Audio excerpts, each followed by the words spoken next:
Alpha and Omega on the Ground by Patricia Briggs. She observed him from her chosen cover, as she had done twice before. The first 2 times he had been chopping wood, but today, after a heavy snowfall appropriate for the middle of December, he was shoveling the sidewalk. Today was the day she would take him. Heart in her mouth, she watched as he cleared the snow with carefully controlled violence. Every movement was exactly the same as the one before. Each slide of the shovel was strictly parallel to previous marks. And in his fierce control, she saw his rage, tamped and contained by will alone, like a pipe bomb. Flattening herself and breathing lightly so he would not see her, she considered how she would do it. From behind, she thought, as fast as possible, to give him no time to react. One quick movement, and it would all be over, if she did not lose her courage, as she had the first 2 times. Something told her it had to be today, that she would not get a 4th opportunity. He was wary and disciplined, and if he had not been so angry, surely his senses, werewolf sharp, would have discovered her hiding place in the snow beneath the fir trees lining his front yard. She shook with the stress of what she planned. Ambush. Weak and cowardly, but it was the only way she could take him. And it needed to be done, because it was only a matter of time before he lost the control that kept him shoveling to a steady beat, while the wolf raged inside him. And when his control failed, people would die. Dangerous. He could be so fast. If she screwed this up, he could kill her. She had to trust that her own werewolf reflexes were up to this. It needed to be done. Resolution gave her strength. It would be today.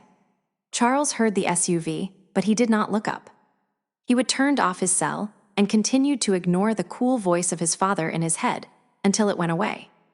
There was no one who lived near him on the snow-packed mountain road, so the SUV was just the next step in his father's determination to make him toe the line. Hey, Chief. It was a new wolf, Robert, sent here to the Aspen Creek pack by his own alpha because of his lack of control. Sometimes the Marrok could help, other times he just had to clean up the mess. If Robert could not learn discipline, it would probably be Charles' job to dispose of him. If Robert did not learn manners, the disposal job would not bother Charles as much as it should. That Bran had sent Robert to deliver his message told Charles just how furious his de was. Chief. The man did not even bother getting out of the car. There were not many people. Charles extended the privilege of calling him anything but his given name, and this pup was not one of them. Charles stopped shoveling and looked at the other wolf, let him see just what he was messing with.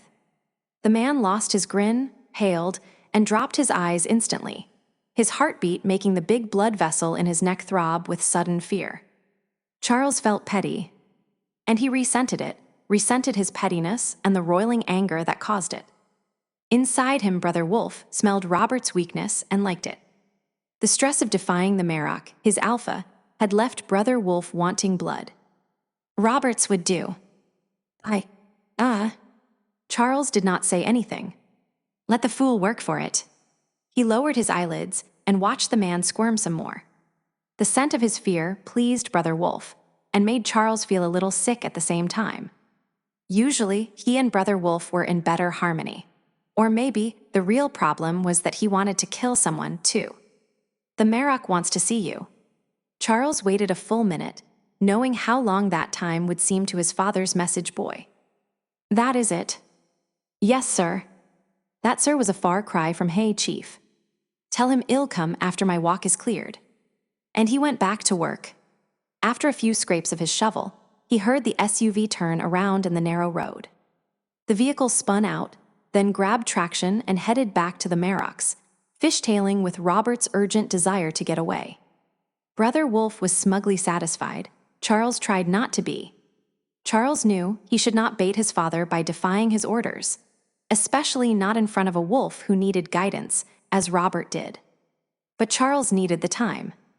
He had to be in better control of himself before he faced the Marrok again. He needed real control that would allow him to lay out his argument logically and explain why the Marrok was wrong-headed, instead of simply bashing heads with him the way they had the last 4 times Charles had spoken to him. Not for the first time, he wished for a more facile tongue. His brother could sometimes change the Marrok's mind, but he never had. This time, Charles knew his father was wrong. And now, he would work himself up into a fine mood. He focused on the snow and took a deep breath of cold air, and something heavy landed on his shoulders, dropping him face down in the snow. Sharp teeth and a warm mouth touched his neck, and were gone as quickly as the weight that had dropped him. Without moving, he opened his eyes to slits, and from the corner of his eye, he glanced at the skyeyed black wolf facing him warily. With a tail that waved tentatively and paws that danced in the snow, claws extending and retracting like a cat's with nervous excitement. And it was as though something clicked inside Brother Wolf, turning off the fierce anger that had been churning in Charles' gut for the past couple of weeks. The relief of that was enough to drop his head back into the snow. Only with her, only ever with her, did Brother Wolf settle down wholly. And a few weeks were not enough time to get used to the miracle of it, or to keep him from being too stupid to ask for her help. Which was why she would plan this ambush, of course. When he was up to it, he would explain to her how dangerous it was for her to attack him without warning. Though Brother Wolf had apparently known exactly who it was who had attacked, he would let them be taken down in the snow. The cold felt good against his face. The frozen stuff squeaked under her paws, and she made an anxious sound, proof that she had not noticed when he would looked at her. Her nose was cold as it touched his ear, and he steeled himself not to react. Playing dead with his face buried in the snow, his smile was free to grow. The cold nose retreated, and he waited for it to come back within reach, his body limp and lifeless. She pawed at him, and he let his body rock. But when she nipped his backside, he could not help but jerk away with a sharp sound. Faking dead was useless after that, so he rolled over and rose to a crouch. She got out of reach quickly and turned back to look at him. He knew that she could not read anything in his face. He knew it. He had too much practice controlling all of his expressions.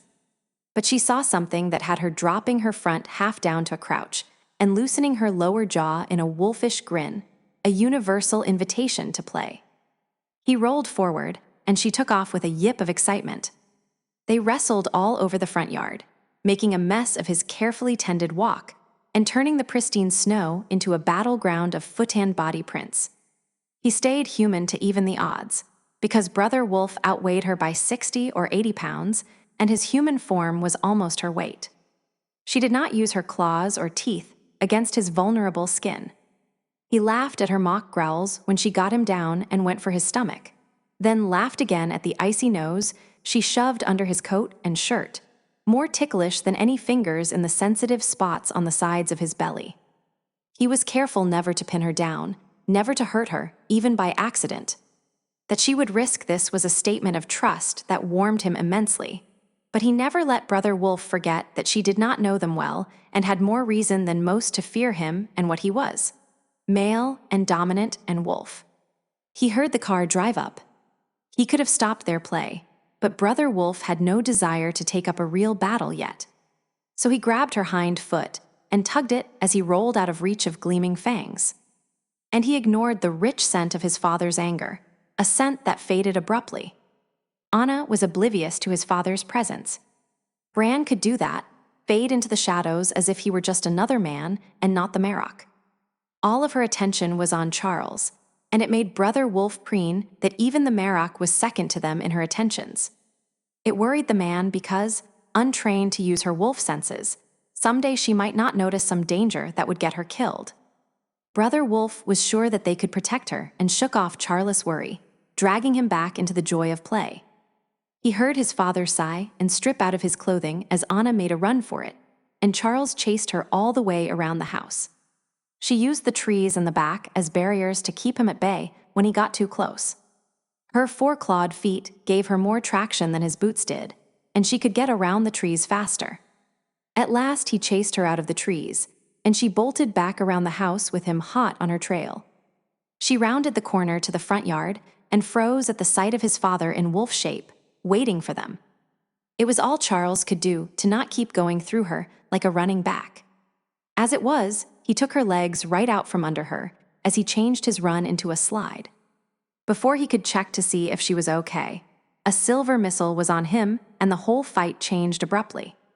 Charles had been mostly in control of the action when it was just he and Anna, but with the addition of his father, he was forced to an earnest application of muscle, speed, and brain to keep the two wolves, Black and Silver, from making him eat snow. At last he lay flat on his back, with Anna on his legs and his father's fangs touching the sides of his throat in mock threat. "Okay," he said, relaxing his body in surrender. "Okay. I give up." The words were more than just an end to play. He would tried, but in the end, the alpha's word was law. Whatever followed would follow. So he submitted as easily as any pup in the pack to his father's dominance. The Marrok lifted his head and removed himself from Charles' chest. He sneezed and shook off snow as Charles sat up and pulled his legs out from under Anna. Thanks, he told her, and she gave him a happy grin. He gathered up the clothes from the hood of his father's car and opened the door to the house. Anna bounced into the living room and trotted down the hall to the bedroom. He tossed his father's clothes into the bathroom, and when his father followed them, shut the door behind the white-tipped tail.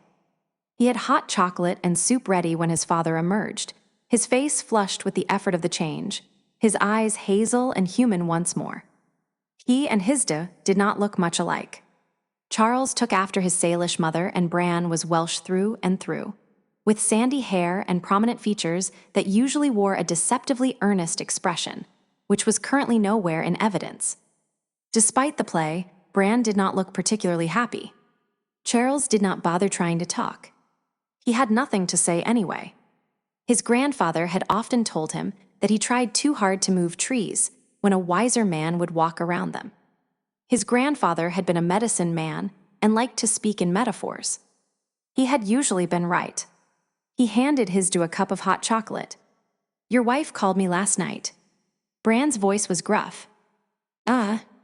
He had not known that. Anna must have done it while he had been out trying to outrun his frustrations. "She told me I was not hearing what you were saying," Hisda said. "I told her that I heard you tell me quite clearly that I was an idiot for going to Seattle to meet with the European delegation, as did most of the rest of the pack." Tactful, that is me, thought Charles, who decided sipping his cocoa was better than opening his mouth. "And I asked him if you were in the habit of arguing with him without a good reason," said Anna breezily as she slipped by his father and brushed against Charles. She was wearing his favorite brown sweater. On her it hung halfway down her thighs and buried her shape in cocoa-colored wool. Brother Wolf liked it when she wore his clothes. She should have looked like a refugee, but somehow she did not. The color turned her skin to porcelain and brought out rich highlights in her light brown hair. It also emphasized her freckles, which he adored. She hopped up on the counter and purred happily as she snagged the cocoa he would made for her. And then she hung up, said his father in disgruntled tones. Said Anna. Charles could not tell if she was responding to the hot chocolate or his father. And she refused to pick up the phone when I called back. His father was not pleased. "Not so comfortable having someone around who does not instantly obey you, old man." Charles thought just as his father met his eye. Bran's sudden laugh told Charles that Hisda was not really upset. Frustrating, Charles ventured. "He yelled at me," Anna said serenely, tapping her forehead. The Marrok could speak to any of his wolves mind to mind, though he could not read their thoughts no matter how much it felt like that was what he was doing. He was just damnably good at reading people. I ignored him, and he went away eventually. "No fun fighting someone who does not fight back," Charles said. Without someone to argue with, I knew he would have to think about what I said, Anna told them smugly. If only to come up with the right words to squelch me the next time he talked to me. She had not reached even a quarter of a century yet, they had not been mated a full month, and she was already arranging them all to suit herself. Brother Wolf was pleased with the mate he had found for them. Charles set down his cup and folded his arms over his chest. He knew he looked intimidating, that was his intention. But when Anna leaned away from him, just a little, he dropped his arms and hooked his thumbs in his jeans and made his shoulders relax. And his voice was gentler than he would meant it to be. "Manipulating Bran has a tendency to backfire," he told her. "I'd recommend against it." But his father rubbed his mouth and sighed loudly. So said his father. Why is it that you think it would be disastrous for me to go to Seattle? Charles rounded on his father. His resolve to quit fighting Bran on his decision to go to Seattle all but forgot. The beast is coming, and you ask me that.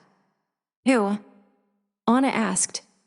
Jean Chastel, the beast of Gayvaden, Charles told her. He likes to eat his prey, and his prey is mostly human. He stopped that, Bran said coolly. Please, Charles snapped, do not mouth something you do not believe to me. It smells perilously close to a lie. The beast was forced to stop killing openly, but a tiger does not change his stripes. He's still doing it. You know it as well as I do. He could have pointed out other things. Jean had a taste for human flesh, the younger the better. But Anna had already experienced what happened when a wolf turned monstrous.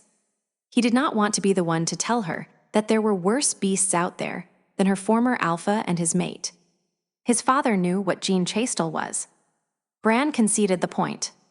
Yes, almost certainly he is. But I am not a helpless human. He will not kill me. He looked at Charles narrowly. Which you know. So why do you think it will be dangerous? He was right. Take the beast out of the picture, and it still made him ill to think of his father going. The beast was the most obvious, provable danger. I just know, Charles said finally. But it is your decision to make. His gut clenched in anticipation of just how bad it was going to be. You still do not have a logical reason. No. Charles forced his body to accept his defeat and kept his eyes on the floor. Hisda looked out the little window, where the mountains lay draped in winter white. Your mother did that, he said. She would make a statement without any real support at all, and I was supposed to just take her word for it. Anna was looking at Hisda with bright expectancy. Bran smiled at her, then raised his cup toward the mountains. I learned the hard way that she was usually right. Frustrating does not come close to covering it. So he said, turning his attention back to Charles.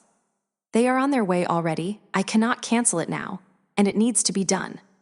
Announcing to the real world that there are werewolves among them will affect the European wolves as much, if not more, than it does us. They deserve their chance to be heard and told why we are doing it. It should come from me, but you would be an acceptable substitute. It will cause some offense, though, and you will have to deal with that. Relief flooded Charles with an abruptness that had him leaning against the countertop in sudden weakness, as the all-consuming sense of absolute and utter disaster slid away and left him whole. Charles looked at his mate. My grandfather would have loved to have met you, he told her huskily.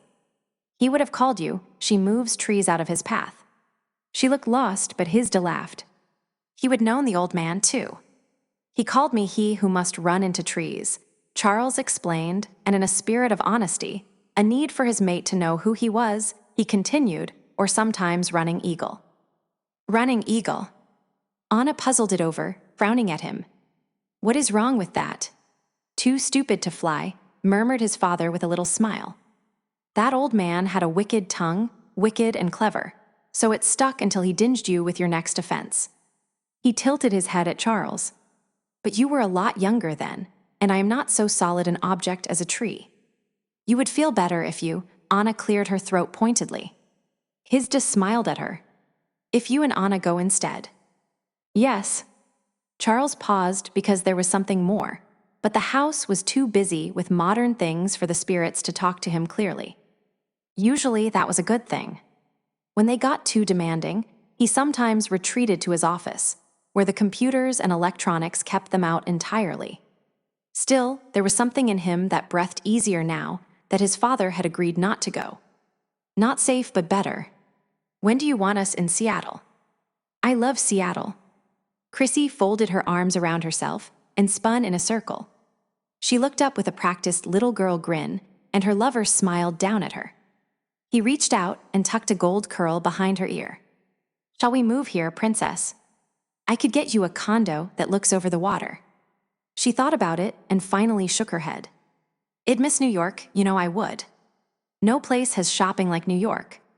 All right, he said, his voice an indulgent purr. But we can come here to play now and again if you like it. Chrissy tilted her head and caught the rein in her mouth. a quick snap like a bat taking a bug out of the sky. "Can we play now?" "Work before play," said Hannah, the spoilsport. She would have been Ivan's playmate before Chrissy. Chrissy had taken her place in his bed and in his heart, and it made Hannah pissy. "Ivan," Chrissy coaxed, putting a hand on either side of his shirt and tugging him down so she could lick his lips. "Cannot we go play? We do not have to work tonight, do we?"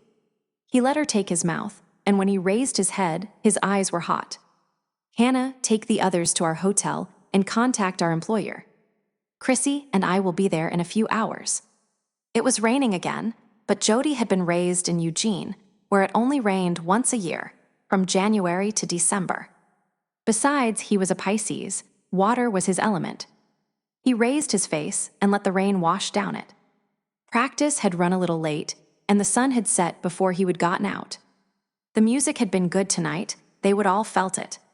He pulled the sticks out of his back pocket and beat the air in a rhythm only he could hear. There was something he should change in that last measure.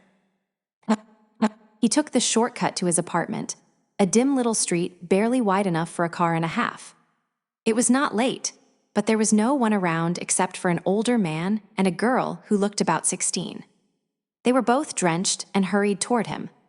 "Excuse me," said the man, "we're visiting and seem to have gotten turned around. Do you know where the nearest restaurant is?"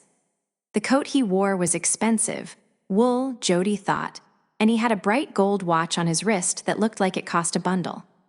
The girl, as they got closer, he was pretty sure that there was more than a generation between the old gent and the girl. Maybe she was his granddaughter, was wearing 4-inch heels that made her feet look tiny.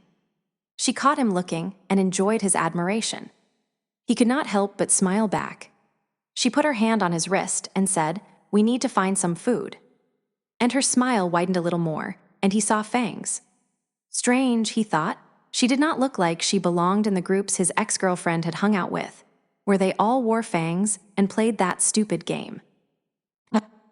Not D&D, which was cool. Something with vampires. This girl wore a ponytail and looked more like Britney Spears than Vampirella. Her shoes were hot pink, and there was not a piece of her clothing that was black. He did not like it that his throat tightened in fear, because she was wearing acrylic fangs. "There is a place a few blocks away," he told her, twisting his wrist gently to get her to let go. "Serves Italian food. They have a great red sauce." She licked her lips and did not let go of his wrist. "I love red sauce." "Look," he said, jerking his wrist free, "cut it out." "That is not funny." "No," breathed the man, who had somehow gotten behind him while Jody had been talking to the girl. "Not funny at all." And there was a sharp pain in his neck. "Where is someplace private?" The old man asked after a little while. "Someplace we might play together for a while without anyone seeing us." And Jody led his new friends a few miles away to a place on the Sound where he knew no one would come. "Good," said the man. "Very good." The girl closed her eyes and smiled. "The traffic will drown out the screams." The man leaned over and put his mouth to Jody's ear. "You can be scared now." Jody was scared for a very, very long time before they threw him into the water for the fish. "The rocks will keep him underwater until they will not be able to tell how he died," said Ivan. "I still think we should have left him naked, hanging from a tree like that girl in Syracuse." Ivan rubbed the top of her head. "Dear child," he said and sighed. That was a special case. She was a message to her father. This one was just play, and if we let the silly humans know we killed him, it would interfere with business. She looked at the bloody drumsticks and sighed, tossing them in after the body. And nothing interferes with business. Business keeps a roof over our heads and lets us travel when we want to, Ivan told her. "You need to wash your face, princess, and put your clothes back on." A great mountain peak broke through the white mist and ruled in awesome splendor over the soft sky, and Anna held her breath. Mount Rainier, she thought, though her geography of the Cascades was shaky. There were mountains spread out below them, but this one was orders of magnitude larger than the lowly ripples in the land below it. Gradually, other great peaks revealed themselves in the distance, drowning in clouds. "Hey, Charles." The mountains were on Charles' side of the plain. Anna leaned as far toward him as she could without touching him. He was flying the plane, and she did not want to distract him. They were wearing headsets that protected their sensitive ears from the noise of the engine and mic'd their voices to each other. In her headphone, his voice was low enough to make the speaker in her ear buzz, even though it was turned to the lowest setting. Just how many planes does the pack have? This was the second she would been in. Just the Learjet, he told her. If you lean any farther, you are going to strangle yourself. This Cessna is mine. He owned a plane. Just when she was starting to think she knew him, something else would come up.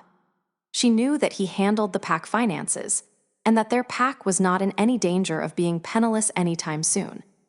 She knew that he himself was financially stable, though they had not really talked about it much.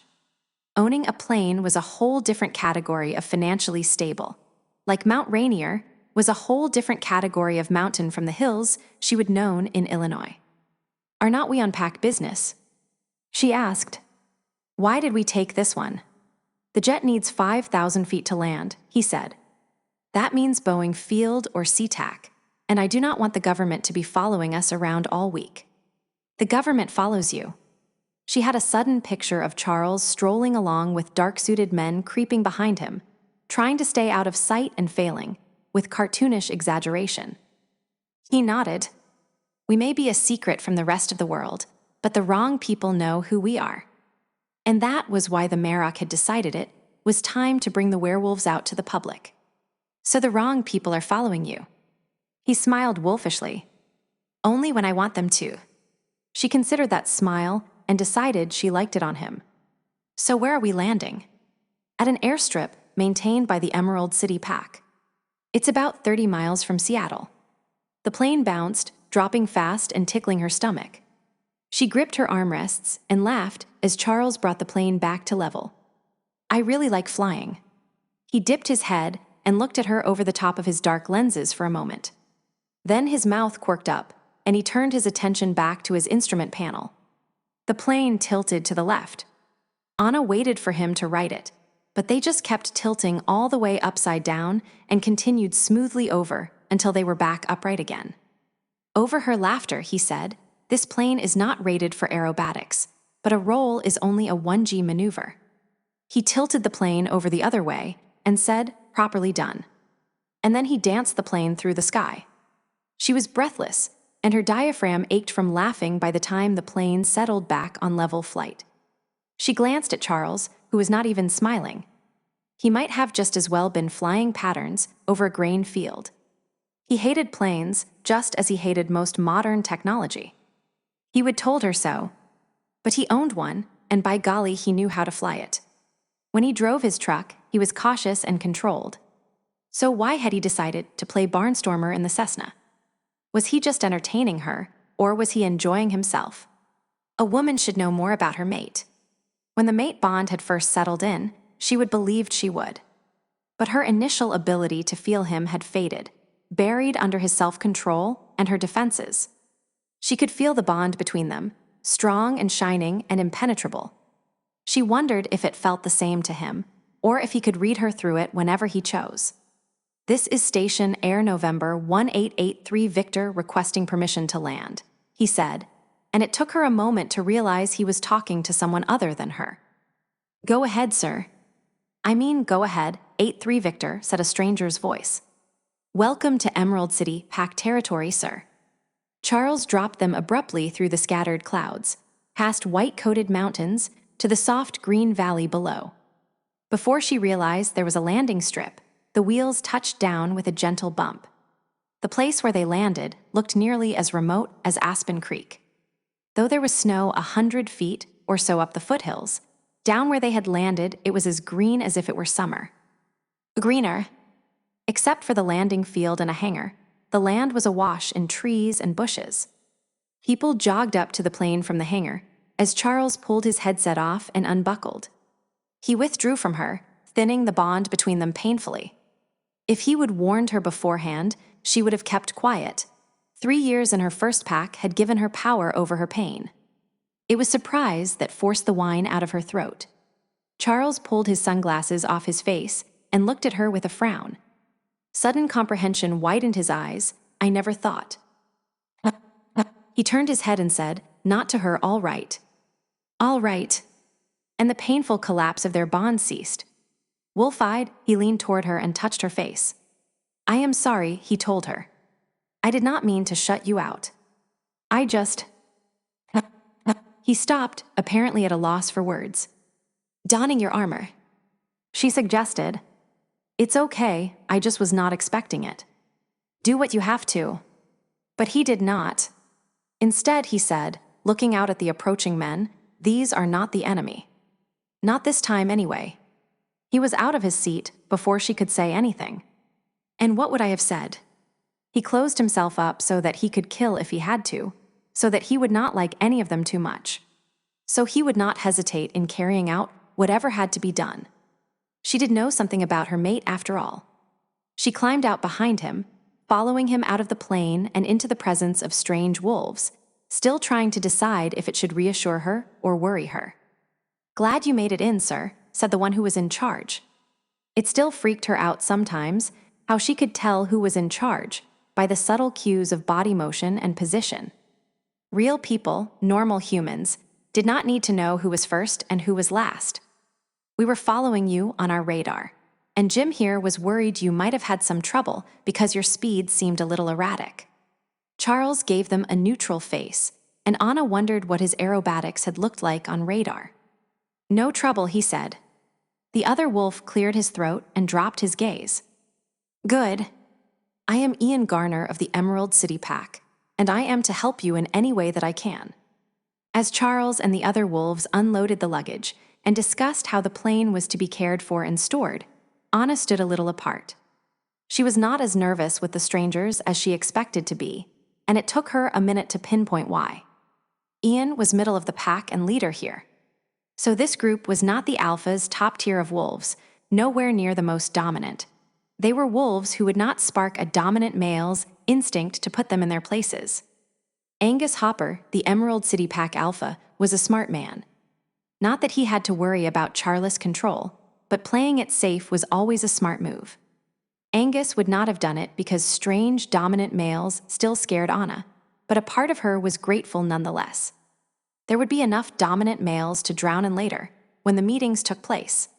The wolves coming from Europe each ruled their own territories. Some of them had been in power for centuries. No one would hurt her, not while she was with Charles. She knew it, but her fear of male wolves had taken a few years to beat into her and would take more than a month or two to free herself from. They will take care of the airplane, said Ian. He picked up the nearest piece of luggage, and with a dropped shoulder and a deferential swing of his head, instead of words, invited them to follow him up a stone pathway through the trees. Charles took his own suitcase and waited for Anna to precede him. Once he had them moving, the Emerald City Wolf started talking in a rapid, all-business voice that might have masked his anxiety from someone who was purely human. Charles did that to people, even in his own pack, and she did not think even his father knew how much it bothered him. Angus is at work, the wolf said. He says you are to have free access to the house. Anna remembered getting a glimpse of a house as they landed, but from the ground, it was well hidden by the trees. That must be where they were headed toward. You are welcome to anything any of us have, but the pack itself has a newish Land Cruiser and a Corolla that has seen better days. Angus says you can use his BMW if you would rather. Well, take the Corolla, Charles told him. And we're staying in a hotel downtown. This is too far for an easy commute to the meeting place. He thought you would feel that way. Angus invites you to stay with him at his condo in the city. Not necessary, said Charles. Anna was not sure he noticed the other man's mouth flat. More probably, he just did not care. The Emerald City Pack was hosting the meeting, and for Charles to refuse housing might look like he was not acknowledging them as allies. Charles preferred to be independent, separate from the people he might be called upon to kill. Charles was his father's assassin and justice dealer, and that grim responsibility affected everything he did. He did not go out of his way to make friends among the werewolves, not even in his own pack. He would feel more comfortable on his own. That did not mean that Anna could not smooth things over. We appreciate the offer, Anna told Ian. But we're newly mated and... It did not require any effort on her part to blush as her voice trailed off. And whatever offense he would felt was overshadowed by interest. So it's true. Ian glanced at Charles, then quickly away. I had heard that. Shocking, I know, murmured Charles. The other wolf stiffened and gave Charles a worried look, too wary of Charles to hear the humor. He's a terrible tease, she told Ian, trying to help. The Emerald City wolf's face loosened in utter disbelief. Charles saw it and grinned at her. It was too bad Ian did not see her mate's expression, but Charles' usual in public granite facade was back before the other wolf glanced his way. Right, Ian said. He cleared his throat and changed the subject. Well, Angus asked me to tell you that the only people we're waiting for are the Russians and the French. He thought you might also be interested to know that the British Alpha came alone with his mate. Well, no, when the Russians get here, they are staying in the apartment Angus Company owns. Angus Company? Asked Anna, they would packed in a hurry, and she had not asked him much about what they would actually be doing here. Angus runs a high-tech company, Charles explained. They put together programs to keep other companies running. We'll be using his facilities this week. He's given his staff an early vacation for Christmas. He looked at Ian. I'd wager the French wolves have arrived already. Chastel will want to check out his hunting grounds before the prey arrives. They have not checked into the hotel they booked. Charles shook his head.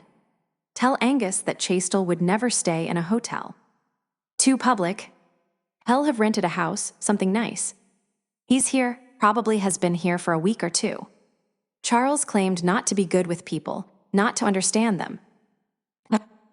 And maybe that was true. But he understood predators just fine. The trees thinned, and a house emerged from the forest. Like Bran's house, it had been built to take advantage of the natural topography, and the surrounding trees effectively hid a good deal of its bulk. Angus Company must be pretty lucrative. Angus says it is the Frenchmen who will cause the most trouble. Do not underestimate the Russians, Charles said. But Angus is probably right. Jean is powerful, scary, and mad as a hatter. He likes killing, especially if his prey is weak and frightened. His life would not hold up to the kind of scrutiny we're inviting by introducing ourselves to the world. Angus says that Jean Chastel will carry the vote because everyone else is scared of him.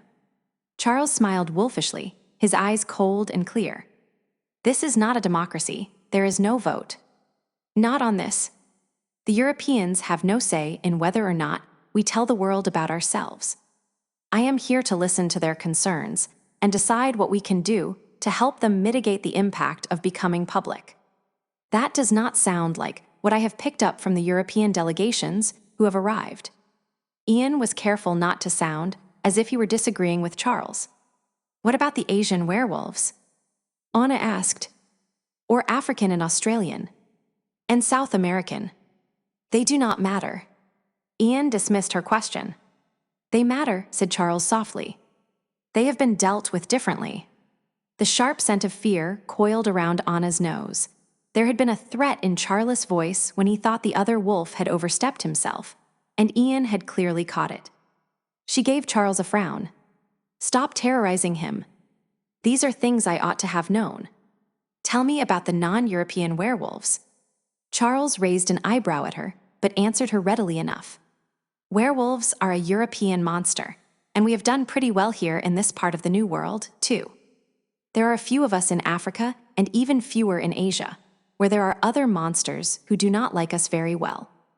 There are 2 packs in Australia, about 40 wolves. Both of their alphas have been informed of our plans, and neither voiced objections. Bran has also discussed his intentions with the South American wolves.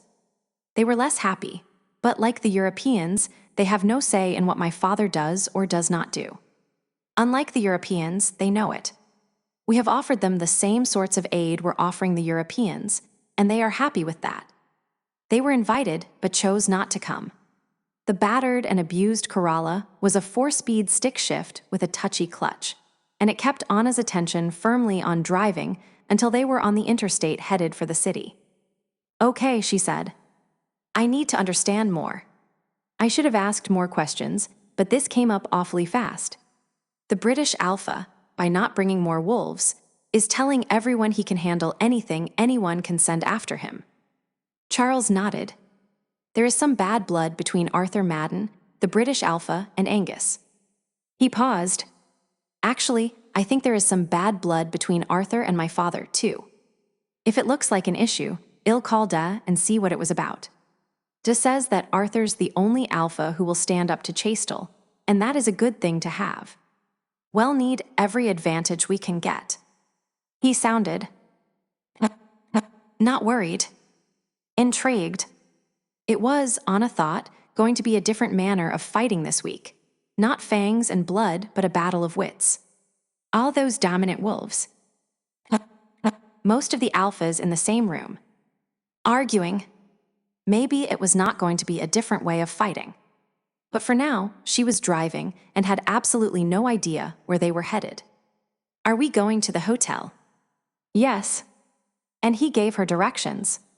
But as they turned off the highway and onto the streets of downtown Seattle, he said, let us do something first. Why do not we go see Dana, the Fae who has agreed to moderate this mess? And maybe, like his father, he would have been doing some mind reading. She is not just a stand-in for a UN ambassador, a graceful host to help Angus. She is the one who is going to keep this civilized and keep us from paying to have Angus carpets cleaned of bloodstains. I have a gift to give her from my father, to thank her for the help we are paying her a small fortune for. I did not hear about the Fae. Anna had never seen a Fae before, not one she knew was a Fae anyway. She felt a frisson of excitement and tightened her hands on the steering wheel.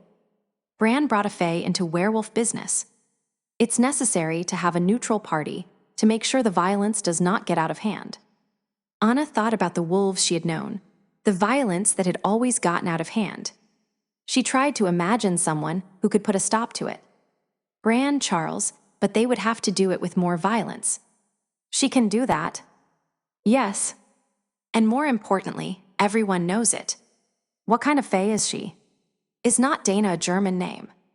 I thought most of the Fae were British. You know, Welsh, Irish, and Scots. Most of the Fae we see in the US are Northern European. Celtic, German, French, Cornish, English. Dana is not her real name. This decade or so she has been using the name Dana She, a variant of Dina She. A lot of the older Fae and some of the witches will not use their own names. Anything that belongs to them for such a long time develops power over them and can be used against them, the same way scraps of hair or fingernails can. Do you know what her real name is? Or what kind of Fae she is? I do not know it. I do not think even Da knows it.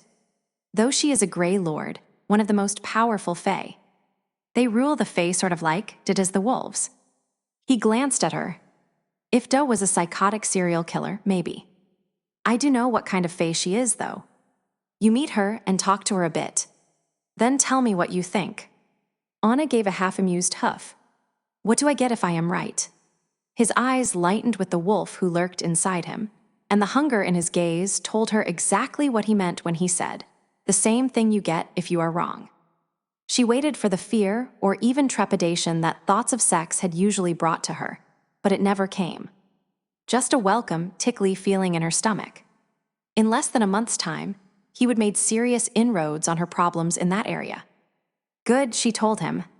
He smiled at her and relaxed against his seat. Seattle highways had a lot more vertical variation than those in Chicago. The roads rose above water, tangled and burrowed under hills where houses sat unmoved by the thousands of cars that traveled beneath them. Over the smell of the cars was the scent of water and salt from the Puget Sound and various other saltwater lakes and ponds. The gray skies leaked here and there, not enough to turn the wipers on full, but too much to let the rain accumulate long.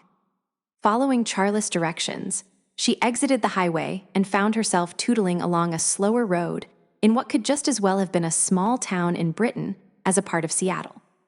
It looked old, quaint, and beautiful, if a little self-conscious. On the water to her right was a series of docks with boats and houseboats, while on her left, narrow buildings covered the side of a hill that got progressively steeper as she drove. A huge silver bridge arched over the water and the road she was driving, soaring up to land on the top of a steep hill above. The name of the cross street that ran directly under the bridge had Anna pulling her foot off the gas, so she could be sure that she was reading the street sign correctly. What?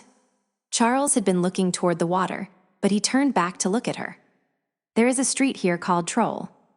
He smiled suddenly. I'd forgotten about that. Why do not you follow it up the hill? She turned the car up the road and thought for a moment the decision was a mistake, because the little blue car strained to crawl up the hill, which was even steeper than it had looked from the bottom. The road was narrow and claustrophobic, with the bridge for roofing, its steel feet closing in from left and right. She was so busy worrying about driving that she did not see it until they were quite close. The road they were on ended and teed into another road. The bridge overhead plowed into the top of the hill, and in the space between the road and the end of the bridge crouched a giant something. Without consulting Charles, she parked. Someone had sculpted a huge humanoid monster out of cement, rising from the sand, a troll for the bridge. Cement hair hung limply over one eye, while the other stared over Anna's head at the waterway at the bottom of the hill they would just driven up. One of its hands, which rested on a real VW bug, was big enough to engulf the car. The bug's nose burrowed beneath the troll's beard, as if it sought refuge there. Anna got out of the car slowly and strolled across the road, Charles at her side. The statue had been attacked with chalk recently, and the bright pink and green colors only enhanced the oddity of the creature. Fingernails and the lines of knuckles had been drawn on the creature's hands. Pink and green chalk flowers followed the contours of the bug's fender, and on the back window, cement-covered glass, someone had written just married. Peripherally, Anna sensed they were being watched. Above the troll, in the notch where the bridge met the top of the hill, 3 or 4 street people observed them warily.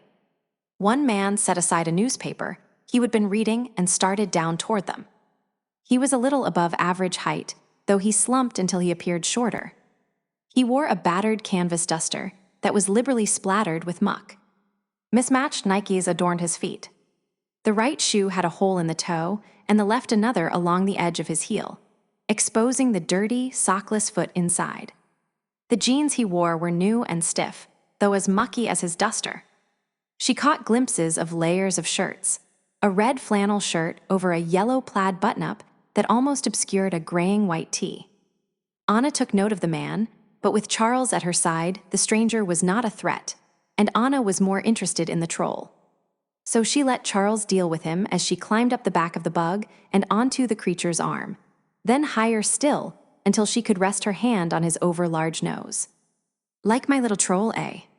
the stranger said to Charles, his voice rough like that of a man who had smoked a pack a day for years.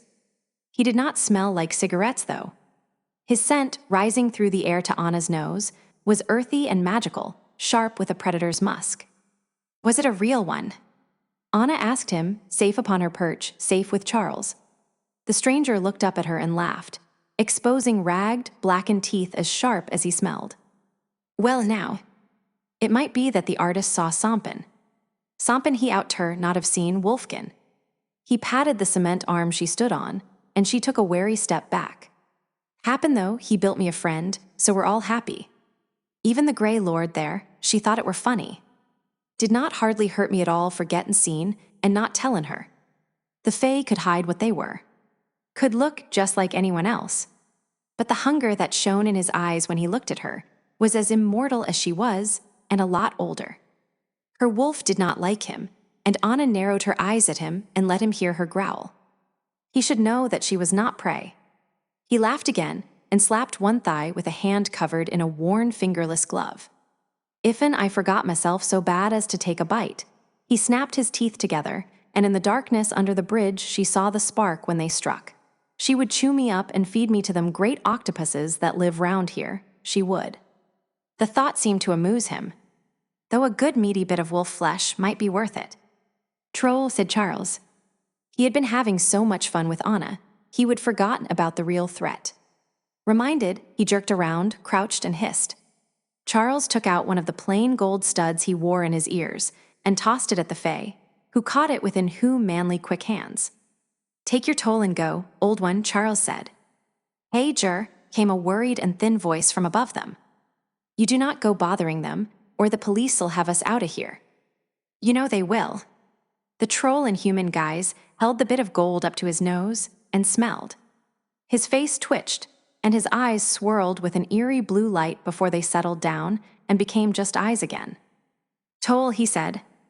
"Toll." "No troubles, Bill," he called up to his. "What?" "Friends." His roommates, his bridge-mates, who were more human than he. "Just saying good afternoon." He looked at Charles, and for a moment an oddly noble expression crossed his face, his back straightened, shoulders thrown back. In a clear, accentless voice he said, "Word of advice for your payment. Do not trust the Fae." He laughed again, devolving into the man who had greeted them in the first place, and scrambled up the hill and under the bridge. Charles did not say anything, but Anna slid off her perch and followed him back to the car. "Are trolls really as big as that statue?" she asked, belting herself in. "I do not know," Charles answered, and smiled at the startled look she gave him. "I do not know everything. I have never seen a troll in its true form." She started the car. "A toll is supposed to be for crossing his bridge. We did not cross the bridge, but we were trespassing. It seemed appropriate. What about the advice he gave?" He smiled again, his face lit with amusement. "You know what they say, do not trust the Fae." "Okay." It was a common piece of advice. The first thing people said, and the main point of most stories about them. Especially when they tell us not to, I suppose. Where to now? Back down the troll road. See those docks down there? Dana lives on a houseboat at the foot of the troll. He would only visited Dana at her home once before, but Charles had no trouble finding it again. It did not exactly blend in. There were 4 docks. 3 of them had a number of boats of various kinds secured to them. The 4th had only one. A houseboat 2 stories tall, it looked like a miniature Victorian mansion, complete with gingerbread trim in every color of an ocean sunset. Blue and orange, yellow and red. Dana brought hiding in plain sight to a new level. None of her neighbors, except the Fae themselves, knew what she was. She was powerful enough that she had been allowed to choose to expose herself or not, and she would chosen to continue hiding. Charles was powerful too, but he had no choice. "This is it?" Anna asked. "It looks exactly like something a fairy should live in." "Wait until you see the inside," he told her. For nearly 2 centuries, he had been trekking along happily, or at least contentedly, down a straight path. His life had always been about serving his alpha, who was both his father and the Marrok, in whatever capacity he was needed. When his father had told him what he intended, had told him he needed wolves to give a public face to the werewolf, wolves Bran could trust not to screw up in public, Charles had agreed to be one of them. Not that it would have mattered if he would refused. In the end, a wolf obeyed his alpha or he killed him. And Charles knew, with an absolute certainty, that left him content that he would never be able to take on his father. But that had been before Anna. Now his life was about her, about keeping her safe. As much as he agreed with his father about what the proper course of action to follow was, he and Brother Wolf were both concerned that keeping her safe and presenting himself to the public as a werewolf were not compatible. This week, he could not let so much as a breath out that might express his true feelings on this. It was necessary for the wolves to come out. He knew that. But now there was Anna, and she changed things. "Should we go see if she is here?" asked Anna, still examining the houseboat from the safety of land. Dana, no doubt, already knew that they were there. He would felt magic brush over his skin as they walked down to her dock, but she would wait until they approached her properly. Dana, la belle dame sans merci, had conducted this kind of business for his father before. She was being very well paid, but with a Fae, it was always a good policy to bring an extra gift in lieu of a thank you. Saying those words could be dangerous, as some Fae took them to be an admission of obligation. The Marrok was not the only one bringing her a gift, but his must be greater than the rest combined. Still, Charles could have presented it to her at the first meeting rather than making a special trip. Hisdu had suggested that Dana might appreciate a visit from him before business, and that Anna might enjoy it as well. So here they were, he with a small, wrapped painting under his arm, and Anna, who, a few steps ahead of him, had taken the first step onto the dock and discovered that a floating dock bounces. She gave him a happy look as he followed her out on the water-soaked wooden walk. "This could be fun," she said, then turned, took a running step, and did a couple of back flips, like a middle school kid at recess. He stopped where he was, lust and love and fear rising up in a surge of emotion he did not, for all his years, have any idea how to deal with. "What?" she asked, a little breathless from her gymnastics. She brushed her wavy hair out of her face and gave him a serious look. "Is there something wrong?" He could hardly tell her that he was afraid, because he did not know what he would do if something happened to her. That his sudden, unexpected reaction had brought Brother Wolf to the fore. She threw his balance off. His control, which had become almost effortless over the years, was erratic at best. Sternly, he tried to bring his wolf brother to heel, to bring his own control back. Anna winced and put her hands to her temples. "You know, if you do not want me to know what you are feeling, you could just distract yourself. It hurts when you block me out." He had not realized he did not want to hurt her. He began opening himself up, and Brother Wolf took over and opened them both up all the way. It was very much like a man opening an umbrella that had been stored for years. Some parts creaked and groaned, and she would dust. Others cracked under the sudden stretching and threatened to break. He felt naked, only more so. As if he would she would his skin, and stood with raw nerve endings waiting to be filleted by the next stray wind. All he would been, was there in the broad daylight, where it had never been meant to be seen. Not even by him. There was a pause, a waiting moment, and then everything hit. There were too many memories, things he would seen and done. Pain and pleasure and sorrow, all there as if they were happening now, too much, and he could not breathe. And Anna was there, holding him and releasing the spring that held him open, allowing his thoughts and feelings to settle back into private places, but not as hidden as they had been. He waited for the pain to settle, but it dissipated into the sound of Anna's song flowing through him. His protections, the walls he kept between him and the world, were up again, but Anna was inside them. It felt odd, but not painful, more like someone had pulled the rug out from under his feet. It was intimate as all hell, scary and miraculous. He was getting used to feeling like that a lot around her. Anna's face was pressed against his chest, her arms around him, and she was humming Brahms in a low and sweet range. He ran a hand down her hair and kissed the top of her head. "Sorry and thanks. Brother Wolf tends to be a little literal, and he does not like you hurt." He found himself smiling, even though he was still reeling. "Brahms." She gave an uncertain laugh and backed up so she could look him in the eye. "Sorry, I was panicked. And music seems to help me focus. Whatever it is I can do. Soothing music. And the lullaby just seemed appropriate.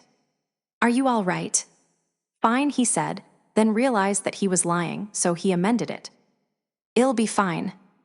Yeah, it was a sharp right his life had taken. Having a mate was throwing both him and his wolf off their game, and he was not inclined to complain. He smiled to himself. She even sang lullabies to him, and he liked it.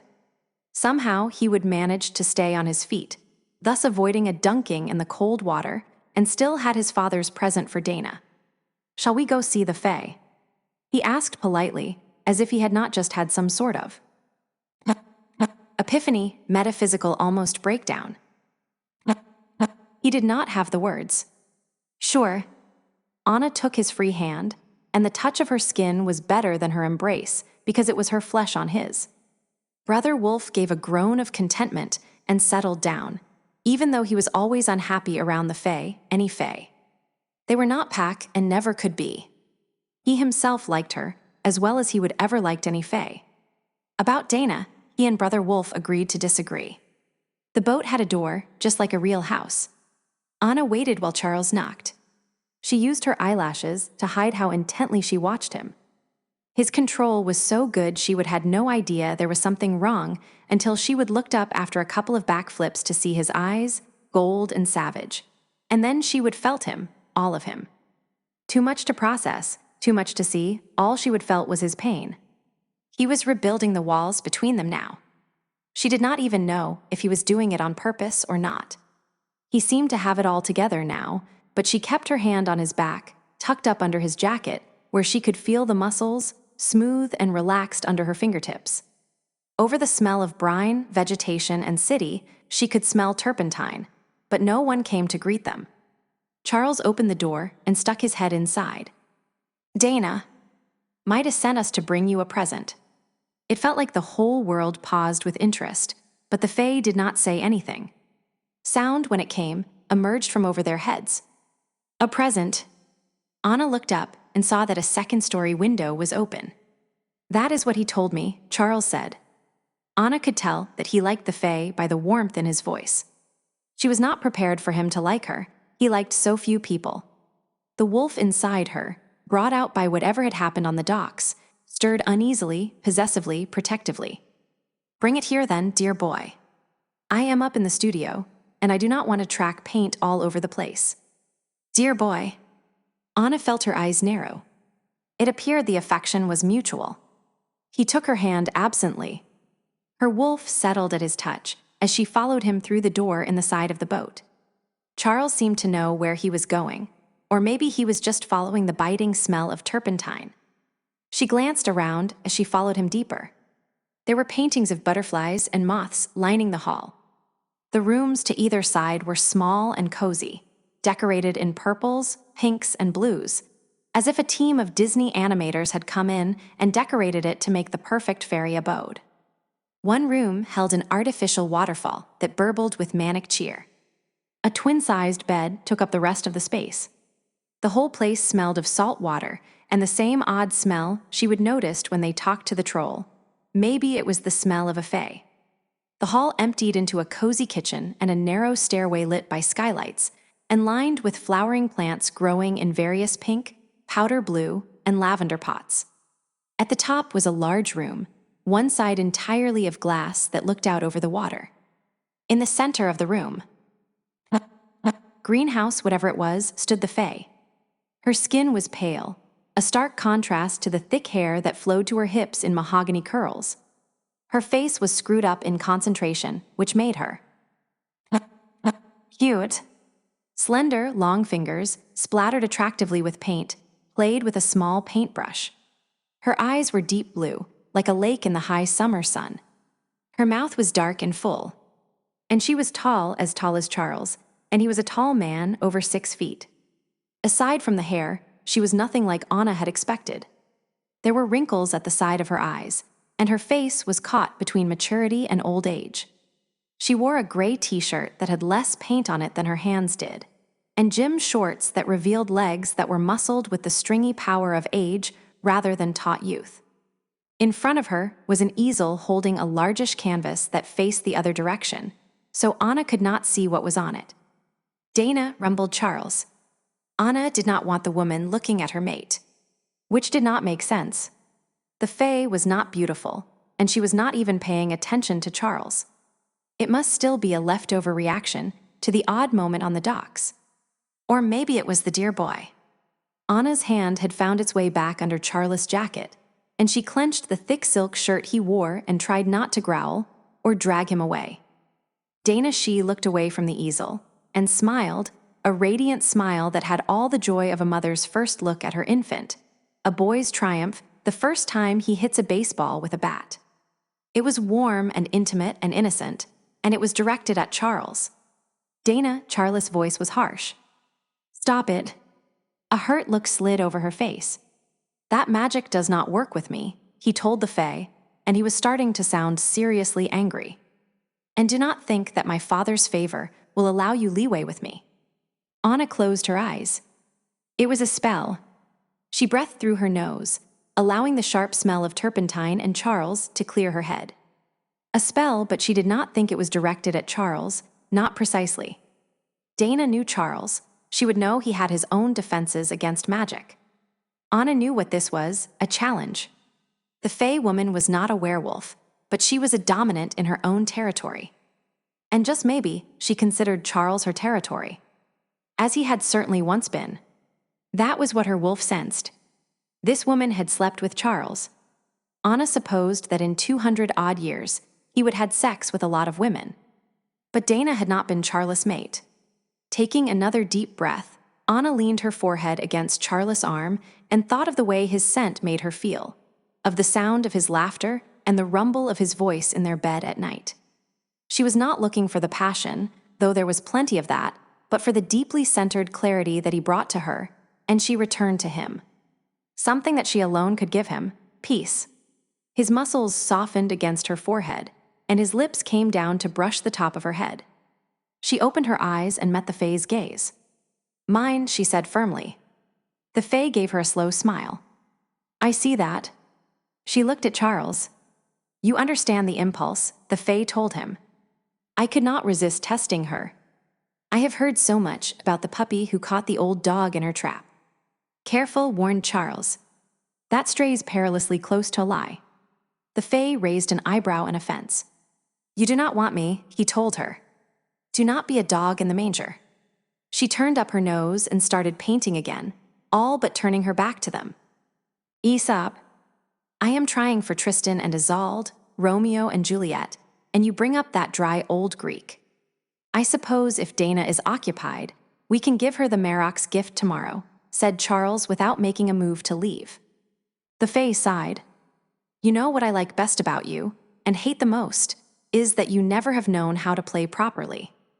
I am the jilted older woman whose one-time flirt has found a younger, prettier woman. You are supposed to be embarrassed that your new love knows about us." She looked at Anna. "And you. I expected better from you. You are his woman. You should at least be angry with him for not warning you wed been lovers."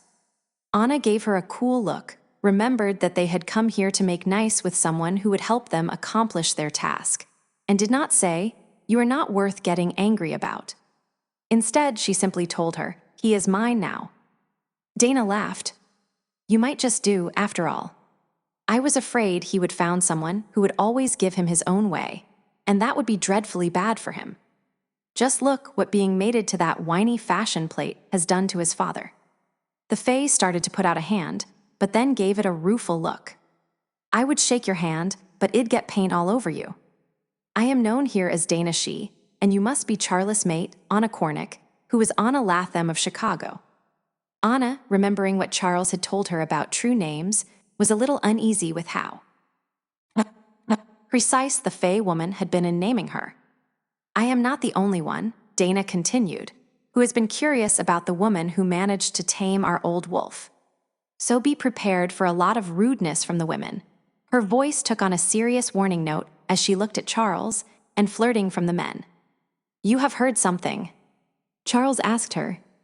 Dana shook her head. "No. But I know men, and I know wolves.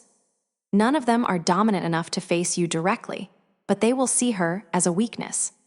When your father chose to stay home, he gave them an opportunity for challenge. You are not an alpha, and they will resent having to listen to you." She took up a turpentine-soaked rag and cleaned her hands. "Now I'll quit lecturing you, and you can come around here and take a look at what I have done instead."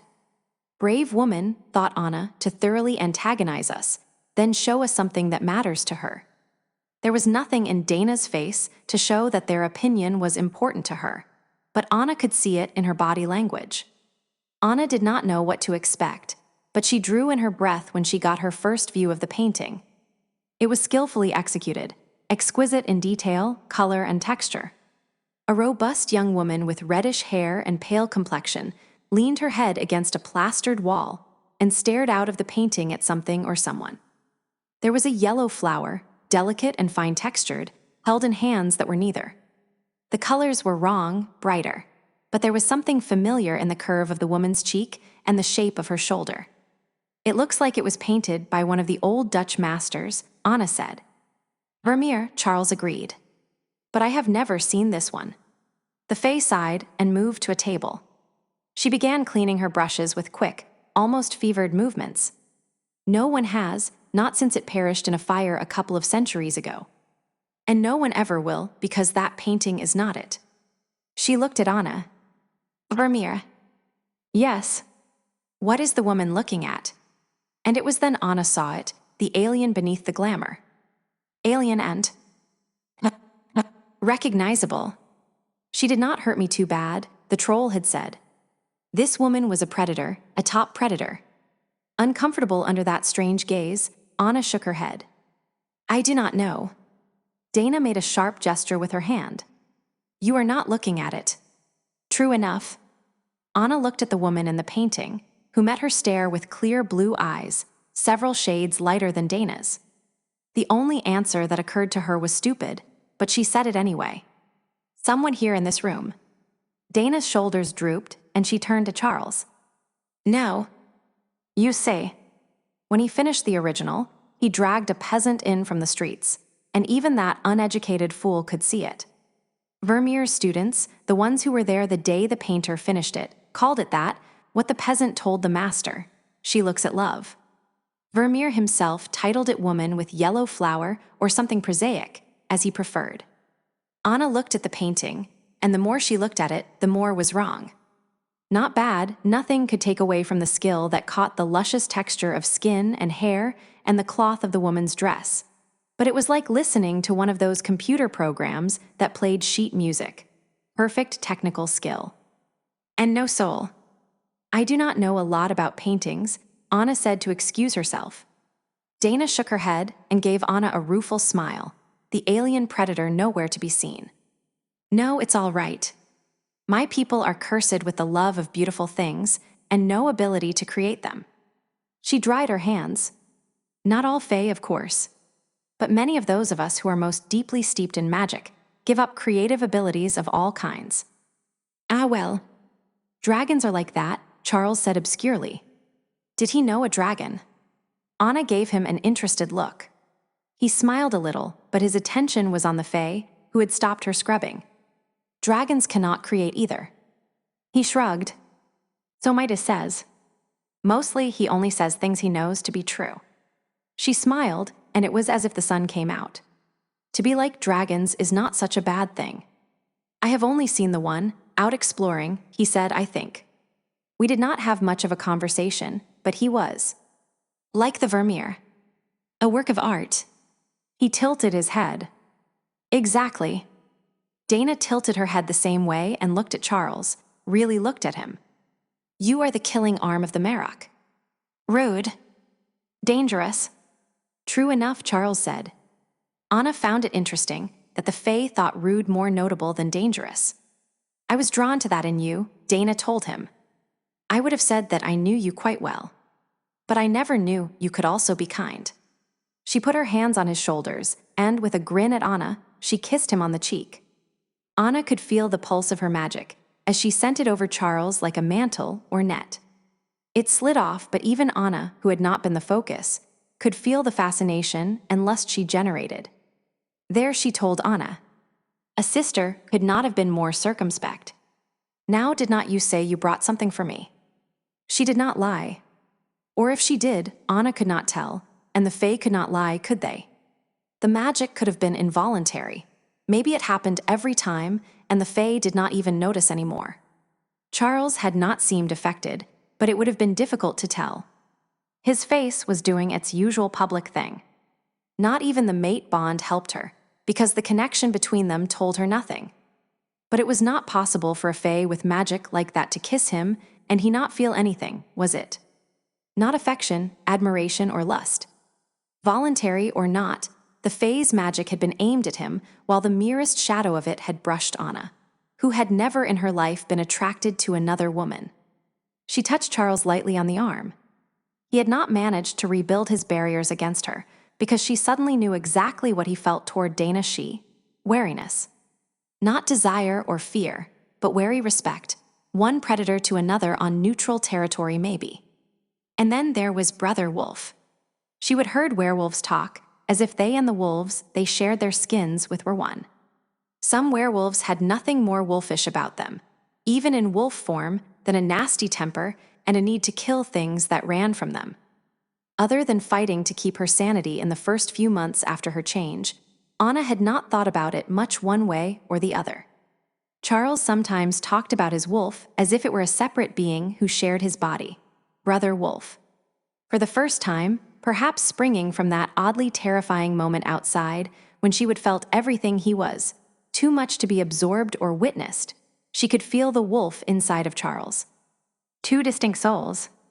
And Brother Wolf felt her too. Mate, he told her, not unkindly. Get out of our head so we can deal with she who is not kin. Not kin was not the only thing she got from that name. Powerful, ruthless killer. Bound by rules. Over-civilized. Respected enemy. Brother Wolf's voice was clearer in her head than even the Marrok's. And the Marrok spoke in words. Brother Wolf was not hampered by anything so human. Anna pulled her hand away from Charles as if he would burn her, and stared at her fingers. Charles' shoulder bumped her with silent reassurance, a casual gesture the Fey woman probably had not noticed, or was too polite to comment on. Later, murmured Brother Wolf quietly, then she was alone in her head. Alone with the remnants of jealousy and hurt at Brother Wolf's rejection. Knowing that she should not feel either did not help at all. Charles took the package he would brought and handed it to Dana. Dana's eyebrows rose. Butcher paper and twine. He shrugged. Doug gave it to me that way. The Fae shook her head and opened a drawer in a bird's-eye maple desk and pulled out a pair of delicate sterling silver scissors. Setting the package on the desktop, she cut the string and opened it. And the alien thing Anna had glimpsed earlier was back in full measure. Dana did not move, did not so much as blink, but the portent of something filled the space they were in. Every muscle, every hair on Anna's body warned her to run. She looked at Charles. His attention was on the Fae, but he was not alarmed. Did he not feel it? Or was he so confident that Dana's threat was something he could handle? But his calm helped Anna regain hers. She waited to see what had caused such a strong reaction. Even before Dana had opened the package, it would have been obvious that a painting was inside. It was not large.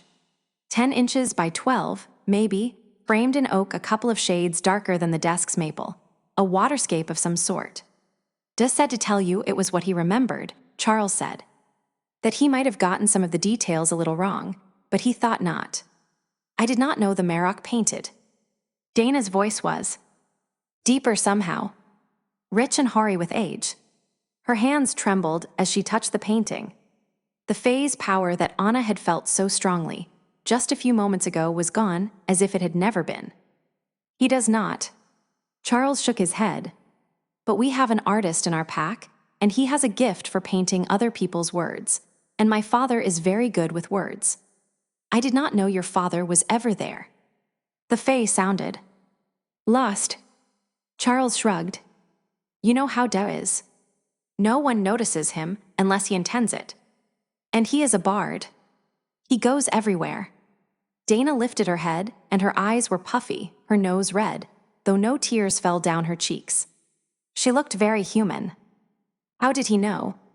Charles lifted both of his hands.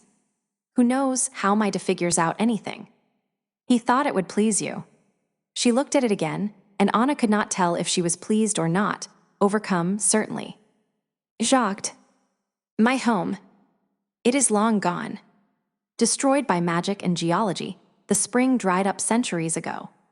The site it occupied is a city street that bears the name of 100 other streets in 100 other cities. I thought all memory of it was lost. She touched the painting the way Anna touched Charles, lightly, cautious of pain, but unable to resist the draw of it. She tipped it so they both could see it better. The sight of a lake, Anna thought. A deep lake to catch the color of the sky and darken the blue to a near black. The artwork was plainer than the painting Dana had been working on, and the canvas much smaller. But in simple brushstrokes, the artist had captured an unworldly quality that made the small picture a window into a foreign place. A place that held no welcome for Anna, but somehow it matched the alien look she would glimpsed in Dana's eyes. Tell your father, Dana said, returning her attention to the painting, that I will see if I can return a gift of equal value to him. And my apologies if I do not. Well, said Anna, once they were safely on their way. That was unsettling. You did not like her. She looked at him, then turned her attention back to the road. When the Fae's spell had brushed her, Anna had wanted to like her, to fawn at her feet and wait for crumbs of kindness. The rest of the time she would wanted to kill the Fae for flirting with Charles, for having slept with him. She wanted to crawl in a dark hole so that she never bothered Brother Wolf with her presence again, which she knew was stupid. He had not been rejecting her. Not really. But there had been such dismissal in his admonition. His attention had been on Dana. Dana, who was Fae, a Grey Lord, confident and powerful. Not a 23-year-old woman with half an education who did not even know, after 3 years of being one, a quarter of what she should know about being a werewolf. She was no fit match for Charles. None of which she could talk to Charles about without sounding like a stupid twit. A complicated, high-maintenance, stupid twit. Fortunately, she could answer his question without betraying what really bothered her about visiting the Fae. In Chicago, at the Brookfield Zoo, they have a reptile house. I took a school tour of it once when I was a kid. They have a green mamba. It's the most beautiful snake I have ever seen, not flashy, just this indescribable shade of green, and so poisonous that if someone gets bitten by it, there is usually no time to administer anti-venom. You think she is beautiful. He considered it. Interesting looking, I would say, but not beautiful. Few of the Fae are beautiful with their glamour on. Beauty does not blend in very well. And the Fae, like us, spend a long time learning to hide in plain sight. Anna stared ahead. She is beautiful. Distinctive. In a room of movie stars, everyone would look at her first. He was watching her intently. She could feel it even if her eyes were busy with the traffic. That is dominance, he said. Not beauty. No. She passed a couple of boys in a Ferrari, and they took offense, roaring up behind her until they were so close she could tell that one of the pair should have shaved better. Beauty is not always easy, she said. Take Paganini, for instance. That is music. You know what I mean. He did not fall into easy, agreeable conversation, and she liked the way he considered what she would said instead of just letting her run with it. I have seen her without her glamour, he told her finally. Maybe it blinded me to more subtle things. When we became lovers, I did it because I found her interesting. He was watching her reaction. That morning, she would have told him exactly how hearing him describe a former lover made her feel. But since then she would had that little glimpse of him, raw and bare, although she would done her best not to look. No one should stand completely naked before another person. But she would notice something. Unexpected. She knew who she was, and she knew who he was. It was not that she did not value herself, she did.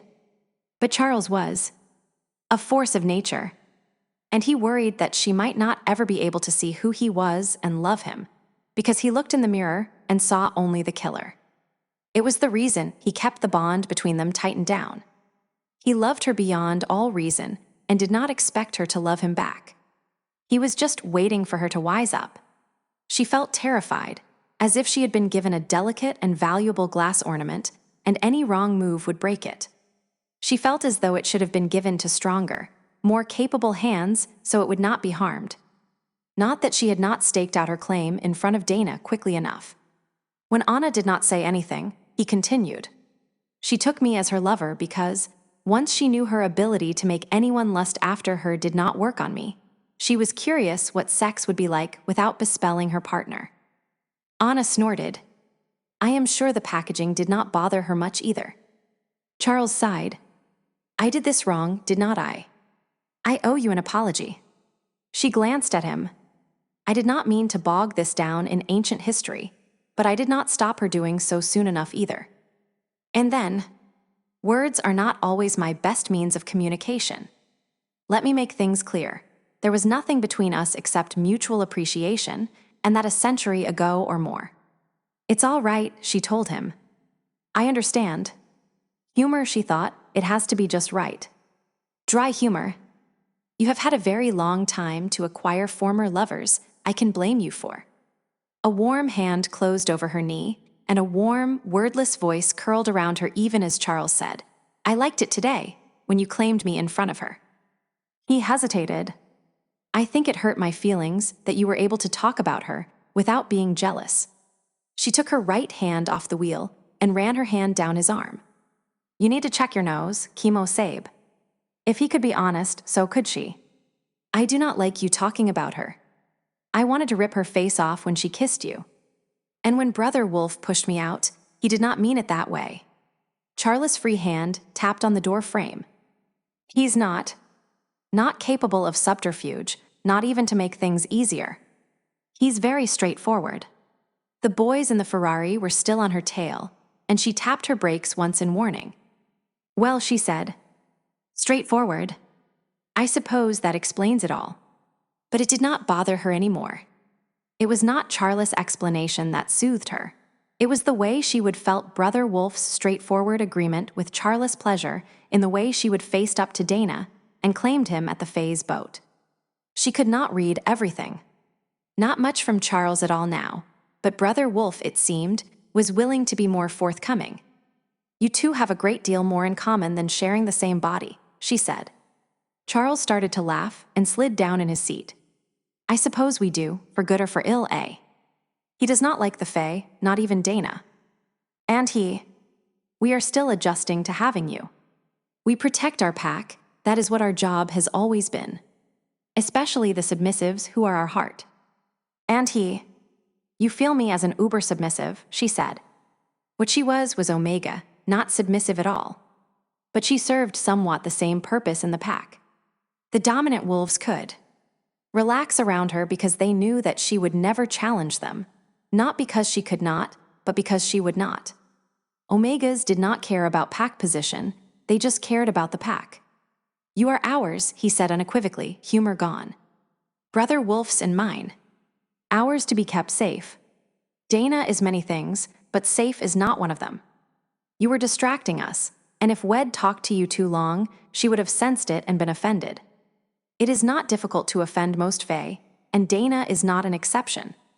Her reaction to the painting Bran sent her was odd, Anna said. Powerful, agreed Charles.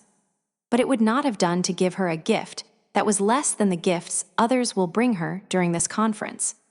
Staying on the right side of the Fae is an interesting dance, and I'll leave it to my father to know exactly how to step. The Vermeer. Why did she copy it instead of painting something of her own? Her own paintings are worse.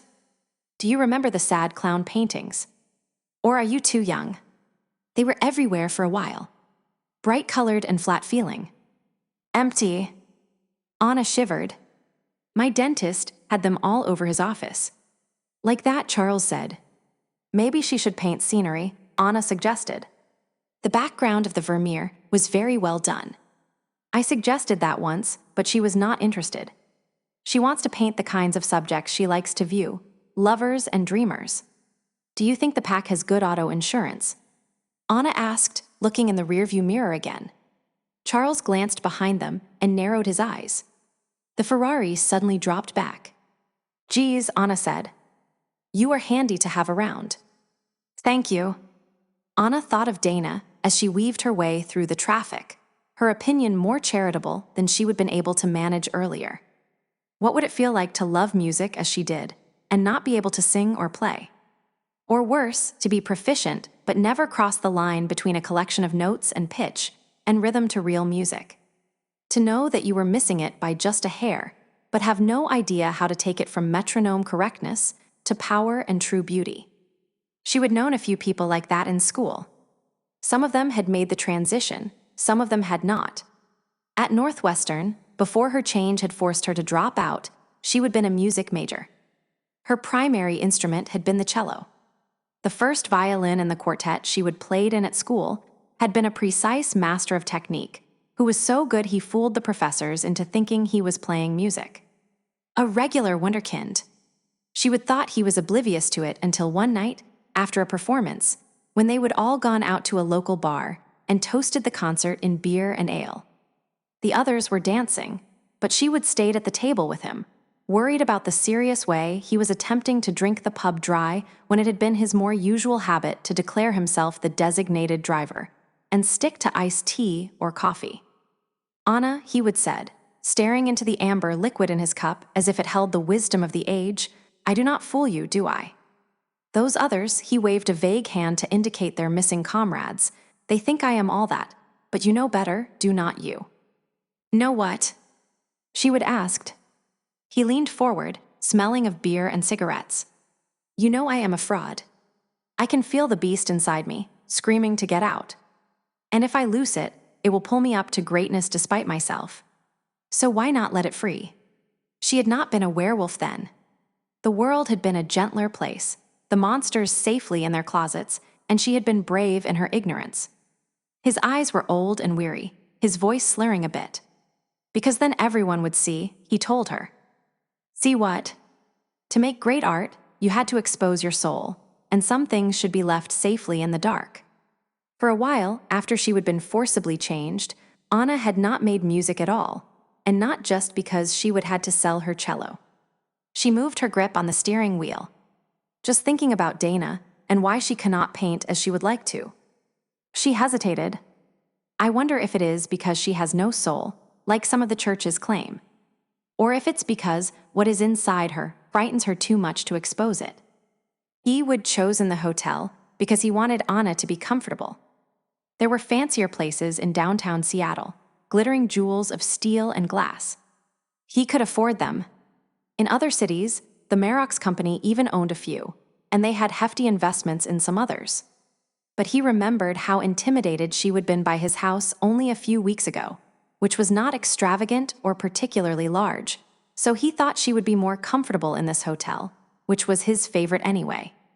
Sometimes it embarrassed him. This need to show her the things he treasured in the hope that she would love them, too. He was too old to be indulging himself this way, showing off in the plane, taking her to this hotel. He would have to tell her about the investment portfolio he would started for her sometime. But he was an old hunter and knew better than to startle his prey. He would wait until she was more comfortable with him, with the pack. With everything. Anna stopped in front of the curb, and he could feel her stress when the parking attendant came to take her keys from her. She hugged herself while Charles gave his name and handed the young man a tip for not looking taken aback by the battered Toyota. He took their luggage and, still watching Anna, who was looking down at her feet, refused help with them. She would feel better without anyone serving them. Maybe he should have taken her to something more impersonal. Some place where you parked your own car and no one asked if you needed help. Maybe she was still upset by Dana's attempt to make her jealous. Or maybe she was worried about Brother Wolf. Brother Wolf had never talked to anyone but him like that. Not even Duh.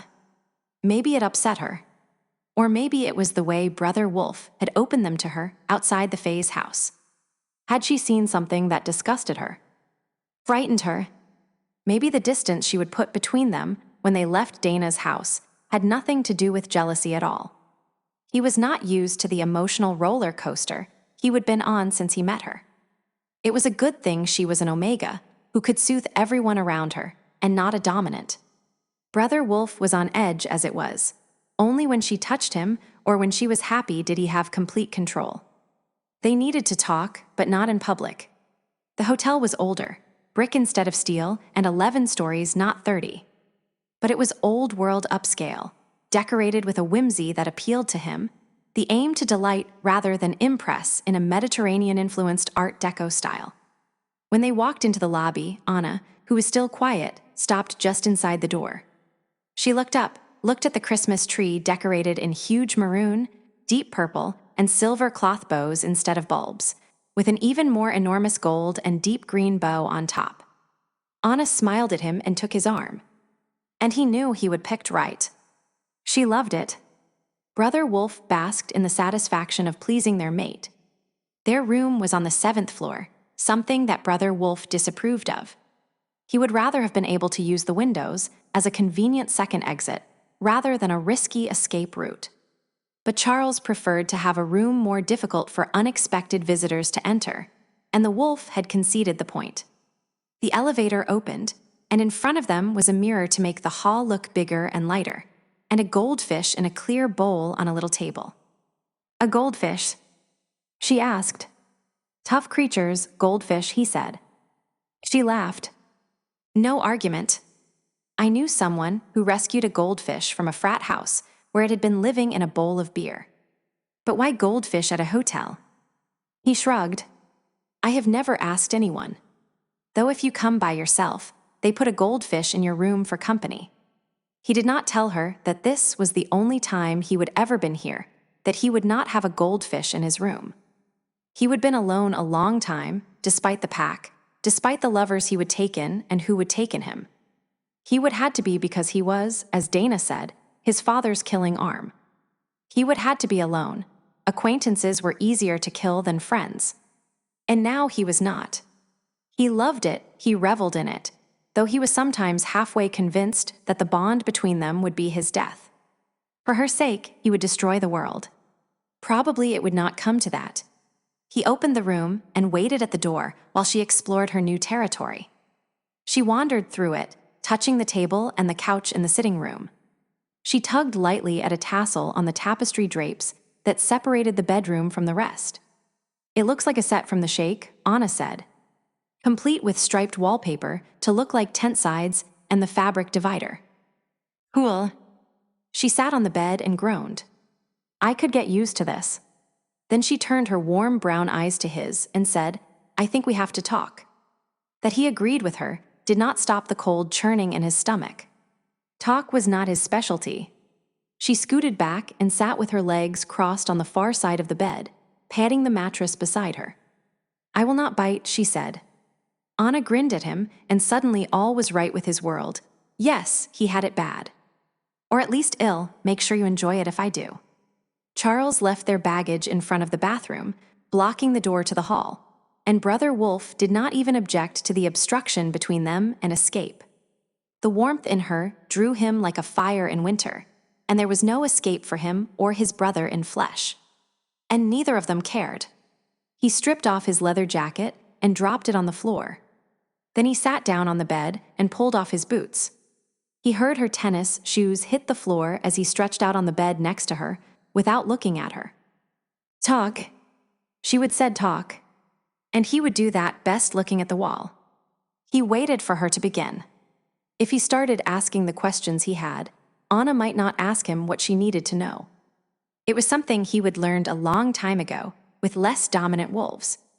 After a while, she flopped down on the bed beside him. He closed his eyes and let her scent surround him. Is this bonding thing as weird for you as it is for me? She said in a small voice. Sometimes it's overwhelming, and I wish it would shut down, even though it hurts when it does. And when it is narrower, I miss the intimacy of knowing what you are feeling. Yes, Charles agreed. I am not used to sharing with anyone but Brother Wolf. His mate, he thought. She would had a rough time, and she needed everything he could give her. So he used the words that he did not trust himself with to tell her what he could. I do not care what Brother Wolf thinks of me. You. I care. It's difficult. She moved until her breath touched the back of his neck. Very quietly, she said, Do you ever wish it had not happened? At that, he sat up and turned to her, examining her face for hints of just how she would meant the question.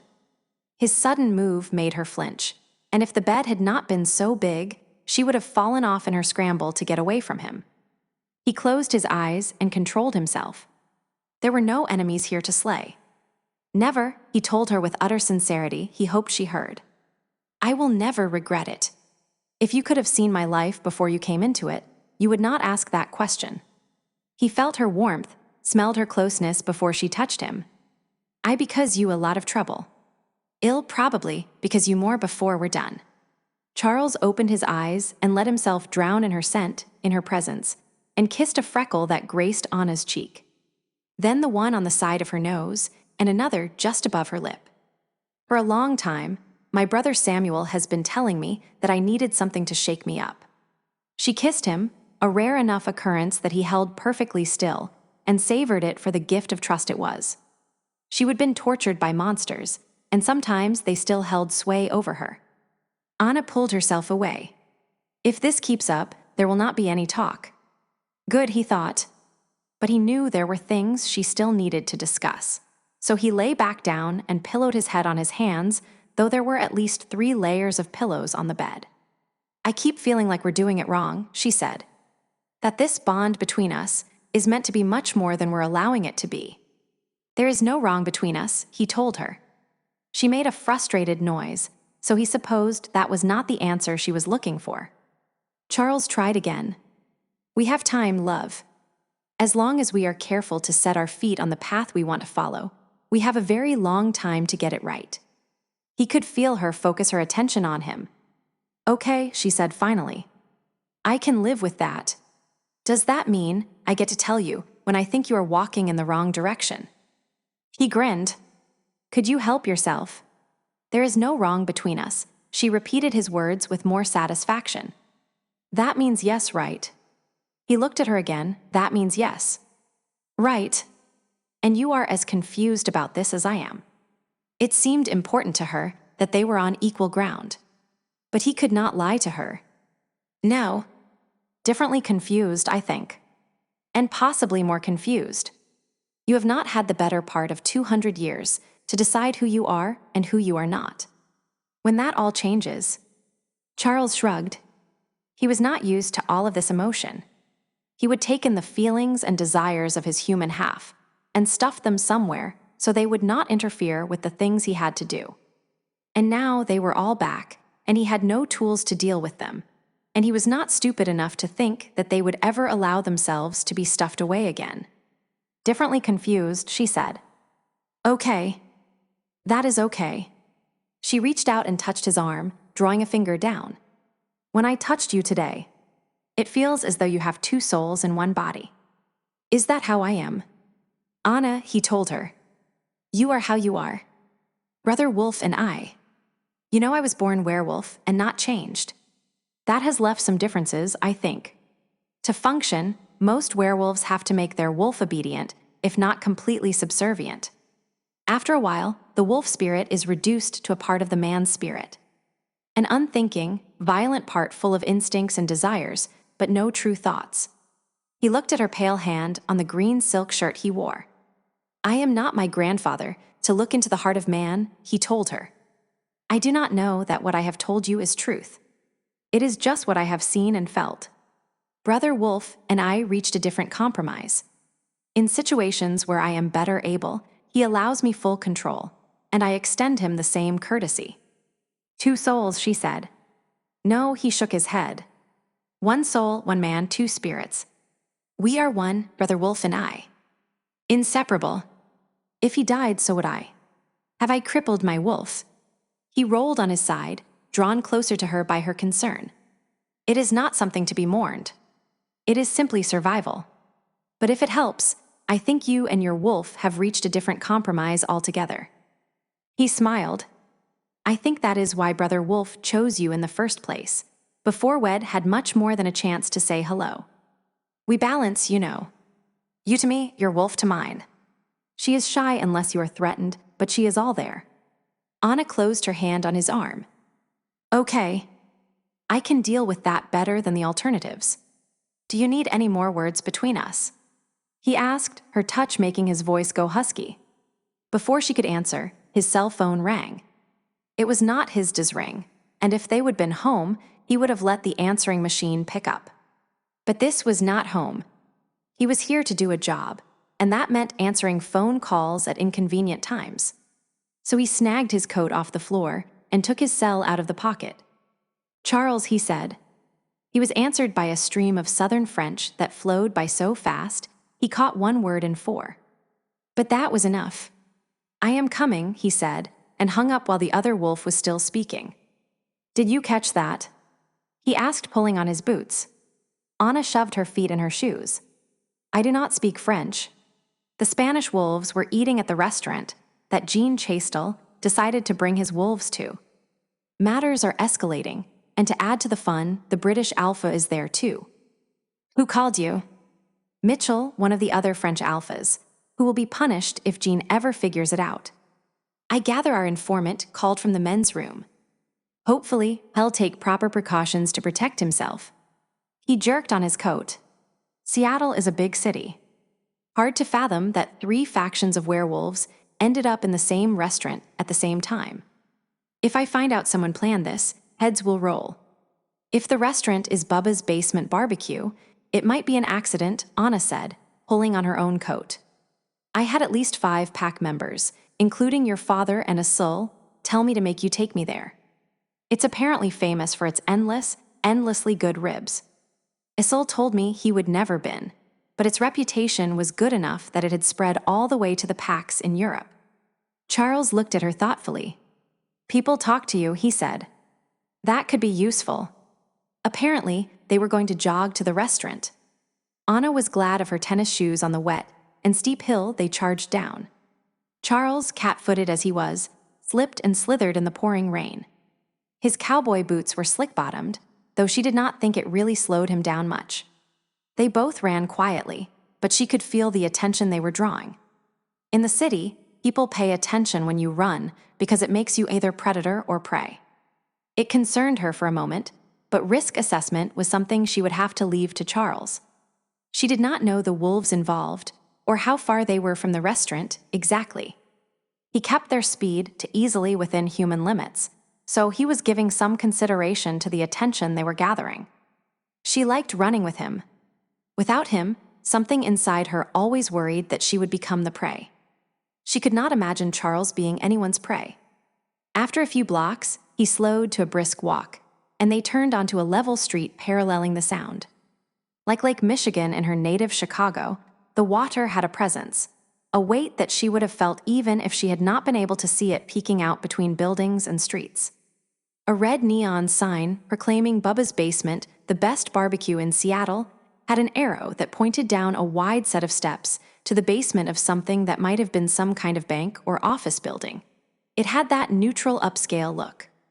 Charles opened one side of the double-door entrance, releasing the heady combination of beef, barbecue sauce, and coffee. The restaurant was dimly lit, and to Anna's quick glance, mostly full. There was a pall over the room like the weight of a thunderstorm, so strong Anna wondered if even humans could sense it. Charles inhaled and turned left, walking around a wall of shrubbery, through a swinging door, and into a room set apart from the rest of the place. A discreet sign above the door noted that the room could be reserved for large groups for a small fee and could hold up to 60 people. When Anna followed Charles through it, she noted that there were barely a quarter of that many people in the room right now, and it would not have been large enough for them even if it had been 4 times as big. Alpha wolves do not mingle well with others.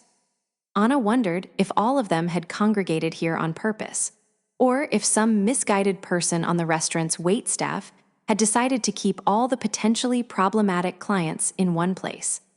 Someone had made a hasty effort to clear a space for fighting, because a couple of tables were lying on their sides against a wall, and chairs had been tossed wherever they landed.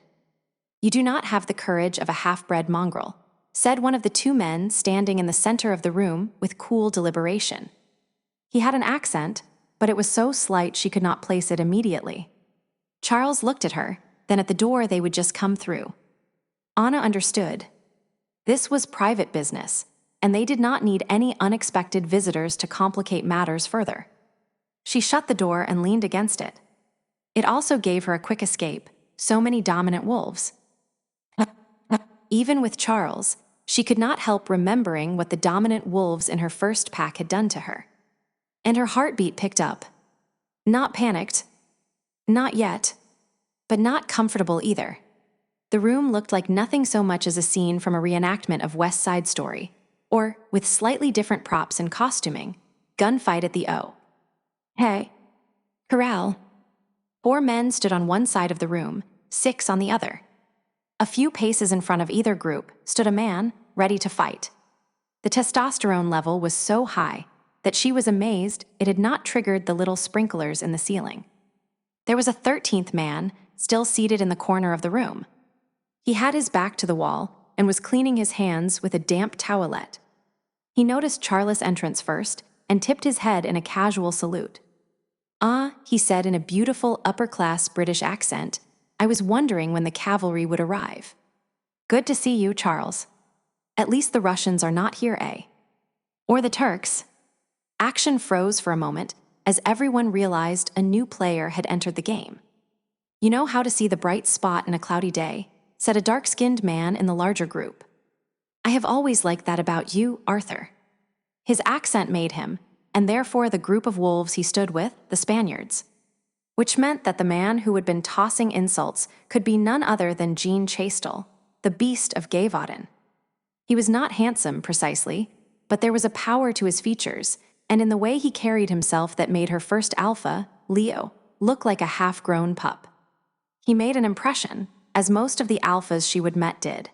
He took up more space in the room than he should, as if he were weightier, both physically and metaphysically, than he ought to be. He was aware of Charles, but his pale eyes stayed firmly on his opponent. Neither tall nor short, Chastel had a lean build. His hair was longish and brownish, brushing his shoulders. His beard was several shades darker than his hair, and close trimmed. But the physical details did not matter nearly as much as the force of who and what he was. His opponent did not stand a chance against him, and the Spaniard knew it. Anna could see it in his stance, in the way he would not look at the Frenchman's eyes. She could smell it in the scent of his fear. "Sergio, mi amigo," said the dark Spaniard who had spoken before. "Stand down. The fight is over. Charles is here." The Spanish fighter had not noticed Charles' approach, and his startled look was very nearly his undoing. Jean Chastel's right arm shot out and would have connected with his opponent's neck, but Charles had already been moving, as if he would known what the French wolf would do before Chastel had known it himself. Charles intercepted the blow and jerked Chastel around, using the other's momentum to propel him into his own people. A quick glance at the Spanish wolves had them all backing up a step. Then his attention was focused on the first wolf. "Fools," Charles snarled. "This is a public place. I'll not have you disturbing the peace while you are guests on Emerald City Pack grounds. You will not have us, pup," murmured the Frenchman, who had recovered quickly from the unplanned impact with his wolves. He tugged on the sleeves of his long-sleeved, button-up shirt, a gesture that looked more habitual than effectual. "I'd heard the old wolf had sent his puppy for us to feast on, but I thought it was merely wishful thinking." There was something abject about the way the rest of the French contingent stood that told Anna that none of them liked what their leader was doing, that they followed Jean Chastel out of fear. It made them no less dangerous, maybe more so. Her wolf knew them for alphas, every one of them, and all afraid. Beneath all the aggression and posturing in the room, there was an undercurrent of fear. Hers, the Spaniards, and the French wolves, so thick that she sneezed at the smell of it, drawing unwanted attention. Jean Chastel's eyes met hers, and she held them, despite the violence they promised. Here, she thought, here was a monster worse than the troll under the bridge. He stank of evil. "Ah," he said, sounding almost gentle. "Another story I'd dismissed. So you found yourself an Omega, half-breed. Pretty child. So soft and delicate." He licked his lips. "I bet she is a tasty morsel." "You will never find out, Chastel," said Charles softly. "Back down or leave." "I have a third choice," Chastel whispered. "I think I might take that one."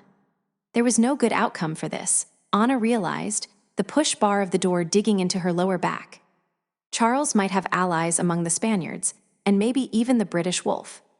But even so, if they stepped in, they would be showing that Charles was weak.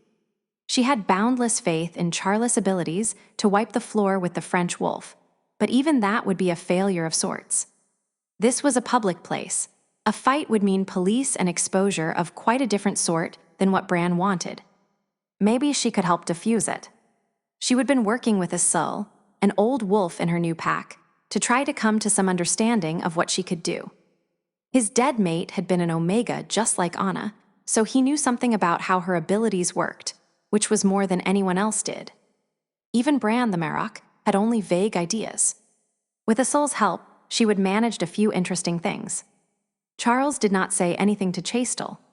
He just stood, his arms loose at his sides, his weight on the balls of his feet, as he waited for Chastel to make a decision. Only Charles allowed her to put her fear aside, Charles, her wolf, and the door. She imagined a place in her mind, deep in the forest where the snow lay lightly on the ground and her breath frosted in the air. It was quiet there and sheltered. Peaceful. A creek full of fat trout trickled under a thin layer of misty ice. In her mind's eye, she followed a trout as it slid, a silver shadow, through the fast-moving water. When she had it clear and perfect in her head, she pushed that feeling out. Her power hit the British wolf first. She saw it in the relaxing of his shoulders. He recognized what she was doing, raised an eyebrow at her, then took his coffee cup, or maybe he drank tea. Did not the British all drink tea? And sipped from it. A few of the Spaniards began breathing slower, and the tension in the room ratcheted down a full notch. Charles turned, his eyes pure blinding gold, and growled at her, leaving Anna standing alone in a room filled with dominant wolves and violence. The smells of it were so familiar that her body flashed with phantom pains, and it hurt to breathe. She fled through the door she had been holding closed, fled before her blind terror became the tinder that caused an orgy of violence. She would seen that happen too, though never in such a public place. The Frenchman said something rude as the door swung shut behind her, but she was not paying attention. Panic, raw and ugly, made it hard to breathe as her conditioning tried to overwhelm her common sense.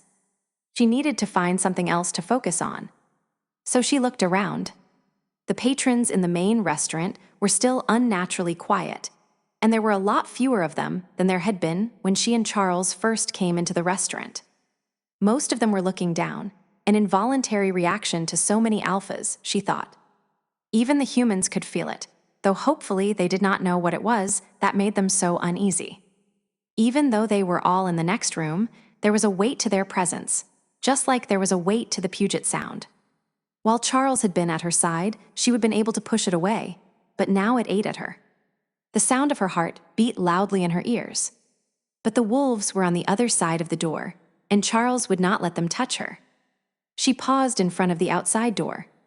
She could go back to their hotel room and wait. The city at night held no terrors for her. All the bad guys were here. But that would be cowardly. And Charles would get the wrong idea. Away from the drama and the first impulse to flee attack, she figured out the reason he would growl at her. He needed to stop her. He could not afford to let her quiet brother wolf. Charles might be naturally more dominant, but he was the only wolf in the room who was not an alpha of a pack.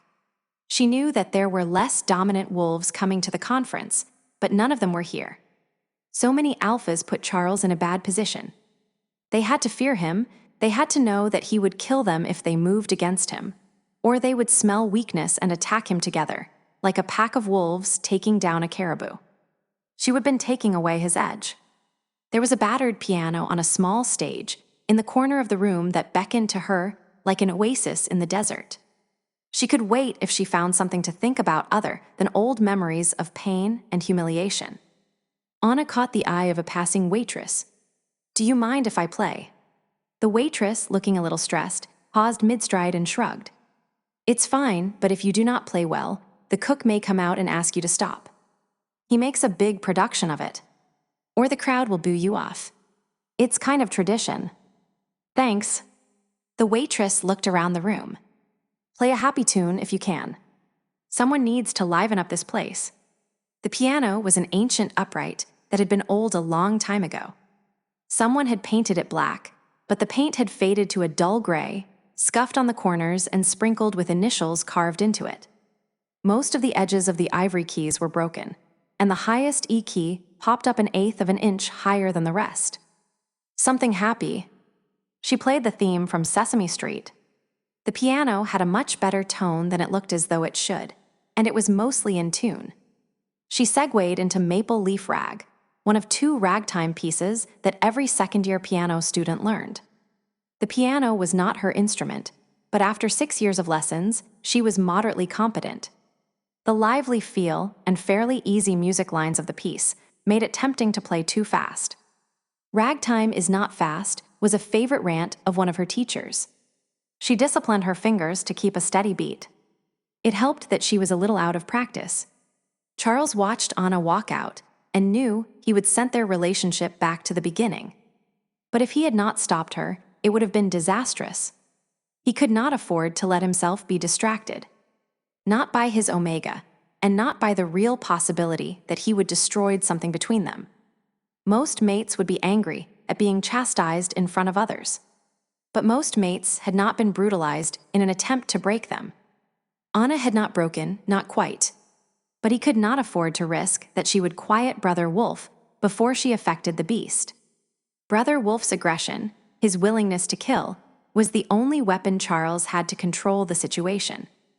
Thoroughly tired of Chastel, though he would only been in his presence for less than a quarter of an hour, Charles called on Brother Wolf, who would not be bothered about the future, to take center stage.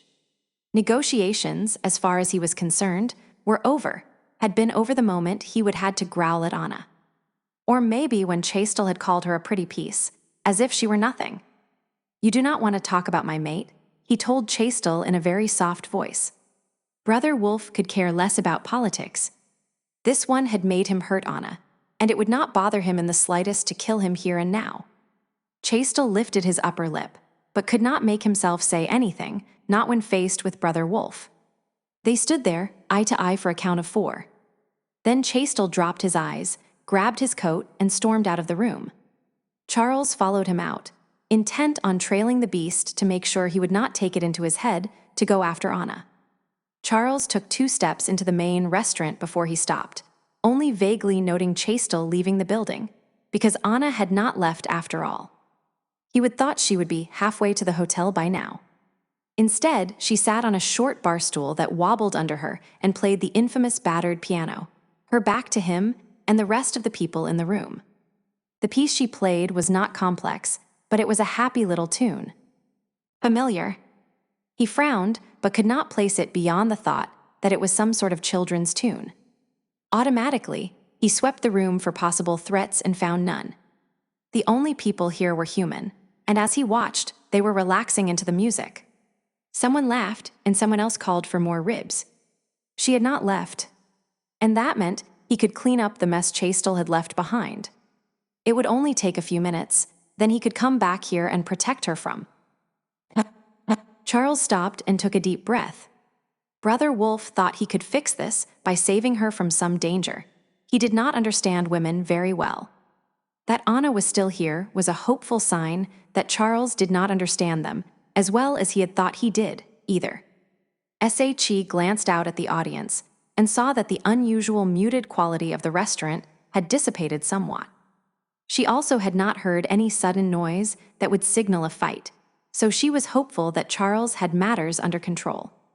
She needed something more modern next, something appropriate to the mostly middle-aged crowd she was playing for, which on the piano generally meant Elton John or Billy Joel, both pianists who could also sing. She took the last few notes of Maple Leaf into the Downister Alexa. It was not a happy tune precisely, but it was beautiful. It did not take Charles long to settle the other wolves down. Without Chastel around to prod and push them, no one was interested in a public fight. He ordered food for everyone. The house special was limitless ribs at a per-person charge, and asked if they would wait for a few minutes while he made sure his mate was all right. The French wolves were a little restless, knowing that Chastel would note how long they lingered without him, but no one objected. Alphas understood about watching over their own. Anna had gone on to some melodic piece. Without vocals, it took him a few bars to pin down the song. He was a fan of Billy Joel, but the Downister Alexa was not one of his favorites. It reminded him too much of all the people he would known who were left floundering, as time brought change that destroyed their lives. It spoke to him like the names of the dead, sending chills of memories best forgotten, but it was beautiful. Her hands arched gracefully over the battered keys and pulled music and something more into the room. It was subtle, but he could see it in the chatter, and in the way the old one who had been hunched over his plate slowly straightened, eyes bright as he whispered something to the large young man sitting beside him. The man said something quietly in reply, and the old one shook his head. "Go ask her," he said, his voice still quiet, but loud enough that Charles could pick out the words over the music. "I bet a gal who can play the ragtime right knows a few more old-time songs. She is all by herself, Gramps. It'll scare her. Aunt Molly's no. No. Molly will not do it. Will not want me to embarrass myself or exert myself. You do it. Right now." And the frail old man practically pushed the big man out of his seat. Charles smiled. That was right. So often people got it wrong, treating their elders like children, people to be coddled and ignored. He knew better, and so did the big man. The elders were closer to the maker of all things, and should be deferred to whenever they made their will known. He tensed a little as the big man made his way through the diners and closer to his Anna. But there was no threat in the human's body language. Charles thought that the big man had spent a long time trying to look less lethal than someone who moved like a fighter and stood 6 inches taller than most people could. Charles sympathized, though he had learned to take advantage of the effect he had on people rather than disguise it. Before she would quite finished, she noticed there was a big man standing miserably beside the piano, hunching his shoulders and trying not to look scary. She judged him to be only moderately successful. He had a scar on his chin and a few more on his knuckles and was, she judged, an inch or so taller than Charles. Maybe if she would still been human, she might have been worried, but she could tell by the way he stood that he was no threat to her. People seldom lie with their bodies. He obviously was waiting to speak to her, so when she played the last measure of the song, she stopped. For some reason, she was not in the mood for happy songs, so it was probably just as well. A few people noticed she would finished and began clapping. The rest put down their food and followed suit, then went back to their meal. "Excuse me, miss. My grandpapa wants to know if you will play Mr. Bojangles and if you would mind if he sang with you." "No problem," she said, smiling at him and keeping her shoulders soft so he would know she was not scared of him. Bojangles had been sung by a lot of people, but the very slight old man, leaning heavily on his cane, who stood up and made his way to the piano, looked a lot like the last pictures she would seen of Sammy Davis, Jr., who had recorded her favorite rendition of the song, right down to the maple color of his dark skin. His voice, when he spoke, was a lot more powerful than his frail body.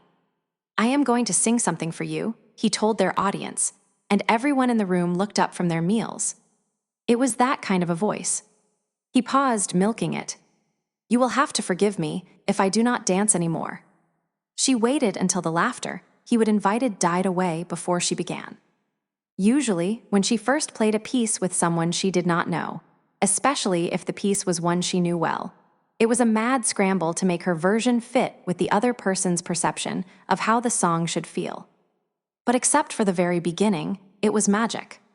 Charles worried a bit at first as the old man missed his cue, worried more as the beat came up again, and a third time, and closed his eyes when he started singing at entirely the wrong time. But Anna worked around it in a more clever bit of playing than anything she would done up to this point, and he knew she was better on the piano than he would thought from the pieces of music she would chosen. The old man's voice was just right. It, the beaten-up piano, and Anna's sweet self all combined in one of those rare moments when performance and music blended to make something more. Bojangles was a song that took its time to get to where it was going, building pictures of an old man's life.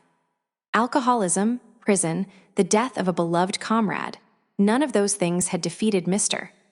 Bojangles, who even in his darkest hour still had laughter and a dance for a fellow prisoner. He jumped so high. It was a warrior's song, a song of triumph. And at the end, despite his early words, the old man did a little soft shoe. His movements were stiff from sore joints and muscles that were less powerful than they used to be, but graceful still and full of joy. He let go a laugh. He let go a laugh. When Anna finished with a little flourish, the old man took his bows, and she did too. "Thank you," she told him. "That was really fun." He took her hand in his own worn hands and patted it. "Thank you, my dear. You brought back the good old days. I am ashamed to say just how old. You made this man happy on his birthday. I hope that when you are 86, someone makes you happy on your birthday too." And that won him a second round of applause and shouts of encore. The old man shook his head, talked to Anna a bit, then smiled when she nodded. "We just figured out that we both have a liking for oldies," he said. "Except for me, they are not oldies." And he started singing "You Are Nobody Till Somebody Loves You," a song Charles had not heard for 40 years or more. Anna joined in with the piano after a few beats and let the old man's trained voice lead her in the dance. When they were done, the room burst into applause, and Charles caught a waitress' attention. He handed her his credit card, and told her that he would like to pay for the old man's meal and those of his family, in appreciation for the music. She smiled, took his card, and trotted off. The old man took Anna's hand and made her take another bow as well. He kissed her hand, then let his grandson escort him back to his table in triumph. His family rose around him, fussing and loving as they ought, while he sat as a king and took his due. Anna pulled the protective cover over the keys and looked up and saw Charles. She hesitated, and it made his heart hurt that he would made her afraid of him. But she lifted her chin, her eyes still full of the music, and strolled up to him. "Thank you," he told her, before she could say anything. He was not sure if he was thanking her for leaving the room when he would asked, for staying in the restaurant instead of leaving him, or for the music, which had reminded him that this whole thing was not just about the werewolves. It was about the humans they shared the country with too. The waitress, who was coming back with his card, overheard what he would said. "From me too, hun," she told Anna. "It was pretty gloomy in here when you started. Like a funeral." To Charles she said, "All taken care of. You want to be anonymous, right?" "Yes," he said. "It will work better that way, do not you think?" She smiled at him, then at Anna, before hurrying off on her way. "I am sorry," he told Anna. She gave him an odd, wise look. "No worries. Everything okay?" He did not know. Mostly that depended upon her. But he knew that was not what she meant. She was asking about the wolves in the next room, so he shrugged. Mostly. Chastel was always going to be a problem. Maybe by making him back down right now, he'll be forced to play nice. Sometimes it works that way. The music helped. Music usually helped. Making people happy helped even more. When she looked up and saw Charles waiting for her with a small smile on his face, that helped the most. It meant that no one had died, that she had not messed things up too badly for him, and that he was not upset with her. He escorted her to the other section, where the wolves awaited them. Chastel was gone. Anna had not noticed him leaving, and she should have, even with her back to the outside door and music under her fingers. It was dangerous not to notice things like that. The tables had been moved again, until there was one long table in the middle of the room. There were 3 big plates of food, 1 full and 2 mostly gone. They were not suddenly all buddies. Spanish wolves sat on one side of the table, French on the other. The British werewolf took up one end of the table, and there were 2 place settings that had not been used at the head. "It seemed a shame to have come all the way here and not try the food," murmured Charles, one hand light on the small of her back. She could not see his face because he was just behind her, but she saw the impact of his gaze as the roomful of alphas made it clear that they believed he was the biggest, baddest wolf in the place. Most of them seemed content with that. Wolves do not fuss about things they cannot change. The only exception, she thought, might be the British alpha. Something was making him unhappy, certainly. But he kept his eyes down while Charles was looking at him anyway. "Gentlemen, my mate and my wife, Anna Latham Cornick, Omega of the Aspen Creek Pack." Charles raised his hand to her shoulder. "Your pardon, monsieur," one of the Frenchmen said. He had one of those double accents, French with British overtones.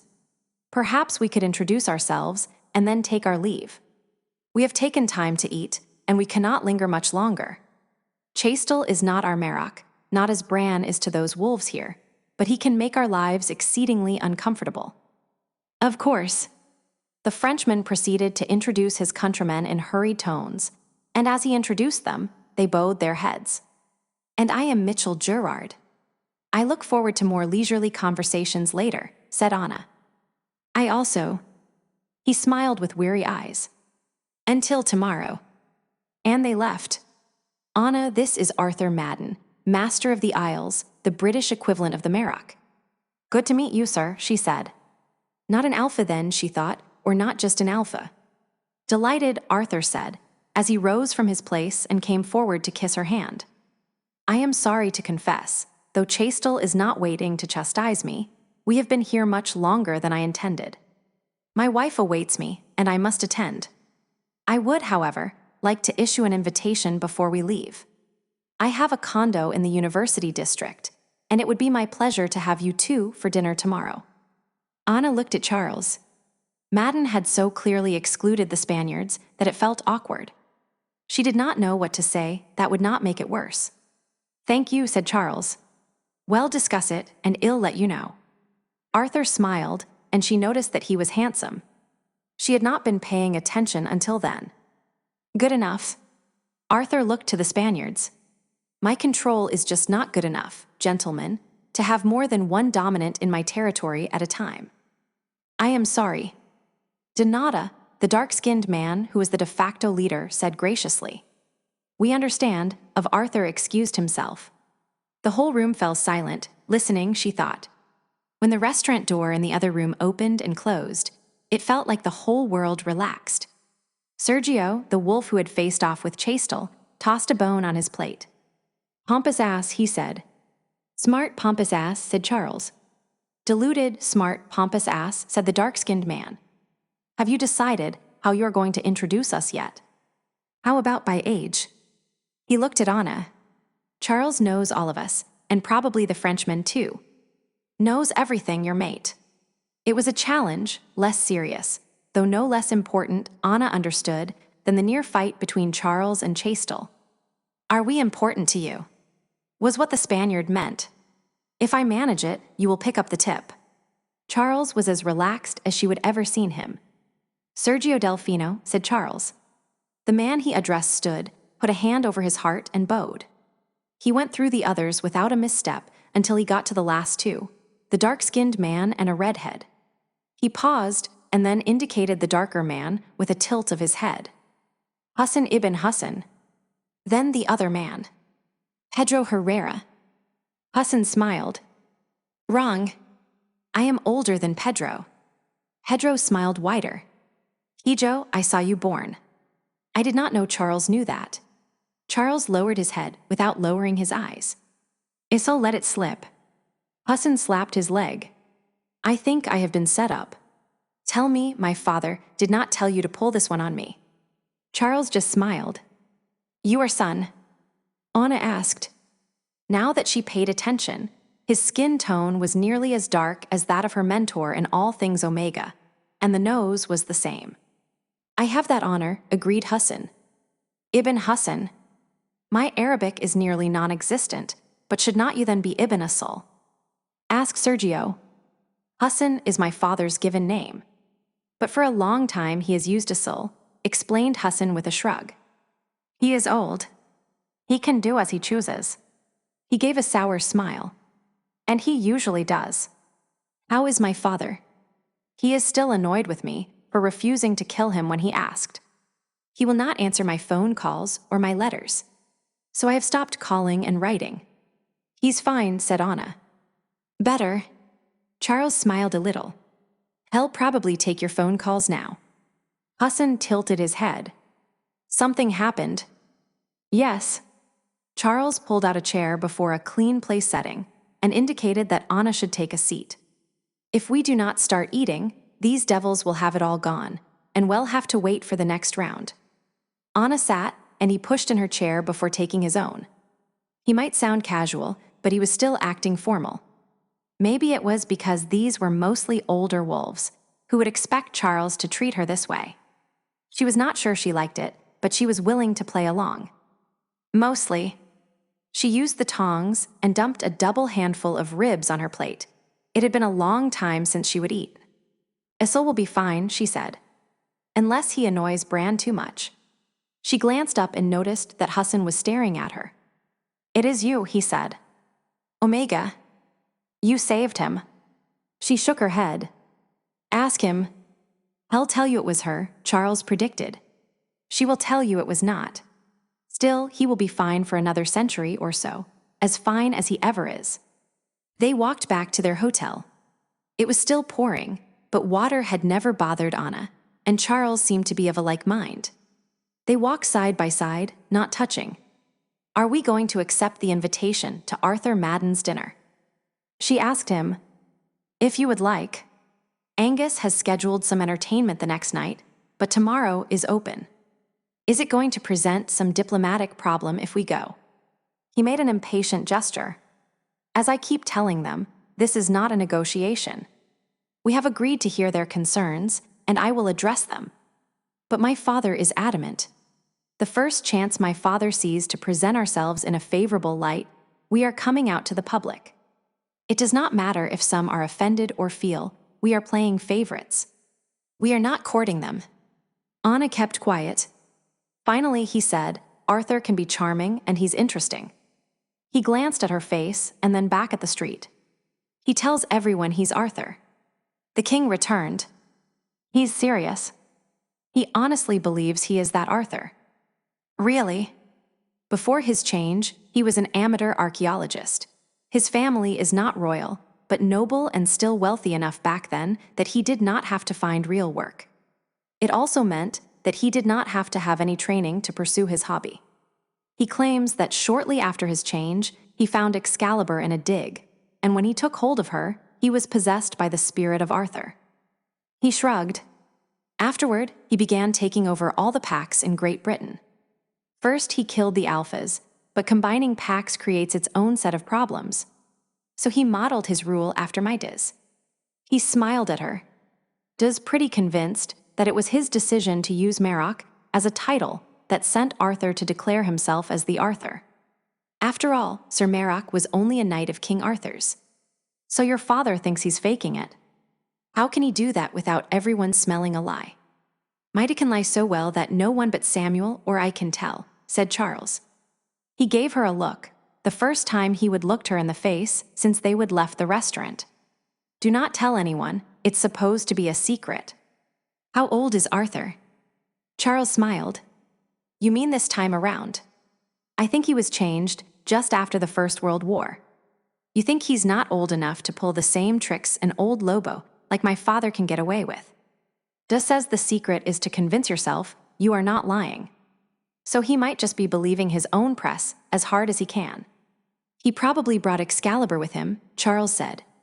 He usually keeps it close. He might show you if you ask. She tucked her hand in his arm. That might be fun. I'll give him a call then. They walked another half a block in companionable silence. I scared you, he said. I almost got you killed, Anna returned flatly. Thank you for stopping me before I ruined everything. He stopped suddenly, jerking her to a halt. You understood. Not then, she admitted. I reacted first, which really sucked. Every time I think I might not be a flaming coward, I find myself running away. He started walking again. You are not a coward. A coward would never have survived what you did. But he said it absently, as if he were thinking about something else. You know I would not hurt you. He did not say it as if he believed it. She tightened her hold on his arm. I do. My instincts sometimes are screwy, but I know you would never hurt me. He looked at her, a long, thoughtful look. She raised her chin. I said I know you would never hurt me. Then she had to modify it, so he would sense the utter truth of it. On purpose. That was not strong enough. And everything you do is on purpose. That was not quite right. You are always careful of what you do. Of me. Stop. His shoulders were shaking and his eyes dancing. Please. I believe you. But in a minute, you are going to talk yourself around to distrusting me again. After they would walked a bit farther, he said, It is beautiful tonight. Anna glanced up at the rain and the city streets, still noisy with traffic. She liked the way the lights sparkled in the storm. The noises of the city were as familiar and welcome as her childhood home. Somehow, though, she did not think that Charles would normally think it beautiful. She smiled at the night. We are worried about the innocents, said the Russian wolf from the podium. Ostensibly, he was speaking to the crowd, but his words were for Charles. He spoke in English, which was well because Charles' smattering of Russian was not trustworthy on serious subjects, and he was distracted by Anna, who sat, very still, beside him. We are strong, the Russian said, and we can protect ourselves. But we have mates who are human, families who are human. They will suffer, and this cannot be tolerated. There was something incongruous about the venue they were in. An elegant auditorium with oak accents, trimmed in fabrics of various brownish-gray hues, understated and expensive. A place where Angus hunted the CEOs of large companies, and captured them with images of the power his technology could give them. The men and women filling the seats this morning were a different kind of predator. Dressed in their best they might be, but the current occupants of those nice seats made the CEOs look like puppies by comparison. "If you cannot protect your own, you deserve to lose them," commented Chastel from the back quarter of the auditorium. He did not speak loudly, but in a room designed for sound and populated by sharp-eared werewolves, he did not have to. Charles waited. The Russian wolf, whose turn it was to speak, looked at him to enforce discipline. But it was not Charles' job. Not this time. Brother Wolf was confident that it would be theirs very soon. Then they would discipline Chastel, and blood would flow. But here, in this room, it was someone else's job. The morning of the first day of the meeting was a very good time for a demonstration. "Jean Chastel," said Dana, "you will not speak again in this room until it is your turn to do so." Charles was probably the only one in the auditorium who was not surprised that, when the French wolf sneered and opened his mouth to say something to the Fae, he could not. In Chastel's own territory, with his pack behind him, she would not have been able to bespell him so easily. But this was Dana's territory, one of the reasons the Marrok had decided to hold these talks in Seattle. Chastel had only his collection of unhappy alphas who did not share their power with him, no matter how cowed they were, because Chastel would never have let them that close to him. Chastel was not the Marrok. He could have been, was not that a frightening thought. There had been a European ruler, equivalent to Charlesta, at one time. After the Black Plague. He was not old enough to have been there, but Duh and Charles' brother had been. It had been horrible. Dehumanizing. Especially to those who were not truly human anymore. So much death, so many lost. Someone had seen the writing on the wall, knew that humanity would recover, and had come looking for the monsters who had fed upon the dying. So the first Marrok had been created. He had not been called the Marrok, that was Duh's decision in the New World, but that is what he would been. Made alpha of all alphas, and by the power of that, able to take on any other. Or he should have been. Chastel had killed him, and anyone after him who tried to reestablish rulership. Chastel could have taken it for himself, but he did not want it. He did not want the responsibility. He just wanted the freedom to kill and keep killing as he pleased. Arthur Madden, Master of the Isles, was the closest equivalent to the Marrok that Chastel had allowed in Europe, mostly because Chastel did not consider the British Isles to be a threat to him. Even with so much power, Chastel did his murdering more secretively these days than he had when he was first changed. And that, Charles thought, was because there was one person on this planet the beast feared. And Hisdu had told Chastel that he did not want to hear about any more ravaging monsters in France. That had been a couple of centuries ago. Thinking about it, Charles would not be surprised to find out that Chastel could care less about the Marrok bringing the werewolves out to the public. He would as near as Nev Ermind done it himself centuries ago. The most probable reason Charles could think of for Chastel's presence at this summit was that he would wanted a chance to take out the Marrok, which he did not get. At least he would be quiet for now. Charles turned his head to Dana and nodded his appreciation. She looked frumpier than usual today. She would given herself 20 pounds more on the hips, lost 6 inches in height, and wore an expensive but unattractive suit and schoolteacher shoes. He wondered if she would done it to see if she could get any of the wolves to challenge her, or if, as Anna had said, her other guys had been too distinctive, too beautiful. "Nice shooting, Tex," murmured the Emerald City Pax Witch in a voice that would, for all its softness, carry into the crowd. She and her mate stood just behind the small table Charles, and Anna sat at honor guards.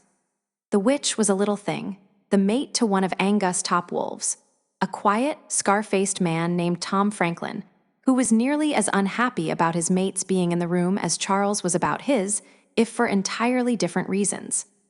The witch was blind, and that meant, at least to her mate, that she was vulnerable. Normally, this would not be a problem for Tom. Charles knew him as a tough son of a gun, but no second was going to be able to protect his mate in this crowd. In other circumstances, Charles would have counted on a witch's being able to protect herself pretty well, but this one smelled clean and pure. White witches were not nearly as powerful as their black counterparts. Charles wanted his mate out of this room, too. He tried to focus on the Russian, who had continued speaking now that the interruption had been taken care of. But too much of him was focused on Anna. She would start it out all right. She sat close to him and paid attention. But there were more than 50 alphas in the little auditorium. 50 alphas, some of their mates, and a smattering of lesser wolves, over 100 in all. And most of them were more interested in seeing his omega wolf than in watching whoever was speaking. And under the weight of all of those eyes, Anna was shaking. "I will kill them all," Brother Wolf whispered, for frightening her. Charles glanced at Anna, but she did not hear Brother Wolf this time. Why she heard him in Dana's home, but not now, Charles put to the back of his mind as a mystery that would solve itself eventually. Brother Wolf's protective streak aside, it was not Anna he was worried about, not directly. She was tough, and she would bear up to a few hours of stress, and he would make sure that is all it would be. The problem was the wolves. The wolves nearest Anna were, almost to a man and a couple of women as well, beginning to focus entirely on her. Her omega qualities called out for their protection, and these were alphas and dominants in whom the instinct to protect was paramount. A few of them knew what was happening, if not why. Arthur met his eyes and grinned. Bastard. He was enjoying this. The Russian finished his comments and moved his right foot back, turning his body toward Charles, inviting Charles to address his concerns without asking verbally. Charles stood up. He could have taken the podium and the mic that the Russian wolf had indicated he would yield to him, but doing so would have left Honor alone with the second of the Emerald City pack, his witch, and Dana to guard her, and Brother Wolf was adamantly opposed to that. It was a good thing this was a small auditorium, and werewolves, like their cousin in the fairy tale, had very big ears. "I hear you," Charles said, projecting his voice to get his words to the back row. "You are right to have concerns. Almost 3 decades ago, the year the Fae came out, 3 of our wolves reported being contacted by unnamed government agencies who threatened exposure if they did not cooperate. One wolf was told that his family was at risk. This year, 42 of our wolves were contacted by government agencies, by foreign countries, and by at least 3 different terrorist organizations. In many cases, loved ones and family members were threatened or held under implied threat. My father takes care of his own, and he took care of them. Money, power, and influence mostly, though several people died. He had killed 2 of them himself. But in the end, there can be only one way to cope with blackmail." He paused and looked out at the wolves. "Bring our secrets out into the open, and they have no more ammunition. And we must carry the tide of popular opinion when we do. Only then will we be truly safe." He turned his gaze to the Russian wolf, who did him the courtesy of dropping his eyes at once. "I am not saying that it is a perfect solution, merely that it is the best available to us." First day, he reminded himself, stick to the script. Today, he offered the first of the proposals they had come up with for the European wolves. "We plan on public opinion keeping the government under control, forcing them to be, at the very least, circumspect in their dealings. My father is aware that public opinion is a much bigger weapon here in the United States than it is in some countries where the governments are less responsible to their citizens. In light of that, he offers this much. For the next 5 years, he will allow any wolf who wishes to migrate to come here." That was a big concession. Usually migrations were only allowed after a lot of negotiation. Also, he is willing to consider the migration of whole packs. Now he had their attention. He made sure he was not looking at the French wolves, who had the best reason to want to leave where they were. Packs only moved into open territory or territory they had killed to take. There will be conditions. They must submit to the Marrok and agree to the rules that we live by here, in his territory. They must agree to go where they are told. In return, they will receive the benefits that all of my father's wolves do, protection and aid. He glanced at the big clock in the back of the room and noted with some relief that his internal clock was correct. It was 11, still early for a lunch break, but not absurdly so. The Russian wolf bent back to the mic. "We have had these recruiters you speak of among us as well. Unhappily, our response has not always meant that the only casualties fell among our enemies. I am not as certain as the Marrok or you are that the best answer is to expose ourselves, but given the generous offer of relocation, we are willing to acknowledge that coming out to the humans would be a solution to many things. He bowed to Charles and offered a lower bow to the Fae. Once the Russian had seated himself in the middle of his fellow countrymen, Charles said, "Our host has had food delivered downstairs. Let us take a break for lunch." He caught the witch's mate by the sleeve when he would have headed off to some errand, probably having to do with lunch. "Tom, stay a moment. With your mate, please." From near the door, Angus looked at Charles' hand. A good alpha protects his own. Charles dropped his hand and gave him a nod to tell him that he meant no harm to Angus Wolf. Tom saw what was going on and made a hand gesture that seemed to have more effect on Angus than Charles' reassurances. "There was no time for introductions this morning," said Charles when they were alone. "Anna, this is Tom Franklin, Angus second, and his mate. I am sorry you were not introduced to me." Moira the witch said. The wraparound sunglasses she wore made her expression difficult to read, but his nose told him that meeting the Marrok's hatchet man was not scaring her. Unusual, but then she could not see him either. "Nice to meet you both. And this is my Anna." He looked at Tom. "There are too many dominant wolves, and she has been not afraid." He found a better word and used it, overwhelmed this morning. Anna stiffened. It was Tom who saved him. "Good to meet you." "Hell, I am a little overwhelmed too." "Who would not be?" "But you are not an Omega," Charles told them. "Tom, you probably would not notice." The witch interrupted him. Because he was too worried about me being overwhelmed himself, she nudged Tom with her shoulder by all the Uberwolves. Not being handicapped by overprotective, studly impulses, I could pay attention to other things. By the end, they were all focused on Anna, were not they? Charles felt his eyebrow creep upward as he looked at the witch. "Hey." Moira shrugged. "I am blind, not sensory deprived." "I am causing trouble for you," said Anna. "I am sorry." "Ill try not." Under his gaze, her voice trailed off. "Do not," he told her softly, "apologize to me for what was done to you. If it were you who were the problem, I would have no worries. You would stay here and not flinch if the beast himself leapt slavering in your face. Your courage is not in doubt." The witch pursed her lips and said, "Wow. That was a good one." After an assessing look at Charles, Anna turned to Moira and said, in a very serious voice, "He scored a few points, all right." She looked back at Charles. "So what is the problem, if it is not me?" "Omega," said Charles formally, "it is the privilege of the dominants to protect our submissive ones, the heart of our packs.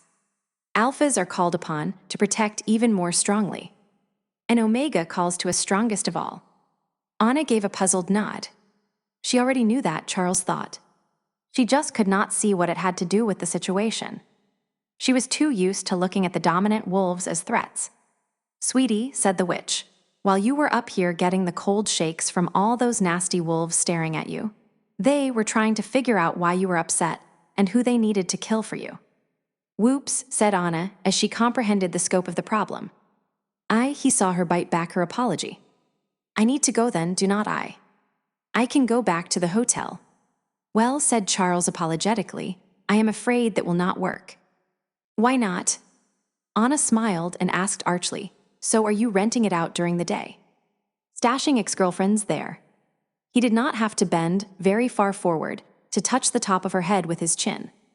Putting his mouth next to her ear required just a little more bending. Because Brother Wolf has been spending the whole morning getting pretty worked up, too. He pulled back and let his brother out just enough so she could see him in his eyes. "If you were in our hotel room, I'd never get anything done here for his fretting." He looked at Tom. "You were not doing so well either." Angus second started to smile. "You want Moira and me to take your lady out to play. If Angus will let you." Tom pulled out a cell phone. "I do not think he'll have any objection." Charles narrowed his eyes at Anna. "This is important as well. You have the credit cards. I want you to use them." He watched the refusal in her face. She did not feel part of him. Part of them yet. His money was not hers, not to her. She was independent, and she would spend at least the last 3 years almost too broke to feed herself. Money was more important to her, and spending someone else's an impossible task. You need clothes of all sorts.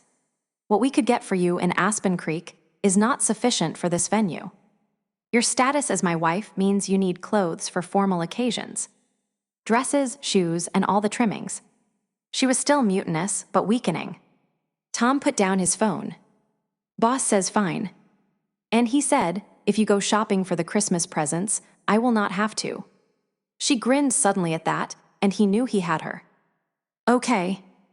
Okay, fine. What are the limits? Tom raised an eyebrow. That Charles handled the Marrok's finances, and was very good at it, was pretty well known. Charles tilted his head. If you decide you want to buy a Mercedes, you might have to pull out both cards. Go. Conquer downtown Seattle, so I do not have to. Banished. Anna sighed, but she could not hide the humor that softened her expression as she gathered her jacket and purse. But he took her comments seriously. Not permanently, he said. Well, go and introduce you to Arthur more properly tonight. You will know Tom and Moira by the end of today. I think that if we keep you out of the auditorium today, everything will work itself out. Tomorrow night Angus has invited everyone to our hunting grounds, Tom said. Charles nodded. That will be less formal, and everyone will be paying attention to the hunters. Give them some chance to observe you without staring and vice versa. Where do you hunt? She asked Tom. By the airstrip. Tom shook his head. Angus has a pair of warehouses. It's cool, said Moira. He's turned the whole thing into a maze, tunnels, lots of half-stories and walls that can be moved to change it up. You will have a great time. What are we hunting? Anna's voice had lost the tautness of stress. A treasure, said Tom. The exact nature of which is a surprise. We dragged stuff all over the warehouse yesterday. He glanced down. Wolves eat fast. If we're going to leave, we ought to get out now. Anna gave Charles a shy kiss on the cheek and strolled out of the room without a backward glance, until she reached the doorway, and then, in full view of the curious who had had the courage or discourtesy to linger in the auditorium after he would dismiss them, she kissed her palm and blew it to him. And despite, or because of their audience, he caught it in one hand and pulled the hand to his heart. Her smile dropped away, and the expression in her eyes would feed him for a week. And the expressions on the faces of the wolves who knew Charles, or knew his reputation, would make him laugh as soon as no one was watching. Keeping them off balance was not a bad thing either. SHE wondered that the cards Charles had given her had not burned their way out of her purse from the blaze of frictional heat. They would already dropped one load of shopping at the hotel and had just completed the last bit. We're about halfway between the hotel and Angus offices, she said. Which way should we head? I'll take you back to Charles, said Tom. If you are going to eat with that stuck-up Brit, you need to get ready, advised Moira over the top of him. Go to the hotel and start on it. You have a cell, your mate has a cell. If he does not know where to find you, he can call. Anna looked at Tom. He shrugged, his face not looking half as meek as his words. You think I am going to argue with her? You have got another think coming. Moira bumped him with her hip. Ooh, you are so scared of me. The big, scary wolf grinned, his mouth pulled a little by the scar on his face. Truth. Nothing but the truth. He spoiled it by rubbing the top of her head. Then he kept his hand where it was so he could stay out of reach as she batted at him. Anna had quit being nervous around him after the first hour, as he patiently led them from one store to another. She had heard of Pike Place Market for years, and at first she had not been that impressed. It looked like just another flea market, with fresh fruit and fish. Then Moira began tugging her here and there to this little store and that little booth. For a blind woman, she was a heck of a shopper. And Tom was always in the right place to put his arm out to guide her and murmur low-voiced warnings as they dodged around other shoppers and across the uneven floor. Tom was consulted about fit and color, while Moira fingered fabrics and dickered with the shopkeepers. The result was that for less than she would spend on a couple of pairs of jeans in high school, she had the beginnings of a whole wardrobe. When the booth did not take credit, Tom paid despite Anna's protests. "Calm down," he told her. "Charles is good for it." The last statement seemed to amuse him. She also acquired a whole slew of Christmas presents as ordered. Last year she would been afraid, and too broke, to send presents to her father and brother. This year she and Charles had them and all of Charles' family, and a double handful of others to buy for. The conference would run through Christmas. She had the impression that there had been some incident that had stepped up the Marrok's timetable. Charles had been gone for a couple of days, and returned even more grim than usual. He had not volunteered where he would gone or what he would done, and she would been too intimidated by his oppressive silence to ask. It had been the next day that the Marrok began planning this summit, and he and Charles had begun to fight about it. She would found a pair of small gold hoop earrings with round bits of rough amber for Charles, to replace the one he would given to the troll. And at the same shop, she broke down and bought a cheaper, more dangly pair for herself. She felt guilty about it, but maybe she could pay him back for them. They had been cheaper than they would have been in Chicago. She came out of a little shop, the proud new owner of 3 silk shirts, and her gaze caught on the display window of a store a few doors down. "What?" Moira said urgently. "What is it, Tom?" "A quilt, I think," he rumbled. "Geez, Moira, if the two of you buy anything more, I am going to have to help carry stuff, and that makes me a lousy guard." The quilt was trimmed with narrow strips of red and green, the colors of the old Pendleton blankets. On the interior, there were 4 squares and a center section that was round. The square panels were abstract mountain scenes of the same mountain. The top 2 were daylight, spring, and summer. The bottom were night, fall, and winter. The center panel was deep mottled green, with the red silhouette of a wolf howling. "I do not think we face anything worse than a pickpocket here," Moira was saying to Tom. "I trust you to handle them with a few bags on one arm." Moira touched Anna's shoulder. "What are you doing out here?" "Go in and buy it." "Tom, what does it look like?" Anna looked at the price on a discreet tag pinned to the edge of the quilt and swallowed. They went back to the hotel after that, Anna the proud new owner of 3. 3 quilts. One for her dad, one for the Marrok, and one for Charles, the one she would seen in the window. "You can put them down on the bed," Tom said, sounding amused.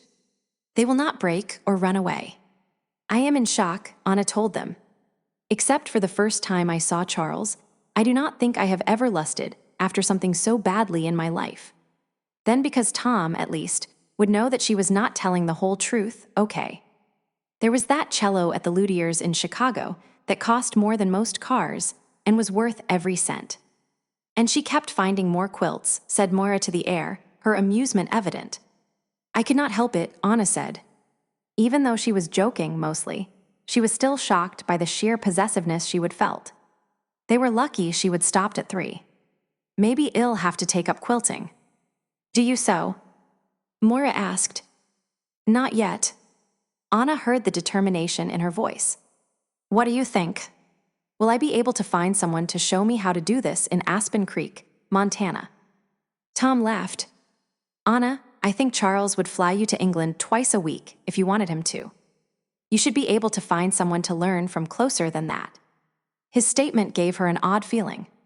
She touched the package she would have wrapped for Charles, then turned with a smile when Moira told them both they needed to get moving because there were shoes to be found, and the day was wasting. Anna pulled the hotel room door shut behind them and tried to deal with the revelation that she was pretty sure Tom was right. It was not until they were standing in front of the elevators that she found her balance. So he would fly her to England if she asked him to.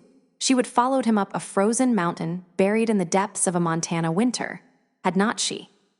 It made them equals. "Hey." Moira snapped her fingers in front of Anna's nose. "Shoes, remember." The elevator had opened. "Sorry," she said.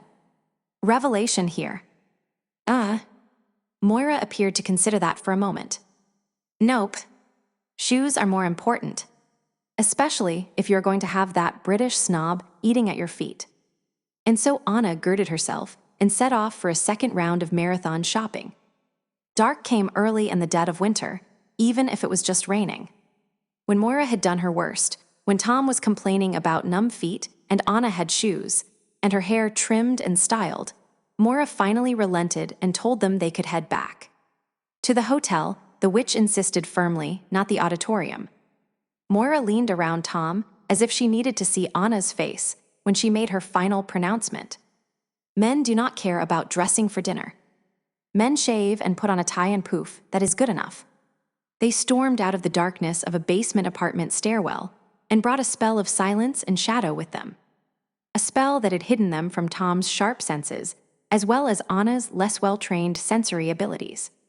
They hit Tom first, but not by much. Anna heard Tom's gasp, but before she could see what had happened to him, a delicate, strong-as-steel arm snaked around her throat.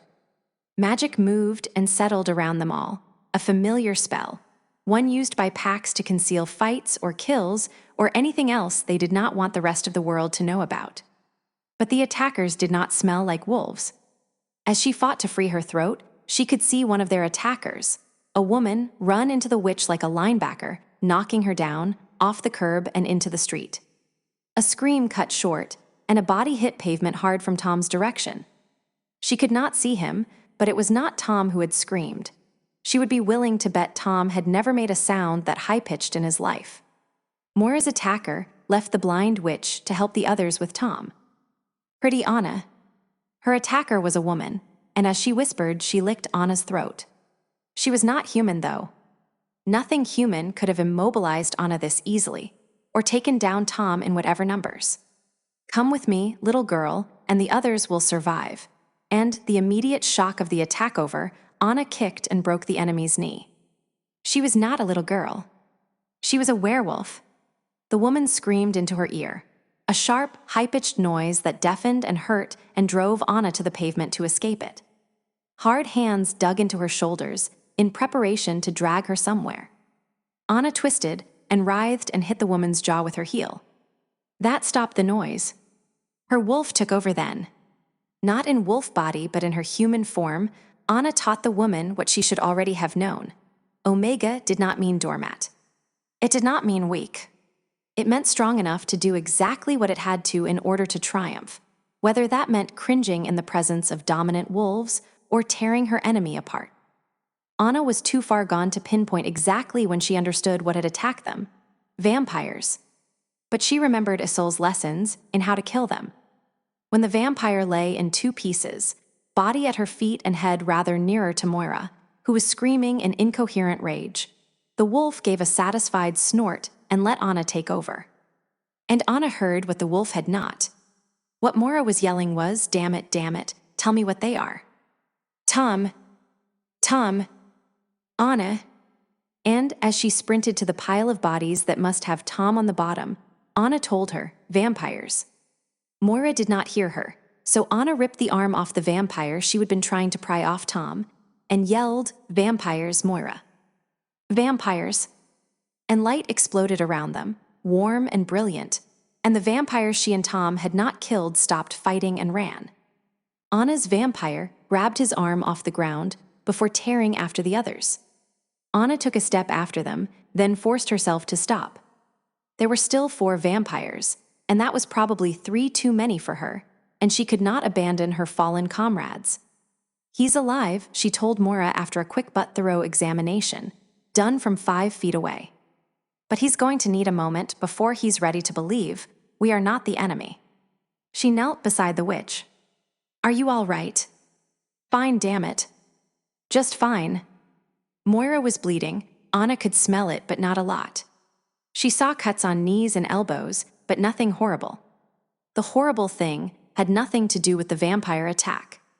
Moira's glasses had been knocked to the pavement, and Anna saw what she had hidden behind them. One eye scarred beyond belief, as if someone had ripped it out with a clawed hand. The other withered like a raisin, a sickly yellowish-white raisin. Without a word, Anna found the sunglasses, which were unbroken, and put them in Moira's hand. The witch's hands shook as she shoved them onto her face, then she steadied. Anna understood about shields and the odd shape they sometimes took. "I'll be all right," Anna said, glad that Moira could not see what Tom looked like. It would be easier to convince her that he would be all right that way. Werewolves were tough. "Can you shield us from sight?" The vampires were doing it, or someone was. It had felt like pack magic, and now that they have run, it's gone. She did not know enough about pack magic to do it herself, and it usually required a pack anyway. Her new pack, was in Aspen Creek, 2 states away. "I can manage for a little bit, but you will have to tell me if it's working," Moira told her, sounding more like the opinionated woman Anna had been spending the day with and less like the scary witch. Anna glanced around, but the beheaded vampires' bodies had turned to ash, either from true death or from Moira's sunlight. She did not know that much about vampires. "That will work," said Tom, though he did not make any effort to move. His voice was still growly, and his eyes gleamed yellow in the darkness. "Anna, my cell's in pieces, and Moira will not carry one. You need to call for help. I am not going to be walking anywhere for a few days." Dominant wolves did not deal well with injuries like that, ones that left them vulnerable. Angus' pack would be set up like most of them. Angus clearly at the head, then 2 or 3 near the top, the rest ready to step in when necessary. And Tom had a broken arm, and she was pretty sure there was other damage not immediately obvious. "You have a healer, right?" Anna asked. "Alan Chu," said Tom. "But you call Charles and tell him to send?" Deciding he was not going to budge, she turned to Moira, who had followed Tom's voice until she could touch him. From the look on her face, it was a good thing for the vampires that they were either dead or had fled.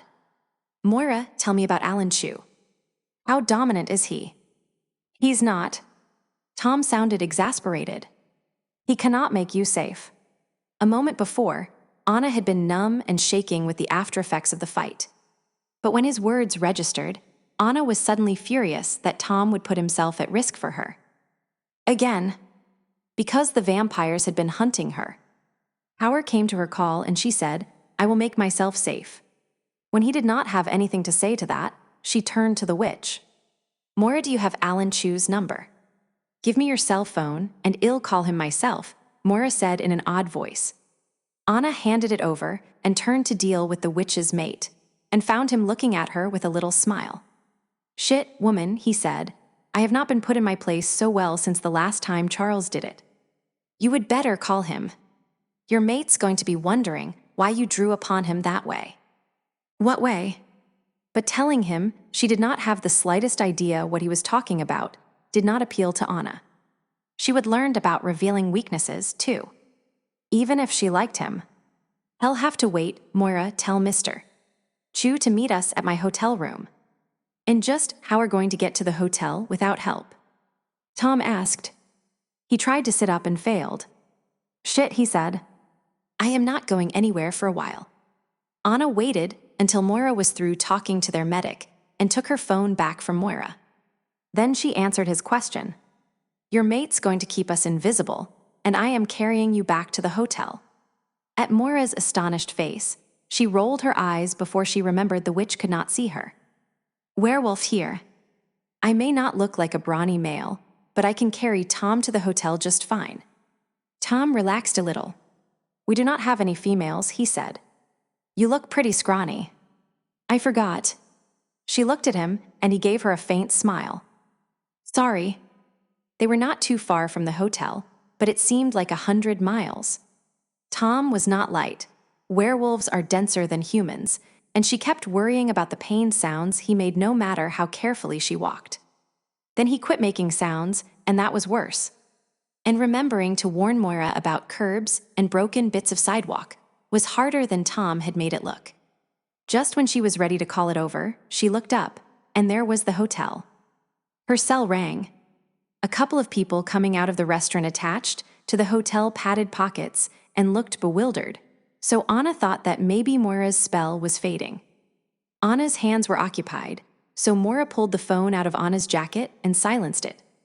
Tom had lost consciousness a little while back, and Anna worried about blood trail, but it could not be helped. She would figured out a plan of action on the way back. She would call Charles and explain the situation. If she understood about pack hierarchy and Tom's danger as a wounded dominant, certainly Charles would, too. "Door," she whispered to Moira, and the witch trailed her fingers from their place on her shoulder to the glass door and held it open while Anna scooted inside with her wounded burden. "Windy tonight," someone in the lobby commented as the door shut behind them. By some luck, there was no one in the hall by the elevators or on their floor when it stopped. Anna had to set Tom down to find the keycard for her room. Moira stayed beside him, murmuring softly, when Anna left him there as she tore the bedding from the bed and layered it with towels to absorb the blood. Getting Tom up again took time they did not have. He was semi-conscious and defensive, and Anna was anything but calm. Finally, she just hefted him up. If he bit her, she would still have time to get him in and shut the door. He was in too rough a shape to do any real damage, not compared to the damage the vampires had done on purpose. And she found that she was willing to risk that. But he did not bite her. She got him into the room, on the bed. Moira shut the door, and they both heaved a sigh of relief. Anna's phone rang for the second time. Moira shoved it into her bloody hands. It was Charles. His voice was dark and urgent, and as soon as she heard it, she felt him running through the dark streets. Felt his panic and the rising rage behind it like a dark tide of violence.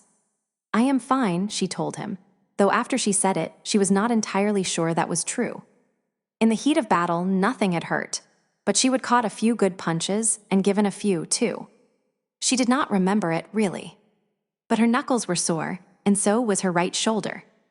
And her stomach was not too happy with her either. Fortunately, she had not taken stock until after she would told him.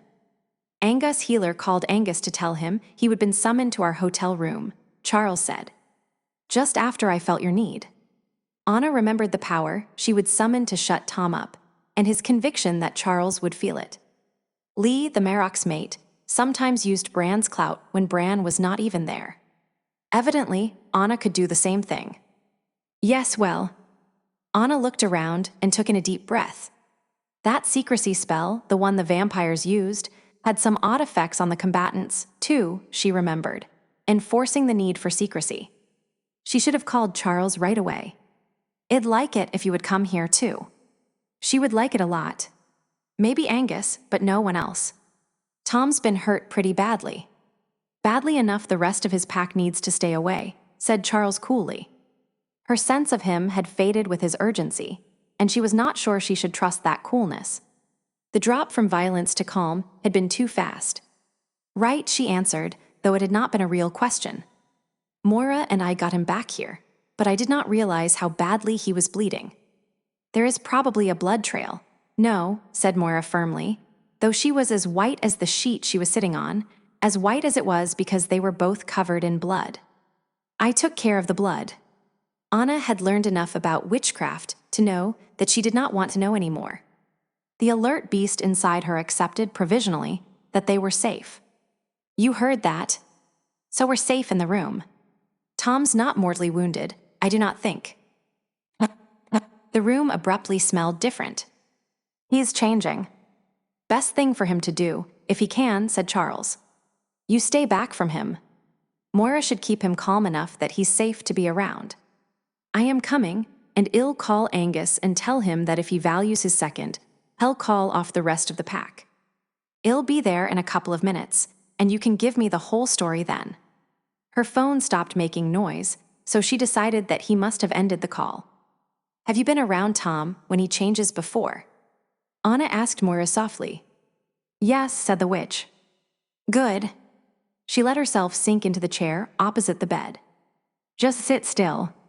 It will take a while longer this time, and changing when you hurt really sucks. He'll be vile-tempered when he comes out of it. Maybe not really himself, not for a while. Give him a little time before you touch him. He'll probably let you know when he can bear it." "They almost killed us," Moira said. If I could have seen them, that blast of sunlight was impressive, Anna told her. "Next time we're attacked by vampires, I'll cower behind you and shout what they are into your ear." She paused.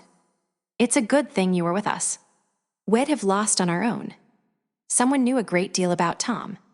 She remembered the dog pile of vampires who had been trying to kill him, virtually ignoring her and Moira. "But they discounted you. Why would vampires attack us?" asked Moira. "Oh, I know they are not friendly, but they are practical. Attacking Charles' mate is anything but practical. Someone paid them, I expect," Anna said tiredly. "Someone they were pretty certain could and would keep Charles away from them. Someone who knew we'd be out shopping today." She looked down at her hands as Tom growled and wheezed with the difficulty of the change. Then she said the last bit slowly. "Someone who could give them pack magic to mask the noise and the bodies until they were done. You think one of the werewolves is behind this?" "I do not know." But she was afraid she did. Tom completed his change. His breath came out in harsh, groaning pants. His fur was chocolate brown, except where a silvery scar wound around his muzzle, and he was nearly as big as Charles in wolf shape. Charles was a very big wolf. Moira reached out and touched his neck, and the wolf lunged, sending Anna to her feet. But before she did anything stupid, he settled again, his head in Moira's lap. Someone knocked on the door, and it was not Charles. Charles forced himself to walk. There was no hurry. Tom would have been a problem under other circumstances. But his mate was there to keep him under control. And even mad from pain and weakness, Tom would not hurt an Omega. He was off balance, Anna's fault. He was not used to panicking, and it put him on edge. There were very few people he would cared for enough to panic over, and most of them were long dead and forever beyond need of his aid. His father and his brother Samuel, he could usually trust to take care of themselves. Anna left him vulnerable. She would said she was fine, and she meant it. He would heard the stress of survival in her voice, but she was safe for now. And Tom would need calm to deal with his wounds, not some adrenaline-jacked wolf who was not one of his pack.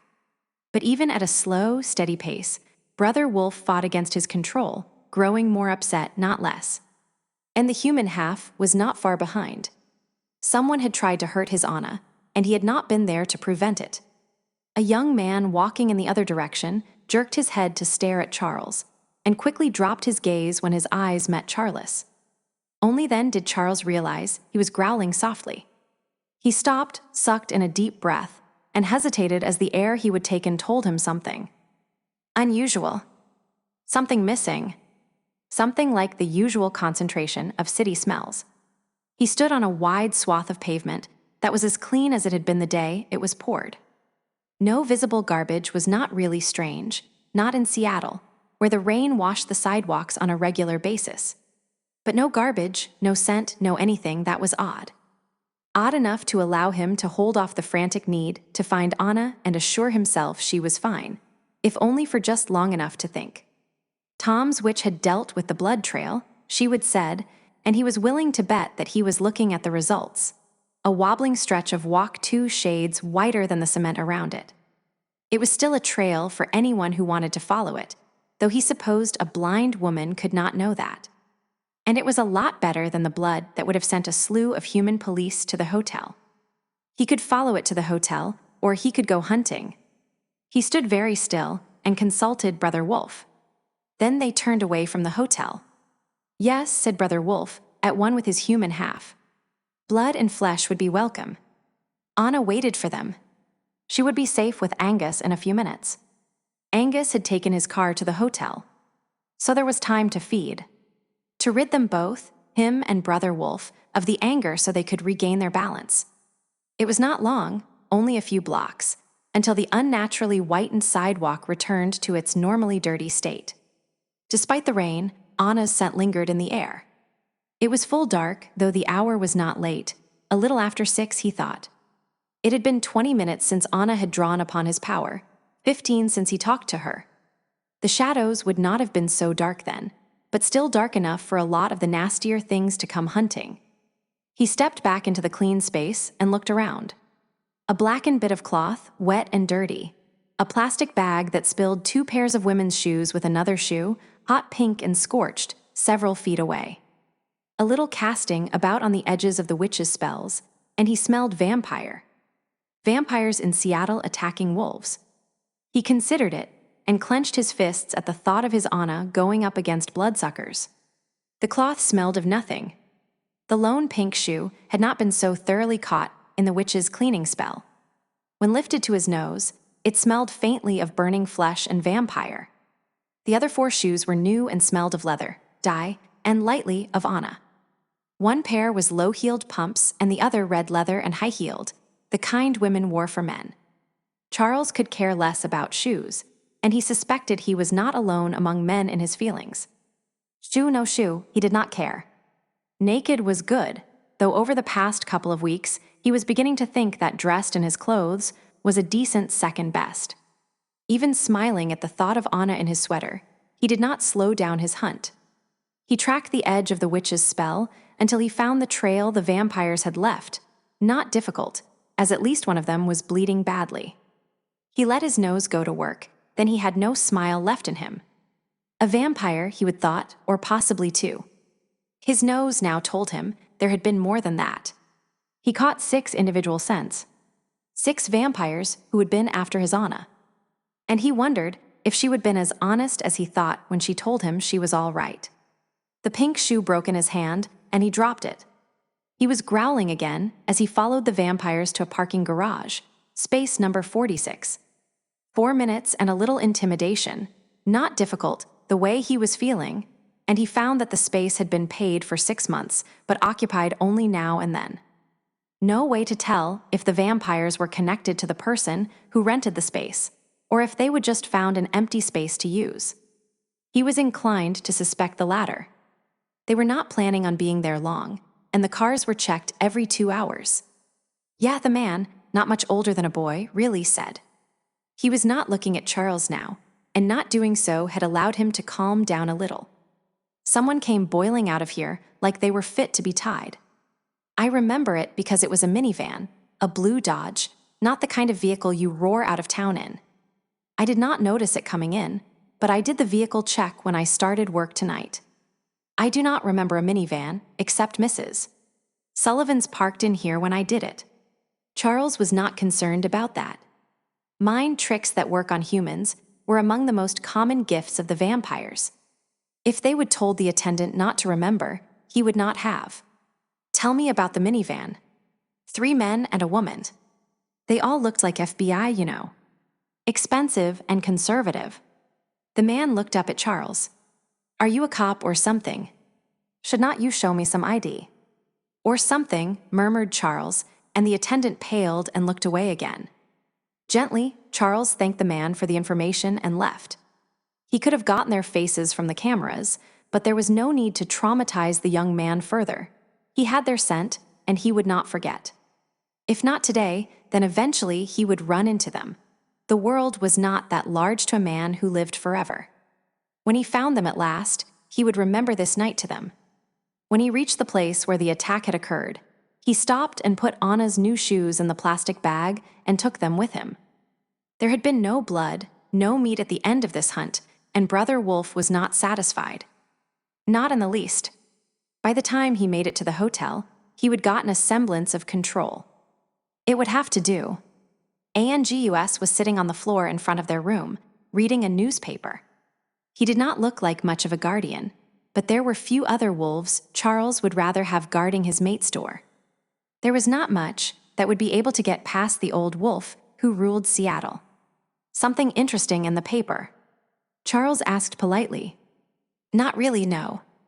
Angus folded the paper back into its original shape with economical precision, then got to his feet. He kept his face averted and down. Not slow on the uptake was the alpha of the Emerald City Pack. Charles might have his game face on, but any wolf worth his salt would smell the frustration of a failed hunt on him from 20 feet out. Your mate was worried about allowing anyone in before you got here. With Tom mostly down and out, and Moira, without enough magic to light a candle, finished Anna, opening the door. And I am sorry, but I do not know Angus from Adam. I know we were introduced, but I met a lot of people this morning. And I think that our attack was engineered by one of our own kind. Opening the door just because someone said he was Angus did not seem smart. Charles gave her a sharp look. He would smelled only vampires. Had there been a werewolf too? He pulled the predator in him under better control once more. He needed a few answers. And he had to make sure she did not guess how hard it was for him to appear calm and collected. It was a good thing she was still working on listening to her nose. As there was no urgent danger threatening, wisdom dictated that I wait here until someone she knew better came, said Angus, sounding rather pleased with Anna. Anna, said Charles, ignoring the urge to inspect her more closely to make sure she was all right. This is Angus, Alpha of the Emerald City Pack. He would never, under any circumstances, have set Tom up to face a pack of vampires. Angus gave Charles a sharp look as Anna examined him, and Charles tried to curb his possessive instincts. She was just evaluating Angus. The Emerald City Alpha was only an inch or two taller than Anna, who was not overly tall for a woman, and he did not weigh much more. He was wiry and whip-thin. Sandy hair and dark eyes gave him a casual handsomeness that he used ruthlessly. People who did not know him underestimated him all the time, which was probably one of the reasons he was so pleased with Anna's caution. The other would be that she had taken it upon herself to protect one of his wolves. But Anna knew Bran, who was even better than Angus at being underestimated. Bran did it on purpose. I am sorry if I offended you. Anna's apology was sincere. No trouble, Angus said. Do I look offended? Let us all get inside, and you can tell us what happened, so we'll see what is to be done. Vampires, eh? Anna backed away from the door. The scent of her distress and the stink of recent fear permeated the room. Her lip curled as she smelled it herself. Sorry, she said. Her shirt was covered with blood, and the air in the room was redolent with the rawness of open wounds. Not hers, Brother Wolf told him hungrily. But it could have been. He could not tell who had thought that last, maybe both of them. It did not help his control. He was having an unusually tough time keeping it together. He had to keep his distance, just until he could get himself calm and centered. He allowed Angus to pass between him and Anna, and when it did not send Brother Wolf into a rage, Charles took a deep breath of relief and allowed himself to examine Anna. Her freckles stood out on her pale cheeks, but the scent of her fear was not fresh. Angus had not scared her, she had just been being cautious. Brother Wolf settled down, but only a little. Here, Charles told her, and handed her the bag of shoes. She looked at the bag blankly before her face lit up in a grin. You are supernatural, Charles. Absolutely supernatural. She opened the closet and dumped the shoes in with a pile of bags that had not been there this morning. There were a couple of plastic-covered dresses hanging next to the hotel's bathrobes, too. She had been shopping and back once before they were attacked. The vampires could have been waiting, watching the hotel, and followed them out. A low growl in the room brought his attention back to the task at hand. The little witch, still wearing her sunglasses, was curled up on the giant pillow at the head of the bed. If Anna was pale, the witch's face was chalk white under the inky blackness of her short hair, and she looked gaunt, as if she had lost 10 pounds since he had seen her earlier that day. From the dent in the bedspread, Charles could tell the brown wolf who was Tom had been settled in front of his witch, but the invasion of other wolves had sent him to his feet. One of his front legs was visibly crooked and must be hurting, but that did not keep him down.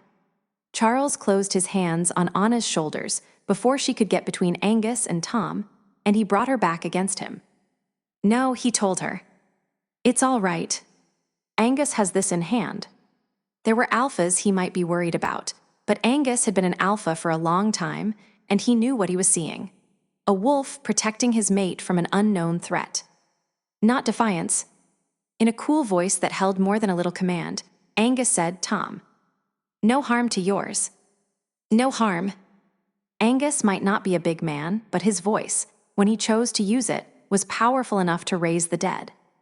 The wolf's lips curled away from impressive fangs and growled again. Down, Angus said, putting serious energy into the word. And the wolf sank instantly to his belly, his breathing harsh as he dealt with his unwillingness to allow others around his mate when he was injured while meeting his alpha's demand for obedience. Tom. The witch sounded lost, and Charles wondered what she thought was going on. Damnable to be helplessly blind in a world of monsters. He's all right, Anna told her. Just protective of you. He knows you cannot protect yourself right now, and he has not had time to gather himself together from that rough change yet. He's hurt and not thinking right. Everyone is going to give him just a minute to calm down. Slick, he thought with a secret smile. Anna slid that information to Angus as if she were just talking to Moira, so he would not think she was trying to tell him what to do. Then she would spoil it all by ordering everyone, Charles included, to leave Tom alone. The white flash of Angus' teeth told him that he would caught it, too, and had chosen to be amused. Well, just do that, Angus said, settling himself on the arm of the chair nearest to the window. Alan called while I was in the hallway. He's about 5 minutes out. While we're waiting for him and for Tom, why does not someone enlighten me as to what damaged my wolf? Vampires, said Anna. 6 of them, and they hunted like a pack. She glanced at Charles. You mean as if they would hunted together before, he said. Charles knew his calm facade was in place because her nod was matter of fact. Exactly, she said.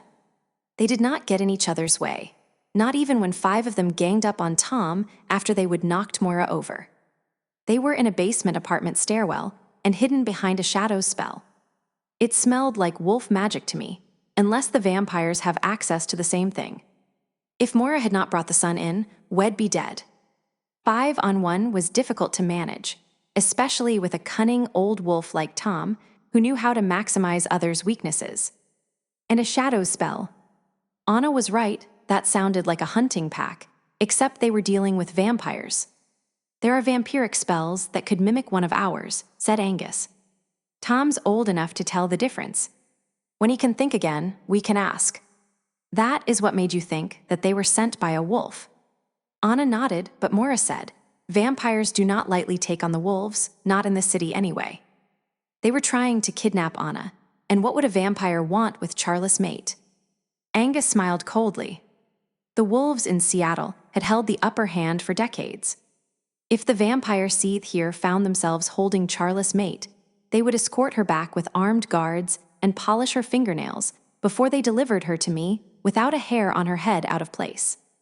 I'll certainly call their master, but I suspect they are interlopers. He should know about them, and if so, maybe he'll have some names for me. One of them was a woman who wore a size 6 shoe, Charles said. But I do not think she will be a problem to anyone again. Moira's part in the story bothered him. She would saved Anna, but... He frowned at her. Witch, I have never heard of a white witch who could call sunlight. That is not even something witchcraft should be able to call. Witches know mind and body, not the elements. I did not call sunlight, she snapped, responding to his tone of voice, he thought, rather than his words. Just made the vampires' bodies believe in it, even the dead bodies. She wiggled her fingers. SSSSD, and they were dust or running away. That is a lot of magic. Vampires have some resistance, and then you made your trail disappear for the better part of a mile. She is a white witch, snapped Angus. Moira grinned fiercely. I am a mutant, all right. Poor little blind white witch. Sacrifice, said Charles slowly, is the power that witches pull from. Mostly it is the loss of other people's blood and flesh. But rumor has it that one of the reasons witches have familiars is that they can use them as a higher sacrifice. Not just the animal's death, but the death of something the witch holds dear. You think I kill kitties to power my spells? Her voice was nasty, and despite the nagging suspicion that all was not as it should be, Brother Wolf approved of her. He could not let it be, not with Anna's safety to worry about, but Brother Wolf's approbation gave him pause. There might be a different answer. I have always heard that self-sacrifice, as when the witch uses her own blood to fuel a spell, has some power, but it's difficult to work with. The witch pulled down her glasses, and he saw his guess had been correct. One eye had been blasted by magic. He would seen similar results before, and it was not something he would forget soon. Her eye was stained white and shriveled, as if something had sucked it dry. The damage had happened a long time ago because no scent of it clung to her, and when that had happened, she would have reeked of magic for quite a while. The other eye had been destroyed more mundanely, though just as painfully and likely just as long ago. Interestingly, Angus stiffened, as if he had not known, and Anna did not have any reaction at all. Not to the witch's face anyway. She was definitely reacting to him. She was not a bit happy with the way he was going after the witch. After Moira felt he would had a chance to look his fill, she put her glasses back on. Tom stared at Charles with intelligent yellow eyes that promised retribution, and Anna looked not much happier with him. "I do not know Moira," said Charles to the wolf who was Tom, since he understood his reaction the best. "I did know that I have never heard of a white witch who could do what she did. And if a black witch is masquerading as a white witch?" First, the deception implies she is one of the enemy. And second, he gave the wolf a small smile. "I have never encountered a witch who could hide her nature from me. We were nearly killed by a black witch a few weeks ago," Anna told them, though he could tell she was still miffed with him. "It's left us a little skittish." Moira reached out and touched Tom's flank and let her fingers drift down over his tail, which she tugged playfully. "It's all right, Tom. These are the good guys, even if he's being rude." She turned her head to Charles. "Fair enough. I have never heard of a white witch that can do what I can either. And I am not sure how it happened exactly. I can understand being cautious." "I am sorry I had to push," Charles said honestly. "I am sure I'll find a way to return the favor," she said, showing her teeth in a white smile. "At least you did not say ick and run screaming." The warm anger at the vampire attack settled a little deeper in his gut, and he let a little of it leak into his voice. "I hope you turned whoever did into a pig." She stilled, surprised by his reaction, he thought. "Cowards do not deserve better," said Angus. The witch clearly was not expecting support from that quarter either. Had there been so many repulsed by her scars? But what she might have said had to wait, as someone knocked tentatively at the door. "It's Alan," their interloper said. "Can someone let me in?" The minute the Emerald City Pack's submissive wolf walked through the doorway, Charles felt more settled. Alan Chu was full-blood Chinese, and he looked it. Delicate and unexpectedly strong, like a well-made blade.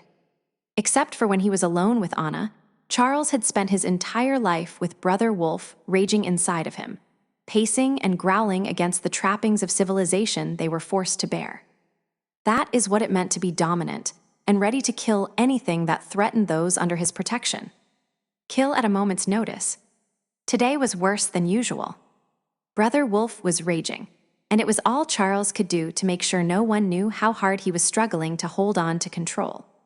He would thought it only a minor addition that there were two other dominant wolves not of his pack, in the room with him and his mate. But that was before Alan Chu walked into the room. He was not an omega like Anna, but he was submissive, and he knew how to deal with raging werewolves. Somehow having him in the room tipped the balance, and between him and Anna, they calmed everyone down, including Charles. Charles sat in the chair on the other side of the little table from Angus. It was more to give Chu room to work than because he wanted to take a seat, but being able to sit down with the other wolves in the room was an improvement.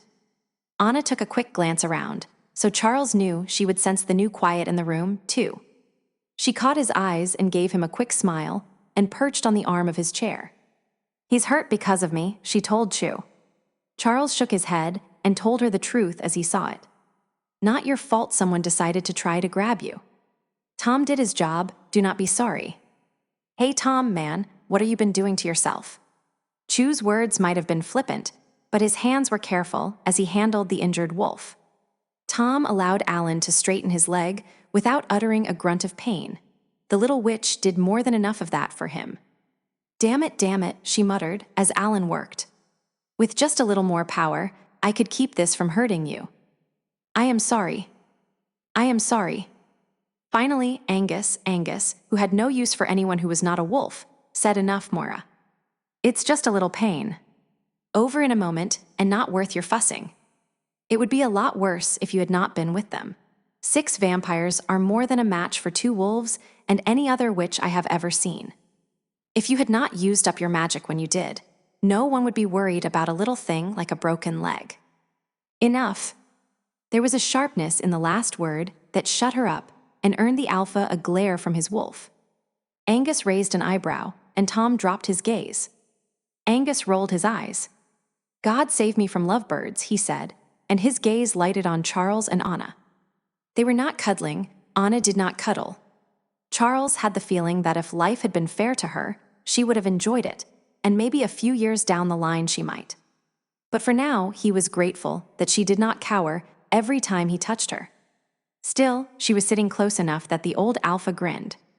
"All of you lovebirds," he said. "It gets in the way, and I am not patient by nature." He pointed a finger at Anna, and Charles was up and standing between them. Reflex. So maybe he was not as relaxed as he would thought. Angus dropped his finger, but finished his sentence. "Tell me what happened. I want more details." "Native Americans do not like to be pointed at," observed Chu quietly as he wrapped Tom's rib so it could heal properly. "Native witches, skinwalkers, and the like use the gesture to throw curses and disease." Angus threw up his hands and dropped to his chair. "Oh, for God's sake. I am not a witch. I do not throw curses. I just want to know what the hell went on tonight." He sounded frustrated and offended, but all the wolves in the room knew the truth. He was afraid of Charles. He had not been before, not until he looked into Brother Wolf's eyes and knew the threat of death. Angus was alpha and old with power, but there was no question as to who was dominant. There had been no threat from Angus. Charles knew it, but it took more effort than it should have to sit down again. If Angus' quick withdrawal had not satisfied Brother Wolf, there would have been blood spilled. Charles took his seat slowly and reached up to put a hand on Anna's knee, the contact soothing him. "Well," she said brightly, "has not this been interesting?" She reached out and put her hand on his shoulder, as if she needed help balancing on the arm of the chair. She and he were the only ones who knew that her touch helped him find balance, while she distracted the others with her words. "Okay. What happened?" She sucked in a breath. "Tom and Moira took me to Pike Street, and we loaded ourselves down with as much as we could carry and delivered it here. I had everything I needed except for shoes, so Moira took me to her favorite shoe place a couple of miles away. We were on our way back when they jumped us. No warning, no sound, no smell, they were just on us." A cold hand folded over his on her knee. She was not as calm as she sounded. He turned his hand palm up and held her fingers in his hot grip. 4 of them attacked Tom, 1 hit Moira, and the other grabbed me. I killed mine. There was a growl of satisfaction under the stress in her voice, and he tightened his grip. His mate was tough. By that time, Tom had killed one of his attackers, and Moira's decided she was not a threat and was helping the others with Tom. I was just about to throw myself into the fray when my brain caught up with my ears, and I finally realized that Moira was trying to find out what had attacked us. Anna looked over at the witch with a grin. I can remember thinking, poor thing cannot see what is after us. How frightening for her. And so I told her. Then we were all nearly blinded by sunlight. The dead vamps burned, and the others fled. We called Alan, and I carried Tom and led Moira back here while she cleaned up behind us and kept us out of view.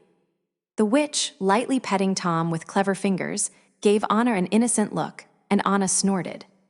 Poor little blind witch, my aching butt. One-woman demolition crew.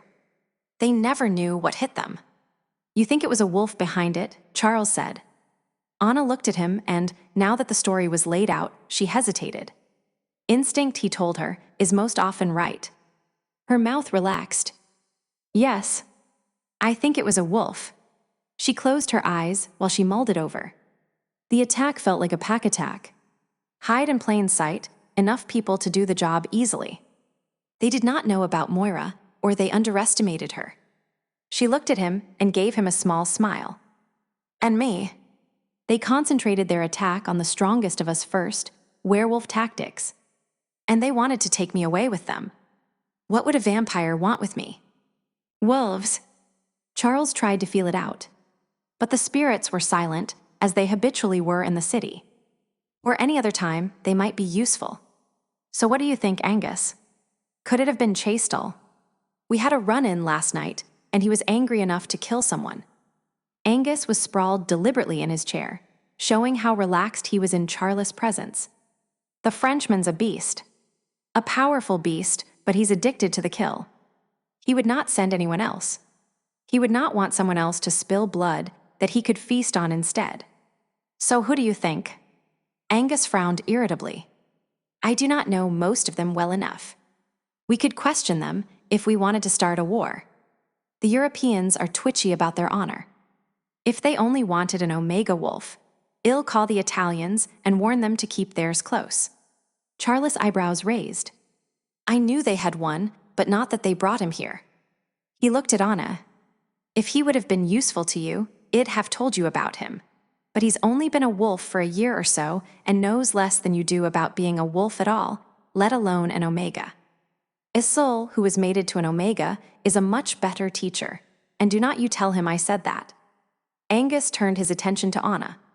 He's a young German, actually, who was skiing in the Italian Alps and had a bad fall. The rescue worker who found him was a werewolf and felt compelled to save him any way he could. Turned him into a werewolf, Anna said. Charles nodded. And the Germans were hotter than blazes when the Italians claimed him as theirs. A custody battle, in fact, said Angus. I expect that is why the Italians brought him, to rub it in the Germans' noses that he chose to stay with them. Charles was watching the interest in Anna's face. Yes, he thought, you are not alone. He should have thought of it himself. He would see to it she met the young German omega. Maybe that is it, said Moira thoughtfully. Everyone in the pack has been talking about it. Sorry, Anna. But most of them were more interested in you than in all the strange wolves coming in. Maybe it's someone who wants an omega. I met someone like that once, said Anna coolly. Make sure you warn the Italians. Yes, said Angus, with a little amused glance at Charles as Anna gave him another order. Do not forget you have a dinner to get ready for, said Moira. Charles looked at the witch, and he was not the only one. She smiled at them all. We do not know exactly what they were trying to do. Probably they were trying to kidnap Anna. But there is a lesser chance that they did not want you to get better acquainted with Arthur of Great Britain. Besides, said Angus, why give them the power to change your plans when no permanent harm was done? Yes, Charles realized. That was logic he could wrap his head around. He had no desire to go out and do the social thing at the best of times, and this attack made him want to take his mate and barricade her in where she was safe. I'll go get another room, he said. Tom and Moira can stay here until he's healed and order room service. I'll stay here too, said Angus. Until Tom's up to taking care of himself. Charles looked at the alpha and realized that he was not the only one feeling protective. Good, he told them, and left to do as he would said. A collective sigh of relief went through the room when Charles left, but no one said anything until the elevator ding was heard faintly through the walls. Anna knew Charles had that effect on people, but she had not seen or felt any trouble tonight. Except for the pointing finger thing. Well, said Angus, and Tom whined. There is a reason Bran uses him to scare the bejeebers out of miscreants. I think we all saw it tonight. Saw what? Asked Moira. Exactly, said Alan Chew, who was repacking the bag he had brought with him. Angus pointed, and I did not even see him move. He just was, standing between his mate and Angus. And then he lapsed into Chinese for a few sentences. Anna found she did not like their being afraid of Charles. It hurt him, though he accepted it from everyone.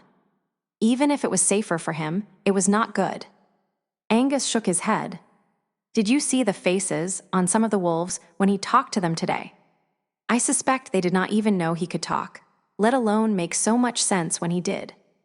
It was as if a shark started speaking the king's English. Tom raised his head and looked at Angus, and Alan broke off his Chinese, muttering to stare at his alpha. Queen's English, said Anna with more sharpness than she meant to allow. And there is nothing wrong with Charles. Before God there is not, agreed Angus. I thought to myself, well, look at that, he's conducting a meeting just like everyone else. Maybe the other rumors were exaggerated about him, too. And they were not. Not a bit of it. I do not ever want to face that man fang and claw. If you do not shut up, on a bit out, you might not ever have to worry about it. And Angus sat back in his chair and smiled at her with satisfaction. Well now, he said in an entirely different voice. Maybe I will not. She would missed it, she realized looking at Tom and Alan Chew. She would mistaken Tom's astonishment for agreement. Angus had been playing her. Why the test? she asked. Angus shrugged. I have known Charles a long time. I saw him turn from a quiet boy into the weapon his father needed, that we needed. Just because I understood the need, it did not mean I could not regret. I just wanted to make sure that you were able to see below the killer to the man beneath. So you set him off on purpose. Angus' smile widened into a grin. With the pointing finger thing. When he was already thirsting after fresh blood because you were endangered, and he would gone hunting with no results.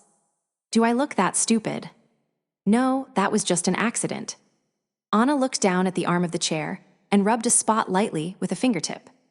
Now that she thought to test it, she could smell Angus' sincerity. He had been worried for Charles, worried she would hurt him. I knew people were afraid of him, she said. You really think they believe there is something wrong with Charles? Angus tilted his head, but it was Alan who answered.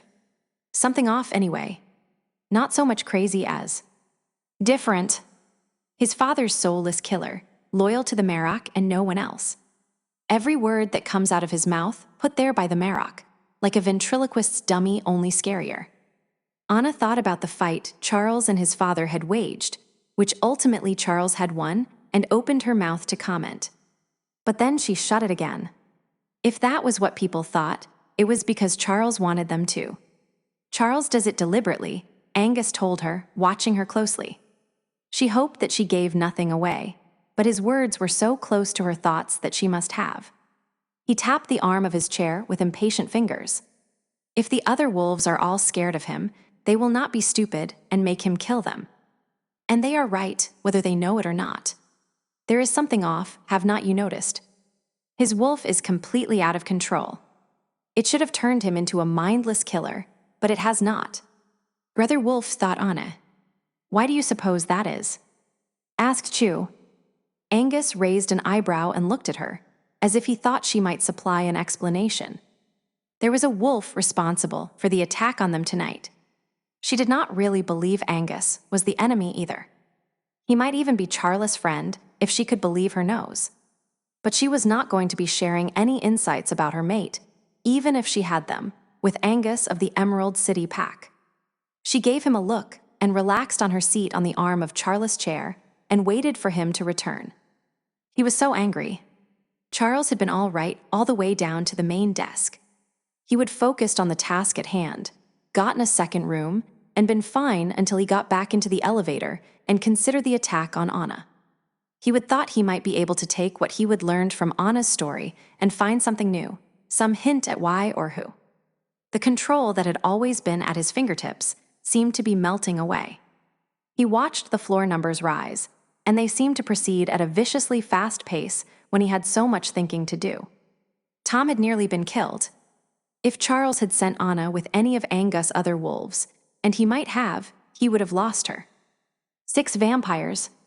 If Tom's witch had been what she appeared, Anna would have been taken. If he locked her to his side, he would lose her. She was not submissive, she did not need his care.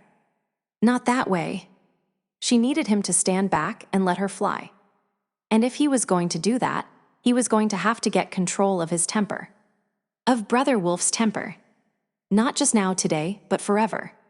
Leash his need to keep her safe, so that he could keep her happy. Today, though, she was not leaving his sight again. The elevator door slid open. Arthur Madden fussed with this and that, moving the place settings farther from the edge of the table, then nudging them nearer. My dear, said his mate with amusement, what are you doing? He may be the Marrok's son, but you rule the British Isles.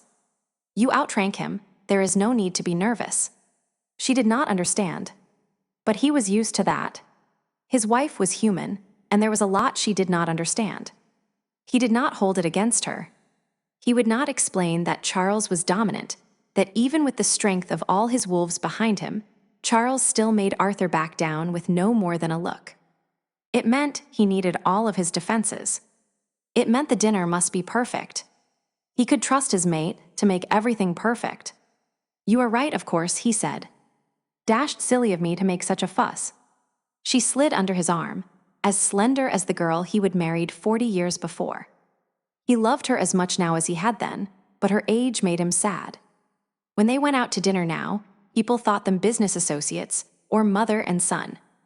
When she would been young and beautiful, he would never given a thought to her aging, and neither had she.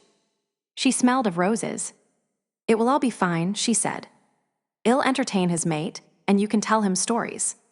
He kissed her Saxon sunlit hair, kept delicately tinted with dyes to the shade it had been naturally when he met her. "And how will you do that?" "I'll show her my needlework and talk to her about girl things." He turned and caught a glimpse of them in the huge gilded mirror just inside the entrance of the house. He wore a gold silk shirt that turned his hair a deeper shade of red gold. His eyes were blue, and the black slacks he wore could have been the slacks he wore to his wedding all those decades ago. Sunny's deep blue shirt had long, flowing sleeves that showed off the strength of her arms without betraying how her skin showed her age. There was a softness under her chin and laugh lines around her eyes. His Sunny loved to laugh. She was dying one day at a time. It would take a long while still, he thought decades, as her skin grew less taut and her muscles stringy and slack. And he had to watch it happen. She caught his gaze in the mirror. "You look gorgeous as always," she said, hugging the arm that crossed over her shoulders above her breasts. "I love you," he whispered into her ear, nuzzling at the perfect hair, closing his eyes so he could smell her precious scent. She waited until his eyes opened, and she could look into the mirror and stare into them. Then she smiled the huge smile that had first made him call her Sunny. "I know you do." They were late. Sunny quit trying to contain her husband and sat down on one of the matching pair of Queen Anne couches and watched him instead. He was magnificent. He would scorn the comparison, but she always thought of him more like a lion than a wolf when he was in his human form. Even when he was in his four-footed form, he was tawny and gold. He stood now, gazing out the window with his arms clasped behind his back, giving her a lovely view of his backside. She would never told him, of course. He would not appreciate it, but she would always loved his derriere. She still could not believe she would manage to catch him, not even after all these years. He was everything she would ever wanted: wealthy, powerful, honorable, and well-bred. He could not claim it, not now, so long after he should have been dead, but he was the younger son of a baron. He was smart and sweet. He still brought her flowers for absolutely no more reason than because he wanted her to have them. She loved to travel, and he could not being who and what he was. But he allowed her the freedom to do it on her own. She still loved his backside. She hid her smile and tried to look serious when he turned to her. He frowned, and she blinked innocently at him. She would long ago learned that there were some jokes he could not share, and it did not do any good to try. Finally, in a grumpy voice, he said, "I am going upstairs to get some work done. If they get here, tell them I am busy." And he stalked up the stairs. Sunny glanced at the delicate gold Rolex on her wrist and shook her head. They were 5 minutes late. Patience had never been Arthur's gift. She picked up the book she would brought down, a mystery set in Barbados, her favorite place to be, and started to read. The knock on the door was quiet, but not so quiet Arthur would not hear it. When he did not come down the stairs, Sunny set her book down and got to her feet. He would come out of his snit soon enough. She knew her man. He could not stand to ignore an audience for long. Until then, it was up to her to make her guests feel welcome. Nervously, she smoothed out her shirt. She would heard stories of Charles Cornick, the Marrok's hatchet man, but she would never met him. She hoped his mate was friendly. When the knock came a second time, she opened the door and swallowed her smile. The man who stood in front of the door was big. Not just tall, but wide. Obviously Native American, with his dark skin and black eyes. His face was still, she could not read him at all, but he brought with him an air of grimness, like a dark cloak around him. Nothing that she had not expected from Arthur's descriptions, and his nervousness, nothing unexpected, except that Charles Cornick was beautiful. Not by Western standards maybe, not with his broad and flat features and the amber earrings he wore. And how did a werewolf manage pierced ears? A man might not even notice the attraction of all that muscle and warm brown skin, but she would bet that he never walked through a room without attracting the gaze of every female there. Flustered, she jerked her eyes off him and met the eyes of the woman who stood beside him. Anna Cornick was an inch or so taller than Sunny. which still made her a little shorter than average. She was thin, underweight even, though what flesh was there was hard muscle. Her hair was whiskey brown and hung in gentle curls to her shoulders. Freckles dusted her cheekbones, and her eyes were a clear golden brown. She wore a white shirt with a silk skirt that hit her just above the ankles. She was not traditionally pretty, but not unattractive either. Anna looked tired and outclassed by her more exotic mate, but then she grinned ruefully, an expression that took in Sunny's uncomfortably strong, reluctant admiration of Charles and expressed sympathy for another woman caught in his spell. It was a warm expression, and Sunny felt all the nerves Charles Cornick had called into being settled back down so she could pick up the familiar role of hostess. "Hello," she said with a big smile that was not as difficult to summon as it had been a moment before. "Welcome." She stood back and invited them in. "I am Alina, Arthur's mate. You can call me Sunny, everyone does. You must be Charles and Anna." "It's good to meet you, Sunny," said Anna, taking her hand in a strong grip. When her mate did not say anything right away, Anna bumped him with her shoulder.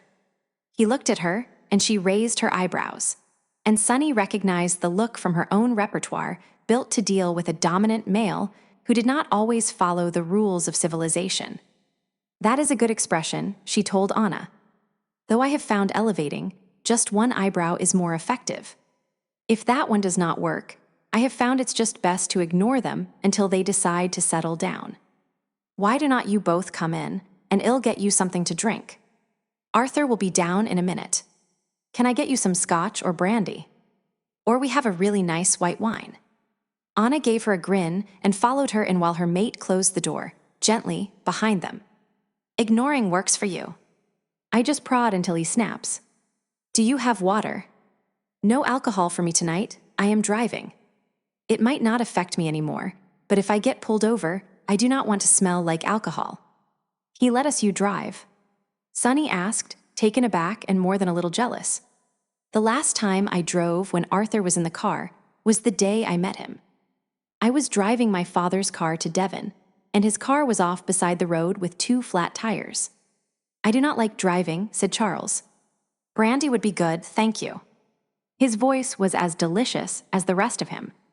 Deep and slow, with a hint of Welsh, and something else altering the usual American accent.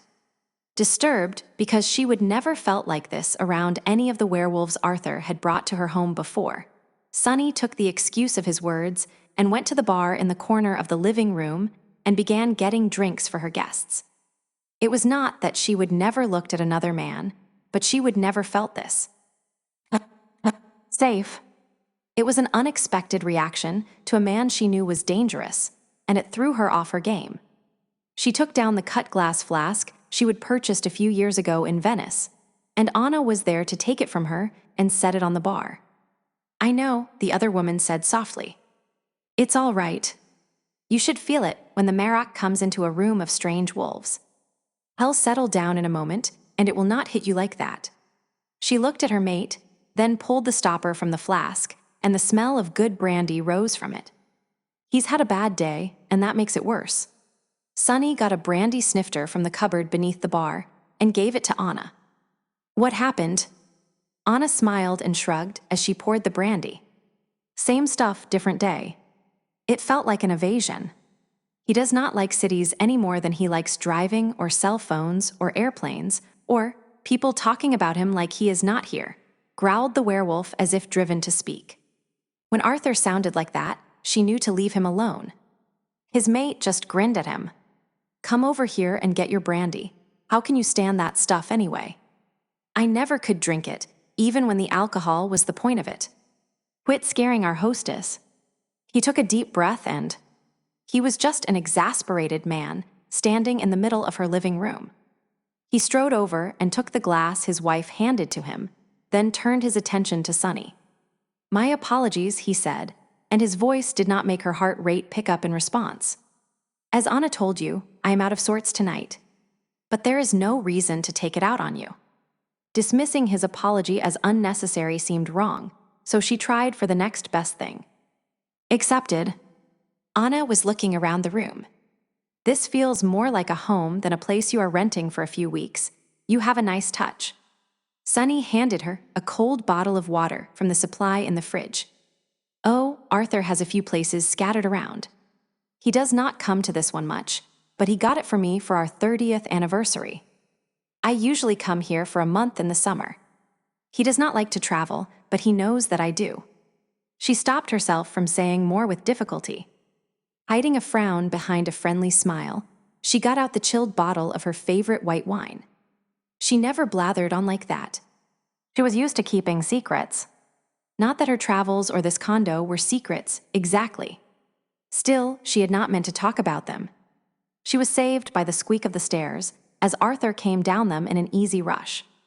Anna watched the British Wolf King descend. "You were late," he said by way of greeting. "I was worried something might have happened." "No," said Anna cheerfully. They would talked about what to say about the attack, and finally came to the conclusion that the best thing would be to warn the other Omegas Alpha and otherwise keep quiet. The attack had nothing to do with anyone else, and Charles said he was not going to encourage copycats. So she took the blame for their arrival time. No one would ever believe Charles would be late for anything, anyway. It took me a little too long to get dressed. "I am sorry." Sunny poured a second snifter of brandy for Arthur, yet another werewolf who drank it, despite not being able to benefit from the effects of the alcohol. Arthur's mate poured a glass of wine for herself. "Dinner will be ready in about a half hour, I believe," Arthur said. "In the meantime, I thought you might be interested in looking at my collection." "Collection?" Anna asked. "What I have here is not very valuable," he explained. "Nor historically significant. We do not spend much time here, and even with a security service." He shrugged. "Still, I have some interesting things." "Did you bring Excalibur?" asked Charles. Arthur's eyebrow climbed elegantly up his forehead as he smiled a little. "Never go anywhere without her." "Is not that a little problematic?" Anna asked. "Flying internationally with a sword." "I fly privately," he said. "Of course," murmured Anna with self-directed mockery at her sudden elevation to the rich and important. "Does not everybody?" "Poor plebeian," murmured Charles, and she was pretty sure she was the only one who caught the humor in his voice, because both Arthur and Sunny looked taken aback. "Arthur has trouble with commercial jet travel," Sunny hurried to explain. "I am sorry." Anna gave Charles a help me look. She could not think of another thing to say that would not make the situation even worse. Charles came to the rescue. Anna's first pack was troubled and very poor. "We have been married less than a month, and she has had a lot to adjust to." "Living a long time does not mean that you will be rich," said Arthur with an understanding look. "But it does not hurt. Long-term investments give a whole new meaning to the term compound interest," added Sunny. "Tell me about your collection," said Anna a little desperately. And then, because she could not help her interest, about Excalibur. "I used to be an archaeologist," explained Arthur. "Strictly amateur, which was acceptable to my father in a way that a profession would not have been. Digs were not as well regulated then, and I was excavating the grounds of an old Cornish settlement conveniently situated on a schoolmate's parents' estate when I found her. Just dug her up." He did not seem crazy, nor did he seem to mind the questions. If they were not talking about Excalibur, for heaven's sake, she would be fascinated by the story. "How do you know it was Excalibur you found?" He smiled at her. "Tell me, my dear, do you believe in reincarnation?" "No." But that was not the polite answer. "I have never heard a convincing argument for it." His smile widened. "I suppose it suffices to say that I do, and that I believe I am the once and future king who will return in the time of greatest need." Then he winked at her. "I do not insist that others buy into my eccentricities. If people remembered once being kitchen maids or farmers who died of nothing more interesting than old age, I might reconsider my stance on reincarnation," Anna thought as she returned the British wolf's smile. She remembered her father once observing dryly, "If 14 people believe they were Cleopatra in a former life, does that mean that Cleopatra had split personality disorder?" Then Arthur led them into his treasure hall. Probably it had been intended to be an office or a small bedroom. 3 tapestries, flattened between clear sheets of something that might have been glass or plexiglass, were hung on the wall. There were a couple of display cabinets along the wall itself. "This is not a proper display," he said. "These stay here all year long, so I cannot risk anything of real value. My more valuable artifacts do not leave my home in Cornwall. I acquired all of these in the YOU.S. This tapestry is 15th century, and like many, it has a religious theme. You can see St. Stephen being crucified, upside down as tradition holds." Anne looked at the stilted figure, a halo on his upside-down head and blood pouring from his hands. "Cheery," she observed. He smiled. "It is not my favorite either." The second one showed a woman sitting on a bench under a tree, sewing, with a large bird perched just over her head. The colors were faded, but brightened as the threads dipped below the surface. Once, thought Anna, this one was a lot more colorful than it is now. "This one is Scots." Arthur sounded disapproving. 13th century or thereabouts. "Barbarians, those Scots," said Charles with amusement. "My father, the Welshman, says it exactly the same way." Arthur laughed. "All right, you caught me. I suppose that no matter how long I live, ill still in some aspects, be a man of my time, eh? Just as you are, old friend. It is in unusually good shape, as it has been in and out of museums and collections for about 200 years, and was well taken care of even before that." He walked on and made a flamboyant gesture at the final and smallest tapestry. "The third is my favorite of the 3. It is also probably 15th century. I bought it in California from a private collection. It is in rough shape and has been sewn onto an acid-free muslin to stabilize it. They are all hermetically sealed to protect them from the climate." Arthur was right, it was not in very good shape. Only a section about 2 feet square had survived. A knight riding a horse who was galloping with all 4 feet off the ground, its mouth opened around the bit. He had a sword in one hand, and it was raised at a slightly more than 45-degree angle. Arthur touched the clear covering over the figure with gentle fingers. As you can see, it depicts Arthur fighting with Excalibur. Anna could not see why he was so sure it was Arthur until she took a good look at the sword. Of the word that had once been stitched on the blade, there were only 3 letters left: an X, a K, and a U. She had to admit that she could not think of many words that someone would stitch on a sword with those particular letters. "He looks pretty unhappy," Anna commented. "I wonder what he was chasing." "It might be anything," said Arthur. "He was the champion of England and fought dragons and other beasts, as well as defending his homeland from the Saxons." The first display case was filled with a double handful of Roman artifacts. Anna suspected some of what he had was illegal, though maybe a stone from Hadrian's Wall had been okay to take back in the days when Arthur had originally collected it. The second case held a chainmail shirt covered with a bright blue tunic, emblazoned with 3 silver crowns. "That is a replica," Sonny said, "though it is still worth several $1,000s. The cloth was woven according to traditional methods and dyed with natural vegetable dyes. The silver thread is real silver, and the mail shirt is handmade." She touched the case. "It's King Arthur's coat of arms, or at least what he should have worn on his shield anyway." "Arthur's coat of arms," Anna said dubiously. She doubted the real Arthur had ever worn chain mail. Maybe the British master had read Le Morte d'Arthur a few times too many. Sonny nodded. "King Arthur, not my Arthur." "But my Arthur did not want to use his own family's coat of arms." "A pig," said Arthur over Sonny's shoulder. "A boar," said Sonny, unperturbed. "There are still some members of his family about who might recognize him. A younger cousin and his littlest sister, who is 84 this coming May." Arthur spoke with obvious affection. "I'd visit her, but she is still sharp as a tack and can shoot skeet without wearing glasses. So I chose the king's coat of arms." He said it with implied capital letters, as if there had never been another king. "There were no coats of arms back in the era of Arthur," said Charles. "Was not he supposed to be 6th century? Or late 5th, agreed Arthur. "The hero of the Battle of Mount Badon, and that was in 518 or so." Heraldry and all its trappings were much later. Still, there is a tradition. And I had the whole thing made for fun, anyway. His eyes were dreamy. Anna wondered if he wore it, and played with the sword he would dug up when no one was around to see him. Her older brother used to sneak downstairs at night and take the old Civil War cavalry sword her father had hung up on the wall over the fireplace and fight invisible foes. And once, memorably, his little sister, whom he would armed with a broom. She would gotten 16 stitches, and he a broken nose. Men, she thought, had a strange yen for long, pointy, sharp things. She kept her smile to herself.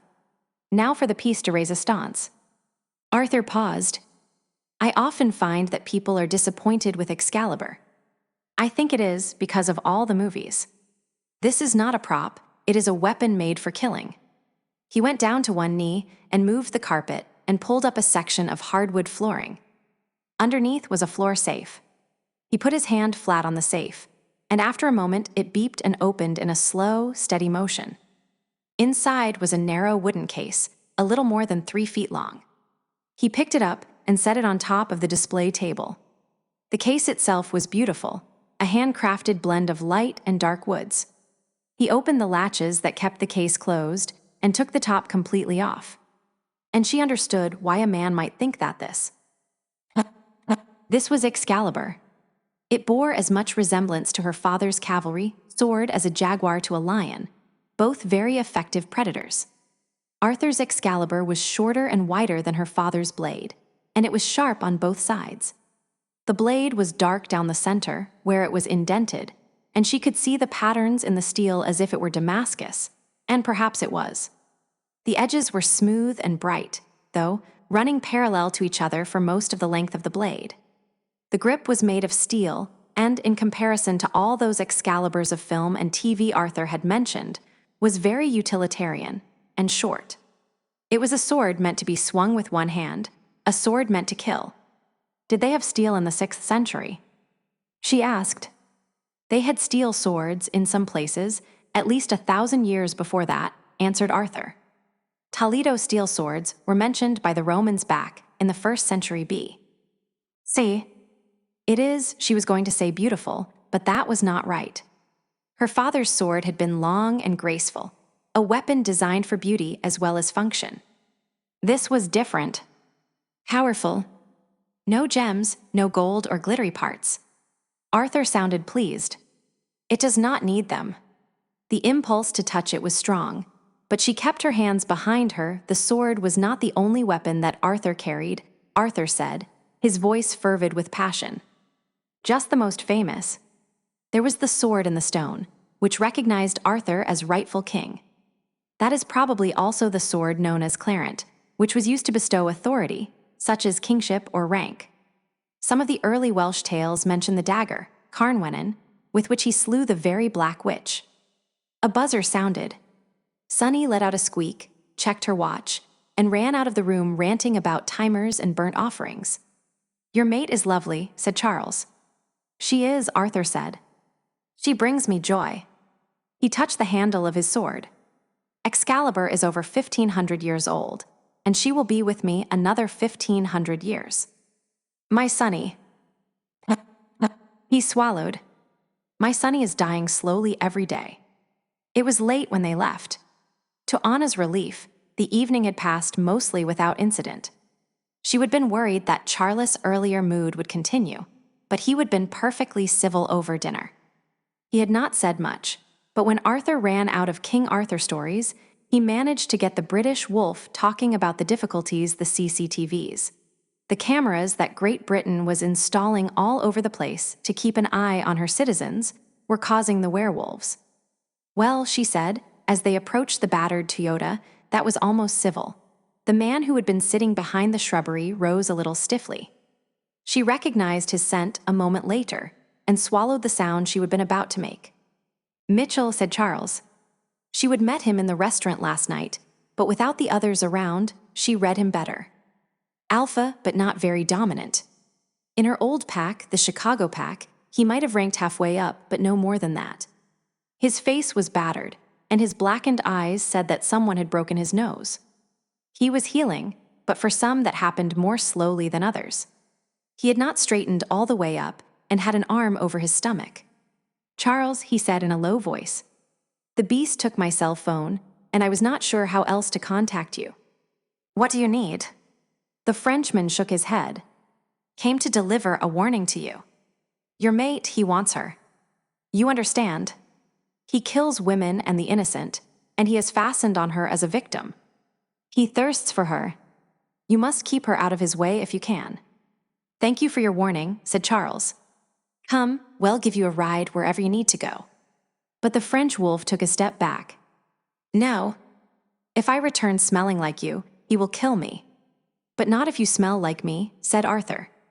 Anna had not heard him, but neither of the other wolves were surprised. "I found you hurt by the side of the road," continued Arthur, glancing at the street that ran past the end of the driveway. He made a soft sound between his teeth. "For shame, Jean, not taking better care of your wolves." He looked at Charles. "By the time I finish with him, Jean will be so enraged with me he will forget about hurting Mitchell." "He hates you, too," Mitchell warned him, even though his acceptance of the plan was evident in his face. "He always has." "I am not afraid of him," said Arthur. And no one told him that they knew it was a lie. Even Anna could tell he was afraid. He looked at Charles. "You go to your hotel. I'll feed him something that bleeds to help him heal. Then I'll get him back to his den unharmed." With a sharp nod, Charles rounded the car to get in the passenger side. Anna opened her door, then said, "King Arthur was said to be a brave man, too. He feared but took care of the weaker, less dominant wolf, even though Mitchell was an alpha in his own right." "A good man, our Arthur," said Charles softly, as she backed onto the street. "Even if he's quite mad nor'west. At least the wind is usually southerly." "Shakespeare. He usually knows a hawk from a handsaw." She threw in, so he would know she recognized his allusion. "You do not believe he is Arthur." He smiled a little. "Most of the old wolves are mad about something. For our British monarch, it is King Arthur. A relatively benign madness. I much prefer it to Chastel's. Arthur's not as old as you," she was certain of it. "No, but he is old enough." She was not pouting. Anna sucked in her bottom lip, crossed her legs, and wiggled her toes. She would agreed to wait someplace safe during the next round of meetings. Charles did not want to risk sending her out on her own again, and she did not want to risk anyone else's life.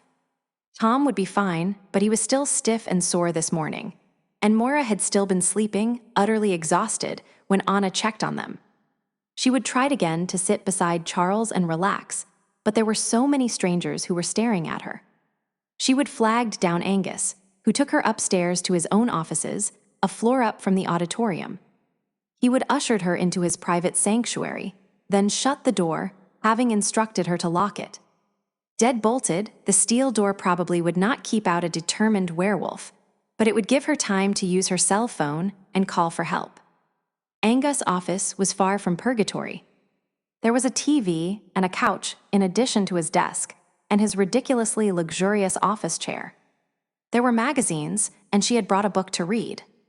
So why was she sitting in Angus' very comfortable leather chair not pouting? No reason at all. Someone knocked at the door. "Who is it?" She called. "Angus, I have a guest for you.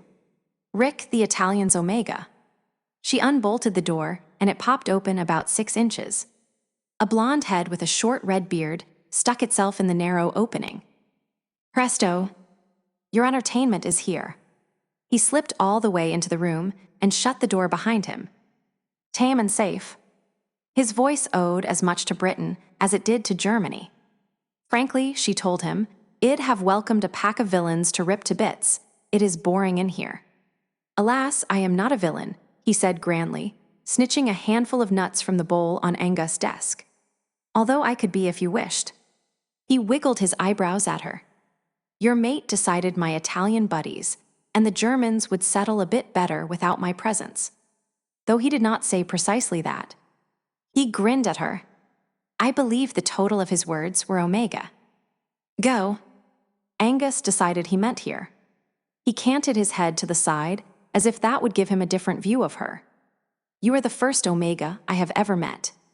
"Likewise," Anna agreed. "I thought you were German." He shook his head and sauntered over to the window. "Austrian." His choice to join the Italians suddenly made a lot more sense. He must have read it in her face because he laughed. Yes, Italians are a lot more effervescent and cheery than the Germans. Even werewolves. He thought about that a second, then added, maybe especially the werewolves. "Why did not the Austrians want you?" she asked. His face sobered. "There are not any Austrian packs anymore. There were only 2, and 4 years ago Chastel got bored and hunted down both alphas." He, the other wolf, drew in a sharp breath. "But that is no conversation for today. So I must be Italian or German. And I choose Italian. My alpha says that if they knew how much I talked, the Germans would be happy for it. Your English is very good." Anna sat back down in Angus' chair. It swiveled so she could keep track of Rick's exploration of the room without pacing beside him. He turned his back to the window so he could look at her, or so she could look at him. He put both hands to his chest in a flamboyant gesture that looked very Italian to her, not that she would met that many Italians. "Scholar," he said. "That is me. I had most of a doctorate in psychology before my change. I can speak English, getting much better at Italian. My French friend tells me that someday, if I work at it, I may no longer be flattering myself when I say I can speak a very little French." He sat on the sill of the window, which was wide enough to make a pretty good seat. "My alpha says that you have not been a wolf long." 3 years. That is 2 years and 6 months longer than I. So you can tell me exactly what an omega is, something that my lads have not quite managed to explain satisfactorily yet. I would like something more than you make us happy, which is the best they have managed so far. My lovers tell me that, and it is good no. My wolf pack, who are mostly men, and I do not swing that way, tell me such things, and it does not sound too good to me. You bring us joy is even worse, so I stopped asking. I need to know more, yes." His pained look was so exaggerated, she could not help laughing. Disconcerting. She tried to imagine what Charles would do if another man came up to him and said, "You bring me joy." "I do not know all that much," she confessed. "My teacher is a man who was married to an omega for a couple of centuries before she died. The problem is, there are not many of us. We're not as rare in the human population, but seldom changed. Sunny, she thought, might be a human omega, or perhaps just very submissive. Even enraged werewolves seldom attack omega humans, and I understand that even if the omega desires to be changed, it is difficult to find a wolf willing to do it. So I understand," he said. "I had a skiing accident and was lucky the man who found me, a friend and a member of the ski patrol, was a werewolf, a secret he had kept for all the time of our friendship. I was dying, and he changed me to try to save me." He gave her a tight smile. "Me, I thought it was because we were friends, but he told his alpha it was because he knew I was omega and would be a treasure to his pack. And this, the alpha accepted as truth and did not discipline him for changing me without permission. Is he still your friend?" He sighed and rocked back, the motion making his head hit the window with a soft thump. "Yes."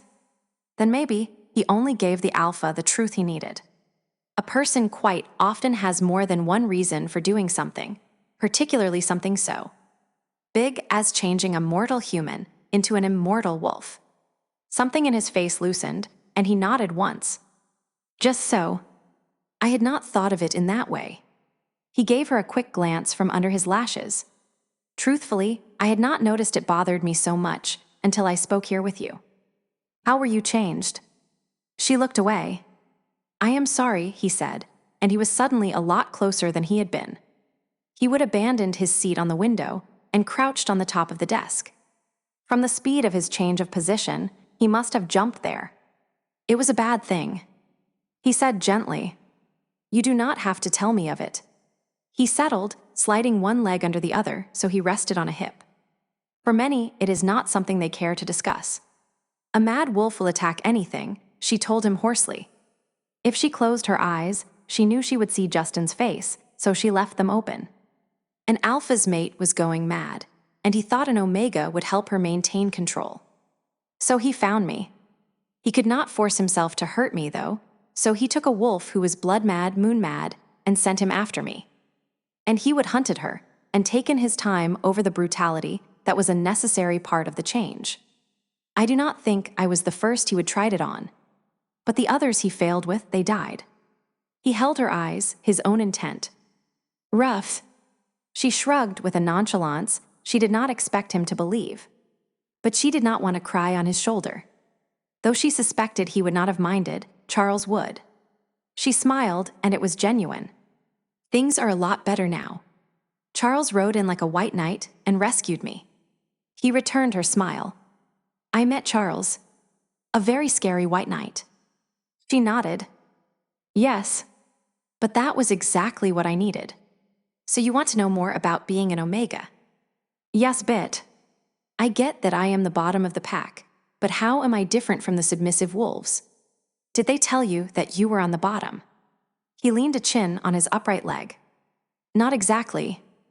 Good, she said. Because you are not. You are outside of the pack structure. You are the only one who can defy the alpha. She hesitated. That does not mean hell lets you get away with it. But a submissive wolf, even a wolf who is a lot less dominant than the alpha, would have trouble standing up to him at all. Most werewolves have a. She fought with an exact explanation, then decided not to worry about it. He was a werewolf, he would understand. A built-in meter that tells them whether a wolf is dominant to them or not. If the meter does not tell them right away, well, they usually fight it out. This I have seen, he said. Right then. That is something you and I are missing. I mean, I can still tell, even with humans, who is in charge and who is not. But it does not have anything to do with their relationship with me. Yeah, he said, jerking his head up and slapping the desk. I thought there was something wrong with me, that I did not feel this. That I did not feel the need to drop my eyes or bow my head. They probably did not even think to tell you, Anna told him.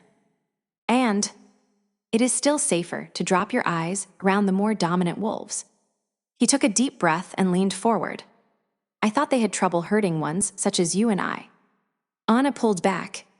Yeah, well, there is always the crazy ones. Isaac, my alpha, he told me that there was a problem yesterday. I saw it, but I could not decipher it myself. He says something scared you, and every wolf in the room was ready to defend you, and they were all looking at the wolves next to them to see who the problem was. That is to do with being omega, too. On a side, I told you something about my first pack. They left me with a few issues. Too many dominant wolves, and I turn into a chicken. What do you know about the difference between the dominant wolves and the submissive ones?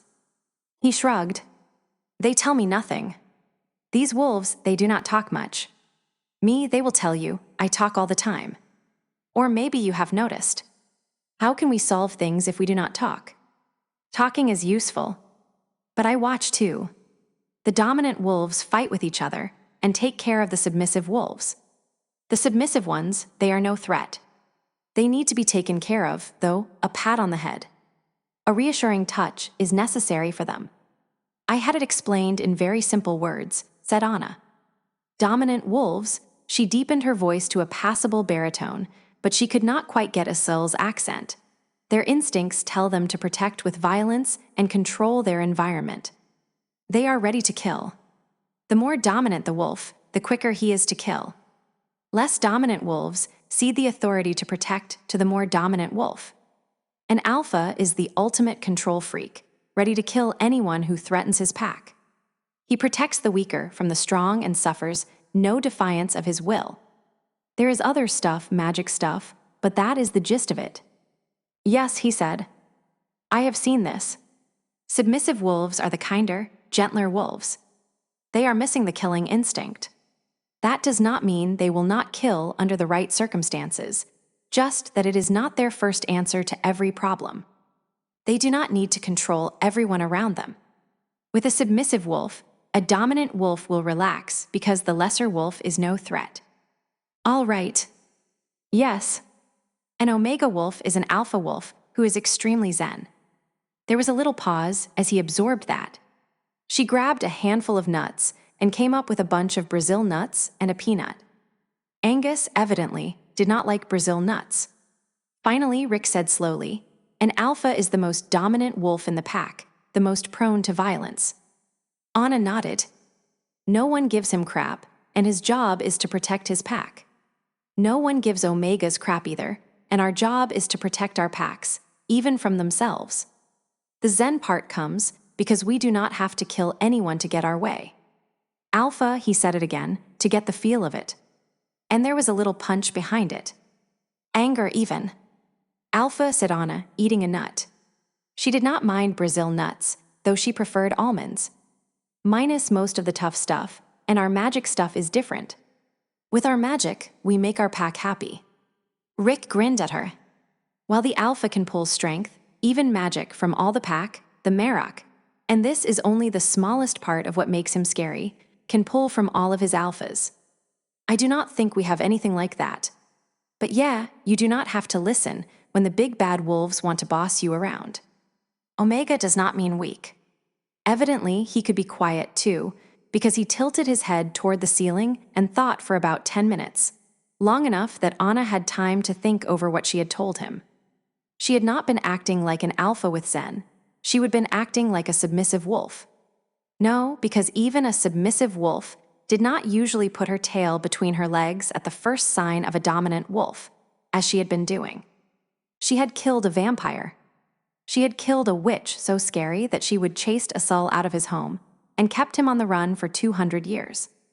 Isil the Moor, whose name was whispered with awe or sometimes snarled wherever he went. Grumpily, she picked up her book and stared at the page. Anna, he said at last, I would like to teach my pack this truth of yours, that I am not a child, a plaything they may find convenient. An uber-submissive wolf, yes. They must see me for the Zen wolf that I am. Zen wolf. That had a bigger punch than Omega. And how have you decided to do it? He smiled at her, his face lit with mischief. I have an intention. Tonight there is to be a feast, yes. And after that, a hunt. Anyone not a submissive wolf may join in the hunt. That exclusion is for their protection, with so many dominants about. Anyone. I think that I should hunt. Charles was most comfortable by himself, or, if that was not possible, with his pack in the wild. Talking for hours in a crowded auditorium was not on any list of things he enjoyed, or things he was good at. At least no one had died. Yet, the Germans had settled down as soon as the Italians' Omega had stalked off with offended dignity. The Italians, for their part, did a good job of concealing their glee and got down to business. Deals were hammered out. By 2 in the afternoon, Charles and the Finnish delegates were finally bringing to fruition a complicated dance of issues, further confused by translation problems. They claimed to have no one who spoke English. He did not speak Finnish. So they translated through a Norwegian wolf who spoke Finnish and Spanish, and a Spaniard who spoke English. He suspected it was a ruse to give them time to think, and he had no objection. He agreed to a no-interest loan for the Finns to use for positive publicity, fronted by the charitable arm of the Marrok's company. Though Charles himself would be in charge of the distribution and would expect results for the money, it was still a good deal. The Finns were not the only ones smiling as they finished up. Everyone had been following the negotiations closely, many of them even taking notes as they finally decided to believe that the Marrok had no intention of leaving them high and dry and was willing to sign contracts, legal contracts that could now be taken to courts just like anyone else's, a benefit none of them had thought of until now. Gradually, as the day progressed, a spirit of cautious optimism had begun spreading through the wolves. We are agreed. Charles asked the man who had been acting as the Finnish lead. As the translation worked its way through the language barriers and the Finn began to nod, Jean Chastel stood up and said no. The Frenchman waited until the Finn, who had come to his feet in the middle of negotiations, slowly sat down before he continued. We will not accept guilt money for this betrayal of all the treaties we have signed with the Marrok, in which he agrees to keep his nose out of our business. And damned if he did not open up a slick briefcase and start piling up paper, and parchment that looked as though it might have been older than Chastel, and was ancient enough to smell of dust rather than lamb. We do not need the Marrok's money. We are not under his protection. He has no jurisdiction in our territories. There was a grim triumph in Chastel's face.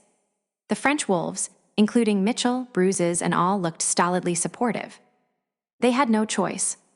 Quiet settled over the room, an uncomfortable quiet as they focused on Chastel. The beast could not keep the Marrok from bringing the wolves into the open, but he could keep him from helping the European wolves cope, and in the end, that might be disastrous for everyone. Chastel ruled the European continent when he chose, and he would just marked it as his territory, leaving Charles the choice of letting Chastel's claims stand or challenging him outright. "Yes," said Dana in a motherly voice. "Thank you for that, monsieur. You have been heard." The Fae smiled congenially at Chastel, then raised her eyes to the rest of the world. "On behalf of the Emerald City Pack, I have an invitation to all of you who have gathered in Seattle for this conference. As a part of our hospitality, we have organized a hunt tonight on the Pack's own hunting grounds. There will be no blood. The Marrok asked me to extend his apologies. But since there is more than just one pack hunting, we felt that no blood would keep the threat of violence down. Charles might not be comfortable or particularly good at public speaking, but Dana was. When his father had asked her to moderate, Charles had worried because she did not know wolves. His father had smiled. "She knows men," he would said. And he had been right. Everyone already had the information about the hunt. She was robbing Chastel of his limelight and his power, and everyone knew it. Without her, Chastel could have taken the meeting over, leaving Charles. And maybe, just maybe, Arthur to face him down or back off and let him run with it. And if they had challenged him and killed him, Dana would be honor-bound to destroy them. He was not sure she could manage it, not if he and Arthur were working together. But he did not know that he and Arthur would be working together either. Arthur could be very difficult to predict. And none of it would have worked if she had not already proven herself more powerful than Chastel before them all. The Frenchman let her take over because he was afraid to challenge her. And as she droned on with information everyone already had, Charles had emailed them all the details of the hunt a week ago. Every wolf in the room understood what she was doing. Chastel stood up and stormed out of the room, leaving his papers behind. Angus took a step to the side and blocked the door. It was a foolhardy thing to do. If Chastel chose not to remember that Angus was under the Marrok's protection, Angus' life could be forfeit. And maybe, just maybe, he counted on it. If Chastel spilled blood first. But the Frenchman held his temper. "Just, Madame," Angus said diffidently. The beast turned his head toward the Fae. "I need fresh air. Something stinks in here." Dana's smiles were weapons, even when they were gentle. "By all means," she said. "Leave." Angus stepped aside and opened the door for him. And the beast retreated. But he retreated triumphant. None of the foreign wolves would challenge Chastel's right to make this decision for them. And just as when the Marrok revealed the werewolves, it would reflect on Europe. So, too, would the failure of the European wolves to persuade the human population that they were no threat reflect upon the Marrok's territory. Charles could not help but wonder if matters would have been different if his father had been here. ANGUS had over 100 channels on his TV. Sports channels, news channels, comedy channels, cartoon channels, science channels, and about 50 shopping channels. The only thing either Anna or Rick could stand to watch was a South Park marathon. The kids were being chased by the Nazgul 5th graders, and the station switched to a commercial for male enhancement products. So Anna said to distract herself from the silly grin on the face of the man on TV, "You think entering the hunt will be useful, how?" The man must have bothered Rick too, because he jumped up from the couch and turned off the television before settling back on the desk again. I do not think that my alpha understands the difference between submissive and omega. Now that I do, I would like him to also. I think the hunt will help, a game where I can face down the dominance with impunity. You think that would work? Charles would just strangle me and put me out of his misery. He leaned back and waved his hands. "Hello, psychologist, yes. Or almost. Of course, I do not know. I believe it will help me, and I think that participating in the hunt will help you with this issue you have with dominant wolves. Like throwing the kid, who is afraid of water, into the deep end to sink or swim. He grinned. Not so bad as that. I think that if you have something to do, some task, like finding this bait that the Fey Lady and Angus have hidden in the pack's hunting grounds, I think you will not be so afraid. And if you are not afraid, they will not crowd you. And by the time you have a moment to worry about them, he snapped his fingers, they will have been surrounding you, hunting with you, and it will seem silly to be afraid. She looked at him. Charles had suggested something similar, she remembered, though he had not intended her actually to participate. The ocean. Like throwing a 2-year-old into the ocean. With sharks. He laughed. Look, I am not long a wolf, but I observe. My mentor at the university to you, he says I am a genius. I will give you his number, and he will tell you so. He paused, and he grinned a little self-consciously. Of course, he will also tell you I died tragically in a skiing accident. Anyway, it means this. You should listen to me. We wolves are more resilient than when we were human. The wolf is always in the present. It does not worry much about past or future. Your wolf will keep you from panicking if she can. The hunt will give her the help she needs. By the end, you will be better because she will help you. Unless they do kill me, Anna said. No blood, Rick said. It is in the rules. Did you see the way that fairy made the beast shut his mouth yesterday? Or was that after you left? Before, Anna said. And they prefer fae. A fairy is a specific kind of fae whose actual form is about 12 inches high, and I am pretty sure that Dana is not one of those. And she will be on hand to keep things safe. They will behave themselves. She knew Charles would not be happy if she chose to be in the hunt. Accidents happen, especially when they are on purpose. Charles had enemies, and it would do her no good to be avenged after she died. She did not want to make Charles unhappy with her. Look, said Rick seriously. Isaac, my alpha, will be in this hunt too. I think he'll agree to bodyguard you with me. No one else is going to be working together. Can you imagine alphas cooperating with each other? The 3 of us, we stand a better chance at winning. And we can keep you safe. I had 2 people get hurt trying to defend me yesterday, Anna said. And that was on a shopping trip. Someone tried to hurt you. She knew Charles had called his alpha last night to warn him about the possibility that the vampires had been targeting her because she was an Omega, rather than because she was Charles' mate. Apparently, he would decided not to pass on the news. You should have been told, she said, and then she took care of it. We are viewed as weak, Rick said grimly when she had finished. They would decimated the nuts, eaten the lunch delivered by a pair of Angus wolves, then found a secret stash of trail mix. Rick picked through the bag and took a couple pieces of dried peach. Then he threw them up into the air, catching them in his mouth on the way down in 2 quick snaps. Maybe it is not just my wolves who need to be told, but everyone else as well. It is not safe in our world to be seen as weak. It makes us pray. If your alpha did not look at you as some sort of super submissive, he would have told you about the threat of the vampires, and you would have been alert to the danger, Anna agreed. He tossed her a couple of banana chips, and she snatched them out of the air without her hands as well. He saluted her. Though, mind you, I think that is a piss-poor way of protecting even the submissive ones. They are not children, they are werewolves. He closed his eyes, tossed a cranberry into the air, and ate it on the way down. You say we are like submissive wolves who do not obey. I wonder if there are dominant wolves who do not protect. Anna looked up, but Rick had to turn all the way around to see Chastel standing in the doorway. They call us beasts. He smiled at Anna, his eyes hungry. Are you afraid of me, little girl? Rick might as well not have been there for all the notice Chastel took of him. His focus was all on her, his eyes wide and golden. A faint flush over his cheekbones told her that he was excited.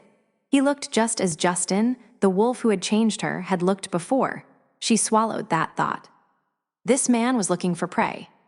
And she would not be sport for him. Nor for anyone. Not ever again. She called up her wolf, not so much to start the change, but to borrow the wolf's courage and let it settle into her bones. When she was certain her knees would not shake, she stood up as the silence gained weight like a brewing storm. She took her time before answering. He displayed the patience of a good hunter.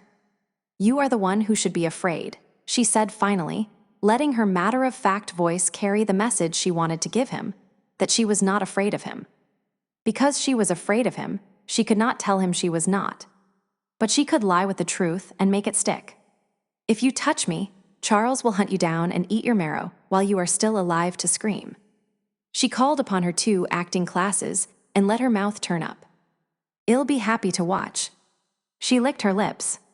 The smile dropped off his face, and he growled. She was not helpless, not like she had been in Chicago when Justin hunted her down, or later, when the pack helped subdue her to his will. Here, the only other person in the room was Rick, and he would help her, not Chastel. Chastel would best her, probably best them both. But she would make sure he was hurt, and then Charles would kill him. Her wolf approved, and her fear slid away, leaving her balanced lightly on the balls of her feet and ready for blood and death. There was only now, between this breath and the next, and that left no time for fear. "Your vampire was lovely. She died too quickly." Anna imitated the motion she would use to snap the woman's neck. "Hopefully, you will make a better show." "My vampire." He dismissed her words with an impatient hand. "You are a fool, and your mate is a thug, lacking in intelligence. Nothing but his father's lapdog, who fetches and kills on command." She let her smile bloom. "Is that what you think? How foolish of you." With a hand that the Frenchman could not see, Rick gestured sharply, trying to get her to stop baiting the beast. She knew it was stupid, but Rick could not know that her alternative was cowering in a corner. So she baited him. Salope Chastel snarled. She knew that much French. "Thank you." And suddenly, because she had neither seen nor heard him, Charles was there, standing directly behind Chastel. "Be careful whom you call a bitch, Jean Monshare," he said in a voice that was too calm to be believable. Someone might feel it was an insult. Chastel turned around, giving Anna his back so he could face the more dangerous one. "Ah, here he is. Your woman tells me you will hunt me down and eat my marrow while I live." "Did she?" Charles looked at her, and she saw the approval in his face. She doubted anyone else would have read anything at all. His voice was a caress just for her. "Would you like that, love?" She clasped her hands under her chin in her best silent film star pose. "Only if I can watch." Charles laughed and, on the tail end of the sound, rounded on Chastel, using the motion to place himself between the Frenchman and Anna, and he was not laughing at all. "Go." She could not see her mate's face, but she saw Chastel flinch and drop his eyes. His hands fisted, but it did not keep him from taking a step back. With a low oath, he turned and stalked away. Charles tilted his head, obviously listening to Chastel leave. While he was still alive, he said, "Women are the bloodthirsty sex," said Rick sadly. "We get the reputation, but it is only because the women stand behind us and say, 'Kill it. Squish it.'" Anna thought it was time for formal introductions. "Charles, this is Rick. I am sorry, I did not catch your last name." Rick hopped off the desk, where he had been crouched and ready to pounce if needed, and held out his hand. "Postinger. Heinrich Postinger." Charles shook his hand. "I am Charles Cornick." Rick looked at Anna. "Your defiance is admirable, but it was not the most brilliant thing I have ever seen anyone do. He's going to come after you now. He must do this." "Rick is a psychologist," Anna explained.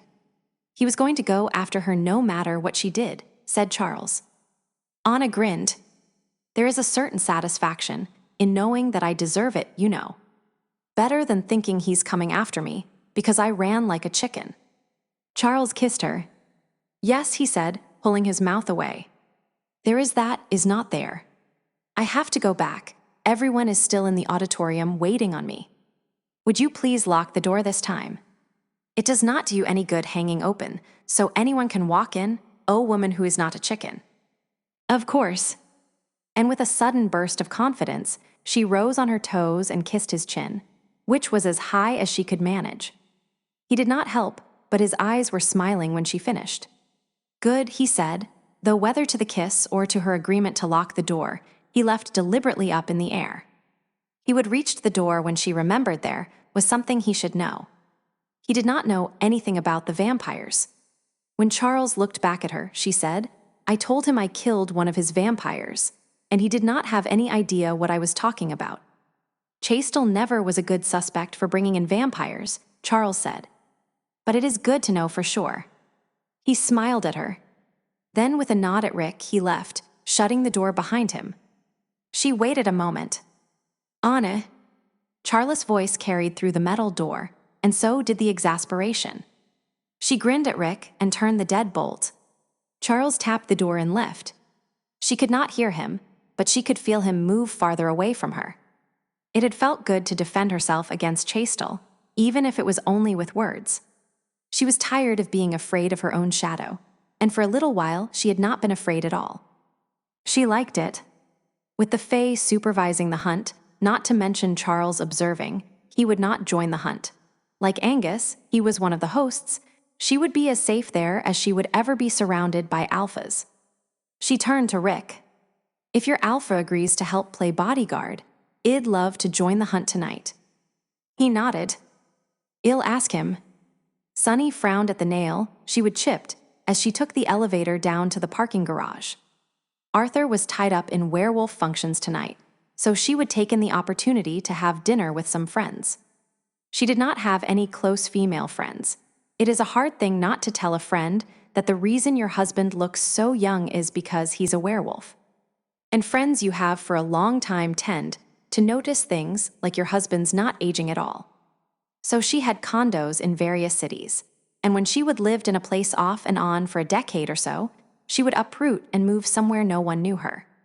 She would write letters or emails for a few months, then let the friendship drift away. These women she would known for a couple of years, casual friends who liked to go out without husband or boyfriend once in a while and talk girl stuff. She would met them at the gym, and they shared no real interests, but they were smart, funny, and easy to talk to on a superficial level. They made her feel connected, not so alone. She would left them before dessert, though, because she did not trust herself not to indulge. The restaurant they would chosen was justly famous for its exotic cheesecake.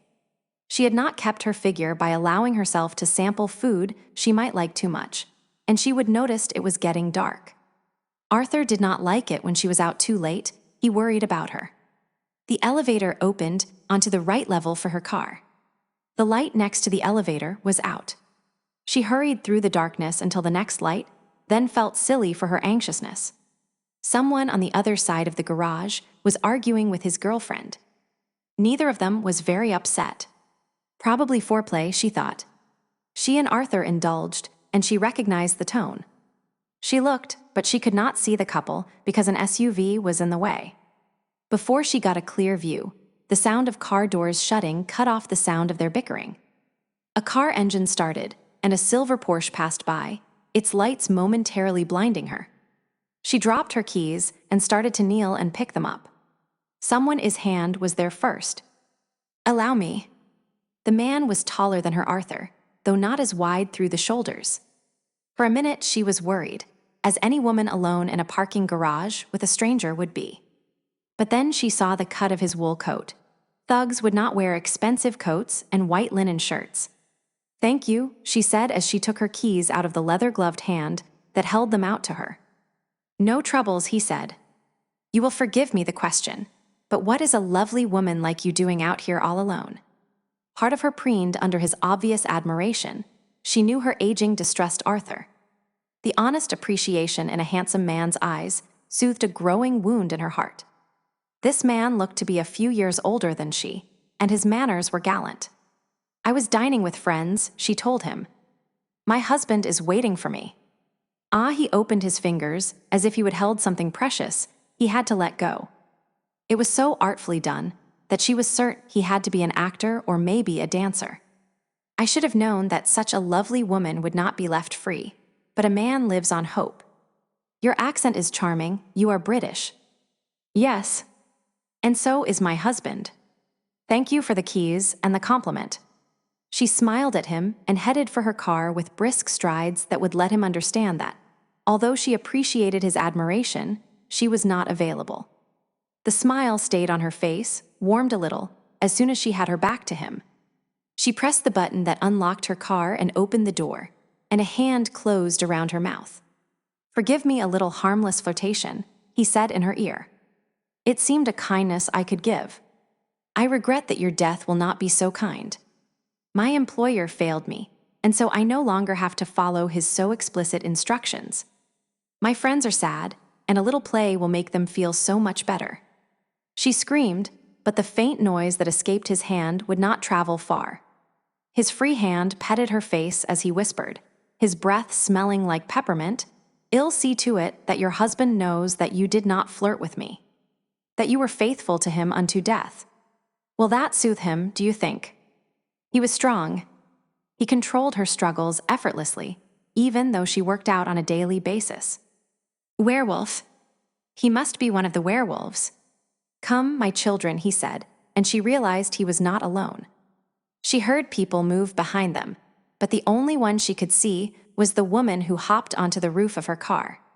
A beautiful woman with honey-colored hair caught up in a ponytail. "We can play with our dinner," the woman asked, and Tara made Sunny's knees give way. The woman had fangs. "Not werewolf. Vampire. We're going to see if she is his mate, or merely his wife, Hannah," her captor said. "That means yes." The voice came from her left, but she could not see the man who said it. But she felt him pull her arm straight and sink his fangs into the inside of her elbow. The Emerald City Pack's hunting grounds were in a warehouse district that had seen better days.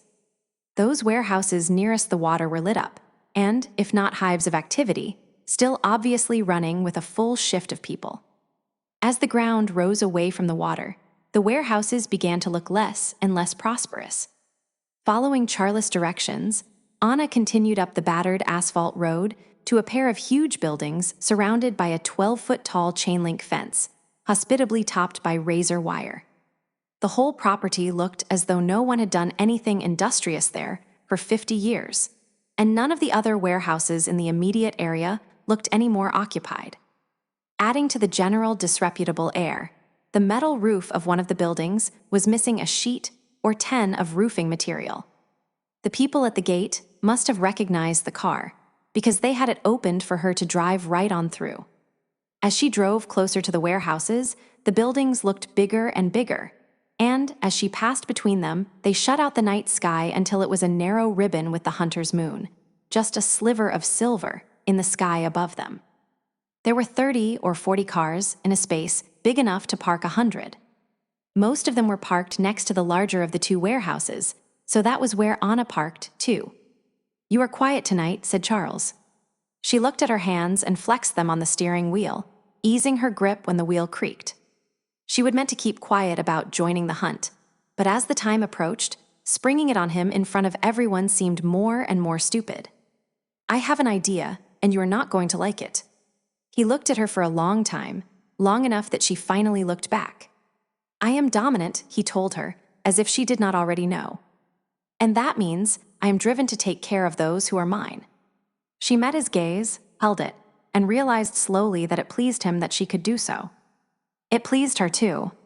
"You want to go into the hunt." She expected him to forbid it outright, and realized that part of her had been counting on using that as an excuse to bow out. Instead, he simply asked why. "Because Rick thinks that it might help with this." She dropped her eyes and then raised them again and firmed her voice. "With the baseless fear that had me shivering in my seat yesterday when the auditorium filled up with alphas, who were ready to kill each other to protect me. It made me feel stupid and weak. I was less frightened when Chastel came into Angus' office, and I had a lot more reason then." His eyes flared gold, and he said, in a voice that was lower and rougher than his usual tone, "It's because you fought Justin once, and your pack caught you and held you for him." Anna nodded jerkily. It had not been just for Justin, and it had not been just once, and she was not about to tell him that with Brother Wolf looking out through his eyes. "How does Rick think this will help?" "Because I'll be focused on the hunt." He thinks that my wolf will help, that she will keep me from panicking. He is a psychologist. She could not help but smile. Almost, he says. But not to worry, his mentor thinks he's a genius. I cannot join the hunt, he said heavily. If I won, it would be a political disaster. If I lost, it would be worse. If you hunt, there are those who will be hunting you rather than the prize. Because you are my mate, and because you are an omega. Chastel is not the only enemy my father has here, and I have a few myself. I actually thought about that possibility. Rick is hunting tonight.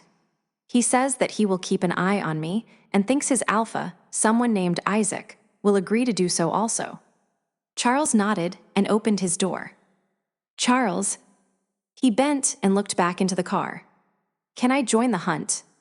His eyebrows went up. That was never up to me. You have assessed the benefits and the possible problems. It is up to you. He closed his door. Anna unbuckled herself and got out of the car.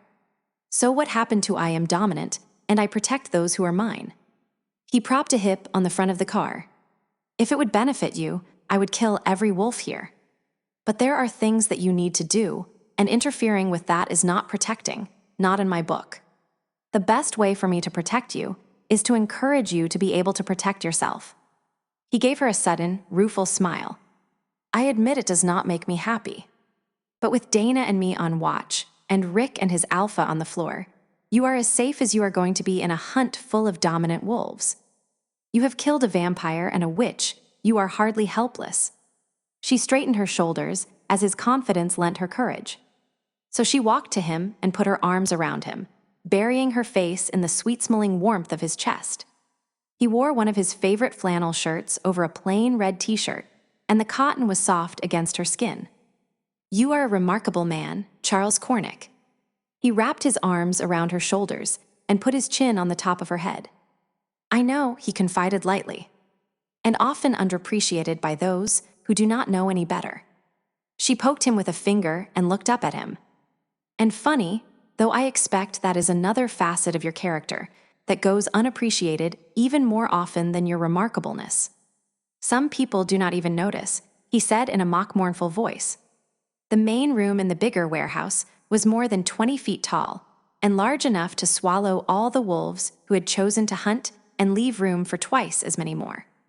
The rest of the wolves, a strong majority, stood on a platform 10 feet above them. Everyone was still in human form. One wall of the room was covered with flat-screen TVs, which were off. Dana stood in the center of the raised platform and spoke. The rule is no bloodletting, which rule I will enforce. The walls and floors of these buildings and the earth beneath will tell me if there is blood. You will start out human and change when the bell is rung. There are 3 leather bags, hidden several days ago, containing a handful of pig sausage each, and one of them also holds a Tukarat star ruby ring provided by the Marrok. As she spoke, the monitors all turned on to show a woman's hand holding a ring in its palm. The setting was plain enough so that the ring could be either a man's or a woman's ring. It was the gem that made the ring beautiful. The ruby was a deep semi-translucent red, with a star that was almost white. It was beautiful and doubtless valuable, and Anna was pretty sure there was not anyone standing on the wooden floor with her who was here for the prize. The hunt was all that was important. How often did an alpha get a chance to pit himself against other alphas without risk to those they must keep safe? Angus spoke while the ring was still on display. Our hunting grounds encompass both buildings, which interconnect via layers of underground tunnels. This building has between 2 and 6 layers of maze above ground, the other 3 and 4, and both have 3 basement floors original to the structures and 2 more beneath those that we have added. The 3 bags are hidden here, and one contains the ring. Anna glanced at the people around her.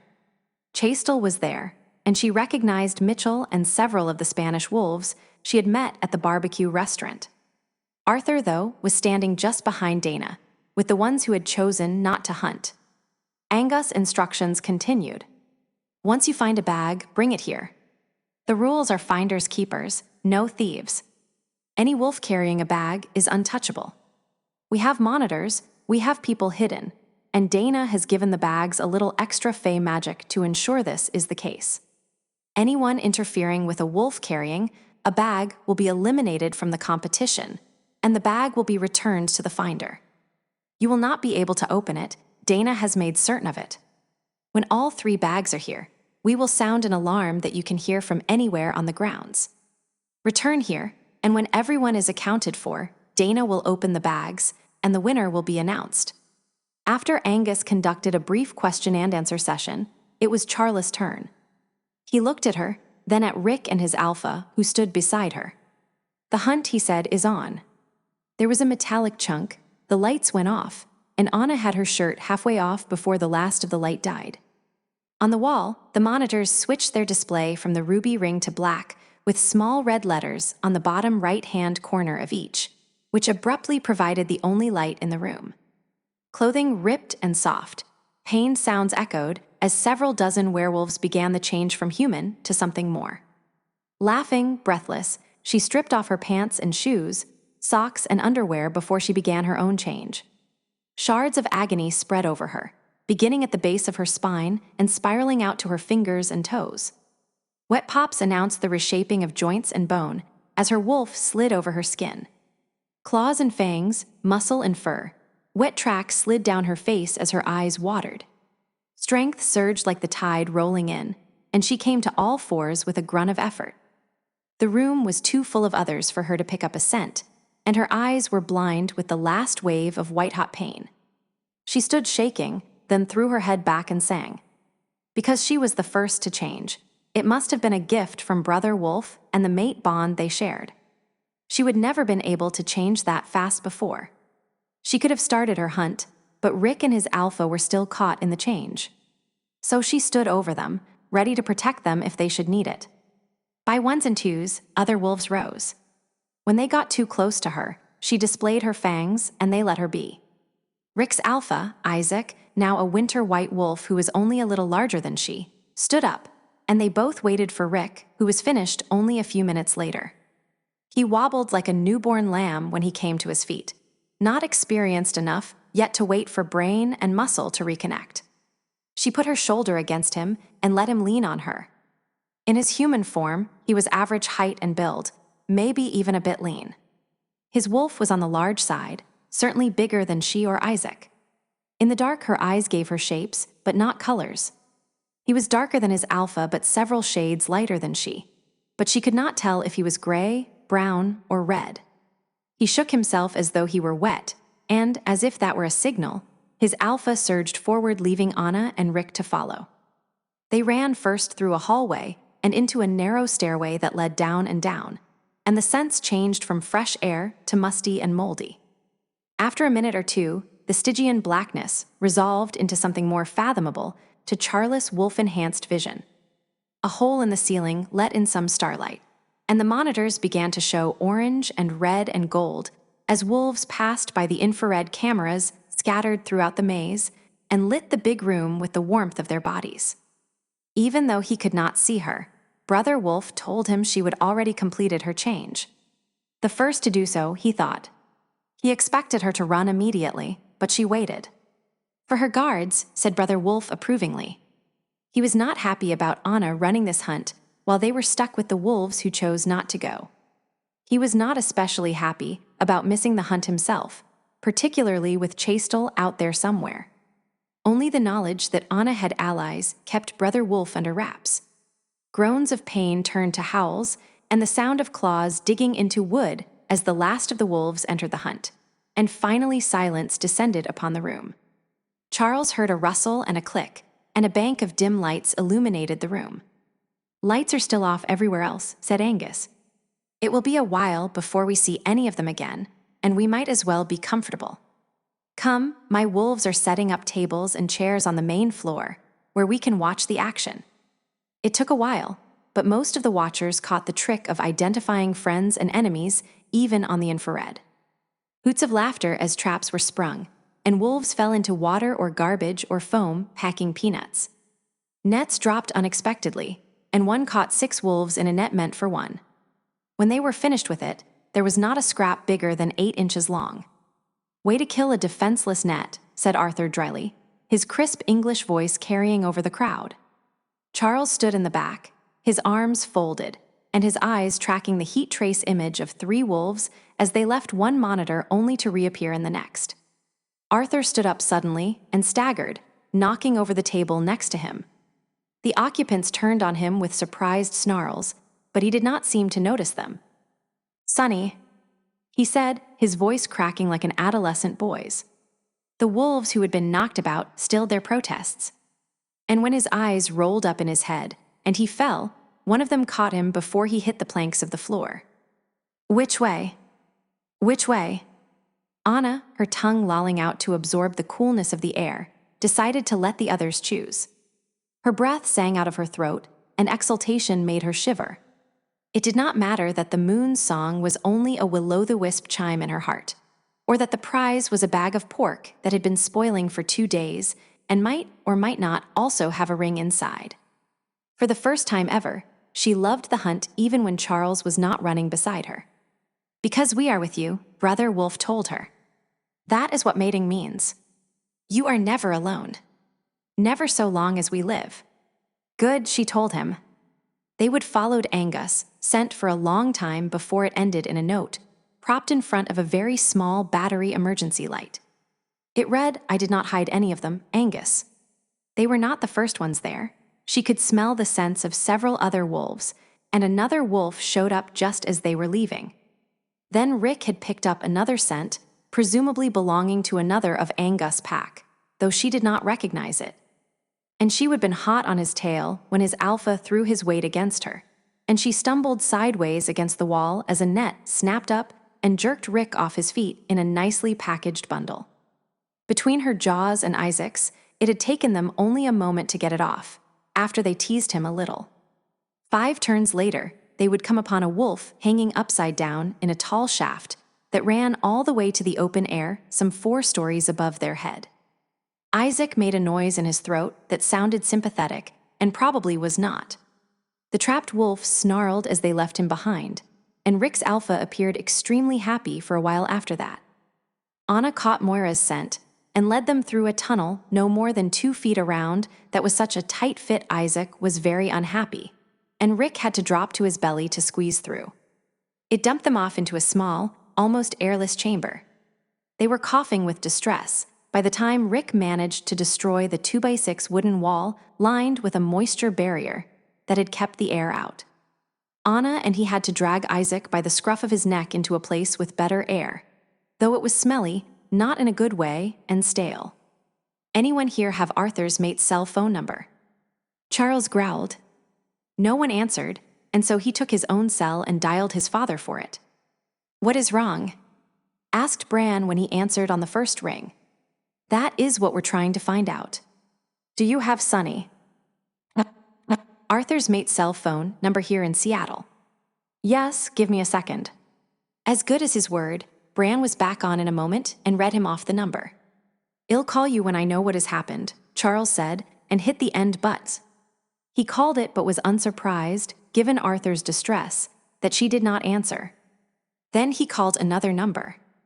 "I need to know where this cell phone is.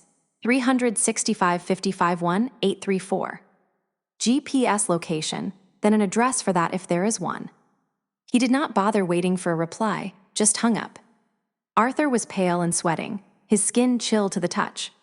His body twitched, but he remained unconscious. It would take a while before his man could track the phone. Hacking a system without leaving a trail took time. He could have done it, given a computer, internet access, and a few days. His man was better.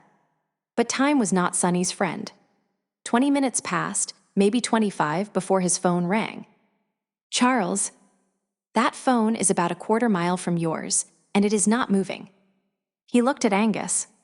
"I have to check this out. You will watch over her for me." The Emerald City Alpha nodded. "I might pack Isaac his Omega, and the Fae we all will watch." They found Sonny just outside the fence, 100 yards from the locked gate, naked, broken, and dead. Just in case they did not spot the body, a sky-blue Jaguar that he presumed was her car was stopped a couple of body lengths away, with the driver's side door hanging open. Sonny's body was still warm, and her eyes were open, fogged with death. A spirit knelt beside her, one of the forest folk. He seldom saw them, though he could tell when they were about. The spirit's slender brown hands petted Sunny's cheek as it crooned to her, so he knew that Sunny had been alive when they dumped her here. The spirit was a shy thing, slipping away as men, who did not notice its presence, surrounded the corpse. It brushed against Charles, and he felt its sorrow pull his own spirit. Poor thing, it told him. She was so scared, so scared. Alone. She was all alone. Distracted, Charles barely remembered to stop the others before they could touch her. "Let me catch the scent," he said. So ill know her killer. It would not help to question the spirit. They told him what they wanted to, whether he wanted to hear it or not. The other wolves backed away, and he set his nose between her neck and jaw, where scent would linger. And he smelled, not unexpectedly, a familiar villain. How many things could there be running around in the night, targeting werewolves and their kin? He did not touch her as he moved from one pulse point to the next. Where the vampires had fed, the flesh was torn, but there had been no time for bruising. And they had fed everywhere. He smelled her fear, her suffering, and stood her witness. He was thorough, making sure they had not added to their hunting party. But he found no surprises. There were just the 4 vampires who had attacked Anna. Brother Wolf went wild as he understood that this could have been her. This could have been their Anna lying here. Charles closed his eyes and forced his body to stillness. Long, cool fingers stroked his face and sang to the wolf, which did not help. What a forest spirit was doing out here in the middle of the city, he did not know, and he seized upon the distraction of the mystery it offered. He opened his eyes and looked around. There were any number of abandoned warehouses nearby, and blackberries, the infamous weed of the Pacific Northwest, were taking over their empty parking lots, creating a sanctuary for those who did not mind their thorns. One mystery down. Charles let the sound of one of his grandfather's songs run through his head, bringing clarity and peace, despite the spirit that patted and petted him. If he would been alone, he would have knocked the spirit away. Brother Wolf did not like to be touched by anyone except Anna. But no one else could see it. And he had enough of a reputation for oddness. He did not need people to know that he saw things no one else did, too. When he could be reasonably sure that Brother Wolf would allow him to behave in a civilized manner, he stood up. "Vampires," he said. "Bring her into the warehouse for Arthur." It would not help the British wolf, except as confirmation that she was out of the vampire's hands. Frustrated, Anna looked at the bag dangling 20 feet over their heads, up one of the long shafts that occasionally perforated the ceiling of this level. After their near disaster with the airless room, Anna was pretty sure that the shafts were useful. As she stared at it, a wolf snatched victory out of their reach. It was too dark to be sure who it was, even if she had known all the other wolves in their furred form.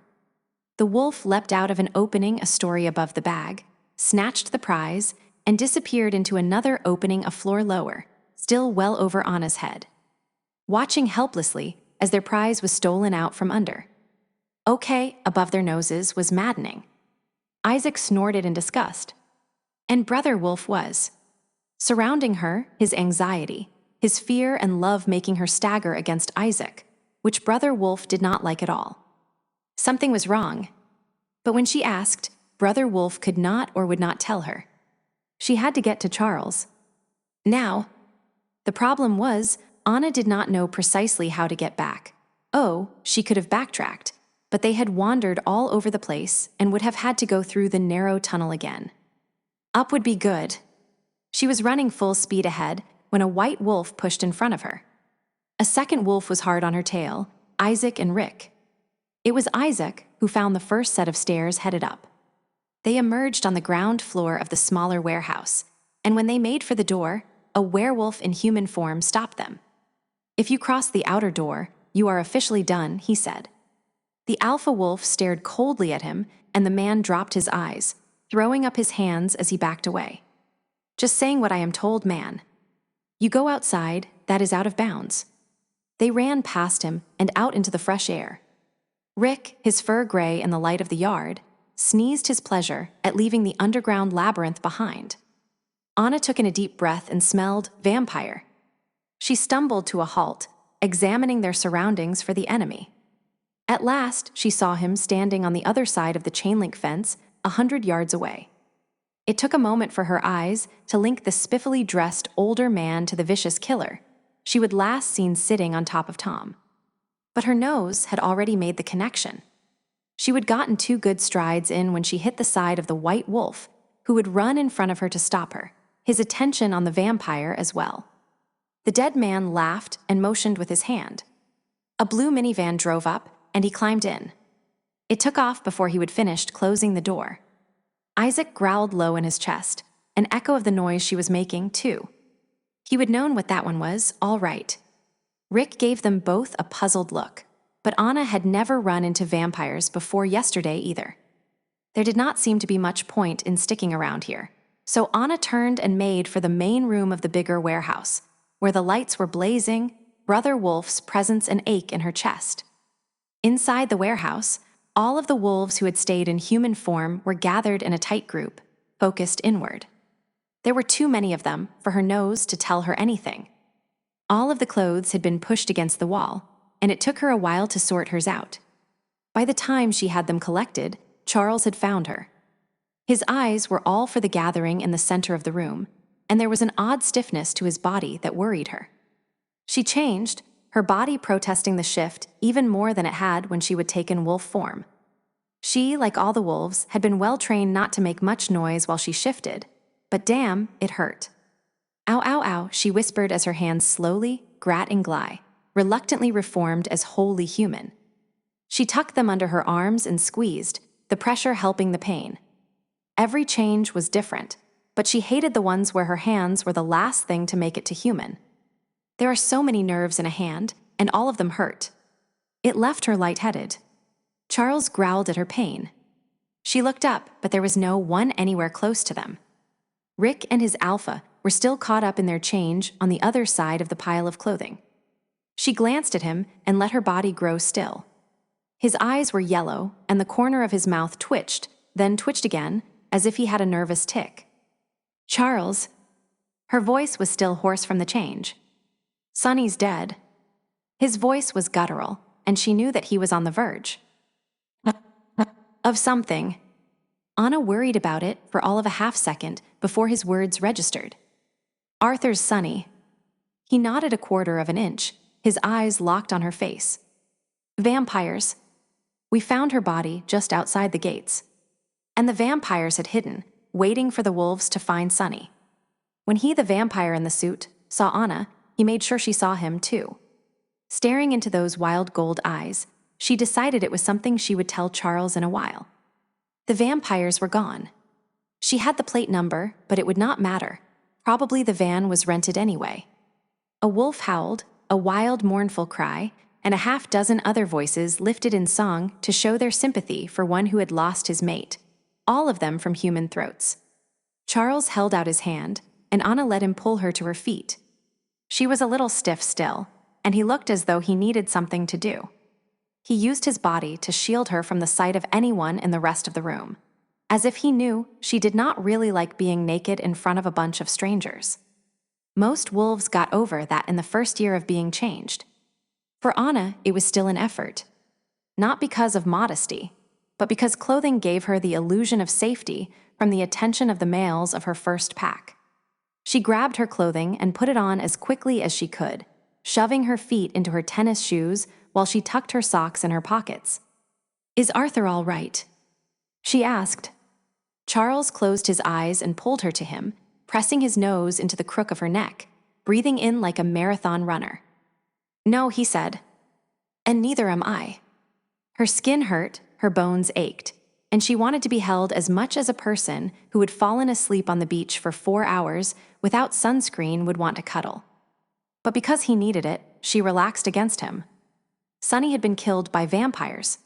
Sonny would have been an Omega if she would have been turned. She made it a statement, but she meant it as a question. Anna shivered, and his grip tightened. Her change-sensitive skin protested, her sore muscles complained, but her wolf wanted to burrow inside of him to keep him safe. She was here, she was safe. He let the reality of her scent, push away the need to make something bleed. He was holding her too tightly, he knew it. Just as he knew she needed time to recover, and he could not give it to her. The sound of her pain as she changed had stirred the wolf up again. Brother Wolf wanted blood or sex, and he was not going to get either. No blood and no sex, not until he calmed down a lot. Brother Wolf would not hurt Anna, but he might scare her.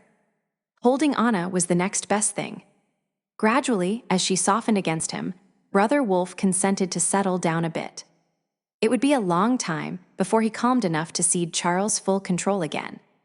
It was too easy to see Arthur's agony and understand that it could have been his own. The attacks were odd. Too focused on the wrong things, the wrong people, to accomplish anything.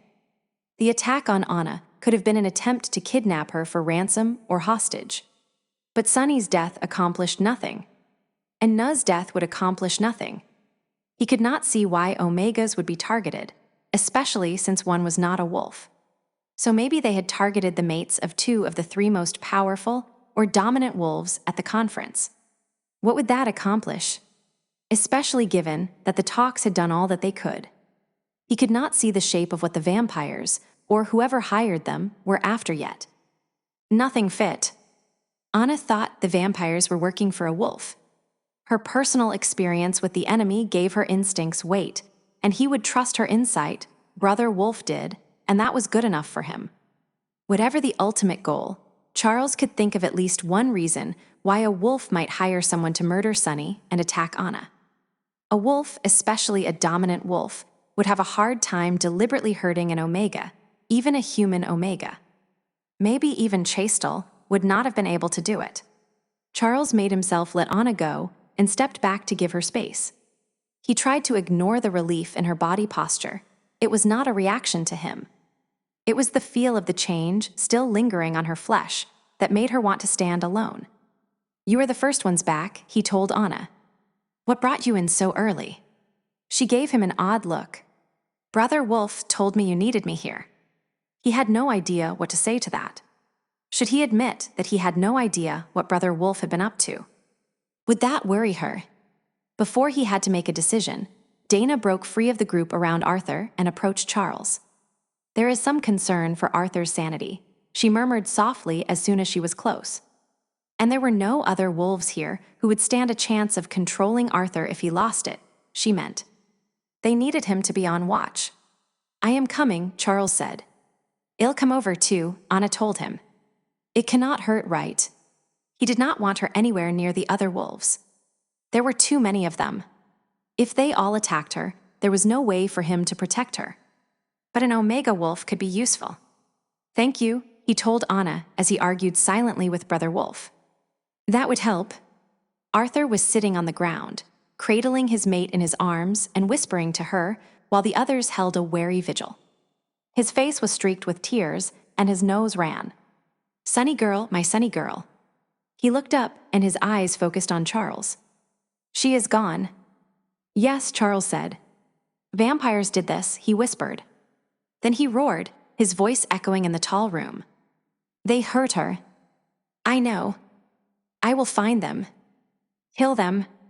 Arthur's face was ravaged, almost unrecognizable in his grief and rage. In his pain, Arthur tightened his hold on his wife, tucking her head against his shoulder. "She hated growing old," he said, rocking her. "Now she will not have to. My poor Sunny girl." Angus said to Charles, though he made no effort to quiet his voice, "He'll survive." If the madness was going to take him, it would have already done so.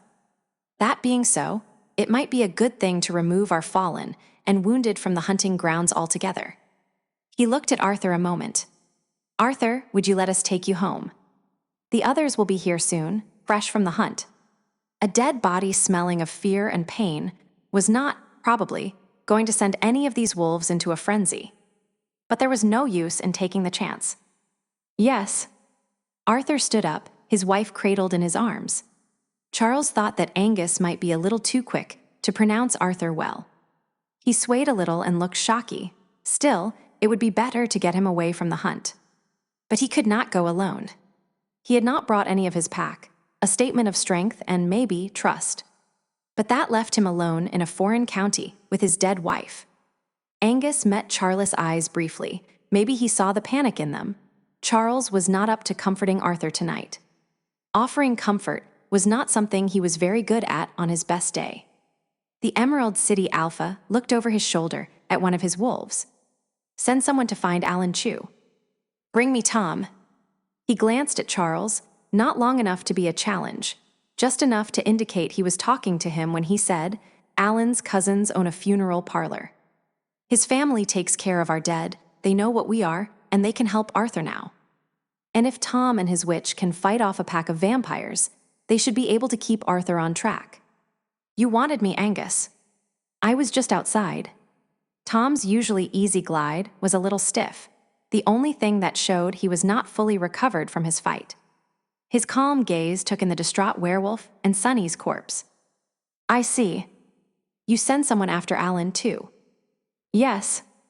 Gather a couple of more pack members, your witch and Alan. I'll be here in a moment, and see if you can settle Arthur in for the night at his house." Charles pulled out his wallet and extracted one of Arthur's cards. He had two, one from his father and one from Arthur. This is where he's living in Seattle. Someone should take his wife's car back to his house as well. It's the blue Jaguar parked just inside the gate. I do not know what he drove here. "I do." Tom took the card. "I'll see to it." And within a few minutes, he would extracted Arthur, the body, and a handful of Angus wolves as skillfully as a surgeon. And the first victor of the hunt came into the room just as the door closed behind Tom. Charles looked around for his Anna and found her talking to Rick and Isaac, her face solemn. Better that she talk with them than with him at this moment. He wanted to take her away, fly her home, where the vampires and whoever was behind them would never be able to come. Lock her in his house and bar the door. Yes, it was better that he not talk to her just yet. The wolf who came in was carrying their bag.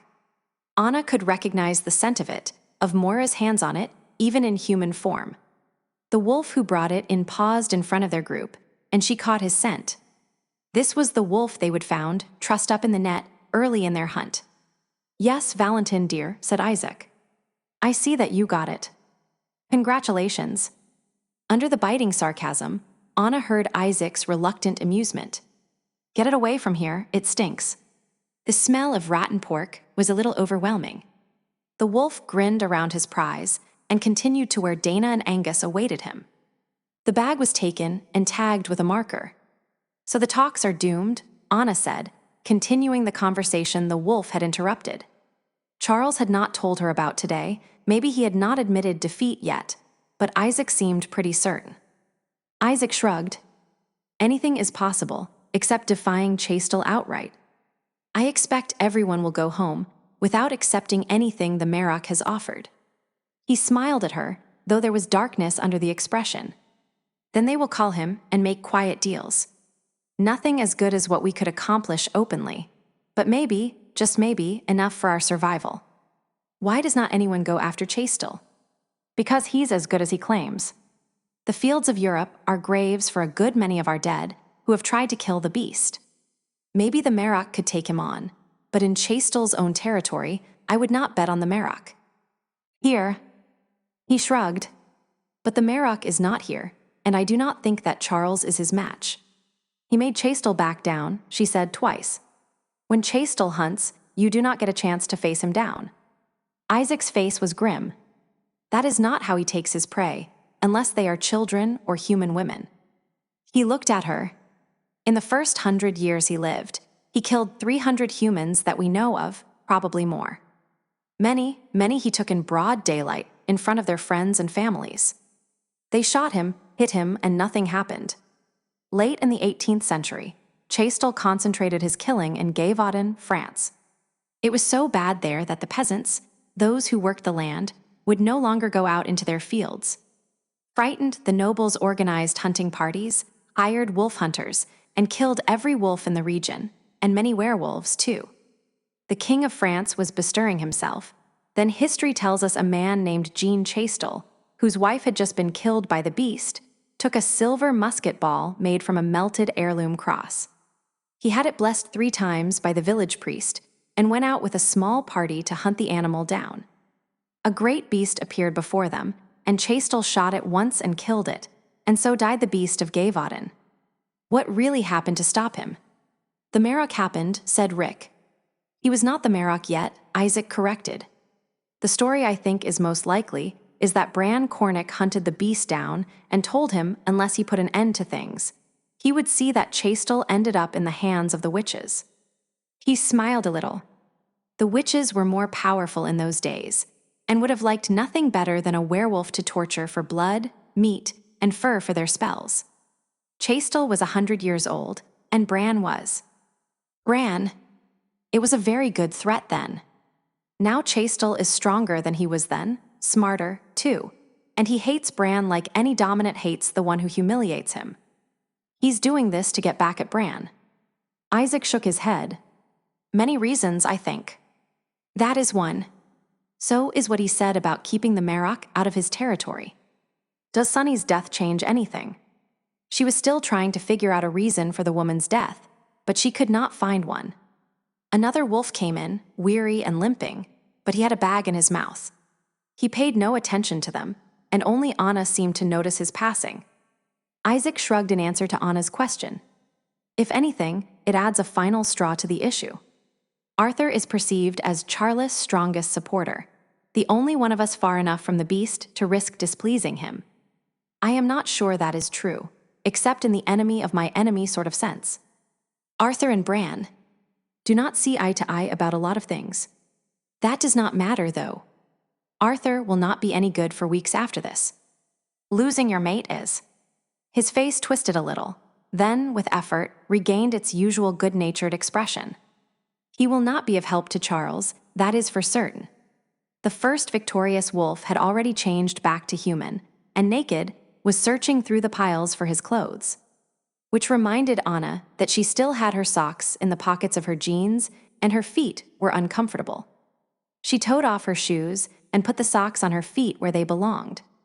She was kneeling to tie her shoes when the third winner came into the room.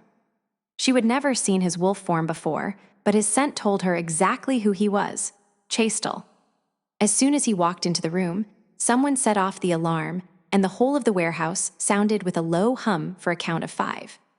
Then again for another count of 5, the signal that the third bag had been found. Anna hardly heard it. Chastel was the most human goose werewolf she would ever seen.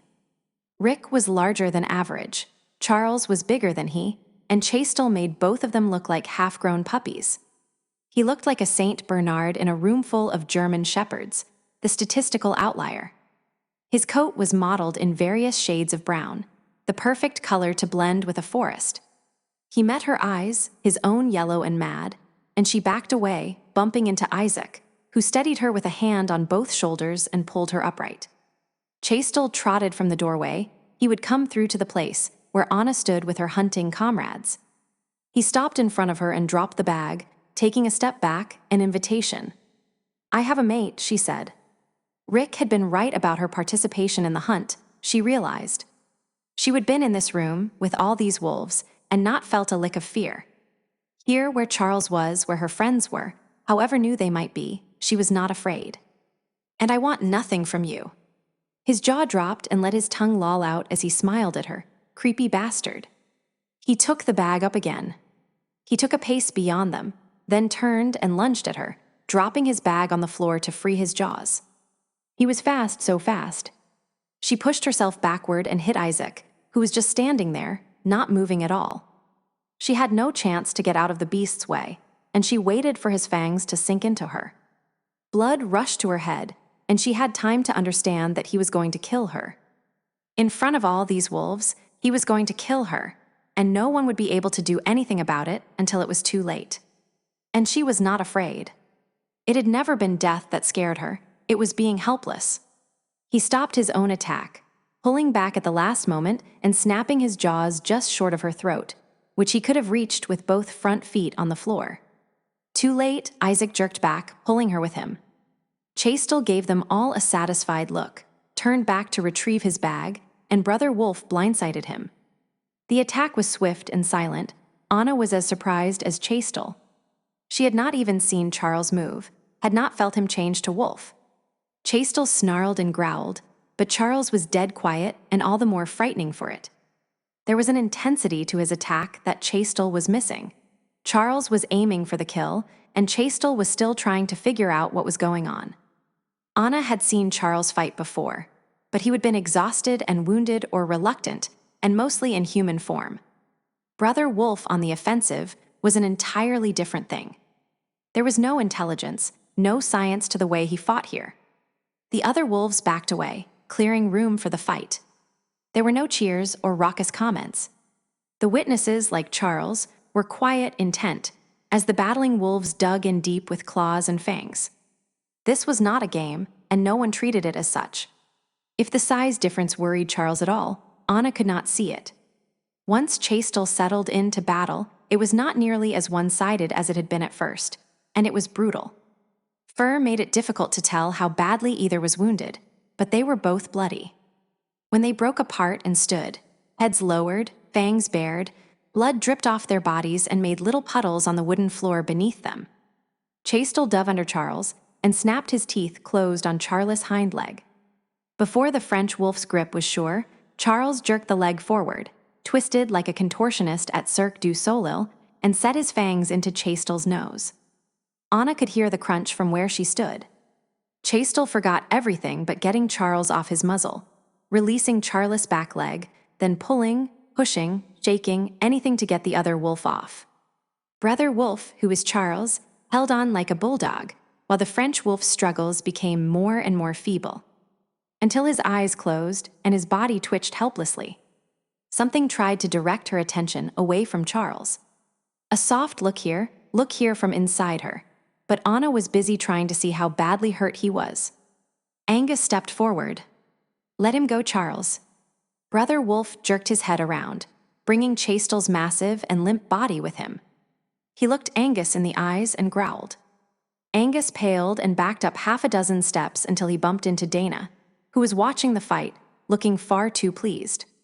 Cold chills chased up Anna's spine as she looked at the Fae whose job it was to ensure order. "Yes, here. Look. She means him harm," whispered Anna's wolf. The intent was written in the Fae's body, not her face, which showed only worry. But her body gave it away, the eager flex of fingers, a shift of weight. She was ready to spring for the kill. A hunt was up, and for the Fae, Charles was the star ruby ring at the end of it. Anna's wolf told her, "We will stop her. No one hurts the one who is ours." "Yes," whispered Anna. Dana spoke, "Charles Cornick, you have broken the peace here. Release him." Brother Wolf did not even bother to look at her. What had he called her? She who is not kin, who thought she ruled him here in the place that belonged to the werewolves. Anna could all but touch his thoughts from his body language. Chastel tried to fight again, and her mate sank down lower to increase his leverage. After a moment, the French wolf lay still again. Anna had no trouble with Chastel's death. The consequences for Charles were another matter entirely. If she would thought Charles would fight the Fae, she would have been less worried. But her mate was, in his heart of hearts, a man of order. If Chastel died because he was trying to terrify Anna, and the Fae decided to call it a break of the truce, Charles might just concede the point. She did not know what the Fae would do to him, and she did not intend to find out. Anna pulled away from Isaac's slack hold. "Charles, let him go," she said, walking to the middle of the cleared area. She would almost addressed him as Brother Wolf, but somehow that seemed too intimate, too private to be shared. It was certainly Brother Wolf, not Charles, who turned to look at her, his eyes glazed with rage. She tried to open the connection between them wider, but Charles was holding himself apart, trying to protect her from what he was. She went to him and tapped him on the nose, ignoring the rage that, finally, made him growl full-throated and angry. "Open up." She had not been afraid, but his growls and the smell of blood and other things made her remember too much. Remember when the blood, the desperation, had been hers. Her hands were shaking, and she was breathing through her nose like a racehorse at the end of the Kentucky Derby. But she stuck her thumb in his mouth and pulled, his canine sliding along the edge of her hand and slicing it open. As soon as he tasted her blood, he dropped his hold, letting the other wolf's head flop on the ground and backed violently away from her. She did not know if Chastel was alive or dead, could not bring herself to care, though she knew it would be important in just a minute. Right now, all of her attention was on Brother Wolf. The red wolf, who was both Brother Wolf and Charles, stared into her eyes, and she saw him grasp just one thing out of all the things he could have seen in her. She was scared to death of the Fae, of the blood and anger of her own audacity, but all he let himself see was the fear, not the reasons for it. He held her eyes for a moment more, then trotted out the door, which opened for him, though no one held it, and slammed as soon as he was through. After him, said Dana in a voice like cut glass. He drew first blood. Her voice provided impetus to men who had been immobile observers, and they started toward the door. Stop, Anna said, and then did something she would never done, not quite like this. But the wolf knew how to do it. She would use Charles' power to change faster than she ever had before, and she used it now to put strength into her voice. Stop. And the wolves, on 2 feet and 4, who had begun to move for Dana, stopped where they were and turned to look at her. The Fae turned to her too, and her voice had power as well. He drew first blood. I am Fae, I cannot lie. My word is that the one who drew blood during the hunt would be punished, blood for blood. The walls cry out for my word to be fulfilled.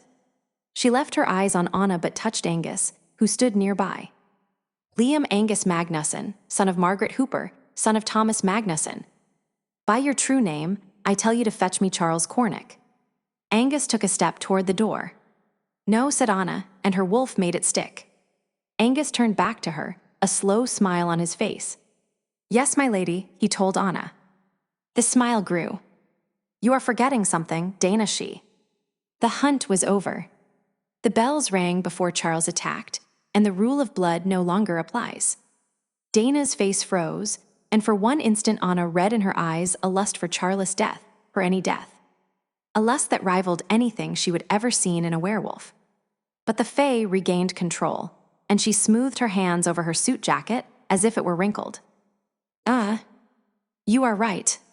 Chastel threatened Anna, Charles' mate. Angus continued briskly. Outside of the hunt, such a thing justifies the attack under our laws. He was right. Anna had been so wrapped up in how Charles felt about the situation that she had not pulled back enough to see the full truth. Even though Chastel had not harmed her, the threat was enough to justify Charles in the heat of the moment attack. Charles might not feel that way, but the wolves would, and it was enough to force Dana she to change her position. Not to the death, said Dana. He's not dead, harried Rick, who knelt beside the fallen Frenchman with Mitchell, the French alpha. Someone, maybe Mitchell, murmured, More's the pity. Angus strode to the wolf on the ground and took a good look. Not even badly wounded, he said, sounding a little disappointed himself. Charles just cut off his air. He'll be fine in a few minutes except for a very sore nose. Good, said Anna. She walked past Angus and Dana, but stopped at the door. Finish up here, she said. I'll go talk to Charles. He had not gone to the gate, which was what she would expected him to do. Anna did not have much experience at tracking, and most of what she did know needed snow. The gravel would have defeated her if her quarry had not been bleeding like a stuck pig. Impossible to miss that the trail went in exactly the opposite direction from the gate. All that blood worried her, and she picked up her pace. Gravel changed to mud, and mud was not a bad second choice to snow. Charles had big paws, and his claws dug in deeply as he headed toward the water that edged the warehouse district they were in. He had not been running, rather a steady trot that made her hope that he had not been too badly hurt despite the blood. His tracks took her to the fence at the back of the compound. 12 feet of chain link with razor wire, and wounded, he would manage to jump it. She was not sure she could have, even in wolf form. And she would not change again so soon unless she had to. In 20 minutes, maybe. But she was not going to wait that long. There had been something wrong in Brother Wolf's gaze. Something mad. Maddened. As she contemplated the fence, she remembered a challenge he would issue to her as they went to see Dana she for the first time. They would both forgotten about it. What kind of a fae is Dana she? She muttered to herself as she searched for a way past the fence. Dana was something strong enough to frighten a troll, certainly, strong enough to be a Grey Lord, though Anna had no real idea how strong that would have to be. Something that ate people, the hunger the Fade shown was unmistakably predatory. Something to do with water. She lived in a houseboat and still had a water fountain and pond inside. La Belle Dame sans merci. The beautiful lady without mercy, who lured men to her river or stream and drowned them. Made them believe something that was not. Charles had proven himself immune to Dana's spell of desire. Maybe he was not immune to all of her magic, though. Charles had been kind of on edge tonight. But he was smart, he was quick-thinking, and he attacked after Chastel had withdrawn. That was very uncharacteristic. She would have been worried about the consequences of that, how Charles would feel about his actions. She had not stopped to think that was because his actions had been so far out of the ordinary for him. Her mate knew more about Dana, he would told her so, and presumably Bran knew even more than Charles. She would ask him about it, tell him about what she would seen in Dana's face, as soon as she found Charles. She went to the nearest fence post and pulled the chain link until she would popped all the retaining clips that attached it to the post. Then she jerked it up, feeling the bite of it in her shoulders and biceps. It was not something a human of her size could have done.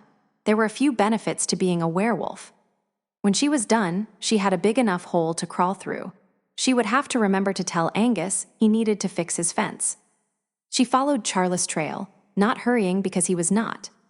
She did not know what she would find at the end of the trail, but she was pretty sure it would be better if she did not find him too soon.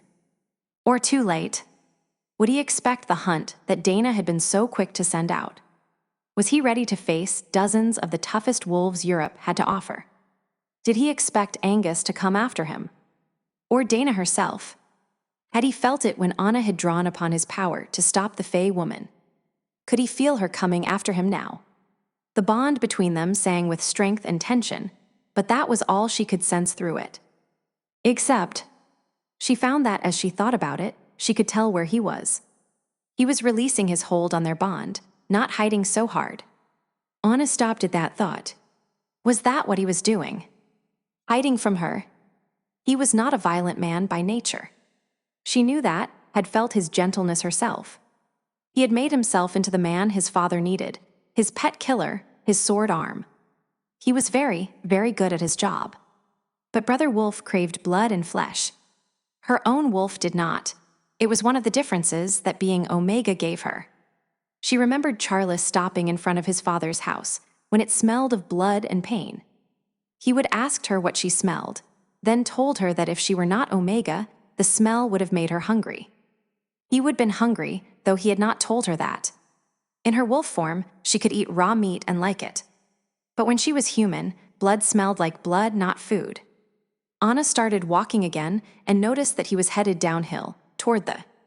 She squinted and was not able to figure out if it was the sound or just another of the saltwater lakes that were everywhere she looked in Seattle. She had not thought to ask when they drove here. She would have been worried about the hunt. There was a narrow path next to an equally narrow freshwater stream that slid through the blackberry brambles, now barren of berries and full of dead leaves and thorns.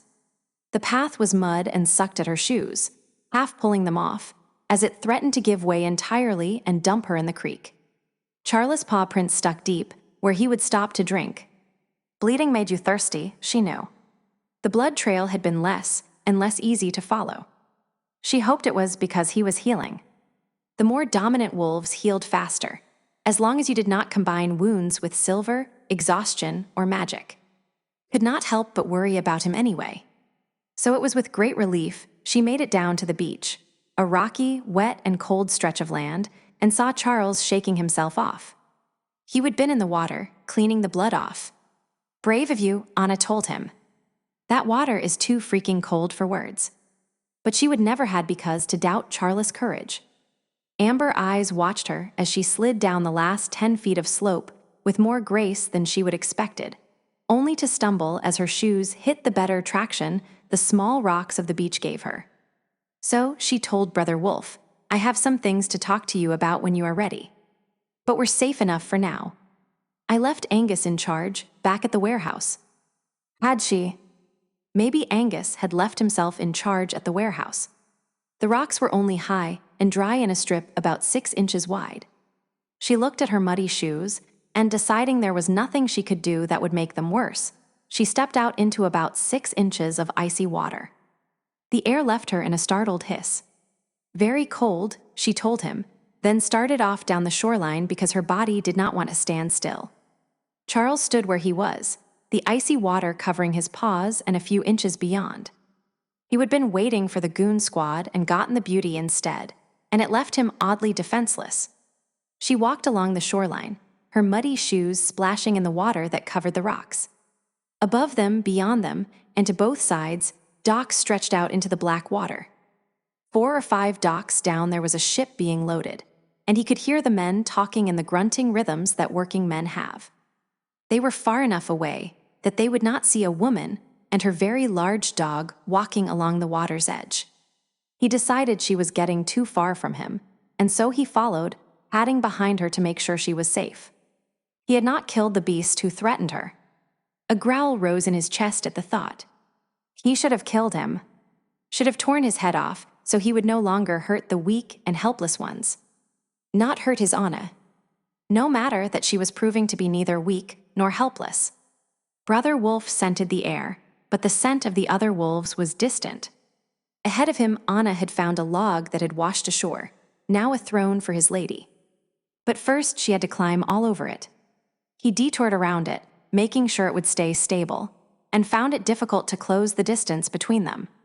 She had seen him in action before, had seen him kill, and she had not flinched from him. But this had been different, Charles knew it. This had been not unprovoked, but certainly not necessary either. Chastel thought too much of his own hide to try anything while in the middle of a pack of enemy wolves. He would not have hurt her, not right then.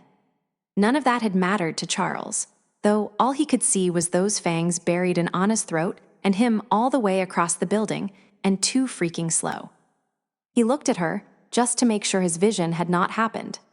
She had found a comfortable spot and stretched out on it, her face tilted toward him, resting on her extended arm. Anna had said she wanted to talk about some things.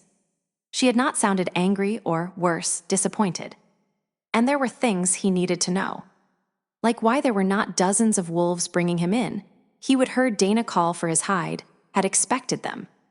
Why Anna said she had left Angus in charge, though he expected that it had something to do with the pull he would felt from her shortly after he would left the warehouse. If Brother Wolf had not been foremost, he would have simply waited for the other wolves, acting for Dana, to attack him in the warehouse. But Brother Wolf had demanded the chance to choose the battleground. That meant down to the shore, so the deep water at his back kept him from being flanked. Werewolves do not swim, they sink. And Dana's element was freshwater, not salt. But Anna had pulled the rug out from under his battle plans. They were not coming after him, and Angus, not Dana, had been left in charge. Anna, who was all alone on her log, watching him out of the corner of her eye while he paced. He kept his distance for a while longer. While he was Wolf and Anna a good distance away from him, she could not tell him that. What? She was disgusted by his attack on Chastel. That he would scared her. Or possibly even worse, she enjoyed watching. She would not say any of it, and he knew her well enough to understand that. So he did not know why he came to her as wolf and not man. She sat up and patted the log in front of her. He hopped up and she hugged him, long fingers playing with his ears and the sensitive spots on his face. She leaned against him. "Love you," she said. That was what he would needed. He took a deep breath and changed. She backed away, giving him space.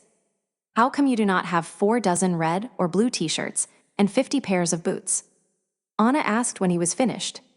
"And do you think this mate thing would work well enough that I could change back to human with clothes instead of stark naked?" He glanced down at himself, fully clothed as usual.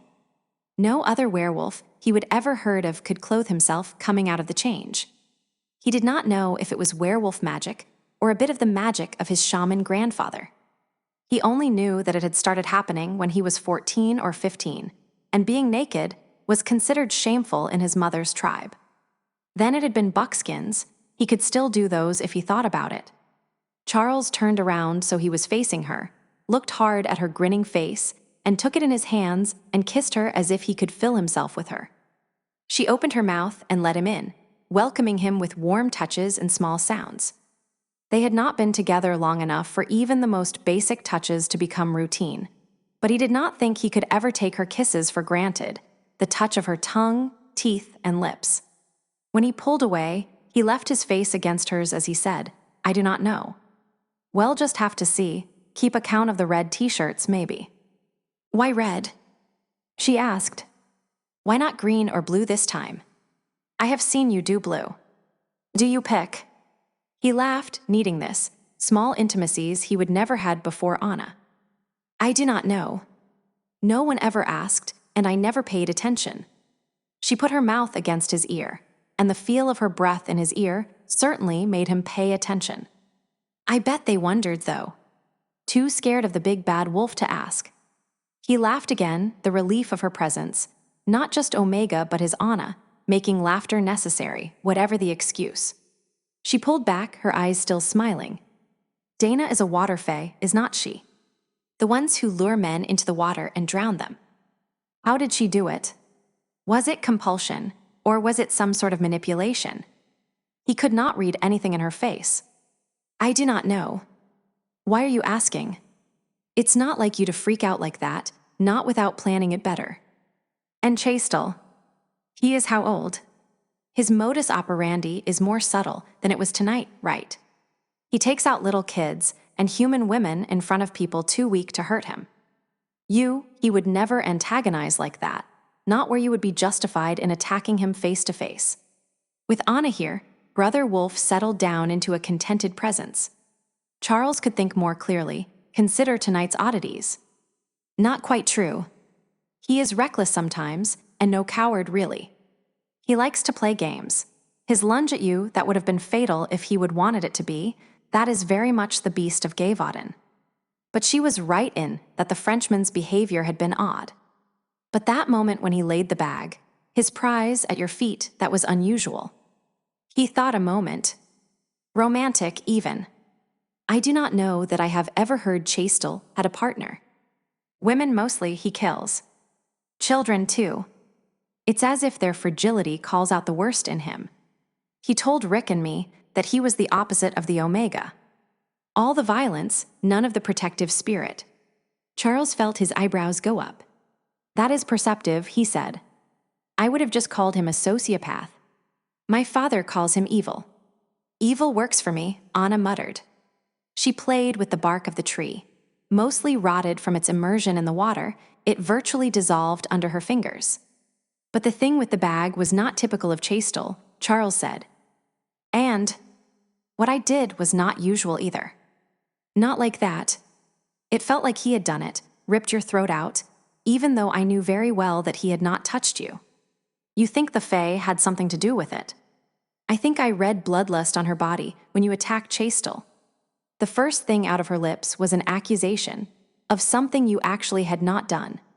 Stupid Faye had not remembered that once the bells sounded, the hunt was over. Anna's nails dug into the tree as if she had claws, and her voice was hard. She wanted you as her prey. And he knew, suddenly, that the reason Dana had not gotten him was sitting beside him on this log. She did not look tough, his Anna, with her freckled face and body, that could still stand to gain 10 pounds, even though it was considerably more sturdy than it had been the first time he would seen her. But she was tougher than old shoe leather, and what was hers, she took care of. Dana did not know who she was messing with, he murmured, charmed and awed at the same time. Damned right, Anna said. She was hunting tonight. I do not know who was her initial prey. It might be like when a dominant comes into a new pack and looks for the nastiest brute around to fight and so establish his place. I do not know if it was a planned thing or if it just happened. Charles caught a scent and turned his head. Angus, he said, as the other wolf walked up to them. Let you scent me, Angus said, a little defensively. Thank you. Charles decided that was not enough, as Angus still looked uneasy about interrupting them. I appreciate it. What do you know? Because the wolf had been there a little while. and likely would have ghosted back up the hill without saying anything if he did not have something to contribute. I heard a bit of that, said Angus. Anna's right. I tasted fey magic at work, but I did not realize what she would done until you attacked Chastel. She attempted to make you kill Chastel. I thought they could not do that, Anna said. Obviously it's not impossible, said Charles. And I do not know why they do not. Just that they do not. Ever. They do not break their word, and they do not lie. Cannot is how I have always heard it. Always.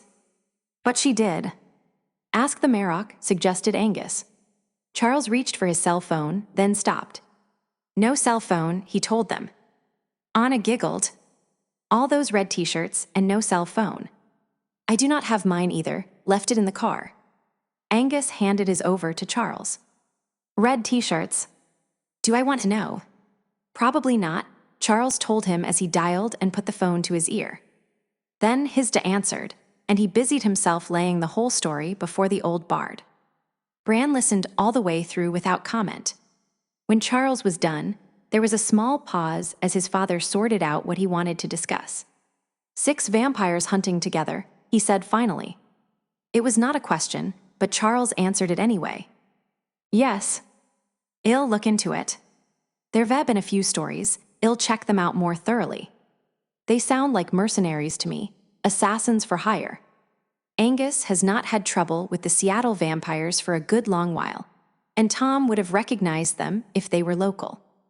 Vampires in a minivan says rental to me. I have the plate numbers, said Anna. But it looked like a rental car to me too. American minivan, less than 5 years old.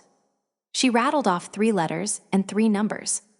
The joy of phone calls with sharp-eared werewolves was that all phone calls ended up being conference calls, whether he wanted them to or not. At least Charles did not have to repeat everything anyone said. He could hear pen running across paper, as Hisda wrote the license plate number on a piece of paper. I'll check it out, he said when he was finished writing, but I suspect she is right. We'll find them faster by other methods. You think they are trained by a werewolf? They fought like a pack, Anna said. Made their choices like a wolf pack would. Brought in magic that felt just like pack magic. That was Tom's assessment, too, Angus said. Tom's been in a few fights and can wield pack magic with the best of us. There was another pause. Then the Marrok said in that light, pleasant tone that warned everyone who knew him that all hell was about to break loose. Can you prove Dana caused the fight? Charles looked at Anna. She shook her head. No. You had to have been there. That is so, said Angus. I saw it, but I doubt anyone else was looking who would recognize what they saw. She would have sent me after Charles, after I refused to go. Bespelled me with my true name. I have not answered to that name for nigh on 100 years, and 100 years ago I was no one. Not Alpha at the time, not even in this country. Be interesting to know how she found out what my birth name was. I doubt there are 10 people who would know after all this time. True named, and you did not follow orders. Angus threw his head back and laughed. For God Almighty himself, Bran. I got my first look at the shivering little thing that is your daughter-in-law quaking in her boots in an auditorium filled with predators, and thought your son had found a were-rabbit. Thank you, said Anna with a nasty edge to her voice. Not intimidated in the least, Angus grinned at her. But when he talked, it was directed at Bran. I thought she was not up to his weight. But that was before she killed a vampire and set that old fairy on her heel. Here's me bespelled by that fey. Stop, Anna told me. And damned if I did not have to listen to her, fey compulsion or no fey compulsion. Broke Dana's hold just as certain as if you had broken it your own self. You should have seen her kill the witch a couple of weeks ago, Bran said affably. Isil had been fleeing from this one for 200 years, and my son's little rabbit killed her while in human form and armed with nothing more than a knife. Isil? Asked Angus, suitably taken aback. Isil the Moor. That is the one, said Charles. Suddenly, I do not feel so bad at being rescued by a rabbit, Angus said cheerfully. Anna narrowed her eyes at him. One more rabbit comment, and you will regret it. The Marrok spoke into the silence that followed Anna's threat. If I come now, no, said Charles in instant rejection. His father sighed. You did know thief, did not you? There was no good answer to that, so Charles just waited. Satisfied that his son had been properly brought to order, Bran said, I do not think it would help at this stage. It certainly would not make any difference to the negotiations. Chastel did exactly as he intended, and well work around him. I am sorry, sir, said Charles. Not at all. It would not have mattered if I had been there. Until one of the Europeans decides to rid the world of Chastel, well, all have to work around him. It would have been very unexpected had he played ball with us. He's not an anti-Omega, said Anna. He's an anti-Marrok. Charles explained the reference, and his father laughed easily. Some people might think that would mean he was not angry. They would be wrong. I suppose both are correct. Why do not you take him out? Asked Angus suddenly. Not my place, Bran answered. And then said, proving he would thought of it, and then I'd have Europe to take care of too. I can assure you that my plate is more than full. I do not need anything more to do. Are you looking for a job, Angus? Hell no.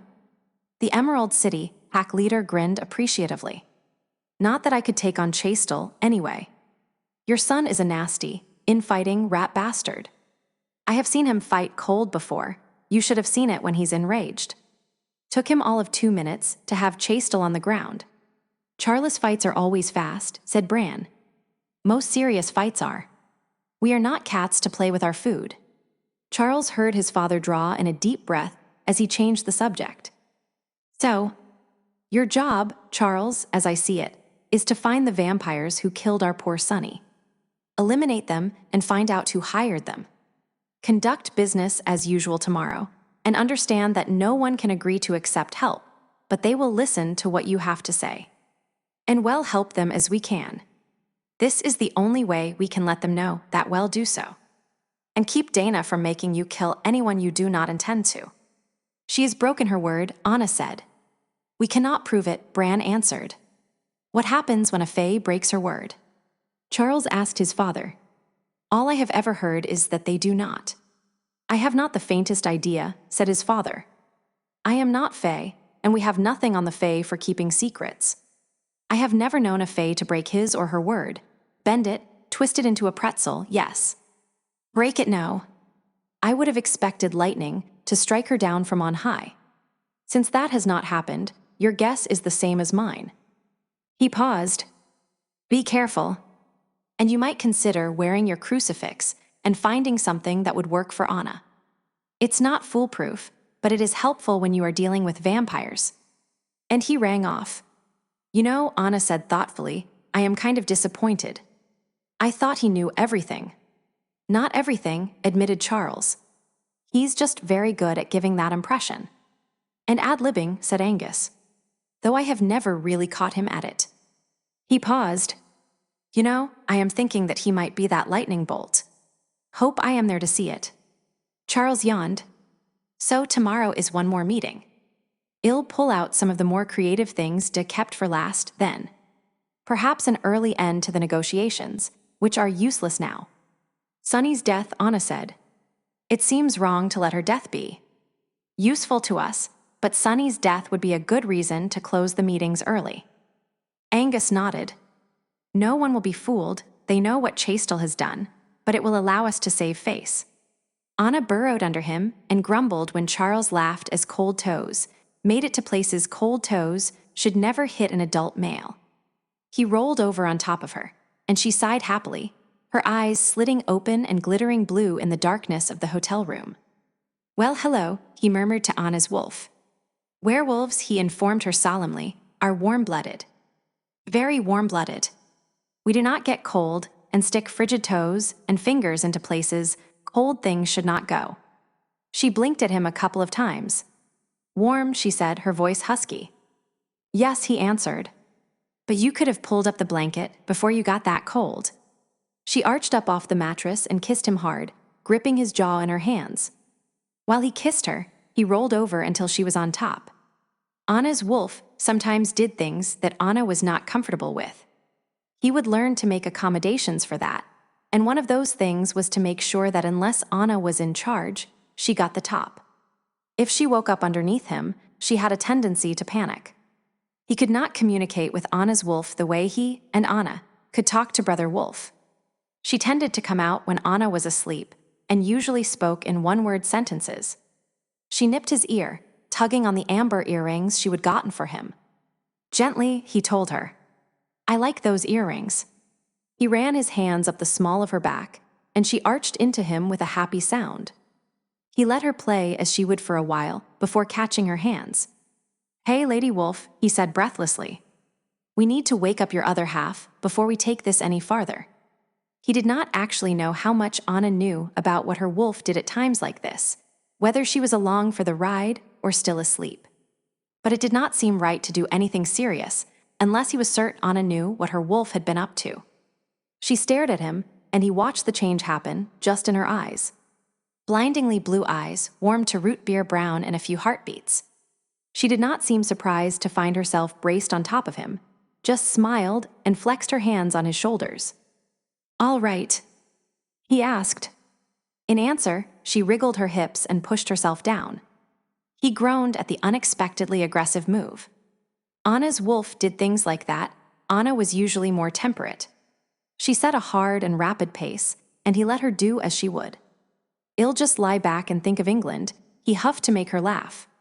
It backfired on him because she rose up, and then stopped, holding his hips down by tucking her feet over his thighs. "If you are thinking of England," she said, "I must not be doing this right." And she did a few things that turned his brain right off. Afterward, she lay across him like a sweet-smelling blanket. Only blankets did not usually drop kisses down the side of his neck. He said, "Do you remember when I told you that you were my mate? And you responded by telling me you did not like sex." She giggled at his smug tone. "I thought it only fair to warn you." "Rabbits like sex," he said blandly. She sat up and nipped his nose. "I'll rabbit you. I know where your ticklish spots are." Someone knocked on the door, a quick, urgent sound. "It's Angus." "Let me in." Anna squeaked and dove out of the bed, putting on last night's clothes. Charles pulled on his jeans and strode to the door. It was a little after 2:00 a.m. Something urgent must have come up, especially since Angus had not called. As soon as Anna was decently covered, Charles pulled open the door and invited Angus in. The other wolf hesitated on the threshold, but made no other comment on what Charles and Anna had been up to, though even a human nose would probably have picked it up. "Brought sustenance." "Take one," Angus said. He had a cup holder with 4 steaming cups, 2 cocos, 2 coffees. Charles took a cocoa, and Anna, who usually drank cocoa with him, abruptly grabbed the coffee. "Need to wake up," she told him, so he must have looked surprised. Angus set the holder on the table and took a seat, the other coffee in hand. "Chastel's dead," he said flatly. "I thought his wounds were not enough to kill him." Charles actually could not remember how much damage he had done. "Not from the fight." Angus took a swig of coffee. "Someone shot him with silver buckshot and then. It looks like they filleted him.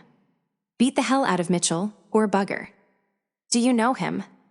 "Fractured skull, broken jaw, broken ribs, and other trauma. It will be a while before he's in any shape to tell anyone anything." "Who killed him?" "That is the problem. Your scent is the only one present besides Chastel's and Mitchell's." "He was with me all night," Anna said indignantly. Charles gave her a pleased smile. "I did not kill him, nor had I hand in it." Angus nodded glumly. "Figured so. But needed you to tell me. Filleting a person takes time." Charles supposed that was something he should not admit to knowing. How professional was the job? "I could not have butchered a hog as well," Angus said. "And I worked as a butcher for 20 years. He hesitated, then sat on the chair. "Look, I know it was not you. This is not your style of kill. Whoever did this was fricking crazy. You would have just ripped him to pieces and been done with it. But that Faye, she cannot recognize the truth when she hears it. Not like we can. The Fae do not accept our word as good enough." He sounded a little bitter. "As soon as Dana gets news, she is going to be after you, who escaped her clutches before." He gave a little nod to Anna. I saw it too, when she focused on Charles as her prey. Outside of truth saying, you look good for this. The fight. His stonewalling the conference. Stalking your mate. Tom's been a policeman off and on for most of his life.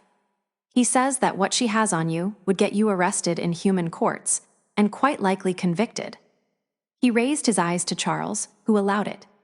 She does not have to convince us or your father, remember. The only higher authority among the Fae is the Grey Lords, and good enough for human courts is what they will look for. He took a strong swallow of his coffee. Her word. And she is a Grey Lord. She will have every Fae in the States on your tail. If you resist, if your father resists, and you know he will, it would be war. Would she do that? Anna asked. Yes, Angus bit out without hesitation. We have to find out who killed him before she hears Chastel is dead, then. Charles said it as if it was no big deal. Call your minions and have them cancel the dog and pony show for today, said Charles. Arthur's mate's death is a good enough excuse for now. We need to check out Chastel's death scene, then talk to Mitchell. ANGUS was a good guide, stopping at yellow lights so Anna, behind him in the battered Corolla, did not have to run red lights or risk losing him. He would told them that the French wolves had stayed in a private residence, rented in the Queen Anne district, a neighborhood of well-kept houses on the side of a hill not terribly far from their hotel. She saw the house before Angus turned on his signal. It was thoroughly modern, standing out from its more traditional neighbors like a sore thumb. And the reason she knew it was the right house was because of the werewolf drinking beer on the front porch. Ian, their greeter from the airstrip, sat on a metal rocking chair with a can in his hand. The beer was camouflage, she thought. It was cold enough out that a man sitting on his porch at 2:30 in the morning for hours was odd, and the beer can made it a little less. Remarkable. Like he had been kicked out and was waiting to be let in. Anna followed Angus' car and parked in the driveway instead of on the street. It was a tight fit, there were already 2 cars in it, but the Corolla was a tidy little car. Anna opened her door, and she could smell blood. She glanced at Charles, but he did not show any sign of noticing. The hunger for raw meat was no new thing to him. He knew what he was, and usually was able to accept it. Accept it well enough that he and Brother Wolf could work together in a way no other wolf did. At the top of the stairs, Ian held the front door open, while he stood a little to the side, protecting himself as much as possible from the smell of murder. He kept his attention firmly on his alpha. Sir, he said, no one in since you left. We have guards front and back as you requested. The other Frenchmen are settled in at the hotel as you requested. Yes, sir. Ian appeared a little stressed. Impulsively, Anna touched his hand. He took a couple of deep breaths and stared at her. Angus tapped him on the cheek affectionately. Omega Wolf, my boy. Spreading peace and happiness, it's what they do. He gestured, and Anna let go of Ian and followed Charles into the house. If Dana set this up, she will know already, said Anna, when the door was shut behind them. Yes, Charles said. Still, no sense advertising it if she does not. He paused in the hallway and looked at her. You understand people better than I do. Do you think Dana would hire vampires? Do you think the vampires could be operating on their own? He underestimated himself, she thought, but put her instincts to work anyway. She is a Grey Lord. She enjoys playing games, she takes pleasure in making herself look unattractive, which probably means she is either horribly ugly or stunning without the illusion. She closed her eyes, trying to make it fit. No way she would hire a vampire. She would not trust them with her secrets. That was right. She would be okay having someone else do her dirty work, but not for money, I do not think. Someone who owes her, Fae minions maybe. Blackmail, but not hired guns. Agreed, said Charles. As far as the vampires are concerned. When they came after us, there was no emotion, no personal involvement in it. Just doing a job. But then we killed a couple of them, and that made it personal, right? So when they killed Sunny, they messed her up and left her where they did to count coup on the werewolves. Angus? Charles asked. Dana lives here. You will know her better than we do. I do not understand women at all, disavowed Angus. Add Faye to that, and you can count me out. There was a little pause. But I think Rabbit's got her nailed. Sounds right about the vampires, too.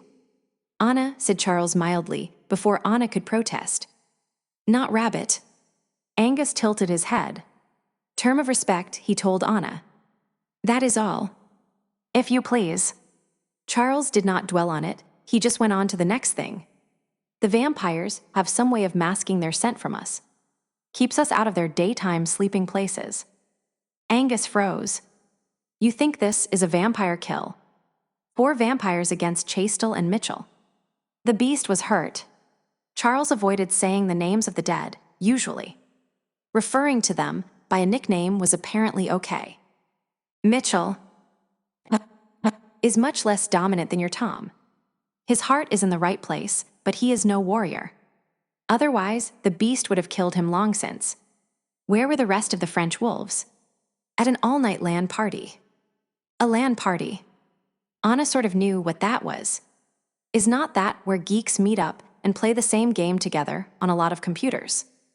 Angus nodded. Alan thought it might be interesting.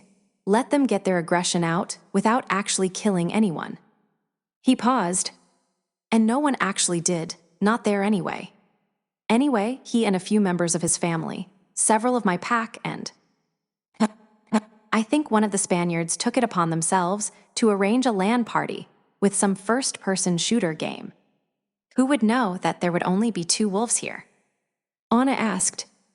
Anyone who read the sign-up sheets, which are on our semi-private site on the internet.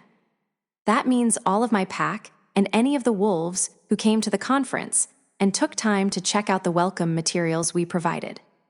Assuming our vampires are working for one of us, mused Charles, they would have known. If it's the vampires, they are moving awfully fast, Anna observed. She realized that they were all trying to avoid moving forward, into the house, closer to the smell of blood. Tom, Moira, and I were attacked the day before yesterday, Sunny yesterday, and Chastel later last night. She did not want to see it, to go near the evidence of all that pain and death. She thought that maybe the others were fighting exactly the opposite battle. Assassins with multiple targets taking them out as fast as they can, suggested Angus. Strike before the enemy has a chance to pull their pants up and fire back. Busy as little bees. The question is, what are they doing? And why? Charles sounded thoughtful, as if he were talking about a game of chess instead of discussing murder in a pleasant little sitting room that reeked of death. And is Dana a part of this? Or is she a separate matter altogether? He looked at Anna. You can stay here. But you want me to come. She knew she was right, and it surprised her. You bring different eyes, he said. Angus and I, we can decipher the battle. You tell us about the person, who we are hunting for, and what that person is trying to accomplish. He gave her a tight smile. You see things, why people do things. Vampires who act like wolves. I want you to stay here, but I am afraid we might need you in there. She took a deep breath. Okay, but if I throw up, I'll blame you. Granted. She bent to retie her tennis shoe and caught a glimpse of Angus' face. He is very protective, she told him. In a very Nietzschean, that which does not kill us makes us stronger sort of way. At least there will not be 20 feet of snow here. Charles laughed. No one was smiling when they walked into the room. Blood soaked the carpet, and the walls were sprayed with it. It was getting old. In a few hours, it would start to smell rotten. The walls looked brown rather than red. She did not look at the 2 piles of meat and bone and body parts yet. One small step at a time. What did all the blood tell her? Who would have thought the old man to have had so much blood in him, murmured Anna. I thought you did Latin quotes, said Charles. I cannot do Shakespeare in Latin. She thought about it a little because that meant she did not have to look more closely at what was in the room yet. Cui bono, then? Who benefits from this? I cannot see how it could possibly be money, said Angus. Or not only money. Or love, either. Sunny, maybe, but Chastel. Anna stepped all the way into the room, and the carpet squished just the way the carpet in her friend's apartment did after a keg of beer had broken open. Some bright person tried to open it with a screwdriver and a hammer when the tap quit working. She could tell where Mitchell had been because there was a person-shaped place where the blood had not saturated the tan carpet. And there was the body. Or pieces thereof. She made herself look. Charles' life might ride on their finding who had done this. She did not have the luxury of being squeamish. Hands, feet, head, one that looked much more like some wax sculpture for a horror film than something that had perched on shoulders and talked, sat on top of the pile. The head faced the doorway they would come through, one hand on each side, feet on the outside of that. The rest of that pile was entrails and bones. A square of cloth, no telling what it had originally looked like, but she was pretty sure it had been a tablecloth from the shape, was spread out on the floor next to the pile of body parts.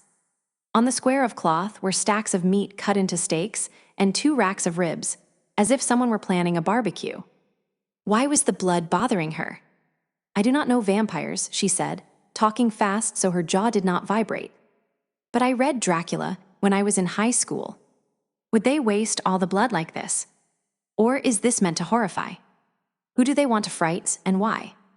"No," said Charles suddenly. "They would not waste the blood. Not without a good reason. You are right, this was deliberate. Meant to look like serial killer stuff. That is all wrong for vampires. A vampire who left victims like this would have been killed before he or she did it a second time.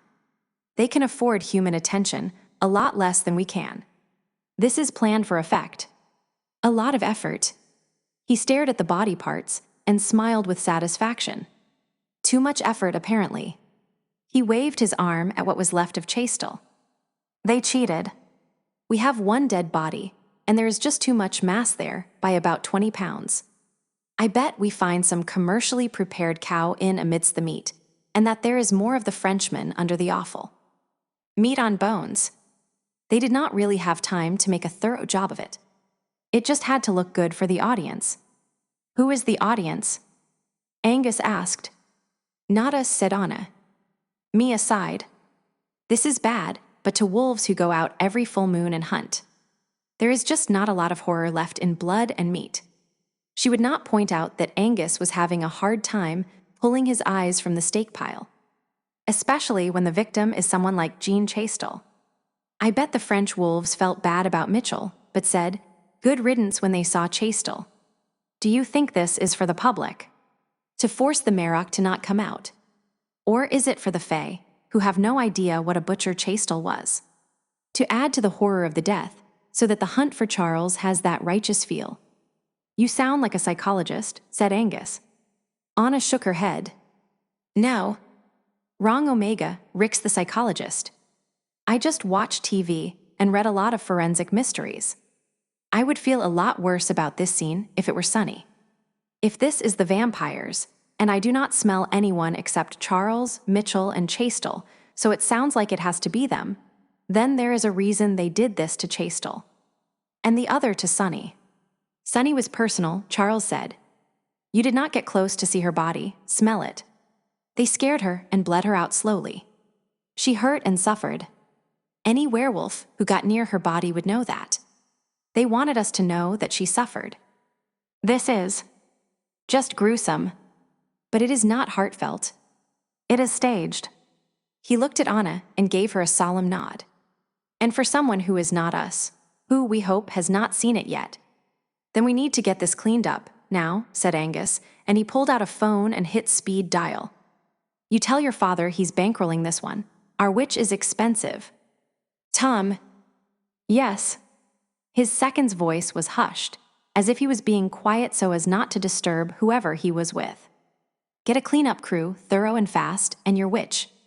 Yes, we pay her for this one, or the Marrok does, and you tell her to charge him up the nose. Get them to Chastel's place, and I'll tell you more when you get here. Yes, someone finally killed the bastard." He hung up the phone, and Anna realized, with a touch of amusement, that Tom had not said a single word after that first acknowledgement. Angus was an alpha who knew his word would be obeyed. "Butcher," said Charles thoughtfully. Maybe this was not all for show. The vampires did not mean it, but they are under orders. He looked at Anna. I think you are right, mind you. But I also think this was symbolic. A butcher's end for the beast. Not rage, because then the person behind this would have done it himself. But there is some connection between Chastel and the man who arranged to have this done. Anna remembered something that the Marrok had said. Maybe the killer does not want to take Chastel's place in the European hierarchy. They would expect that, would not they? That a werewolf who killed Chastel would have to step in and take over, become the Marrok of Europe, even if it was not a proper challenge. Charles smiled a little, which was not right, not in that room, but he had been a werewolf for a very long time and likely did not have her still human responses to the gore. You saved me from a worse fate than you knew when you stopped me from killing him earlier. I have no desire to do my father's job. I have one more question, Anna said, taking a last look around the room. She needed to get out of there. Maybe if she were Wolf at that moment, it would not bother her so much, but her eyes kept looking at Chastel's head, and his dead eyes looked right back at her. Why did they leave Mitchell alive? I do not think they meant to, said Angus. I think they thought he was dead. He's in very bad shape, but he's smart and used to pretending he's hurt more than he is. Anna knew all about that one. If they thought they would broken bones the first time, sometimes they did not hit you a second time. That is it, she said, moving blindly out of the room. That is all I can do. And she sprinted for the bathroom they would pass on the way in. The coffee had not been in her stomach long enough to taste too bad. At least she had not had breakfast. She grabbed a clean towel and got it wet with cold water. When she was finished, she cleaned the bottoms of her shoes. They were leather and only a couple of weeks old, and the blood had not been on them long. Mostly they wiped clean. Michael was bad. Almost dead bad. And he was not going to be telling anyone anything anytime soon. Alan had him on a hospital bed, in a cage in the basement of his house 20 minutes away. The cage was necessary because seriously injured werewolves, when not attended by more dominant wolves, tended to be violent. It was probably not useful to go talk to him until he would had a day or so to heal, Charles decided. Tomorrow, then, he would take one of the other French wolves with him to talk to Mitchell. Anna looked sick and tired, sickened, he corrected himself. She had been right. The horror of the scene was lost on him, and probably Angus as well. If the carving had been done while Chastel was still alive, maybe it would have bothered him more. If it had been someone he cared about, or someone he was supposed to protect, it would have been different. But Anna was young, and despite her rough first years as a werewolf, there was a lot she had not seen, or maybe it was just that she could look at the murder site and not think about breakfast. Angus, we're going back to the hotel to get a few more hours of sleep. Would you call me when the cleanup is done? Angus, on the phone again, waved his agreement, and Charles touched Anna on the shoulder to get her moving. I thought we were going to talk to Mitchell. Anna said, Not tonight. Let us give him some time to recover. I am satisfied that this was done by the vampires. It was not me. I do not see that Mitchell could have done it. Even if he could have taken a wounded Chastel, which I do not really think is a possibility, there is no way a badly wounded man could take the time and effort necessary to paint such a picture. This was done coldly, professionally. Vampires. She stopped. Why did the room smell like you? He pushed her forward again. I have no idea. Angus, check it out, please. Angus nodded, without pausing in his conversation. She took a step and stopped again. And who won the hunt? Is it important? Maybe. If Chastel had the ruby ring, and Dana had access to it. The Fae can put spells on objects, right? Charles looked over and saw that Angus was still listening to them. Hold a minute, Angus told whoever he was speaking to. Valentin won it. The German wolf. Anna said shoot. He would never heard anyone use that word with such feeling before. She gave him a tired grin. Valentin snatched that bag from us. We almost got it. He took it from you and the Italians. Charles asked appreciatively. That will please Valentin. A bit of getting his own back after the Omega decided to stay with Isaac's pack.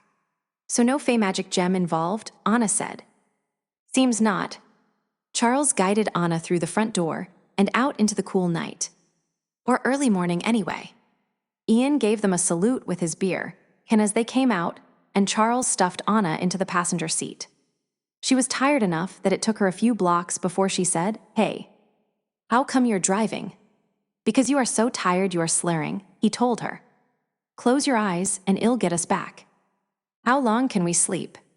asked Anna, shedding her clothes before he got the hotel door fully closed behind them. "Until we have to get up," Charles told her. He was tired, too, but he picked up her clothes and tossed them on top of a suitcase before dealing with his own in a similar fashion. He left his underwear on, as he usually did now. It seemed to make things a little easier on Anna. He joined her on the bed, lying flat on his face and all but groaning with the pleasure of relaxation.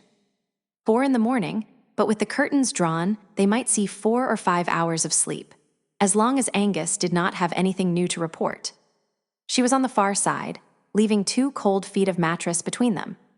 He knew that she would fall asleep like that, and then gradually move over until she was plastered against him. Then he could go to sleep too. "Charles," she said. She moved, but with his head down, he could not tell if she would turn away or toward him. There was a tentativeness in her voice, and Brother Wolf, the canny old hunter, told him to keep his head down and his body relaxed while their prey came to them. "Does it bother you?" She was whispering. He considered all the things that might be bothering him, but could not come up with one appropriate to this situation. "Does what bother me?" "Tonight." Pause. "Me. My wolf." And then she did not say anything more. It was enough. She was talking about their earlier lovemaking. How to answer. "I'll take you any way you come to me. How about now?" did not seem quite the right response. "Does it bother you?" Charles asked. A soft thump, thump, thump, and subtle vibration told him that she was tapping her fingers on the bed. Then the bed bounced as she sat up. He turned his head so he could open one eye and look at her. She was naked. Some of the movement had been her pulling off the last of her clothes. As he watched, she reached out with her hand, leaned forward, and touched his bare back. She just held her hand there. As she sat there, her pulse rate picked up until he could see it beat in her neck, and it was not passion. "Bad thoughts?" he asked.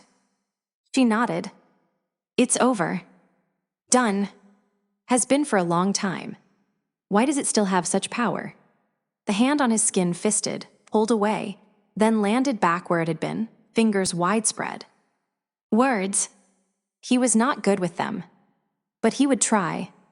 "It's not over in your head. And that is all right, Anna. Do not expect it to be over and done so fast.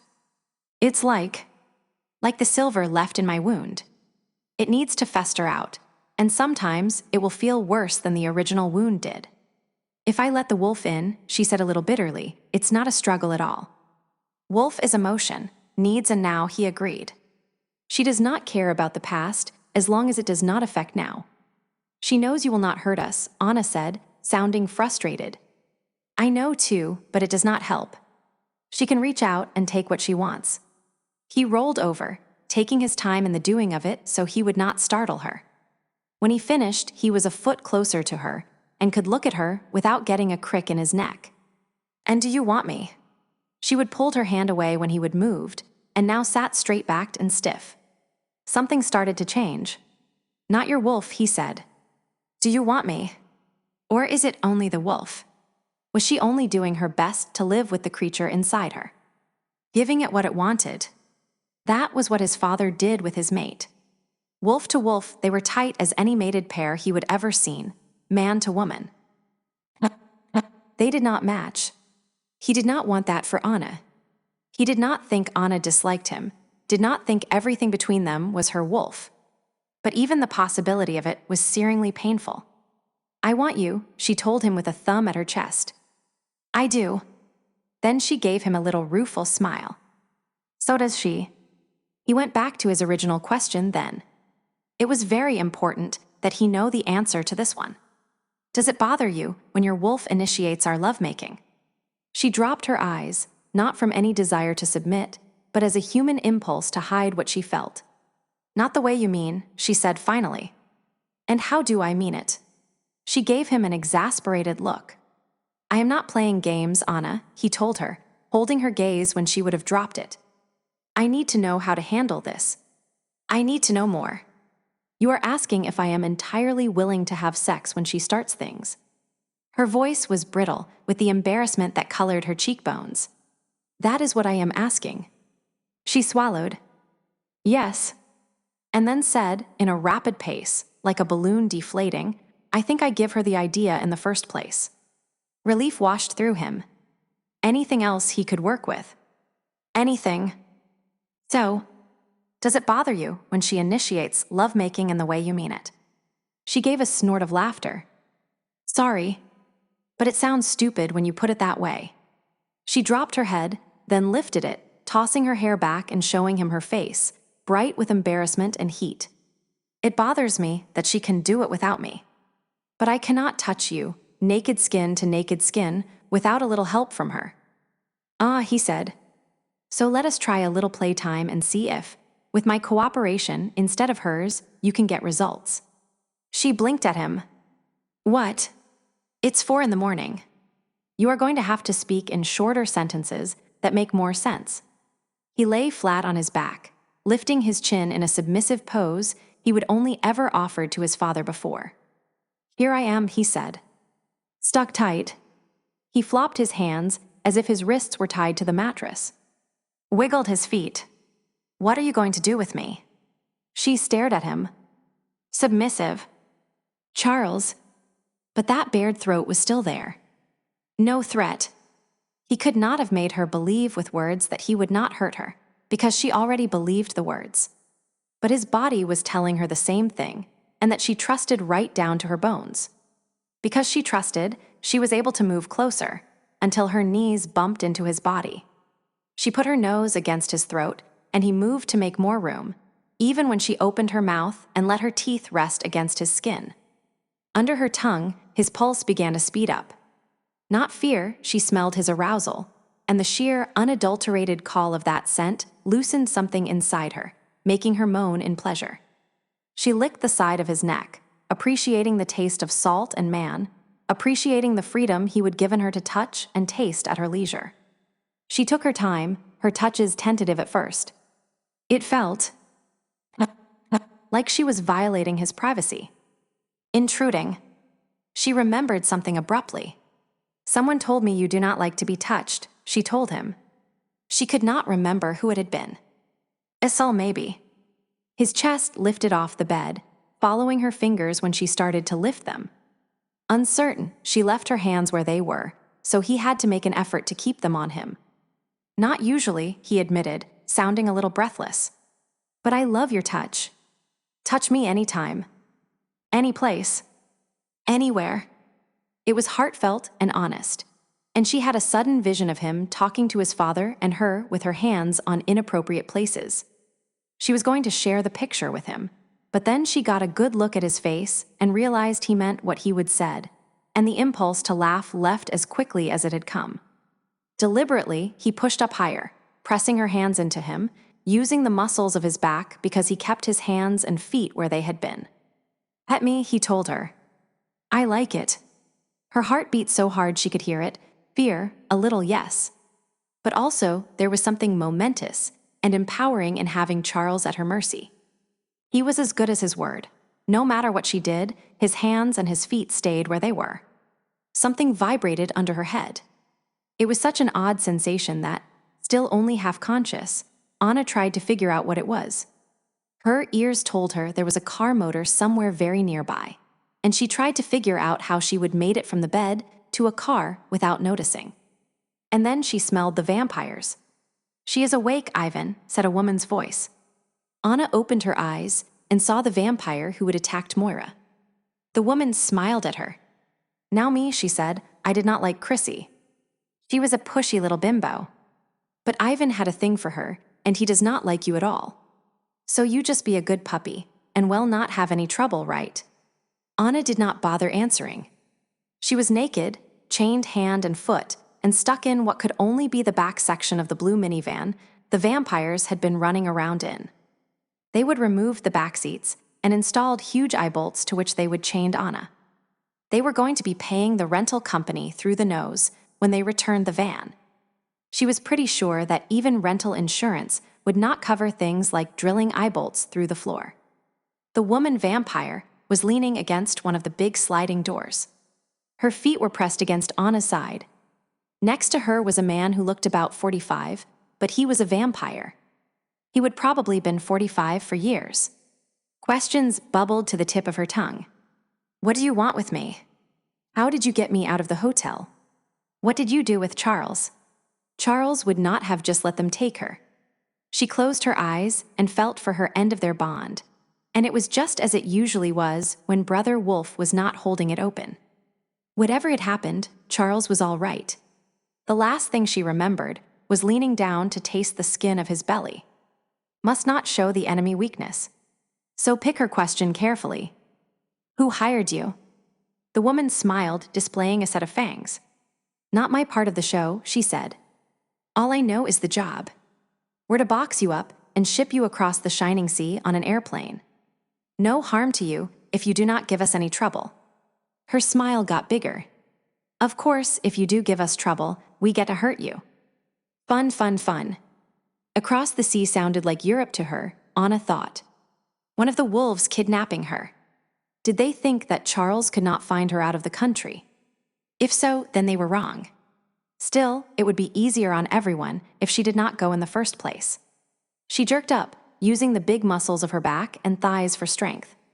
The metal handcuffs cut into her skin, but she ignored the pain. Whatever her hands were chained to was tough, but the eye hook attached to her feet began to bend, the floor beneath it pulling up. Shit. The man who had been sitting by her feet looked to the front of the car. I told you that there was no good place to attach the chains in this stinking rental. Shoot her, said the driver. She could not get her head up and around enough to see who was driving, but she was betting on the man she would seen at the warehouse. A shotgun flew back, thrown by someone in the front passenger seat. The male vampire she could see caught it and fired it from 3 feet away, hitting her in the shoulder. Charles sat up and grabbed his aching head. It took him a moment to catch Brother Wolf's frantic message. She is gone. They have her. Could not move. Could not stop them. Could not wake you up. Wake up. She was gone, unarguably. There was no one beside him in the bed.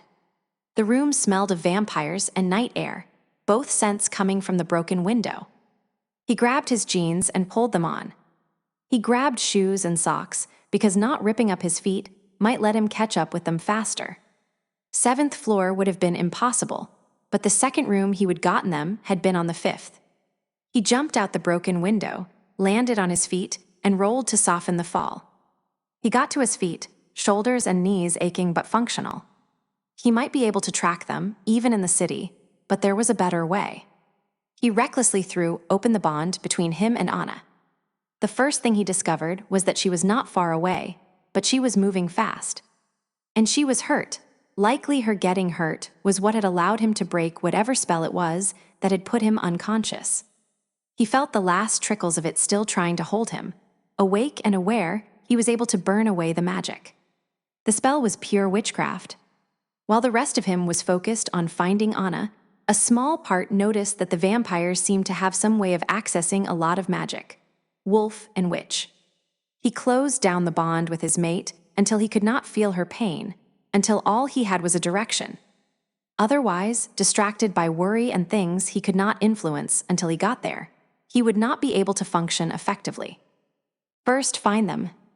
The trouble with big cities, especially Seattle with the waterways all over the place, was that he did not just have to know where she was, but where they were taking her. South, he thought, sprinting recklessly down the hill. What lay to the south? Beacon Hill, West Seattle, Kent, Renton, Tacoma. Most of the wolves were staying near downtown, but he thought that the Italians might be staying somewhere in West Seattle. Airport. Brother Wolf was quite clear and positive. Maybe he would picked up something from Anna that Charles had missed. SeaTac, he thought, about 15 miles from the hotel. He could run faster in wolf form, but he would lose time, and someone might see them on the highway. But if they made it that far, even Brother Wolf could not keep up. He would have to steal a car, which he would do. That would leave Anna in their hands for longer. So he chose to try to catch them now. Even in this form, he ran faster than the car could go on the city streets. The vampires would not want to attract the attention of the police, not with an injured woman in their vehicle. They would obey speed limits and stop signs. He was closing in. It was still dark, and there was not much more traffic than there had been when he would driven them back to their hotel. No later than 5 in the morning, he estimated.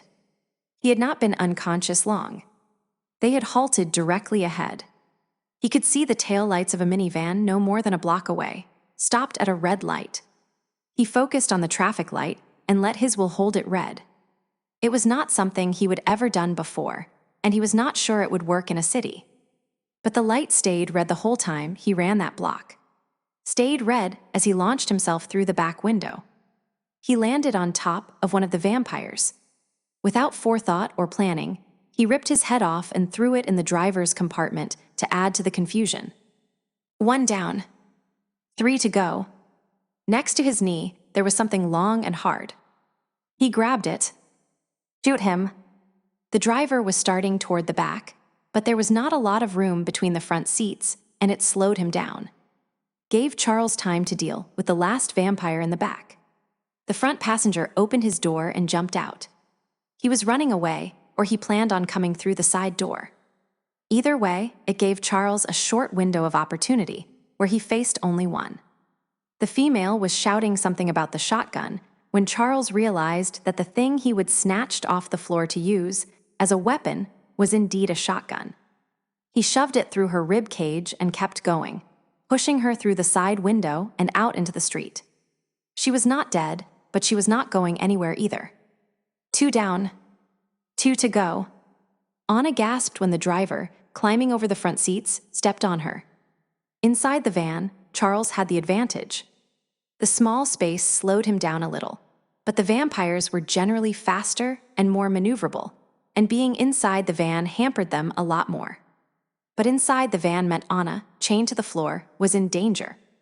So he grabbed the vampire, feeling the pain of being grabbed in return, and jumped out the passenger side door when the 4th vampire popped it open. The unexpectedness of the move meant the driver was braced all wrong, and Charles could put a lot of push into his jump, rather than wasting his strength wrestling against the driver.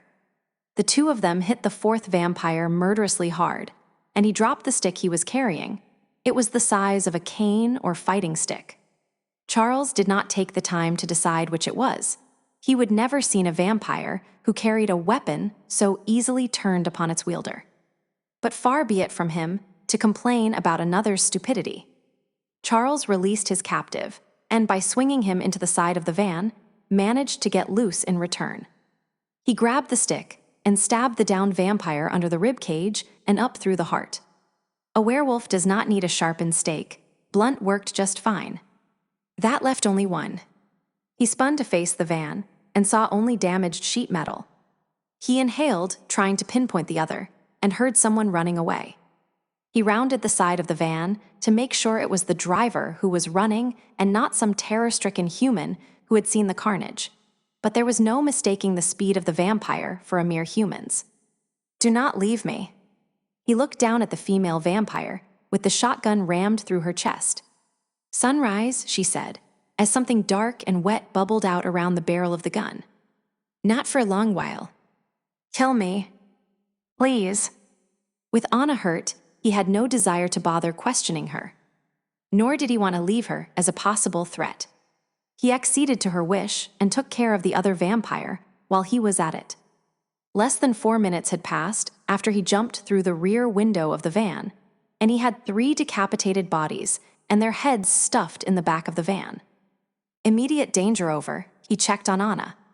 She was talking to him, but Brother Wolf was more interested in seeing what made her hurt so badly. He did not have the tools or the patience to deal with the manacles, but the chains snapped when he used the shotgun barrel to apply some leverage. As soon as he had her free, she tried to sit up and made a pain sound. She had been hit in the shoulder from close range. The shot had barely had a chance to expand. It was a light load, birdshot. Lead. They had not wanted her dead, just incapacitated. It did not mean that she might not die from it anyhow. I am all right, she told him over and over again, trying to reassure him. It was not true. SHH, he told her. Just lie still. His cell phone was still in his pants pocket, and it was functional. He called Angus. Where is Chew? He asked as soon as the other wolf answered. Anna's been shot. Anna's been shot. I have 3 dead vampires in a blue minivan that looks like it's been in several accidents this morning. And they shot Anna. I need Alan Chew. Is he with Mitchell? He hoped that he was not. Angus' house was in Issaquah. He needed to get Anna help sooner than that. The mate of one of the French wolves is a nurse. They went home with Mitchell. Alan's at Arthur's in the University District. I know where Arthur's place is. I'll tell the local vampires that we have some cleanup for them, and they will take care of the bodies and the van. I'll call Alan and tell him to expect you. Do you need anyone else? No. Charles hung up. He did not like leaving Anna in the back of the van with the dead vampires, but moving her to the front seat would only hurt her worse, and a naked, bloody woman would draw even more attention than the broken windows and dents. You stay there, he told her. I have got to drive. It will not be long. She nodded, closed her eyes. Knew you would come, she said.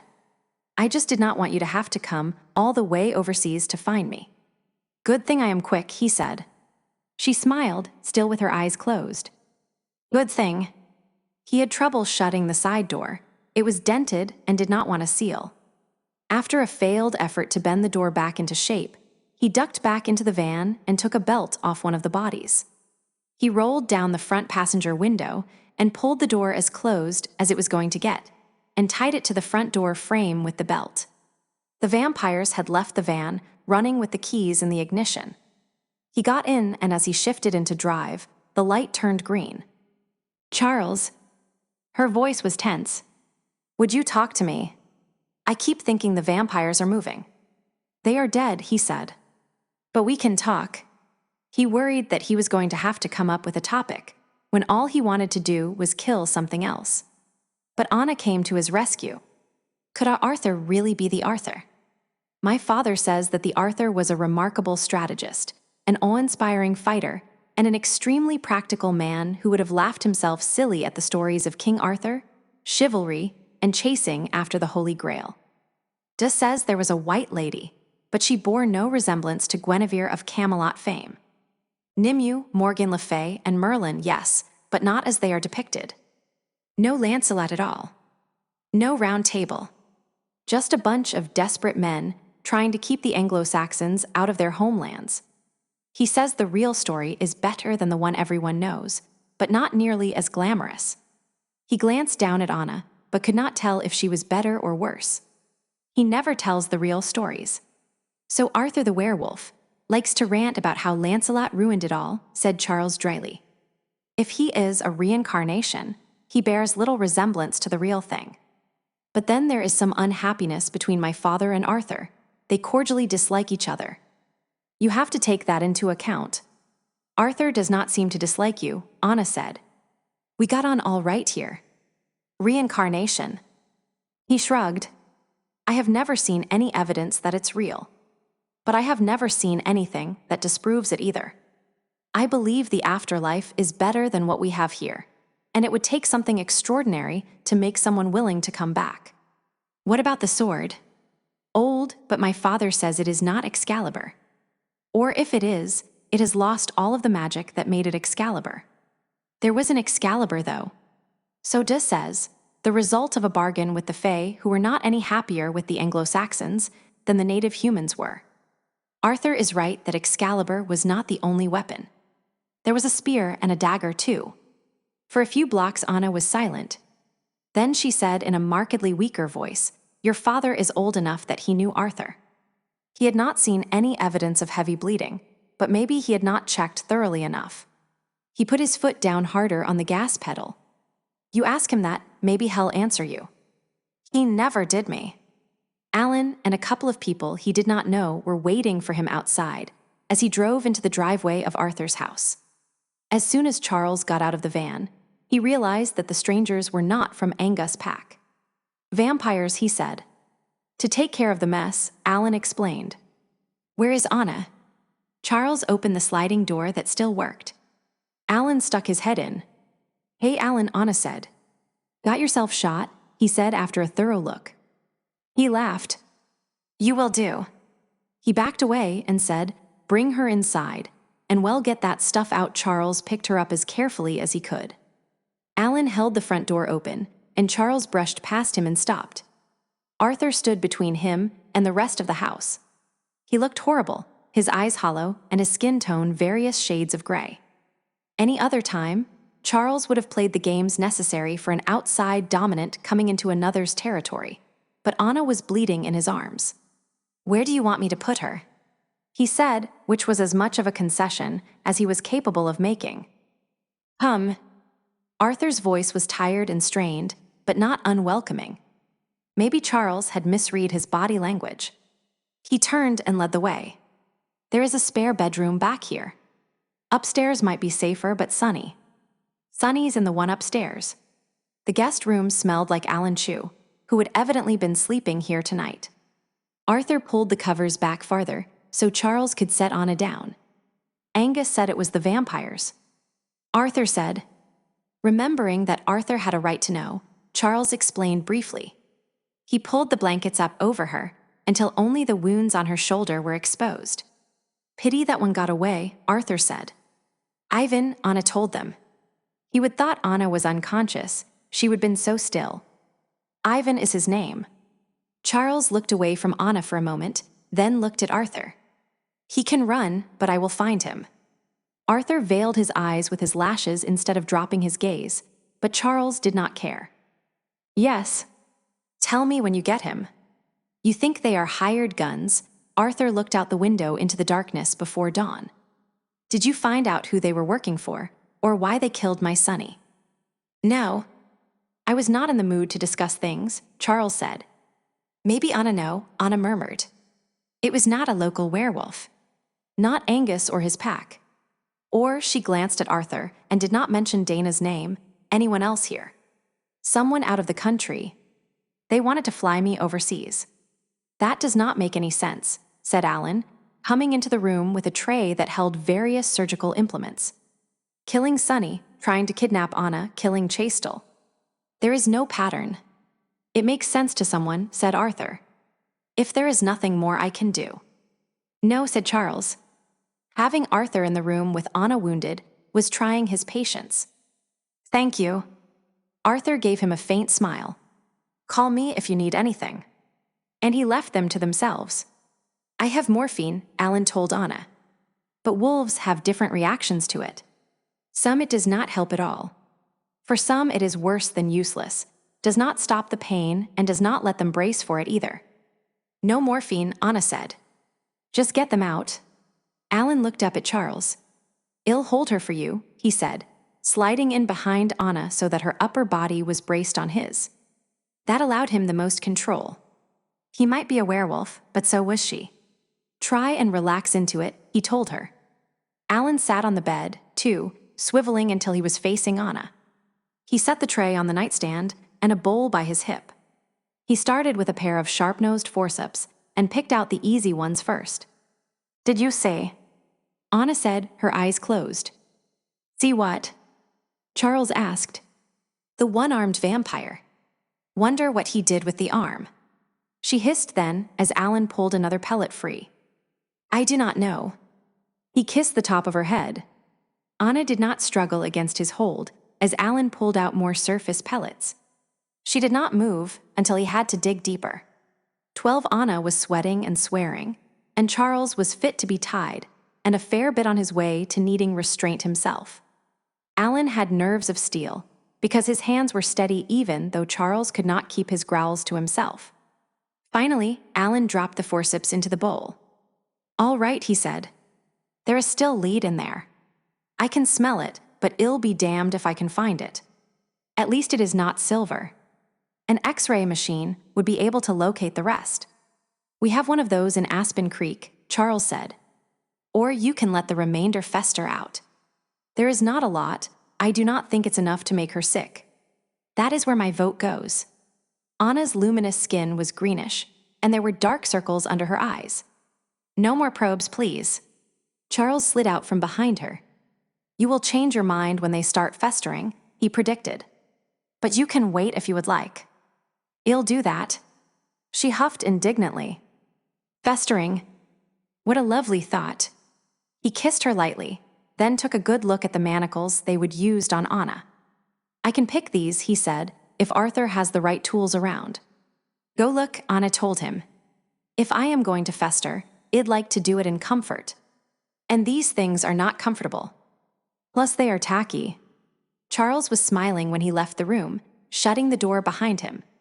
While she was hurting, and he had to get her help, he had not even thought about her nudity.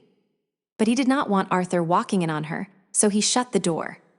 The house was dark, and he thought Arthur must have gone back to bed. Morning was still a while away. He was not going to sleep again, not in Arthur's house, and he was not going to move Anna until she would healed up a bit. He went to the kitchen and opened drawers to see if he could find anything useful. Charles, Arthur's voice. It came from the room that he kept his treasures in. Yes, he answered. I am looking for something to get the manacles off Anna. You would not happen to have a lockpick kit, would you? I probably have something that would work, Arthur said. Charles stopped sorting through the kitchen implement drawer, lifting his head. There was something odd about the other man's voice. Maybe it was nothing. Maybe. He removed a fillet knife from the block and slid it into his jeans pocket. That would be cool. He was careful to keep his throat loose, so Arthur would not have any reason to think Charles had noticed anything different. She is tough, she would handle it, but I want them off. He moved unhurriedly through the dark living room and caught Sunny's lingering scent from the couch nearest him. Poor thing. He had not known her well enough to do more than feel sorry for her. No wonder Arthur was off.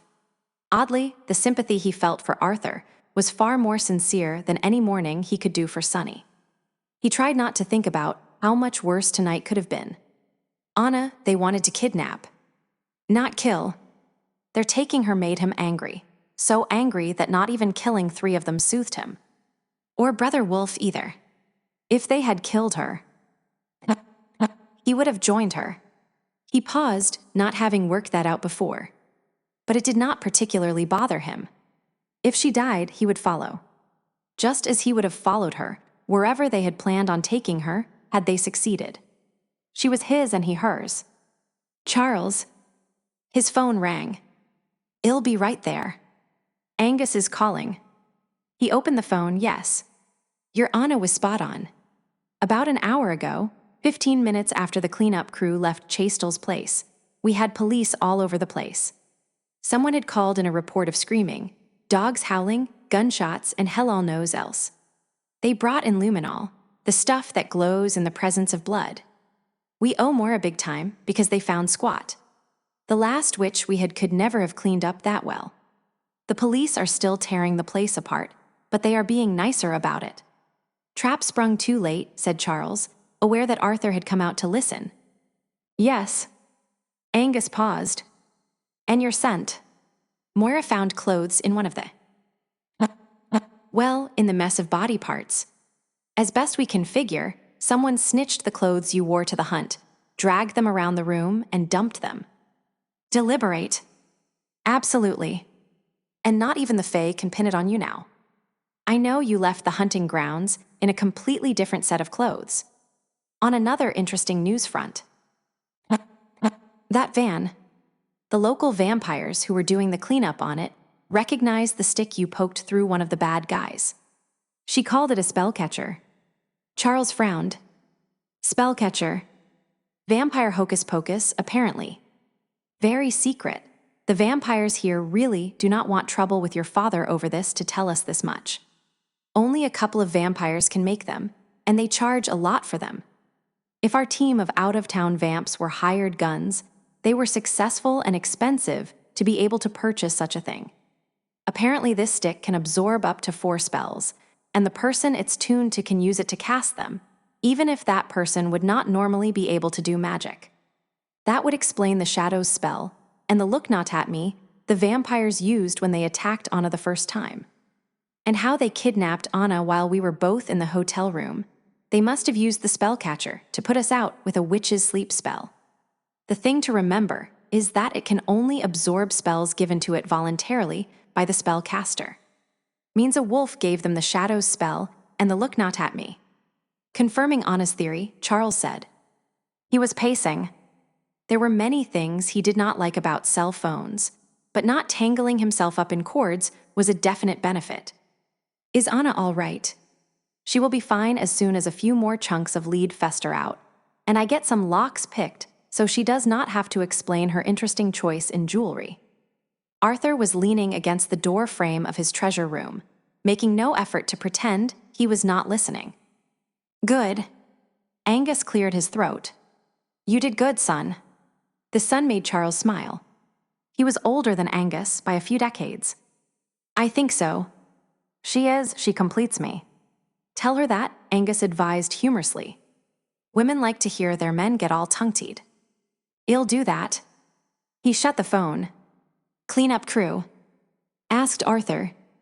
And Charles realized that there was a lot Arthur did not know. Chastel was killed last night in a particularly bloody fashion that required some quick action. Was it you who killed him? No. Vampires. Arthur looked away. Chastel. Odd to think of him being dead at last. It could not have happened to a better person. He looked back and gave Charles a broken smile. And I guess it did not it? Poor Sonny. He rubbed his face, hiding it for a minute. Sorry. So Chastel required a cleanup crew. Charles considered offering sympathy and decided it would not help. Anna suggested that the murder was so bloody, especially given it was vampires who had done it. The vampires killed Chastel. You are sure? Charles nodded. Ironic, considering how many wolves I know who would have loved to kill him. Who called the police? The vampires. Charles shrugged. The timing is off. The police were meant to find the scene in all its glory. Maybe to keep his father from bringing the werewolves out. Maybe to keep the wolves away from the scene, so whoever had tried to frame Charles, for it would have an easier time. Without access to the murder site, the werewolves might never have determined how Charles' scent appeared in a place he would never been. But they gave us too much time. The police will not find anything now. I suppose not. Angus is remarkably efficient. And I believe his second's daytime job is with the police. Tom knows what they are looking for and how to keep them from finding it. Charles paused. It occurred to him that he could see Arthur hiring someone to do his killing for him. But he dismissed his suspicion. Sonny had been killed. A wolf would never kill his own mate. Even so, Charles gave in to his impulse to throw out some bait. Whoever called the police did it hours too late. It might have worked if he had called right after the job was done. He shook his head. That is what has been bothering me, I think. The incompetence of it all. Most wolves are better hunters. The vampires made a try for Anna, right before we came over here for dinner, as a matter of fact. They failed and lost 2 of their pack doing so. Mitchell, one of the French werewolves, was with Chastel when he was killed. And they left him for dead. He'll survive, and in a few days Hell tell us exactly what the vampires said when they attacked. Maybe they told him who hired them. They are pros. Hired to come to Seattle to do at least 3 things. Charles ticked them off on his fingers. Kidnap Anna. Kill Sonny. And kill Chastel, making his death horrible and bloody, something that screamed monster to the police. Charles hummed thoughtfully to himself. It was not the vampires who were incompetent. If they had known what they were facing when they tried to kidnap Anna the first time, they would have succeeded. Someone underestimated the escort I sent out with Anna.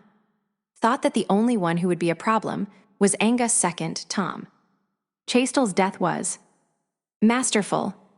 Any humans who had walked in, who had seen pictures of it, would remember it for the rest of their lives. But the person who was supposed to call the police was too slow. Charles had been watching Arthur out of the corner of his eye.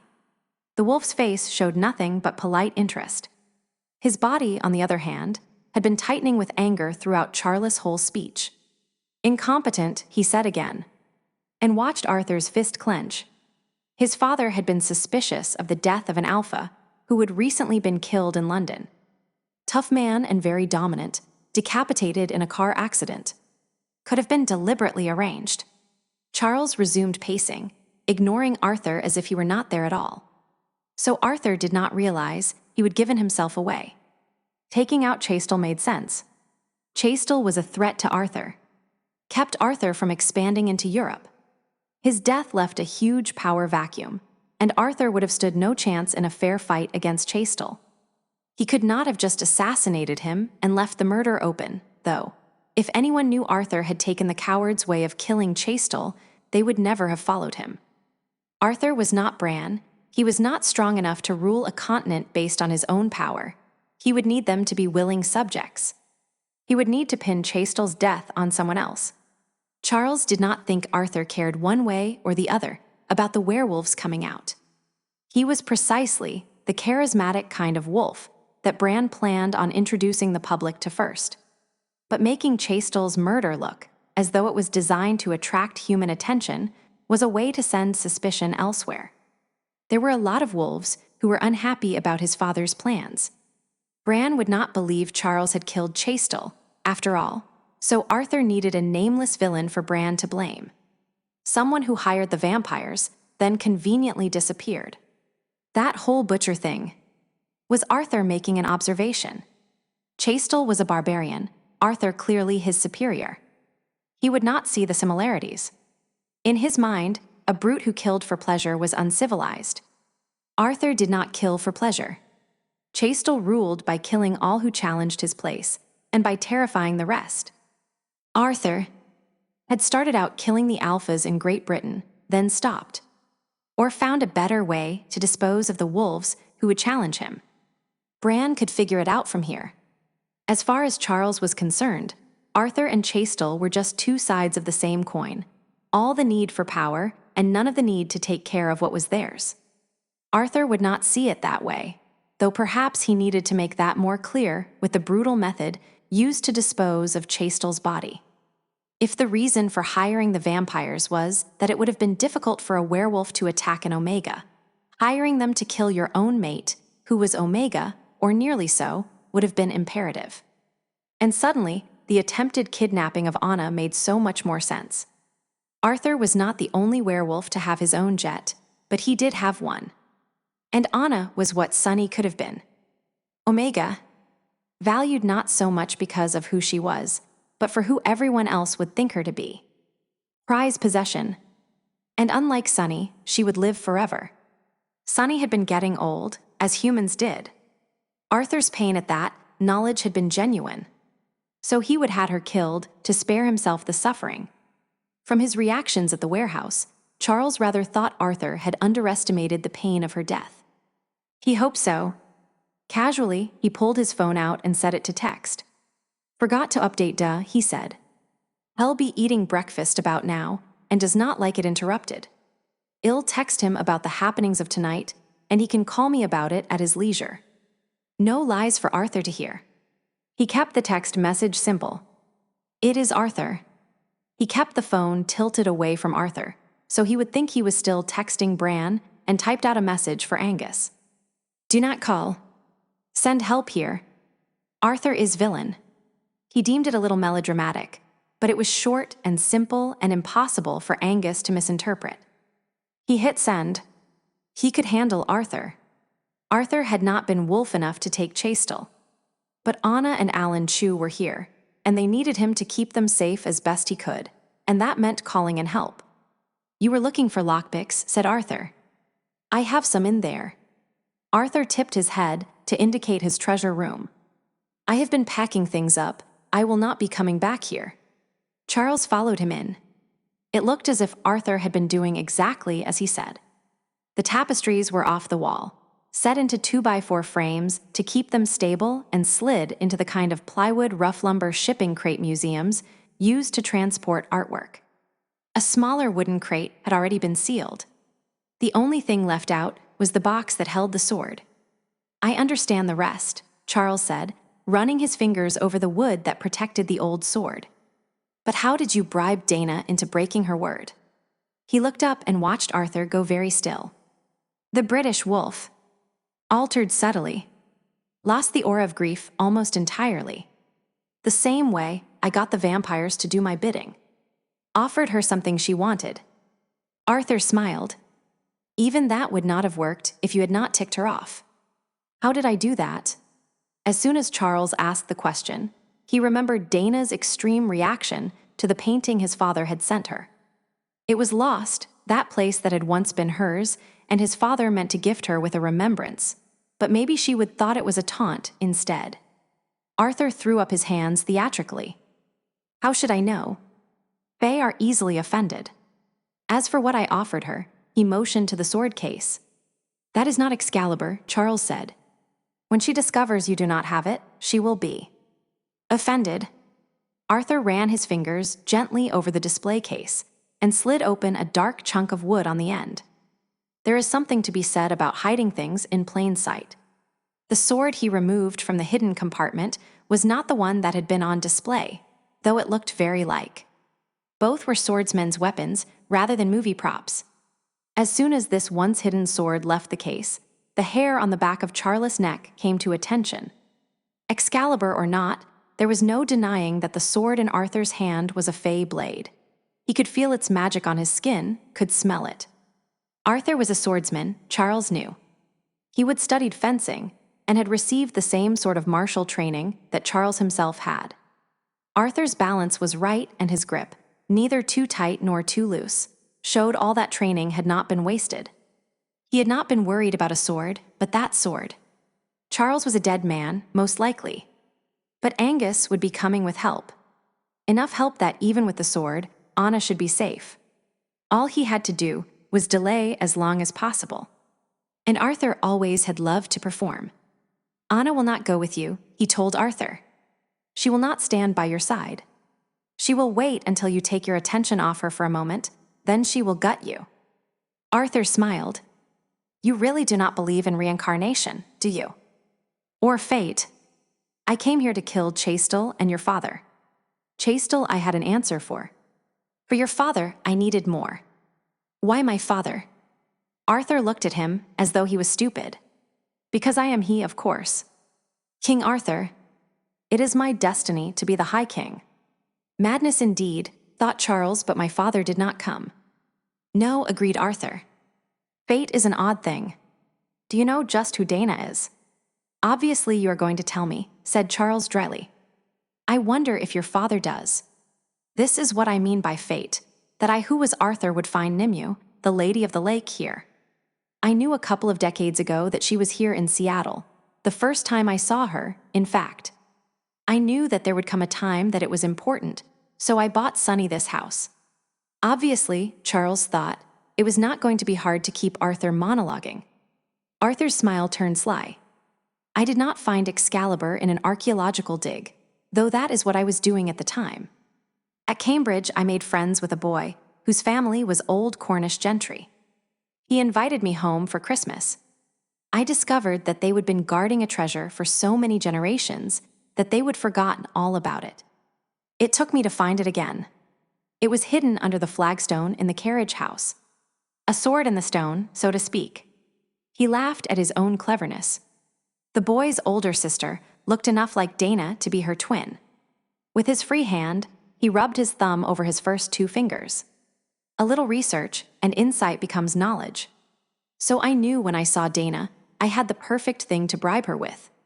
He swung the sword gently. She had no idea it was not resting beneath the stone where she would placed it until I showed it to her, a photograph. "I am not stupid." "I could disagree with you on that," Charles said. "You have done a number of stupid things that I can pick out. But trying to get the best of a Grey Lord is the stupidest by far. You never had any intention of giving her the sword." Arthur bobbed his head, a polite agreement. The first deal would have been honest. Excalibur is not the only thing I discovered there. I had other weapons, you know. I offered her the dagger. She refused and made it clear she would hunt me to the ends of the earth, I believe.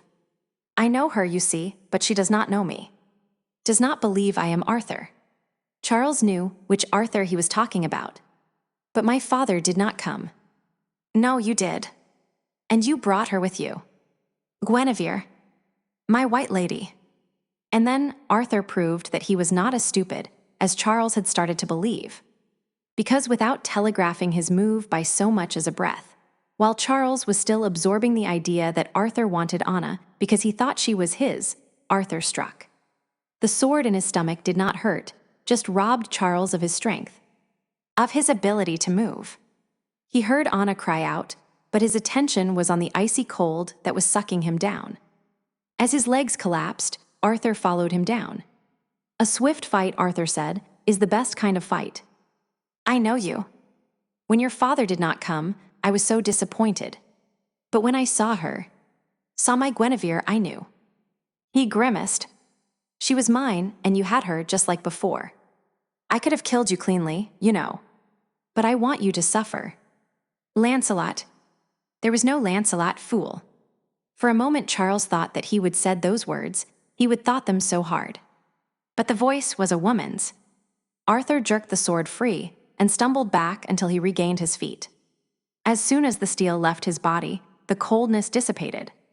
Charles put a hand to his belly to staunch the bleeding. It had not gone all the way through.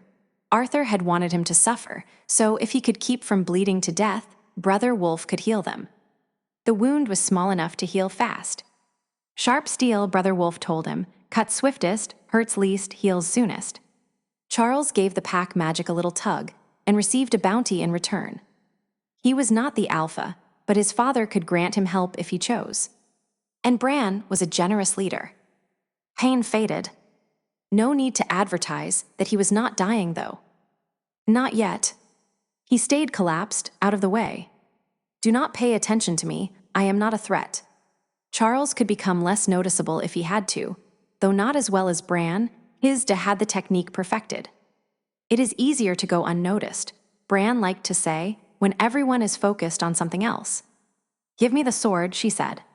She is my sword, Arthur said, taking a tighter grip and pulling the point up into a guard position. Mine from the first. She came to my hand from yours, and when I died, it was not I who gave her back. Dana moved into Charles' view. She would drop the glamour, or adopted a new one. It was not so much that she changed anything, but she had become more. And Anna was right, she was riveting. Good. Keep Arthur's attention. Charles moved his hand, and when blood did not pour out, moved his shirt and looked at the scab. Too fresh to move yet, but soon. You stole it, Dana said, her voice low and fierce. It is not yours. Was never yours. The king may indeed come again, it was foretold so. But that is not you. Has never been you. You are not Arthur. You are not meant to know me, Arthur told her. And we are quit of our bargain. Chastel did not kill Charles, as you promised. And when Charles defeated the Frenchman, you were unable to find another way to kill him, to kill Charles. You failed. I owe you nothing. She lifted her hand. Calidbog. Calidfwich. Excalibur. I have delivered it to the hands of great men, fighters, heroes all. Your hands profane it. A coward who hires his deaths and kills those better, smarter, stronger than he. You cannot take it from me, Arthur said. Not unless you kill Charles. And you cannot harm me as long as Charles still lives. I know how fey bargains work. I would not be so confident if I were you, Arthur, thought Charles. I thought my father had worked out a bargain with her, and look what happened to us. Excalibur meant more to her than her word, and it still does. Fine, she said, and flung out a hand. And Charles had the very odd experience of seeing himself fall all the way to the floor, while he sat and watched. Which was better than the vision he had briefly had of himself falling dead. You cannot kill like that, said Arthur, his voice breaking with sudden fear. He raised the sword between them, as if the blade could hold off fey magic. which, if it were Excalibur, and that appeared to be nearly certain, it might possibly do. Arthur was right, thought Charles, as he got to his feet. Dana could not kill like that, but she could fling illusions of death all day long. His wound was still sore, but unlikely to open up and let him bleed to death when he moved. "Can I not?" Dana asked. "What do you know of the Fae?" "Not as much as you believe, I think. If the bargain is complete, give me the sword." While she kept Arthur occupied, Charles pad-footed over to the display case. The sword left there was not Excalibur, but it was a fine sword. A replica, he thought, created a long time ago to protect the original. He tore the box open and took the sword to use it for the purpose for which it had been forged. Arthur spun to see what the noise was, and from his face, he could now see Charles. Either the noise had broken the illusions, or Dana had let them drop. "Arthur Madden," Charles said formally. "For murder of innocents on the Marrok's territory, you have been found guilty and condemned to death." He did not have to say anything more, because Arthur raised the sword and came for him. Arthur might have had years of martial arts behind him, but Charles had been trained by his father, a man who had actually used a sword like this to stay alive. Charles was stronger and faster, and Arthur was afraid of him. All that said, Charles had never actually used a sword in real combat before. Remember, the memory of his voice echoed in his ears. Wolves are not human. If you engage another wolf and hit his blade full strength, you are going to destroy your sword. If you need to preserve your weapon, turn blows away and strike body, not metal. His brother's voice chimed in helpfully. Avoidance is better than a block, less risky. So Charles slipped away from the first strike Arthur aimed at him. He kept both feet on the floor, ghosting over the hardwood. Rat-stepping allowed him to strike with better balance and to shift direction faster. The room was small. The swords were short. It meant there was little chance to disengage, and fighting was done close range. "You are dead," Arthur said. "I killed you." "You stabbed me with steel and gloated overly much," Charles murmured, keeping his mind on saving his sword. Sliding blocks, moving aside, turning, letting Arthur do the work for the moment. It visibly unnerved the British wolf when he did not hit anything, so Charles concentrated on not being there when Arthur's sword snaked out. "I heal pretty damn fast from small wounds like that." No need to mention pack magic. Let Arthur eat fear. Charles was aware of Dana, who had moved back from the actual fight until she stood just outside the room. He would made the command decision to ignore her. She was not an ally, not anymore, but it was to her advantage if he won this fight. He did not care if she took Excalibur. She might have broken her word, but he, and more important, his mate, had taken no direct harm from it. Brother Wolf was inclined to hold her somewhat responsible for Anna's wound, but all Dana might have done to avert that was tell him about Arthur. Arthur was losing it. The smooth, practiced attacks became random and unfocused. Charles stepped up his pace. No longer just dodging interleaved with intermittent blocks, he also began to weave in attacks. 2 strikes from the left and a turn and block. Right, left, right, down and again.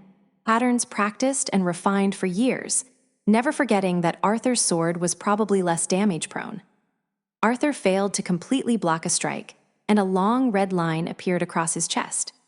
The pain of it, or perhaps the fear, lent sudden impulsion to Arthur's return strike, and he hit the other blade squarely. Charles' sword shattered. He let the energy from Arthur's blow spin him around. He ducked around Arthur's unarmed left side and rolled behind, drawing the fillet knife from the back of his pants. With all the force he could muster, he stabbed Arthur in the spine, just where it connected with the skull. And the knife, being an expensive, well-crafted tool, slid between bone, through the softer disc, and severed the spinal cord. Arthur fell forward, his sword rolling away from his hands. Arthur said, before he lost the ability to speak. Charles picked up the fey blade and severed the British wolf's neck entirely. Then, blade in his hand, he looked at Dana. "Did you know he was going to kill his mate?" he asked. She smiled apologetically. He held the sword hostage. Not an answer, he told her. "But I suppose the life of a human does not matter, not to you. They are so short-lived anyway. What was her life worth?" Or Chastel's, he was a monster, right? What were their lives worth when measured against a sword such as this? Sarcasm does not suit you, Dana said with dignity. No, Charles said. I suppose not. He hired you to kill my father. She nodded. I refused until he offered me Excalibur. She was entrusted to me, she is the reason for my existence, and this fool had found her. And my father did not come. While he had the sword, she would talk to him, and Charles wanted to know exactly what she had done so he could inform his father. No. I knew Bran would not, the elements told me so. But I had to find a reason for that fool to bring Excalibur to me. His fortress in Cornwall is guarded against Fae. I needed him to bring her here. I intended to make no bargains with Arthur, just get the sword back. You would not have killed my father. Not if he stayed in Montana. And he did stay in Montana, did not he? But then you chose to come in his stead, and you brought something with you that Arthur wanted more than he wanted your father's death. I was to engineer matters, so Chastel killed you. It would have accomplished two things. Ensured that Chastel was not at his lethal best when Arthur's assassins came to call, and your death would leave your mate free for Arthur's claiming. Charles took a deep breath. He had no grounds to convict her of wrongdoing. She had killed no one, spilled no blood, not even Arthur's. Intent was not enough for him to act against her, nor was his dislike of her moral compass. Suddenly, urgently, he wanted nothing so much as a shower to rinse off the blood, sweat, and dirty deeds of this night. He opened his hand until he held the sword's hilt by 2 fingers and held it out to her. This is yours, he admitted to the theft. Take better care of it this time. She took it with her left hand, and her knuckles whitened as she sighed like a lover satisfied at last. She held out her right hand. No hard feelings. He looked at the hand and felt no urge to take it. He had hard feelings aplenty. Please, she said. He took her hand. My father will talk to you about this. You broke your word to him. Her hand tightened on his, and she looked down. I know. And I cannot have that. No one must know. If no one knows, it will be all right. You understand? For the second time that night, Charles found himself on his knees, with very little idea of how it had happened. He looked at his hand, still in Dana's grip. Blue patterns ghosted down his arm from her hand. As he collapsed fully on his side, the pain began, but he could not open his mouth. If you had been human, you would already be dead, Dana said. She brushed a strand of hair that had escaped his braid away from his face. This will take longer, but it will leave no traces that can be followed. Your father will suspect, doubtless, but as long as no one knows my part, it will be fine. She bent down and kissed him on the cheek. I do like you, Charles. I would never have made a bargain with Arthur to slay you, but that I owe your death to your father. He gave me a reminder of that which I can never regain. I only return the same to him, as I promised you I would. Brother Wolf growled, but the pain kept them motionless on the hard floor. Tell her we're about 14 minutes out, Angus said as soon as he answered the phone. And as tempting as it is, I will not be driving randomly around the block. So I suspect the next time she makes you call, we'll be 13 minutes out. Alan had been holding his phone out to make sure Anna heard it. Yes, sir, he said, and ended the call. Anna knew she should apologize, but it was beyond her. Once they realized that the noise they would heard a few minutes after Charles had closed the door was a locking mechanism, and that the room they were in was as secure a place to hold werewolves as she would ever seen, they would discovered Alan's phone did not work. It had taken them a while to find the stupid black box that had kept Alan's cell phone from calling out, a cell phone disruptor. When they called Angus, he would already been on his way, alerted by a text message from Charles. The Marrok was about 30 minutes out of Seattle. He would had a bad feeling earlier, and when Charles had not answered his phone, Bran had climbed aboard the jet and headed to Seattle. At this rate, Anna thought he would beat Angus here. It had been 10 minutes since the noise, identified as a sword fight by Alan, had stopped. 8 minutes since Charles had shut down their bond so tightly that all she could tell was that he was nearby and not moving. Her wounds had closed, though there were a few itchy spots and a couple of sore places. She would grabbed a sheet and wrapped it around her like an impromptu dress. As she paced, the short lengths of chains that dangled from her wrists and ankles made cheerful sounds that annoyed her. They probably annoyed Alan worse, but he did not say so. 16 minutes after their last call, the door unlocked. "Sorry," Tom said. "We had a little trouble finding the electronic lock. It was in the room with Arthur's body." "Charles." "Moira is looking after him," Tom said. Anna found Charles lying on his side in Arthur's trophy room amidst a scattering of steel shards, blood, and gore. Moira was kneeling beside him, with both of her hands on his bare shoulder. "I have him stabilized right now, but it's not going to stay that way. Someone put a death curse on him. He's fighting it, and I am helping." Anna looked at his face. He was not unconscious, and every muscle of his body was tight, the veins standing out as if he were lifting weights. "How do we stop it?" Anna asked, not recognizing her own voice. She knew enough about magic to keep her hands off. "Find out who put it on him and make them take it off," Moira said. "Or kill them." "Can you tell who did it?" Moira shook her head. "This is a new one to me. I cannot even tell if it is witchcraft, fae, or some sort of werewolf trick. It's too entwined with his magic. And his magic is something I have never encountered. His mother was an Indian shaman's daughter," said Angus. "And his father is witchborn," said Anna without considering if it was something Bran would want bandied about. Witchborn meant Charles had a lot more magic than the average werewolf. Maybe that would help Moira keep him alive. She looked around the room, trying to put together what might have happened so she could figure out how to fix it. A broken sword, a kitchen knife, Arthur dead. Magic. The vampires had been able to use magic, and there was one vampire left. Or it might have been the Fae woman. "How long?" she asked Moira. "Until I cannot hold it anymore," the witch told her.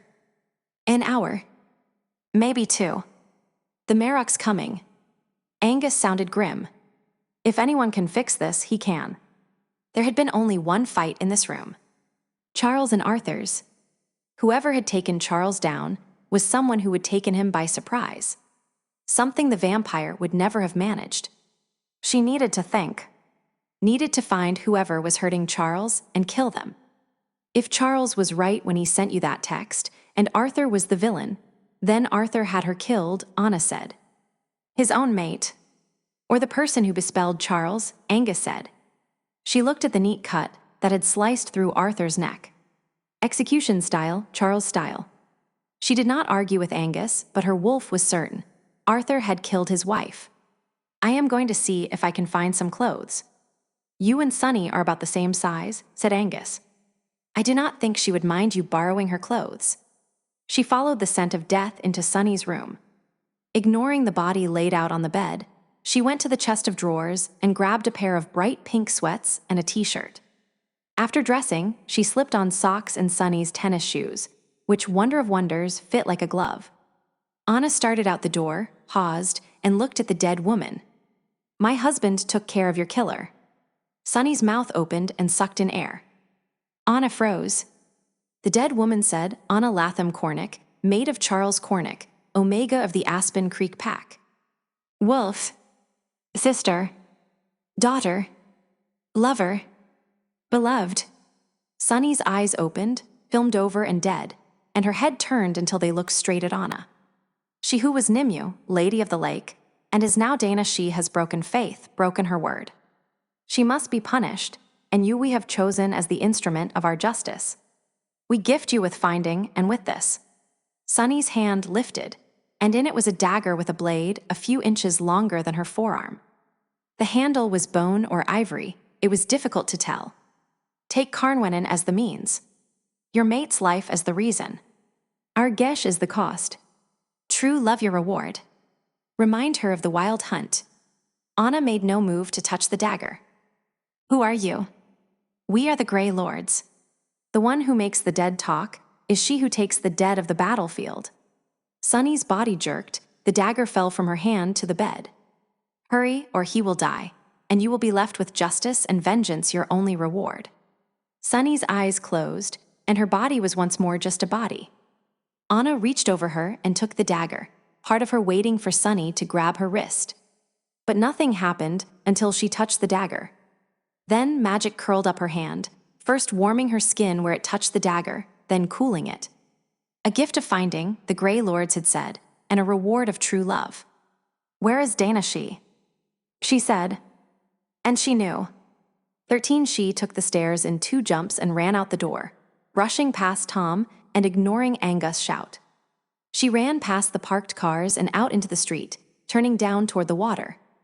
Of course, Dana would be headed toward the water. "Where are you going?" Tom asked, running beside her. "Carn in the means," Anna told him, showing him the dagger.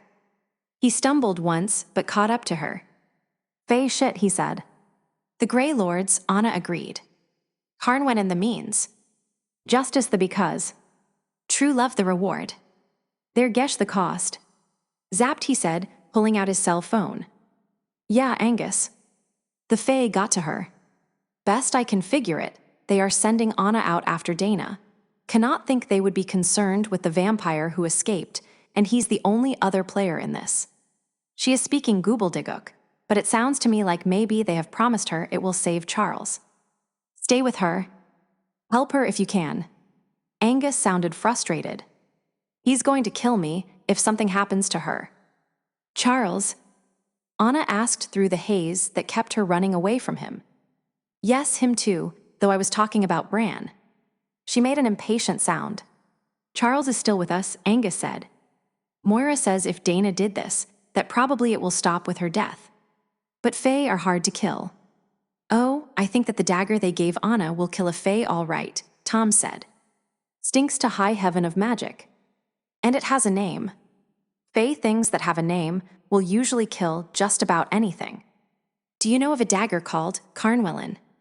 Angus repeated the question for the only one at Arthur's house, who could not just listen in to the whole conversation. "Moira, do you know of a dagger called Carnwellin?" "Carnwenin." Moira squeaked. "Probably." Tom said the other. Carnwenin was King Arthur's dagger. Little white hilt, it means. Arthur used it to hunt the very black witch. "It has a white hilt," observed Tom. "Does not look all that little to me. About as long as her forearm, almost enough to be a short sword instead of a dagger." "It could not have been too little," said Moira, when Tom's reply had been repeated for her. "He supposedly cut the witch in half with it." Anna saw Tom look at the dagger again. "Yes," he said. "I think it might be good for something like that." "Keep safe," Angus told him. "Remember," Moira said urgently. "Never trust the Fae." Anna frowned. "The troll told us that." "Told you what?" Tom asked. But Anna was more concerned with finding Dana than in repeating herself. A paved trail broke off from the road, and Tom caught her arm, pulling her to a stop. "Anna, are we going to Dana's boat?" "I do not know," she told him, and pointed her finger. "That way. We could have taken a car, you know," he said, folding his cell phone closed with one hand and stuffing it into a pocket. He was wrong. No car." His eyebrows lowered. "Of course not. Fairy magic, eh? Cold iron." He took a good look at her wrist manacles. "I would have thought those would keep you safe." "I have to go," she told him intensely. "Now." "This is the Burke Gilman Trail," he told her. "If you are headed to Dana's boat, this trail goes right by her dock. It's a more direct route than running down the road, and we're much less likely to attract interest with that thing. Not many people out on a jogging path in the middle of winter at this hour of the morning." Then he let her go. Let her decide. She ran down the trail, stretching her legs and letting the hunt take her. Wild hunt. It was early morning, but the darkness still kept watch over them, darkness and the faintest sliver of the moon. It was almost the time of the dark of the moon, she thought, but there was still light to hunt by tonight. They were nearly to the docks when the gesh faded. She could see Dana's houseboat, but was able to force her legs to walk. Once she had slowed, it was not such a hard thing to stop altogether.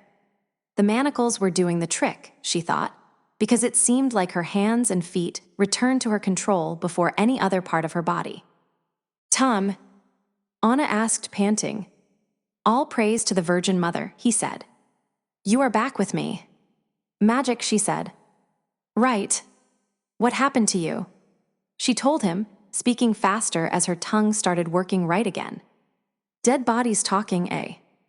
He said, nasty. Then he called Moira, and Anna told the story to the witch, and presumably all the werewolves gathered around the phone. She who takes the dead. Moira sounded exhausted.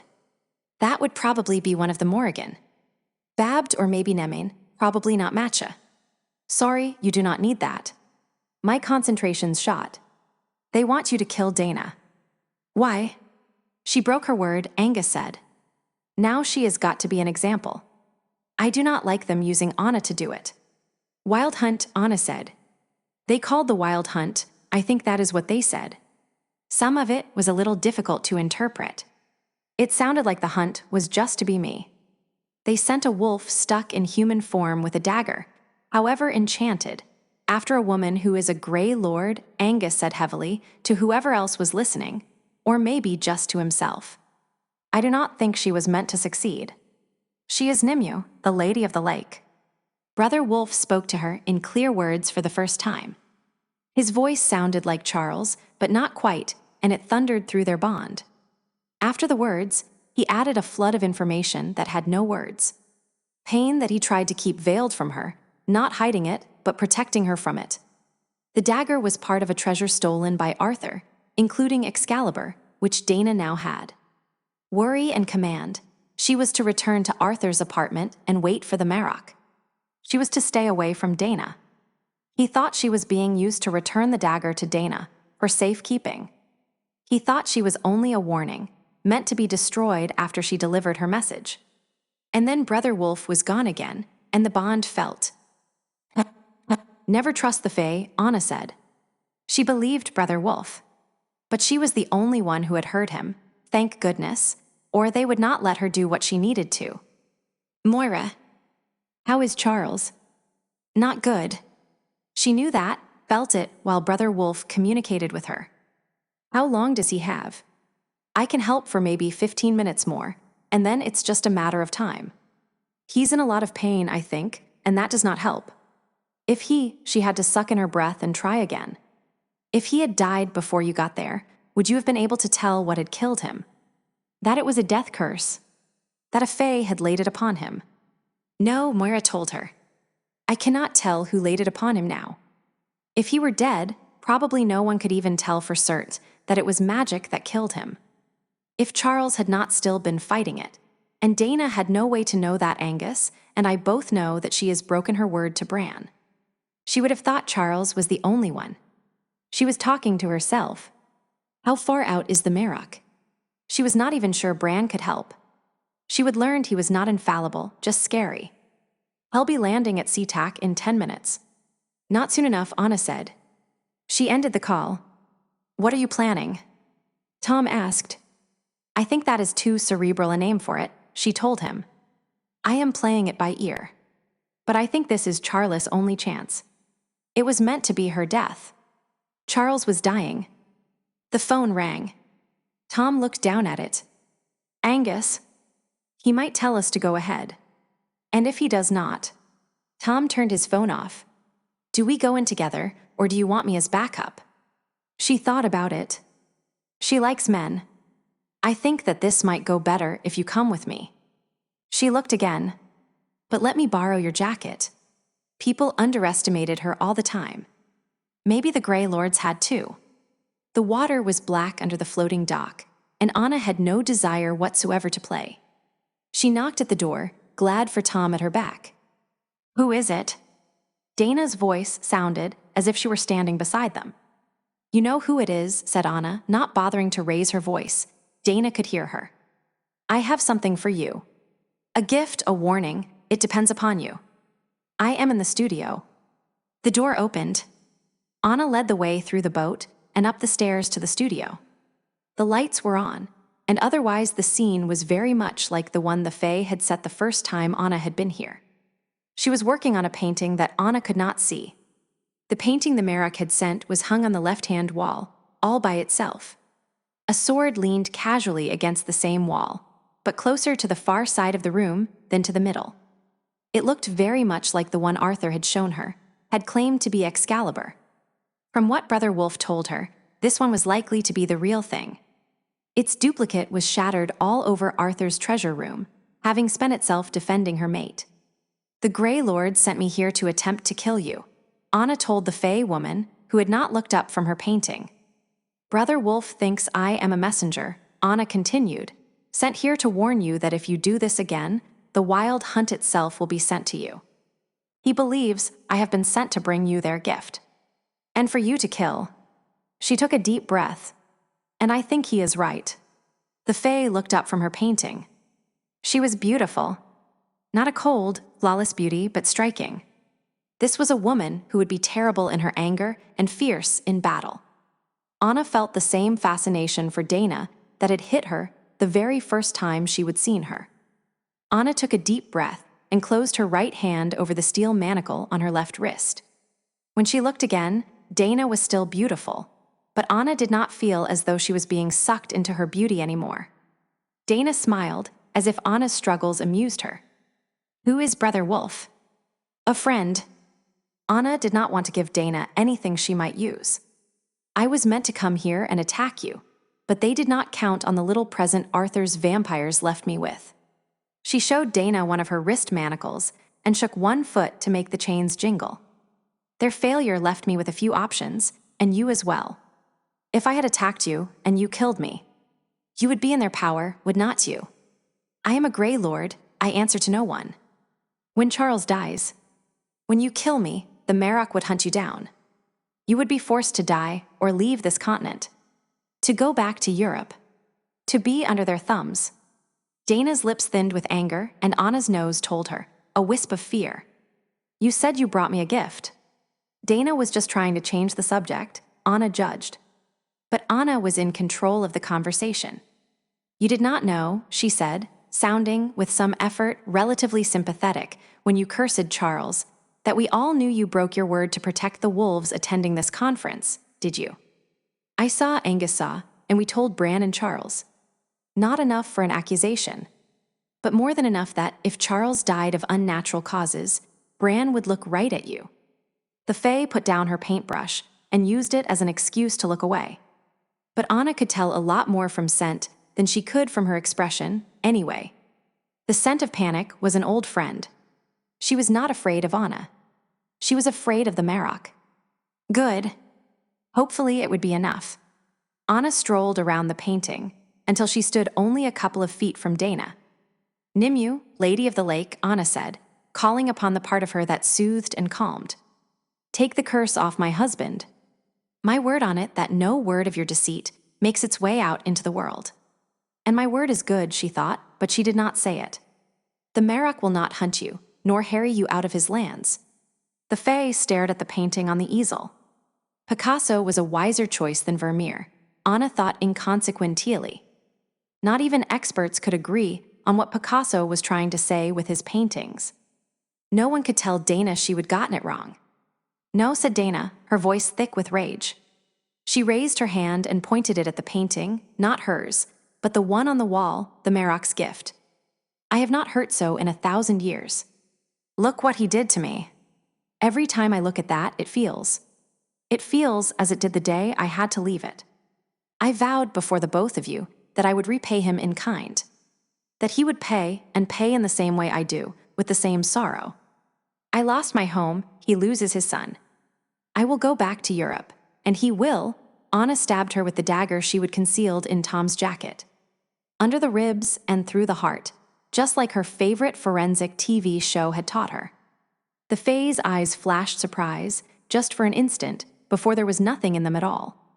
No was the wrong answer, Anna informed her. "Do not move," said Tom, and he used the sword that had been sitting against the wall.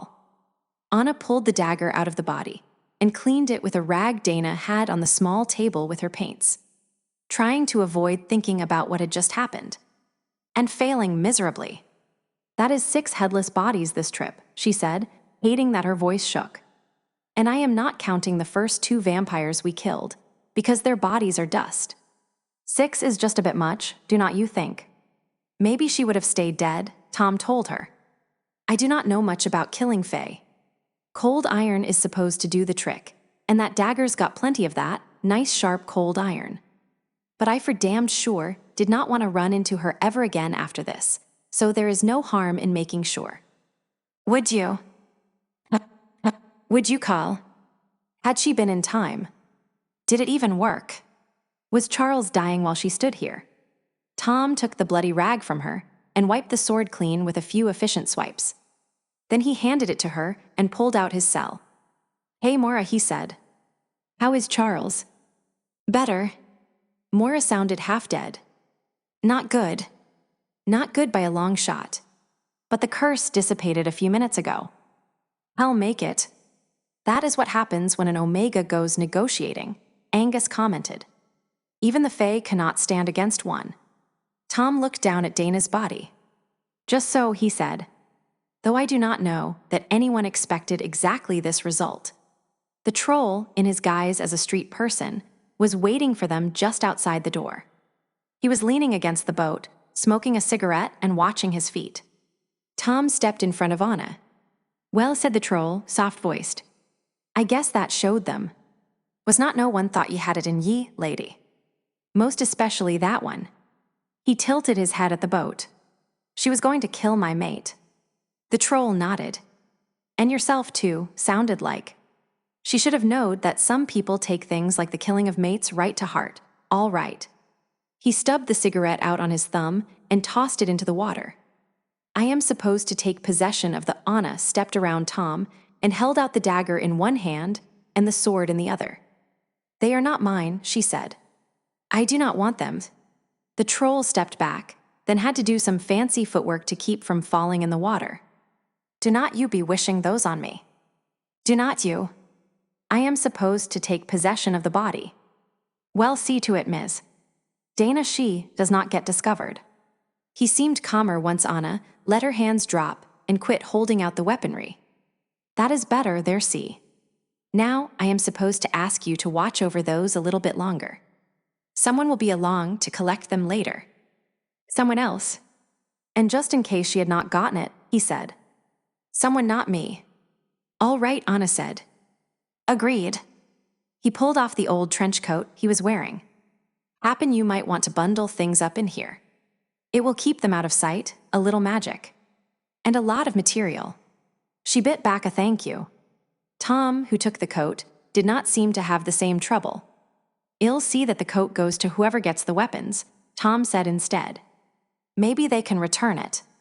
The troll nodded once and went into the boat. Troll, said Tom thoughtfully, and knocked twice on the side of the boat with his knuckles. I do not suppose I needed to cut the head off after all. Bon appetit. They were maybe halfway back, although Anna was stumbling tired, so her estimate of distance could have been way off, when she noticed an expensive but anonymous car purring at a junction between the path they were on and a cross street. I see it, said Tom, moving between her and the car. Very conscious of what she was carrying, Anna did not protest. She did not want the sword, but there were a lot of people she did not want to have the sword either. Like the vampire who had gotten away. She dropped back a dozen feet and let Tom take the lead. If only the sword had been a gun. She knew how to use a gun. The back door of the car opened, and Bran got out. Tom did not look relieved. So Anna broke into what was supposed to be a run, but came out as a faster shuffle. It's good, it's good. Tom, meet Bran Cornick the Marrok. Bran, this is Tom. I do not remember his last name, but he saved my life. Tom Franklin, Bran said. Thank you. Anna. He shook his head. Words fail me. Here. She shoved the coat with sword and dagger at Bran. You take these. I do not want them. Someone is supposed to come pick them up later. Ah, he said, and looked down at the battered material. Seattle is not the place I would have expected to encounter these. He seemed to know what he held even though they were both still wrapped up. Tom grinned. Seattle is a city with a certain panache. Never know what you are going to find when you come for a visit. Good food, friendly people, ancient legendary weapons. Always something different. Get in the car, Bran told them. They are all on the way to Angus' house. Charles. Anna could not help but sound anxious. He wanted to come with me, Bran said. But I told him he would have to wait until he could walk under his own power. He's on his way to Angus if he's not already there. He got in the car, and Anna slid in next to him, leaving the window seat for Tom. Bran gave her a laughing glance. He was not happy with me. Or you either. Expect him to yell at you because you scared him badly this time. Sounds unfair to me, Anna said, though it did not bother her. I risk my neck to save him, and he yells at me. Charles was alive. He could yell at her all he wanted to. If it gets to you, just shoot a few tears, muttered Tom. Hell, shut up. Works for Moira. Arthur's dead, Dana is dead. 5 of the 6 vampires are dead, Anna said. There is only one villain left. We do not have to worry about the vampire who escaped, Bran told her. The local vampires found him and took care of it. They are apparently sending Angus proof. Good, said Tom. Good was the wrong word, Anna thought. Good should not apply to headless bodies and dead people. But she did not have a better word. Anna had to ask, Bran, could you have done anything to stop the Fae from killing Charles? Should I have waited for you? Did I just kill unnecessarily? He must have heard her unspoken worry. In human courts, the least of the charges facing Dana would have been conspiracy to commit murder. Charles confirms that she knew Arthur planned on killing Sonny. Jean Chastel. Charles. She was in the process of killing Charles. That is attempted murder. He shook his head. Do not regret her death. She was the Lady of the Lake, Anna said in a small voice. And being famous should have made her immune to the consequences of her actions. He pulled her head toward him and kissed her forehead. Ego te absolvo. There is some Latin for you, my dear. I absolve you of your guilt. You did well. The only way I could have stopped her was the same way you did.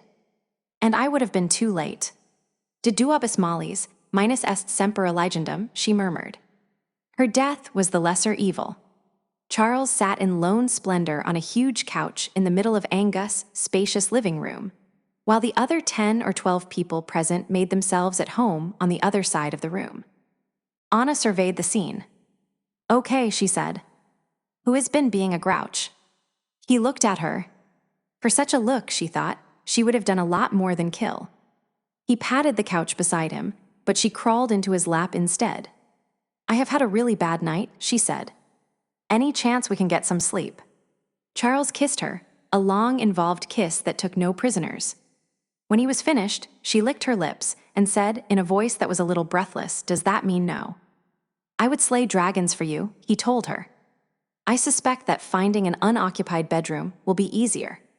She pulled away a little, just far enough that she could see his face. Dragons, huh? Well, I killed the Lady of the Lake for you, sir. He cupped her face in his hands. I am sorry, Anna. Te absolve indeed, she thought. Faced with Charles' warm and undeniably living flesh, she would have killed the Fae over again. I am not, she said. I love you. Angus sighed. Lovebirds, he said. Titles by Patricia Briggs, the Mercy Thompson novels Moon, called Bloodbound Iron Kissed Bone, crossed the Alpha and Omega novels on the prowl, with Eileen Wilkes, Karen Chance, and Sunny. Cry Wolf Hunting Ground Masks, Steal the Dragon When Demons Walk the Hobbs Bargain Dragon BONES, Dragon Blood RAVENS Shadow RAVENS Strike.